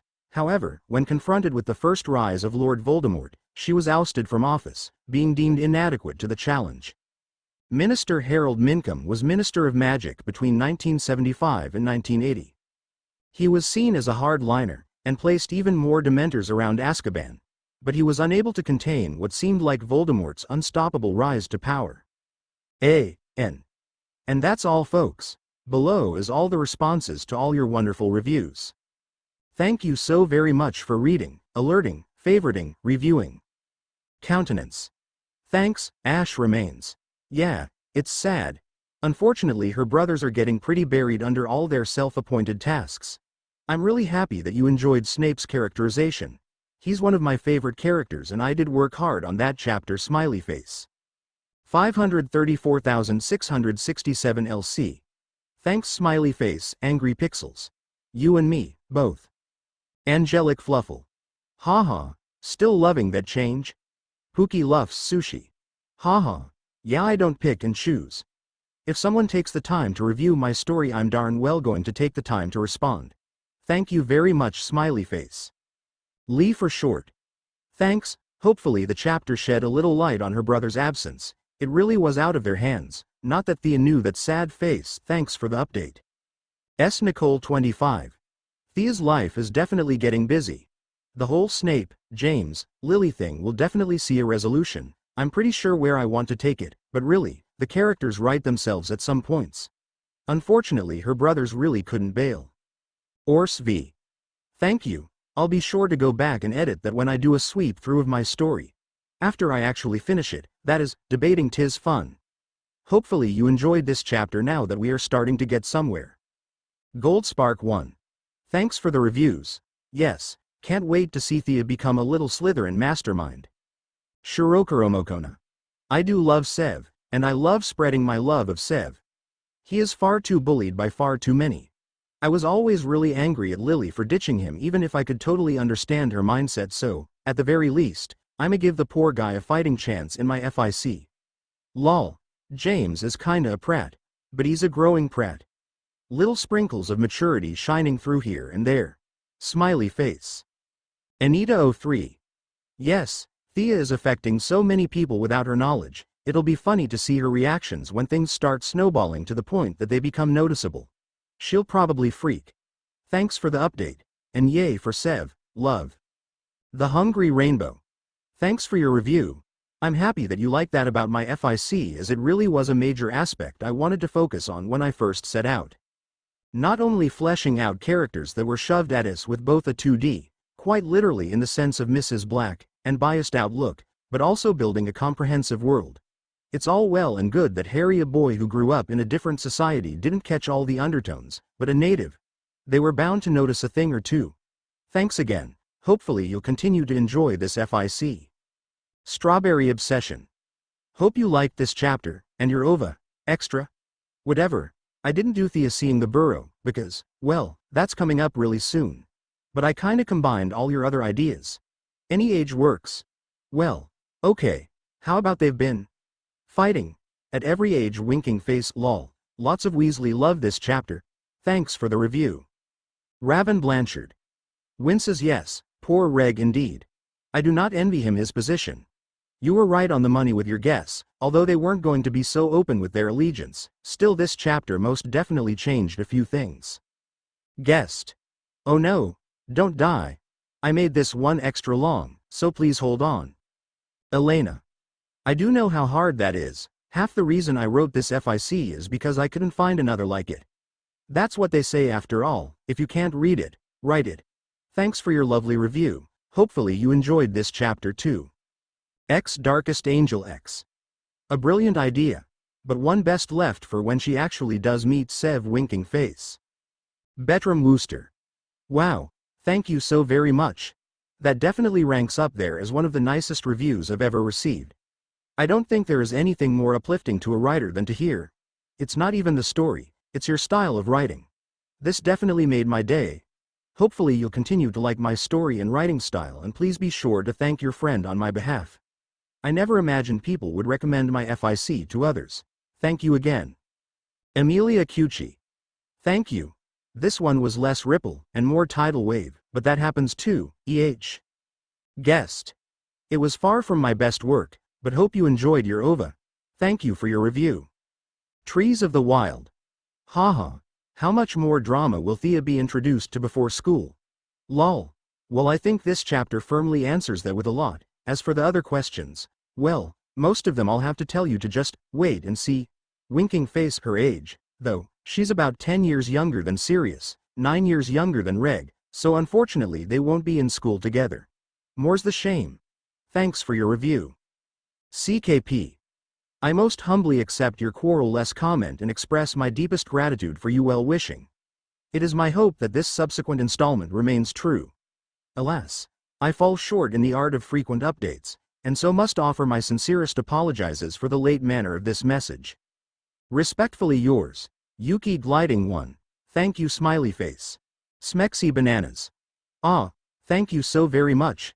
That's really nice. I hope my story continues to keep you hooked. PTL 4ever 419. Laughing face. Thank you. Hopefully you loved this chapter too. Bluebell. Lol. Yes, war is a crazy thing. I do so love Orion. He is so much fun to write. I never expected he would be either. Cal's Marauding. Thank you very much, that's kind of you to say. I have worked very hard to keep Thea human with all the faults and quirks that come with that. I don't have any older brothers, but I am an older sister myself, so it's actually really easy to write Reg and series reactions because it's literally me going, And what would I do if someone was threatening my 8-year-old little bro? Which, of course, basically becomes, I'd kill him. Thank you for your review again, though. Knots of really. Haven't read Good Faith, but my story's been getting a lot of comparisons to Sumi's, which is a major compliment, to be sure. Her work's great. Thank you very much for your review. Allege. Oh, why must the good die young? Seems like all the good fics get deleted at one point or another. Sad face sighs. Oh, well. Thank you for your review, and your time. Binge reading takes a lot out ya. Refler. Sorry sad face, it won't be much help to the people who are reading this chapter by chapter, but when the story's done and I go back to edit it, I will be getting rid of all the responses. And I did move the responses to this extra chapter, so at least, for this one time, you got exactly what you signed on for. Xenocanon. Yeah, life sucks sometimes sad face, but that's a part of growing up, unfortunately. Gamuli. Thank you. I've always wanted to read a FIC where they had a little sister, but none existed. So I figured, why not, and wrote it myself. It's always nice to know that other people like similar stories. Smiley face. Nerd Girl 44. Well, here's a bit more war for you, then. Thank you for your kind review. Sorry for the late update. But life, and, well, life. Dark Violet 7258. Thanks, guest, X3. Sorry for the late update. Here I made it extra long. S. Peridot. I love Orion too. He's easily shaping up to be one of my favorite characters. Smiley face. Thank you for your kind review. IP med you some recs a while ago. Hopefully those were what you were looking for. Thanks again. Karma Hope. Thank you for your kind review. Of course, I've already responded more in depth a while back, but it's always nice to hear feedback, so thank you for that. Smiley face. Hopefully you like this chapter and continue to enjoy the story. XX Ivory Elephant XX. Thanks winking face. Aliens of Doom. Yay for calming. Calming is totally part of what I'm going for, although, things are kinda gonna stop being calm, but, alas, such is the way of war. I do love your OVA idea, but would rather save that for when Thea's actually on the express. Winking face. Thanks again for your review. Marie. Much, thank you, Lael. Here ya go. Smiley face. Creature. N. I have no excuses. Honestly, I don't know why this chapter took so long. I knew what I wanted to write, I just couldn't write it. I will blame real life, just a bit. School's hitting crazy levels. I don't care what anyone says. I'll take P-Chem over Biochem any day of the week. And that takes up a lot of time. Then there was the annoying writer's block, which led to me starting a few other fics, but really, this shouldn't have taken this long. I'm sorry. But it's here now, and I'm gonna try and get on a more reliable schedule. Like expect another chapter within the next 2 weeks, and feel free to harass me with PMs if it's not up. Anywho, without further delay, here's chapter 27. He who knows others is wise. He who knows himself is enlightened. Lao Tzu, war is a game. Winston Churchill. War is not a polite recreation. Leo Tolstoy. War is cruelty. William T. Sherman. For every major battle out there, for every major general, there is an opinion of war. There is a quote, or a book, or a speech. There is a stance, and a reason for said stance. And yet, to this day, I still don't know. What is war? What does it mean to fight for ideals? To fight for land, for money, for God, gold, glory? What does it mean to die for ideals? For patriotism? For people? Is war wrong? On the one hand, you are just propagating death. Regardless of your side, to go to war implies a level of blood on one's hand. You are pointing at your opposition and thinking, it's them or me, and it sure won't be me. You are, in a word, killing. Is war right? On the other hand, in doing so you are saving lives. You are taking on perhaps the hardest stance in the world. You are standing up and saying, no, you are being the wall, the shield, the sword, the everything that is needed by your people to survive. What is war? For every major battle out there, for every major general, there is an opinion of war, and yet, when I'd come face to face with war, with casualties, with terror, When I'd first seen it for what it truly was, the only opinion I could form, the only thought I could form, was fear. War is fear, and I wanted it to end. 2 hours. It took 2 hours for us to figure out what had happened. In retrospect, it was all sort of silly. We should have been able to identify the problem in a matter of minutes. I clearly wasn't Charlie, and we had made a straight trip from the party to the burrow. Ergo, the only place Charlie could be was the party. That actually was solved almost immediately, but the logistics, how do we get to him, took, well, 2 hours. Now, if I'm being completely honest, I wasn't really paying attention to the adults when this happened. I couldn't. I was far too flush with adrenaline to pay attention to anything beyond my admittedly amazing surroundings. It sounds rather ridiculous, I know. There I was, on the eve of my 5th birthday, having just survived a werewolf attack, with no clue how one of my best and only friends was coping, looking at furniture. Admiring the decor. The cleanliness. The distinct lack of chaos. Offhandedly comparing it to my knowledge, noting the lack of the family grandfather clock and random Muggle artifacts. The pristine fireplace, the lack of magically added rooms. But I really couldn't concentrate, nothing was sticking, and, from what I can recall, it wasn't much better with the adults. It didn't help, of course, that Bill had all but burst into tears the second we'd arrived while I'd gone strangely mute. I'd gone strangely cold, nothing was computing. Everything had just sort of faded to the background, and my thoughts were floating with them. It may sound silly, but I was rather proud of the observations I'd made, even if they were as trite as, "They don't own a house elf." And yes, I realized that is something I should have assumed, but it had seemed like a revelation at the time. In fact, I was so far gone that I hadn't even realized 2 hours had passed until Molly pulled me aside and calmly started asking me such questions as, "Sweetie, this is really important. Do you know how to get in contact with your parents? Do you know your flow address? Or where your father works?" What I'd managed to gather, from that point on, was that anti-apparition wards had been cast but seconds after we'd escaped. And, as Molly and Arthur had yet to join the order, they didn't know they could use their patroni to contact party-goers. Or maybe they did and didn't want Death Eaters aware of one of their secure conversation channels. Or maybe Dumbledore hadn't invented it yet. Or maybe any number of things. Point was, I was here, Charlie was there, and for the past 2 hours the adults' best plan boiled down to get in contact with the other party-goers. And who would be able to do so? Well, the hosts of the party. They could be dead. I had just realized, I'd never thought, but they and they could be dead. Or if not dead, they could be hurt. Or just not. Okay, and how could I have not thought of this? I'm such an idiot. How could I have not thought of that? Mommy, could be, and, oh God, daddy, could be. Breath. B but, D daddy. Just breath, Thea.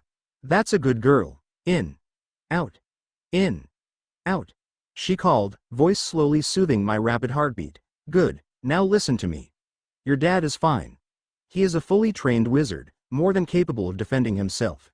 She continued, and I happen to know that he wouldn't have entered that party without, at least, 5 escape routes in mind. That did sound like Daddy. Besides, he is a very important person in our world. And he was surrounded by people who are loyal to him. Who are loyal to you. She stressed, they all would have rushed to his aid. That's true. Aunt Lucretia wouldn't have let anyone touch her little brother. So I'm sure he is fine, and the faster we can get in contact with him, the sooner you can see that with your own eyes. Get in contact with Daddy. But I didn't know how. It's not like we had a mobile phone. It's not like mobile phones were even commercially available yet, if we'd ever get such a Muggle device. And we certainly didn't have a landline. I didn't know where Daddy worked outside of the Ministry of Magic. In fact, the only form of contact I knew, at all, was home. Yes, sweetie, Molly called, voice a lovely shade of calm. I anchored to that voice. I focused on it, and clung with all my mental strength.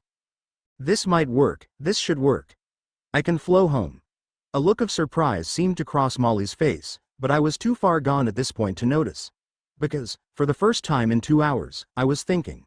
Home, I could flow home. It didn't matter if Daddy was there, because Creature would be. Creature, whom I couldn't call to my side, because I wasn't yet his mistress, but who would listen to me. Creature, who could find my parents. Creature, who could apparate directly to the party if need be. Creature, who would not even register as a target to werewolves, as he is not human. I can flow home, I yelled, as I sprang up and started towards the fireplace I'd noticed earlier. Molly reaching for me, but me squirming out of her grasp with all the grace of a small child. No, I explained as I continued forward, I can flow home and get my house elf.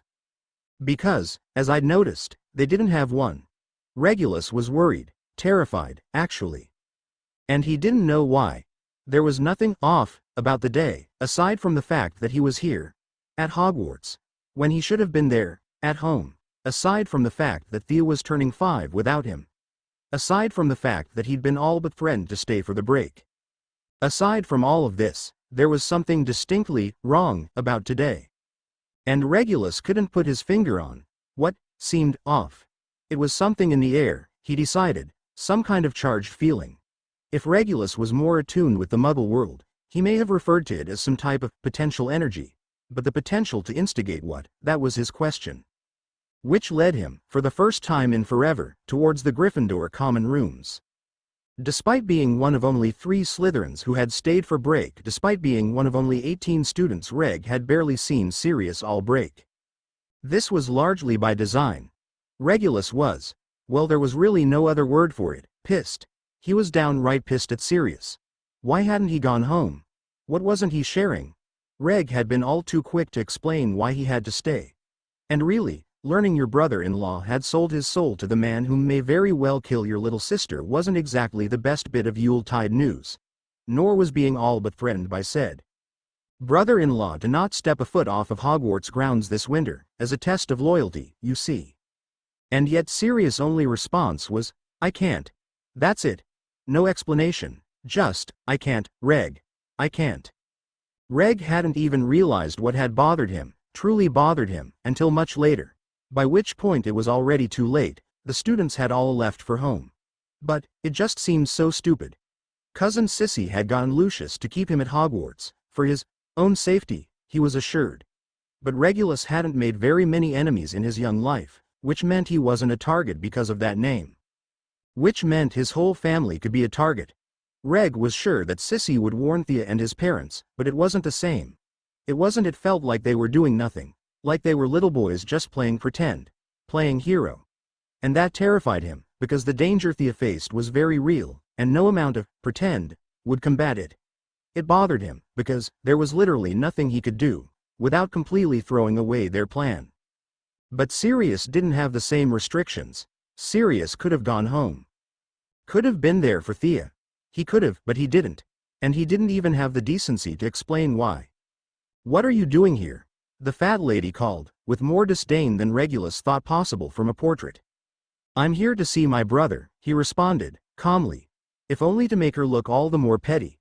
Today's our little sister's 5th birthday, and I need him to sign the card before I send it off. She'll cry if it's not.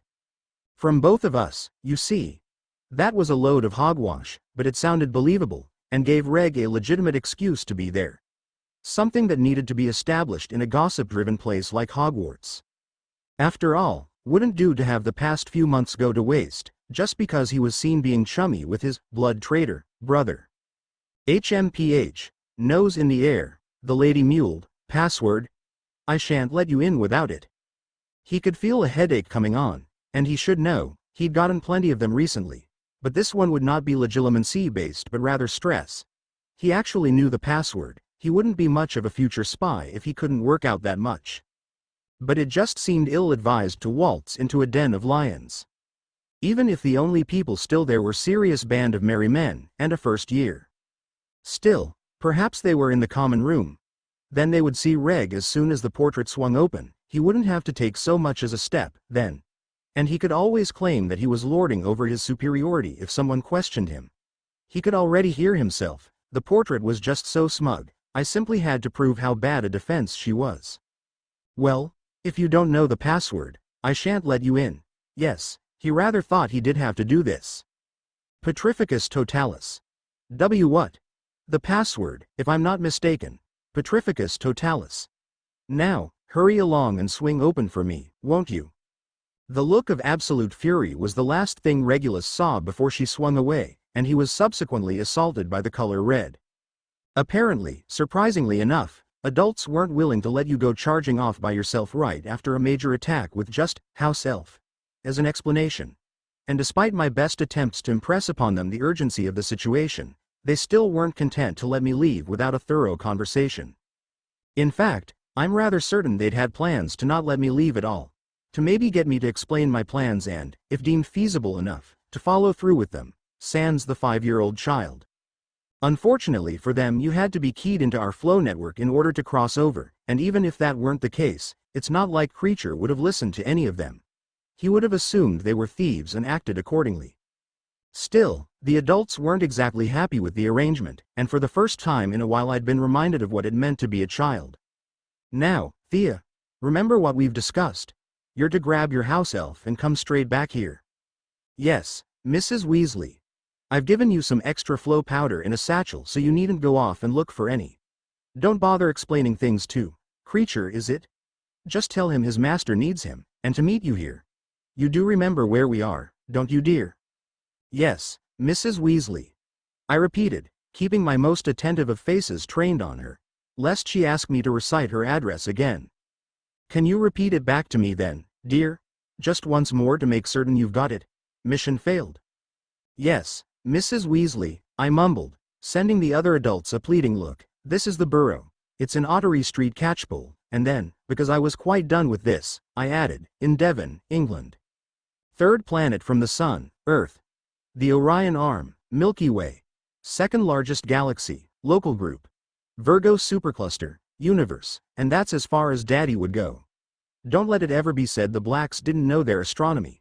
There is a reason we're named after the stars. That's very nice, dear. Molly swallowed, unsure of how to act in the face of in the face of me. Still, she regrouped with surprising fortitude, and began the never-ending inquisition for the 5th time. Now, Thea, you do remember what you're going to do, don't you? Intel, thank the Lord. Arthur stepped in with I think she rather has the idea, Molly dear. I know you don't want to send her off on her own, but it will only be for a few minutes, right, Thea? And here he sent me a rather intimidating stare. The kind of stare that adults have built into their DNA. I should know, I got my own stare the day I turned 18.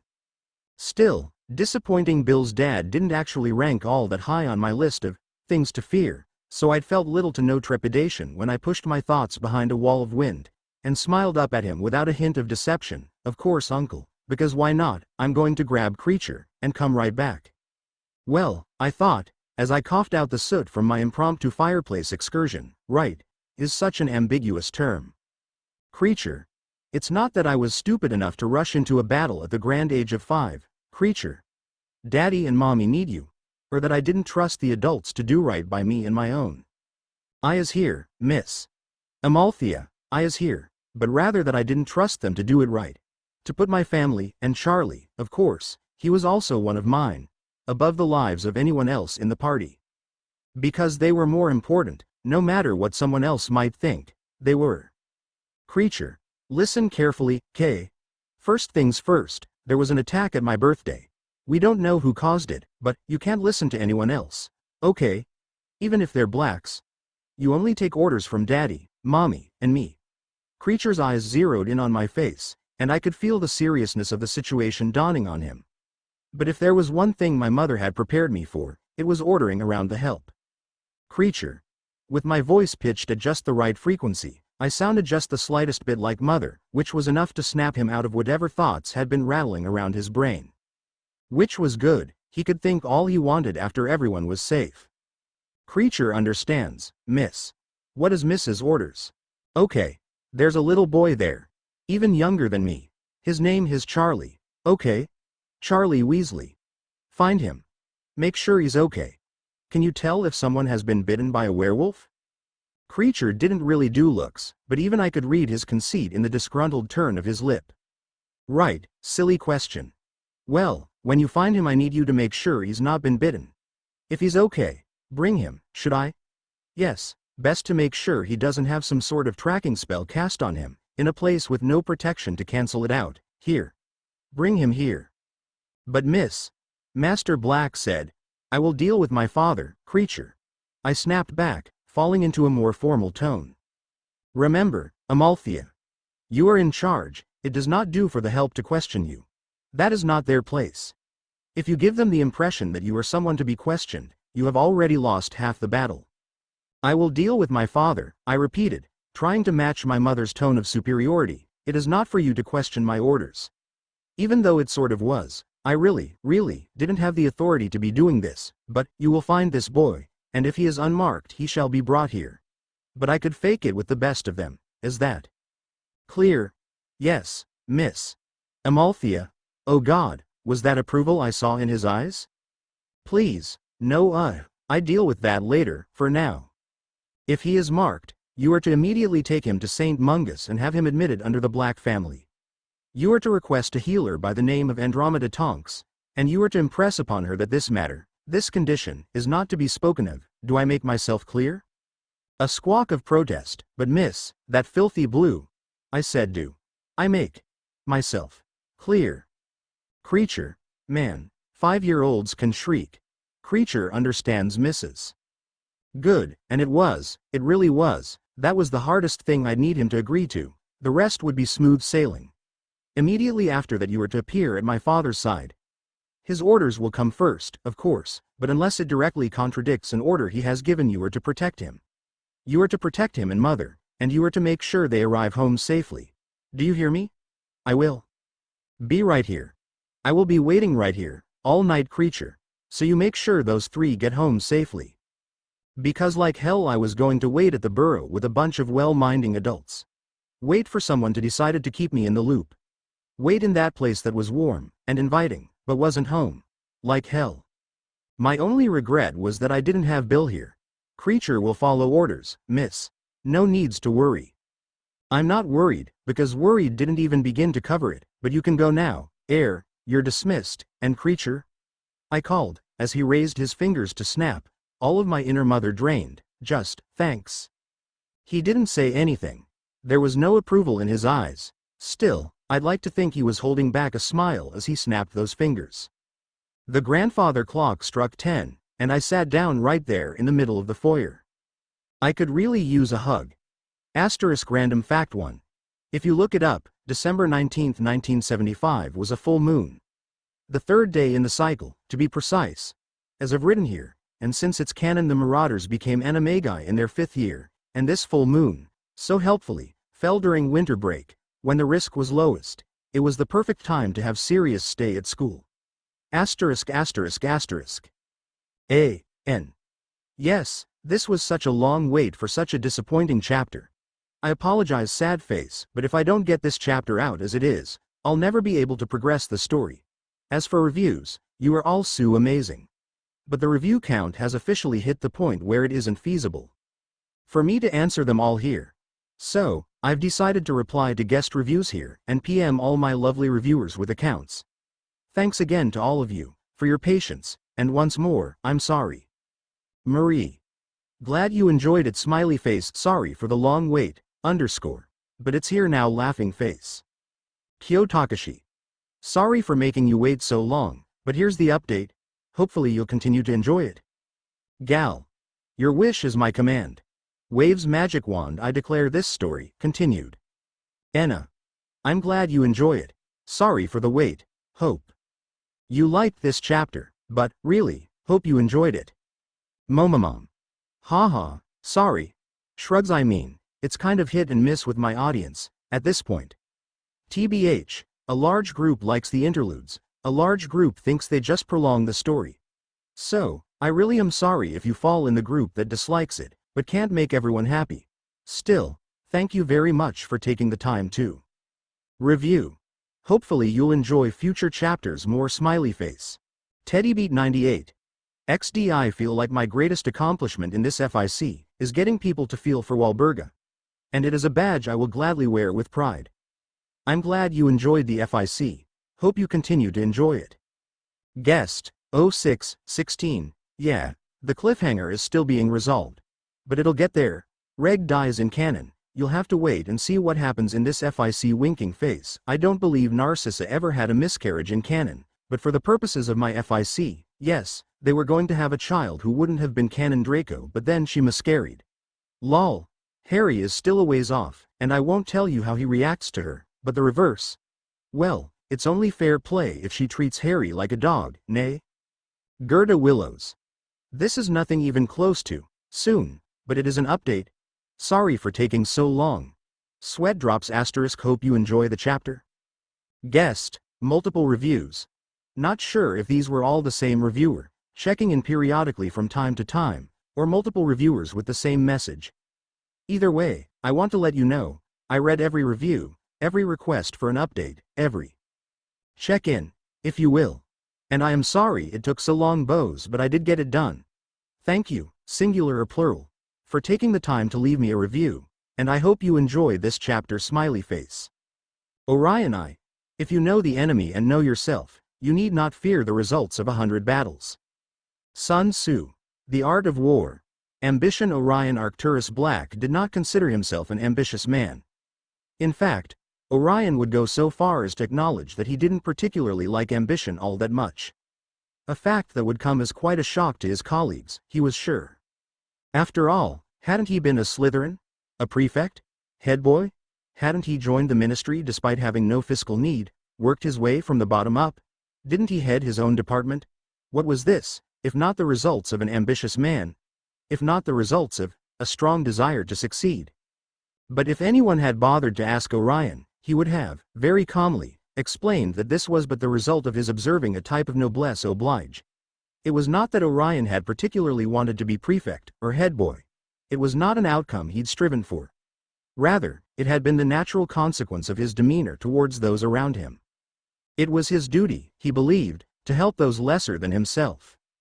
He had been born into privilege, not only as a pureblood, not only as the scion to the House of Black, but further as the son of the world-renowned Arcturus Black. He had been born into privilege, and thus it was his duty, his obligation, to give back. It had started out innocuously enough. His deskmate had been struggling with a charm that Orion's own father had taught him years ago. It wasn't fair, he'd reasoned, that he should have such an advantage and not use it to aid this poor child. It wasn't even kindness, not really.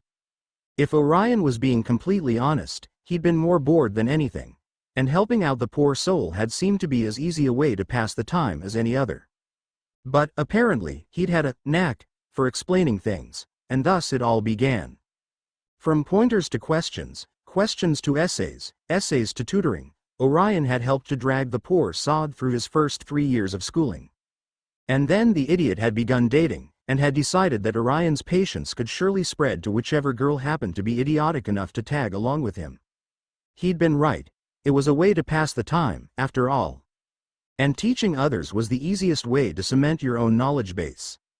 It was much more enjoyable than revising alone in the library, at any rate, and if word began to spread, and more students began to congregate around him, well, wasn't that just further proof of his nobility? And, equally, of his obligation. Cunning. It had come as no surprise to Orion that he'd been selected as a Slytherin prefect. There hadn't been much competition if he was being honest. Only 4 other boys in his year, most of whom, his cousin Alfred, had been competent enough, had regularly relied on his help to understand their material. But whether it had come as a surprise or not, didn't change the fact that Orion had been handed some semblance of power. As a person who wasn't ambitious, he'd seen what ambition could cost you, seen his father slave away over a new formulae or complex sigil, seen how little he'd seen his only parent. Orion had no need for power. That did not mean he had been too quick to cast it away. Orion may not have been ambitious, but he was cunning. At age 15 Orion had been but 2 years away from turning of age, and taking over as head of the House of Black, as Arcturus had already complained that 45 was far too old to not yet have an order of Merlin, and had thusly made plans to step down and, well, Orion wasn't quite sure. His father was not a person he could make much sense of.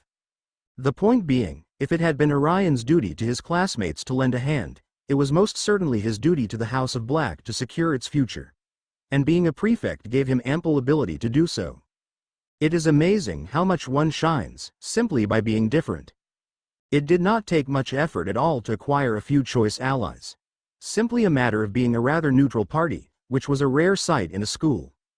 To prevent misunderstandings, he'd but made it a point to outline his logic whenever he'd deducted points. I apologize, but you see I caught a first-year Ravenclaw out of bed, not 5 minutes ago.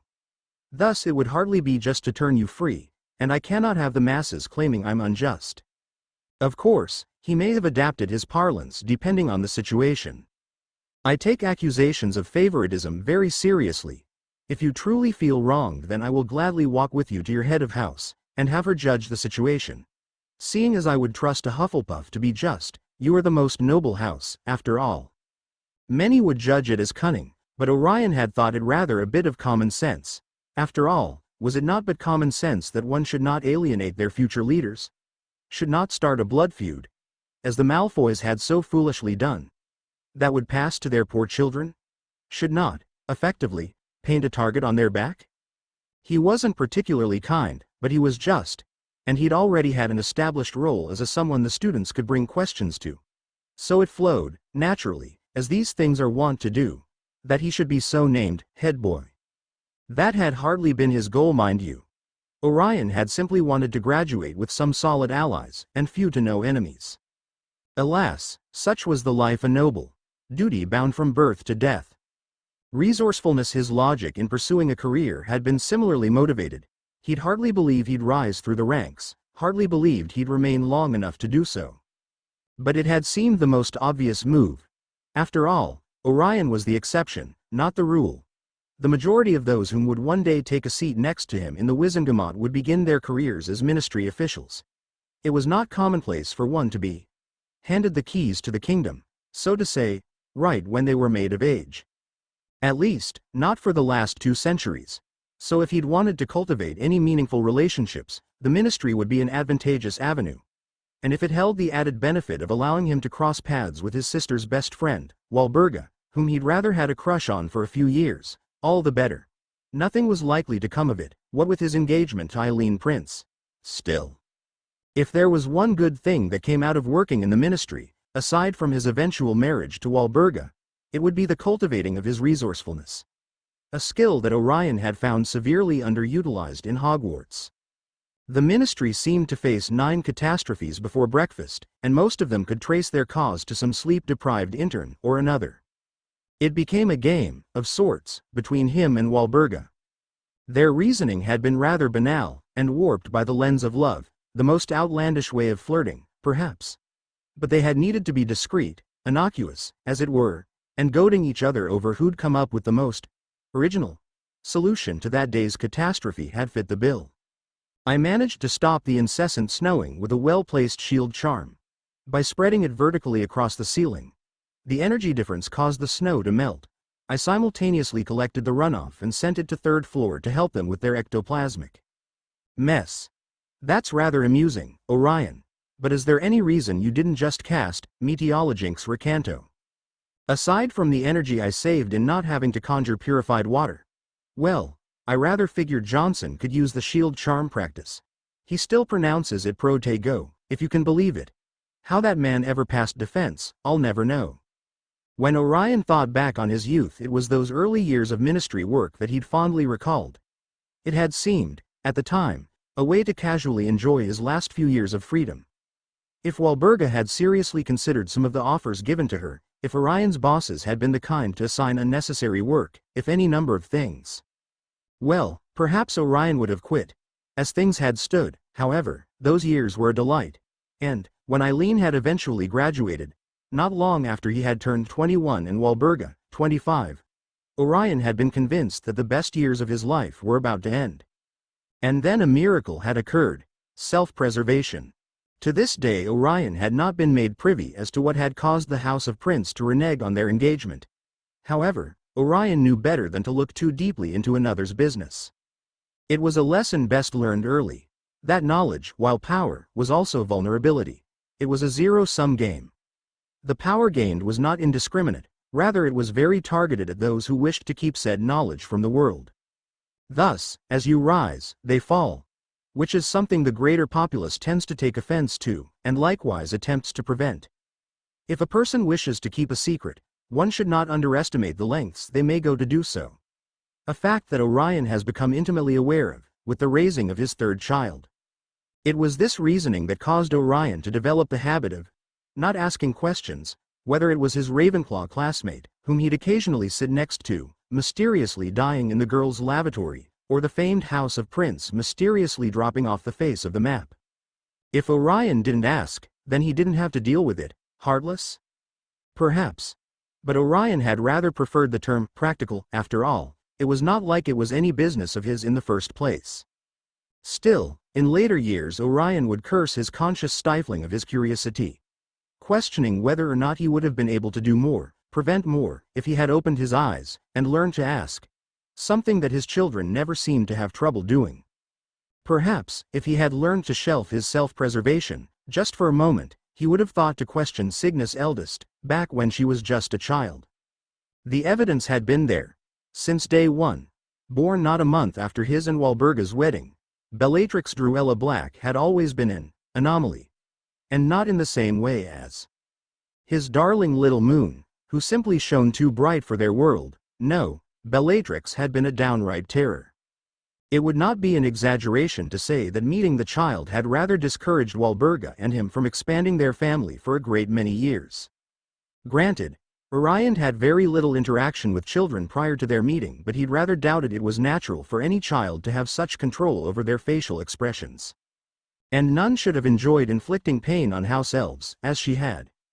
In retrospect, Orion should have seen the signs. The child had always had an upsetting amount of perseverance when a subject interested her, and the most prenatural ability to find a loose thread and pull until the tapestry came entirely undone.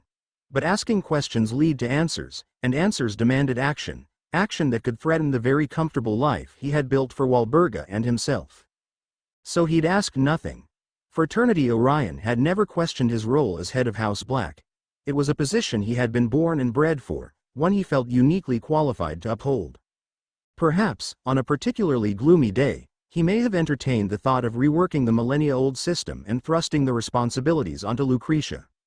After all, female as she was, did she not still qualify as the eldest magical born to the, then, head of house? But Lucretia had never wanted to lead, and people had looked to him for guidance his whole life. So Orion had never truly questioned his role as the head of House Black, until Bellatrix Lestrange had sauntered into his office and demanded, as was her right, a familial consensus regarding her noble cause. Now, Orion was never one to debate the morality of a situation. He was not so ignorant of the thoughts and ponderings of men so as to label morality purely subjective. He was confident that there were universal rights and wrongs, and just as confident that they held no real bearings over his everyday life. Was killing muggles wrong? Perhaps. In that esoteric way that loss of life was tragic whether a bug or a man. Did he care enough about the morality of the situation to raise an issue with his highly unstable niece-in-law? Not a bit. Morality, Orion thought, existed solely to prevent the degradation of society. It did not take personal accounts into consideration, or apathy towards structure. It was concerned with the whole, and not the parts. Which was fine, but Orion had no need to worry for the whole. That was what separated a Hufflepuff from a Slytherin, after all, that selectivity. Hufflepuffs were just and loyal. They counted the world amongst their friends and gave due consideration to all. Slytherins, however, practiced fraternity. There was loyalty, loyalty of the most extreme kind, but it only extended to the very minute group one counted in their confidence. Orion himself extended this brand of loyalty to his immediate family, Walburga and the kids, and his sister. That was it. Not even his father, whom he was certain cared deeply for Lucretia and himself, could earn his unending loyalty. His mother would have, but that was a subject unto itself. The point being, Orion could abide by the flimsy laws of morality until the point that it encroached upon that which he held dear. Would it be any less amoral to kill a child if it secured the future of your own? If it prevented the death of your child? No, of course not. Morality does not contend itself with such individual cases. And murder, whether justified or not, was murder. But, to be perfectly blunt, who cares? There may be those whom value morality enough to sacrifice the life of their child, to sacrifice the life of any number of children, to nobly lead them to slaughter, all for the inflated sense of the greater good. But to hell with them, or would it be, to heaven? Regardless, the point was, Orion would gladly forsake any scruples in the quest to protect his children. And willingly offering his stamp of approval about his niece's antics was hardly the most morally scrupulous thing that could have been asked of him. Financially backing the mastermind behind said antics was slightly more involved, but still but a pittance compared to how far he'd be willing to go. And truly, that should have been the end of it. A signature on a paper, a promise of payment, and she should have been on her way. Only Bellatrix had made an error, a miscalculation if you will, the type of blunder that only those ignorant of their enemies' mentalities stumbled into. She had threatened him. "I thank you, uncle, for your most generous of donations. It is truly heartening to see the House of Black stand strong in this, our society's dire hour. After all, a house divided." Even then, even in plainly laying out her loyalty to his cause, to a man, over the house of her forefathers, Orion could be persuaded to inaction. "Worry not, young Bella. The House of Black stands ever united. We are of one purpose and thought." But, no, the child had to take it a step further, and strong as ever. "I have never seen a more steadfast wizard than Cousin Sirius, nor more well-read one than Cousin Regulus. One can't help but set their eyes on your youngest, out of curiosity, of course." Perhaps, Orion would later reflect, she had intended to cow him into submission. Had intended for the fear tactic, the implied threat on his children, on little Thea, to keep him honest. Unfortunately, it had only revealed that Bellatrix was not above attacking her own. And that made her an enemy. Determination. Orion had never meant to push Thea towards the Weasleys. He had always disagreed with the way his own father had dictated his friendships to him, encouraging those that were beneficial, and reproaching all else. Perhaps, Orion would ponder, he would have felt differently if any of those so-called friends had shown him some loyalty. But true loyalty can only arise out of choice, or so Orion believed. If one does not choose to whom they give their allegiance, well, it would be a flimsy sort of loyalty at best. Thus Orion had decided to allow his children to make their own friends. It was a far more hands-off approach than Walburga was used to, and she often stepped in without meaning to, but for the most part this was a liberty he had afforded his offspring. A liberty that was beyond rare for their station. So, Orion had never intended to push Thea towards the Weasleys, but they had seemed to make her happy, and better yet, they were of the ridiculously chivalrous sort. He'd doubted Thea had realized the defense she'd built for herself by befriending those two boys. But it was only the tip of the iceberg as to what Orion had in store. Orion was not a very passionate man. Or, perhaps it was more accurate to make the claim that he was a very selectively passionate man. He greatly admired the ability of his wife, and Sirius, to feel so strongly about so much. It was not that Orion did not care, far from it. But rather that he cared so deeply that he only found the energy to do so occasionally, something he suspected both Regulus and Thea to have inherited from him. Sirius would argue a cause, any cause, until the day he died. But Regulus would draw a line in the sand, and do nothing until that very distinct line was crossed. Orion was the same. His children were his line. Orion was rather terrifying when determined, or so his wife claimed, but damn if Grimmauld Place wouldn't be the most defensible location in Britain. And damn if he wouldn't fill Thea's party with allies, cultivated from his time as head boy. And damn if anything would stand in his way of protecting his youngest. So, while Orion had never meant to metaphorically push Thea towards the Weasleys, he had completely intended the actual push he had given her towards Arthur Weasley's outstretched hand. Cleverness. The alarms went off first. There were no signs, no lights, and no noises. Nothing to alert the average party-goer to the breach. That had been Orion's idea. After all, such fanfare would only work to stir panic and alert the culprits. No, if someone dared to invade his daughter's party, then he'd want to take them by surprise. Want to impress upon them the severity of their miscalculation. He had want to fight back. So wards had been set up, silent wards that alerted their creators to their breach via a small shock. Sometimes simplicity was best, and these wards were very simple. There were so many creatures surrounding Lucretia's property, and the amount of magical folk that had decided to apparate in. It was his youngest's first public soiree, after all, was frankly ridiculous.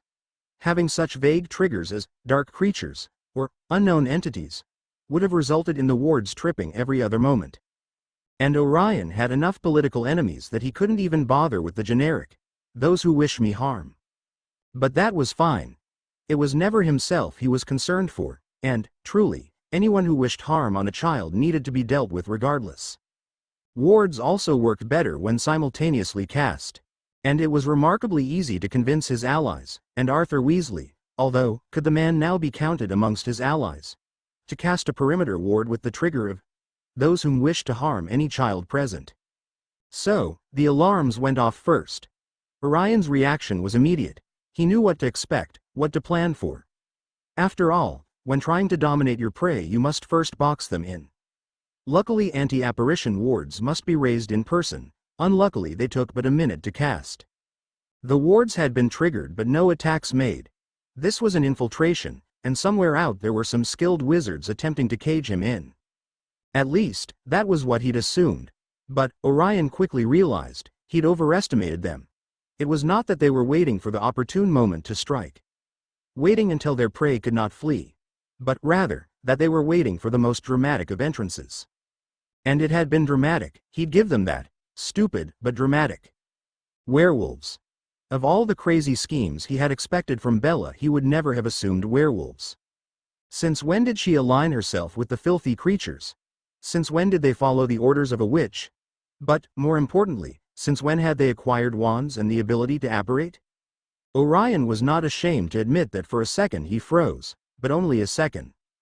Immediately he scanned the party for Thea and saw her standing within arm's reach of Arthur.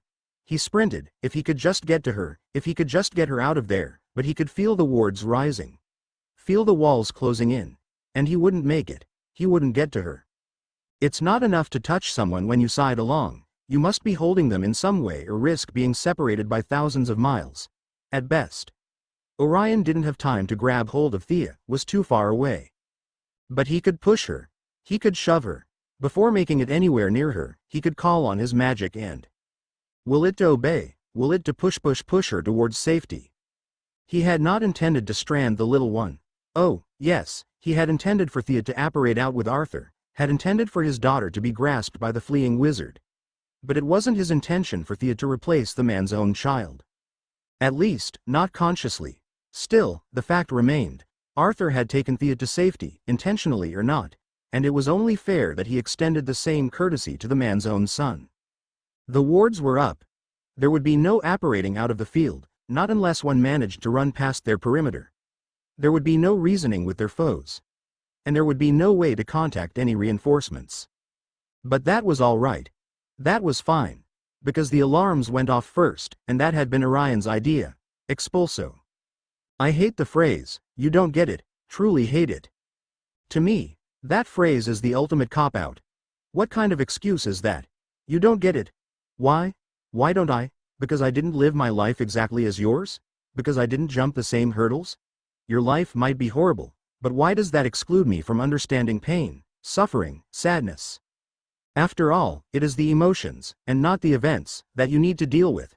And, even assuming I don't get it, why not explain it? Why not take some time to share? Why not try and help me understand? To me, "you don't get it," is the phrase people say when they are so wrapped up in their personal angst, real or imagined, that they can't be bothered with social interactions. They can't be bothered, and so they shut it down. That being said, whenever anyone asked me to explain what thought processes led me to sitting alone on our living room floor for 3 hours, rather than staying in the warm, homey, burrow, my default response was, "You don't get it." Not because the reasoning was intrinsically difficult to grasp, but because I simply didn't want to have to explain. Didn't want to explain the inherent safety I'd come to associate with Grimmauld Place. Didn't want to explain my distinct lack of faith in the Weasley patriarch's magical prowess. Didn't want to explain how the only people I felt comfortable with when I was this scared were either at Hogwarts or being attacked by a werewolf. I'm actually a pretty open person. I'll explain the whys and hows of most of my thoughts. But safety, comfort, I'm not sure why, but explaining those things seemed to illegitimize them somehow. Seemed to belittle them. It was completely nonsensical, childish if you will, but I couldn't shake the feeling that they just weren't something to be explained. And so I didn't. That didn't stop me from grabbing Leo from my room, the blanket from Daddy's chair. That smelled like him, Mommy's hand, magic, embroidered pillow, and curling up like the 5-year-old I was. This was safety. This was comfort, and if I had to explain it to anyone, well, that just meant they didn't get it. Expulso. Orion hadn't been expecting werewolves, hadn't been expecting to deal with creatures. Still, the concept was the same. Keep your distance, keep up your defenses, and always, always keep on the attack. Flipendo. Brachiobindo. If anything, werewolves were easier. Oh, not one-on-one, heavens no, they had a natural resistance to curses, and their physical prowess far exceeded that of any mortal man. But 2, 3, 4, on 1? Well then the odds were slightly improved. Serpensentia. Apugno. Orion entered into a rhythm of sorts. Locomotor mortis. First an attack. Something to keep the distance. To get them to face you. Then a chain, some type of impediment or locking curse. But nothing so flimsy as ropes or cords. No, Orion was much smarter than that. Physical restraints existed because they did not have a built-in counter curse. One had to vanish the restraint, which presented its own challenges, to reach freedom. They were useful as the Common Wizard could not overpower them. However, they were largely useless against dark creatures. But, luckily enough, dark creatures did not possess the ability to cast counter curses, and so such spells as Brachiobindo, or Locomotor Mortis, while lengthy, became invaluable. Protega Horribilis. Unfortunately, the werewolves weren't the only threat Orion had to face. It seemed that Belid had the foresight to bring a few wizards along. Granted, they were all but pawns, as werewolves did not possess the ability to differentiate between friend and foe once transformed. Still, a pawn had its uses. Mobilicorpus, oh dear, Orion calmly muttered while covering the eyes of the small boy, Charles, he believed, that he'd taken station next to. That seemed rather cruel. Walburga dear, you do know how they like to play with their food. HMPH. A shield's a shield, and he's lucky I let that damn beast have him after they tried to attack. Engorgio. My sonorous daughter, Defindo. Orion tried to hide a wince, and failed miserably, as Walburga first enlarged, and then, well, it wasn't quite severed. Still, that poor bloke. I understand, but we do have a child present, dear. What's he still doing here, dear? What? Your voice. While Walburga didn't really do sheepish, Orion was able to make out the slightest of blushes before she cast the counterspell to her. Resonant charm. Quitus. There, that's better. Now, why, pray tell, is a child still present? I may have been overzealous in the casting of my repelling charm. Walburga just raised an eyebrow, urging him to continue. It is slightly possible that I may have panicked to the presence of these creatures so close to my precious Thea. Amalthea is ours, Orion. Yes, dear. I apologize. A sigh.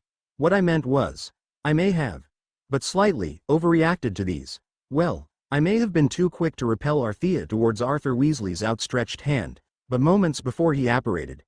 And here Orion had the good grace to look embarrassed. In my defense, however, I did not anticipate this resulting in the stranding of poor. Your name is Charles, right? Son. Ch Cha-wee. Orion stared at the poor, frightened boy, who was grasping his robes like his life depended on it, knuckles white. He stared, and he realized how terrifying a sight this must be for the child. And just like that, his bubble of indifference, carefully erected to keep back his panic, shattered, and he took a good look around the battlefield. The first thing he noticed was the smoke. Not the colorful smog that often accompanied some poor spell casting, but the thick, billowing, black, sulfuric smoke that only ever accompanied a raging flame. Ignatius's barns were on fire. If Orion had to make a guess, he'd probably call it friendly fire. It was an old dueling trick from back in Grindelwald's day, one that had actually been taught during Orion's OWL year. Ironically, the same year that Grindelwald fell. When your opponent has a natural advantage, do everything in your power to eliminate it. Either by elevating yourself, or dragging them down. In this case, the natural advantage was sight. While the full moon provided a good deal of lighting, it was not enough for comfort, certainly not enough when one's opponents possessed night vision. Yes, Orion was sure that someone had set the barns on fire to act as both a deterrent to the beasts and source of light to their allies. The next thing he noticed was the smell. They were out in the open, the smoke was hardly choking, but there seemed to be a sort of sulfuric smell permeating the air, stretching across the fields and adding to the already unbearable heat of the flames. In a way, it was as if hell itself had decided to visit upon their little patch of land. Finally Orion turned his attention onto the people themselves, and what he found shocked him. They were struggling. Everywhere he looked there were downed witches and wizards trying to cast rudimentary healing spells while strangers guarded their backs. The werewolves themselves weren't much of an issue. There must have been but 5 in total, and they were quickly immobilized. But that had only seemed to open the pathway to a swarm of masked men. Yes, masked men, who seemed to be all too eager to engage in dueling bouts with his partygoers. Men and women whom he knew to be competent in the art of spell casting. After all, hadn't he tutored the majority? Were being easily overwhelmed. He was certain it wasn't due to a lack of skill. Certain. Which could only mean it was due to a lack of morale, to having been taken off guard, to the complete surprise of what may very well be a cult storming them. Orion knew they could be victorious, they just needed to be lead. Walburga, dear? Orion called, locking eyes with his wife to convey his absolute sincerity. Yes? Would you please take over in guarding young Charlie? I find that my services are required at the far end of field. Here Orion gestured towards the dismal sight. It would seem our cousin has seen fit to send some uninvited guests. But of course, Walburga purred while carefully transferring Charlie's grip to her own robes. Oh, and Orion? Yes, dear? Send Bella my regards.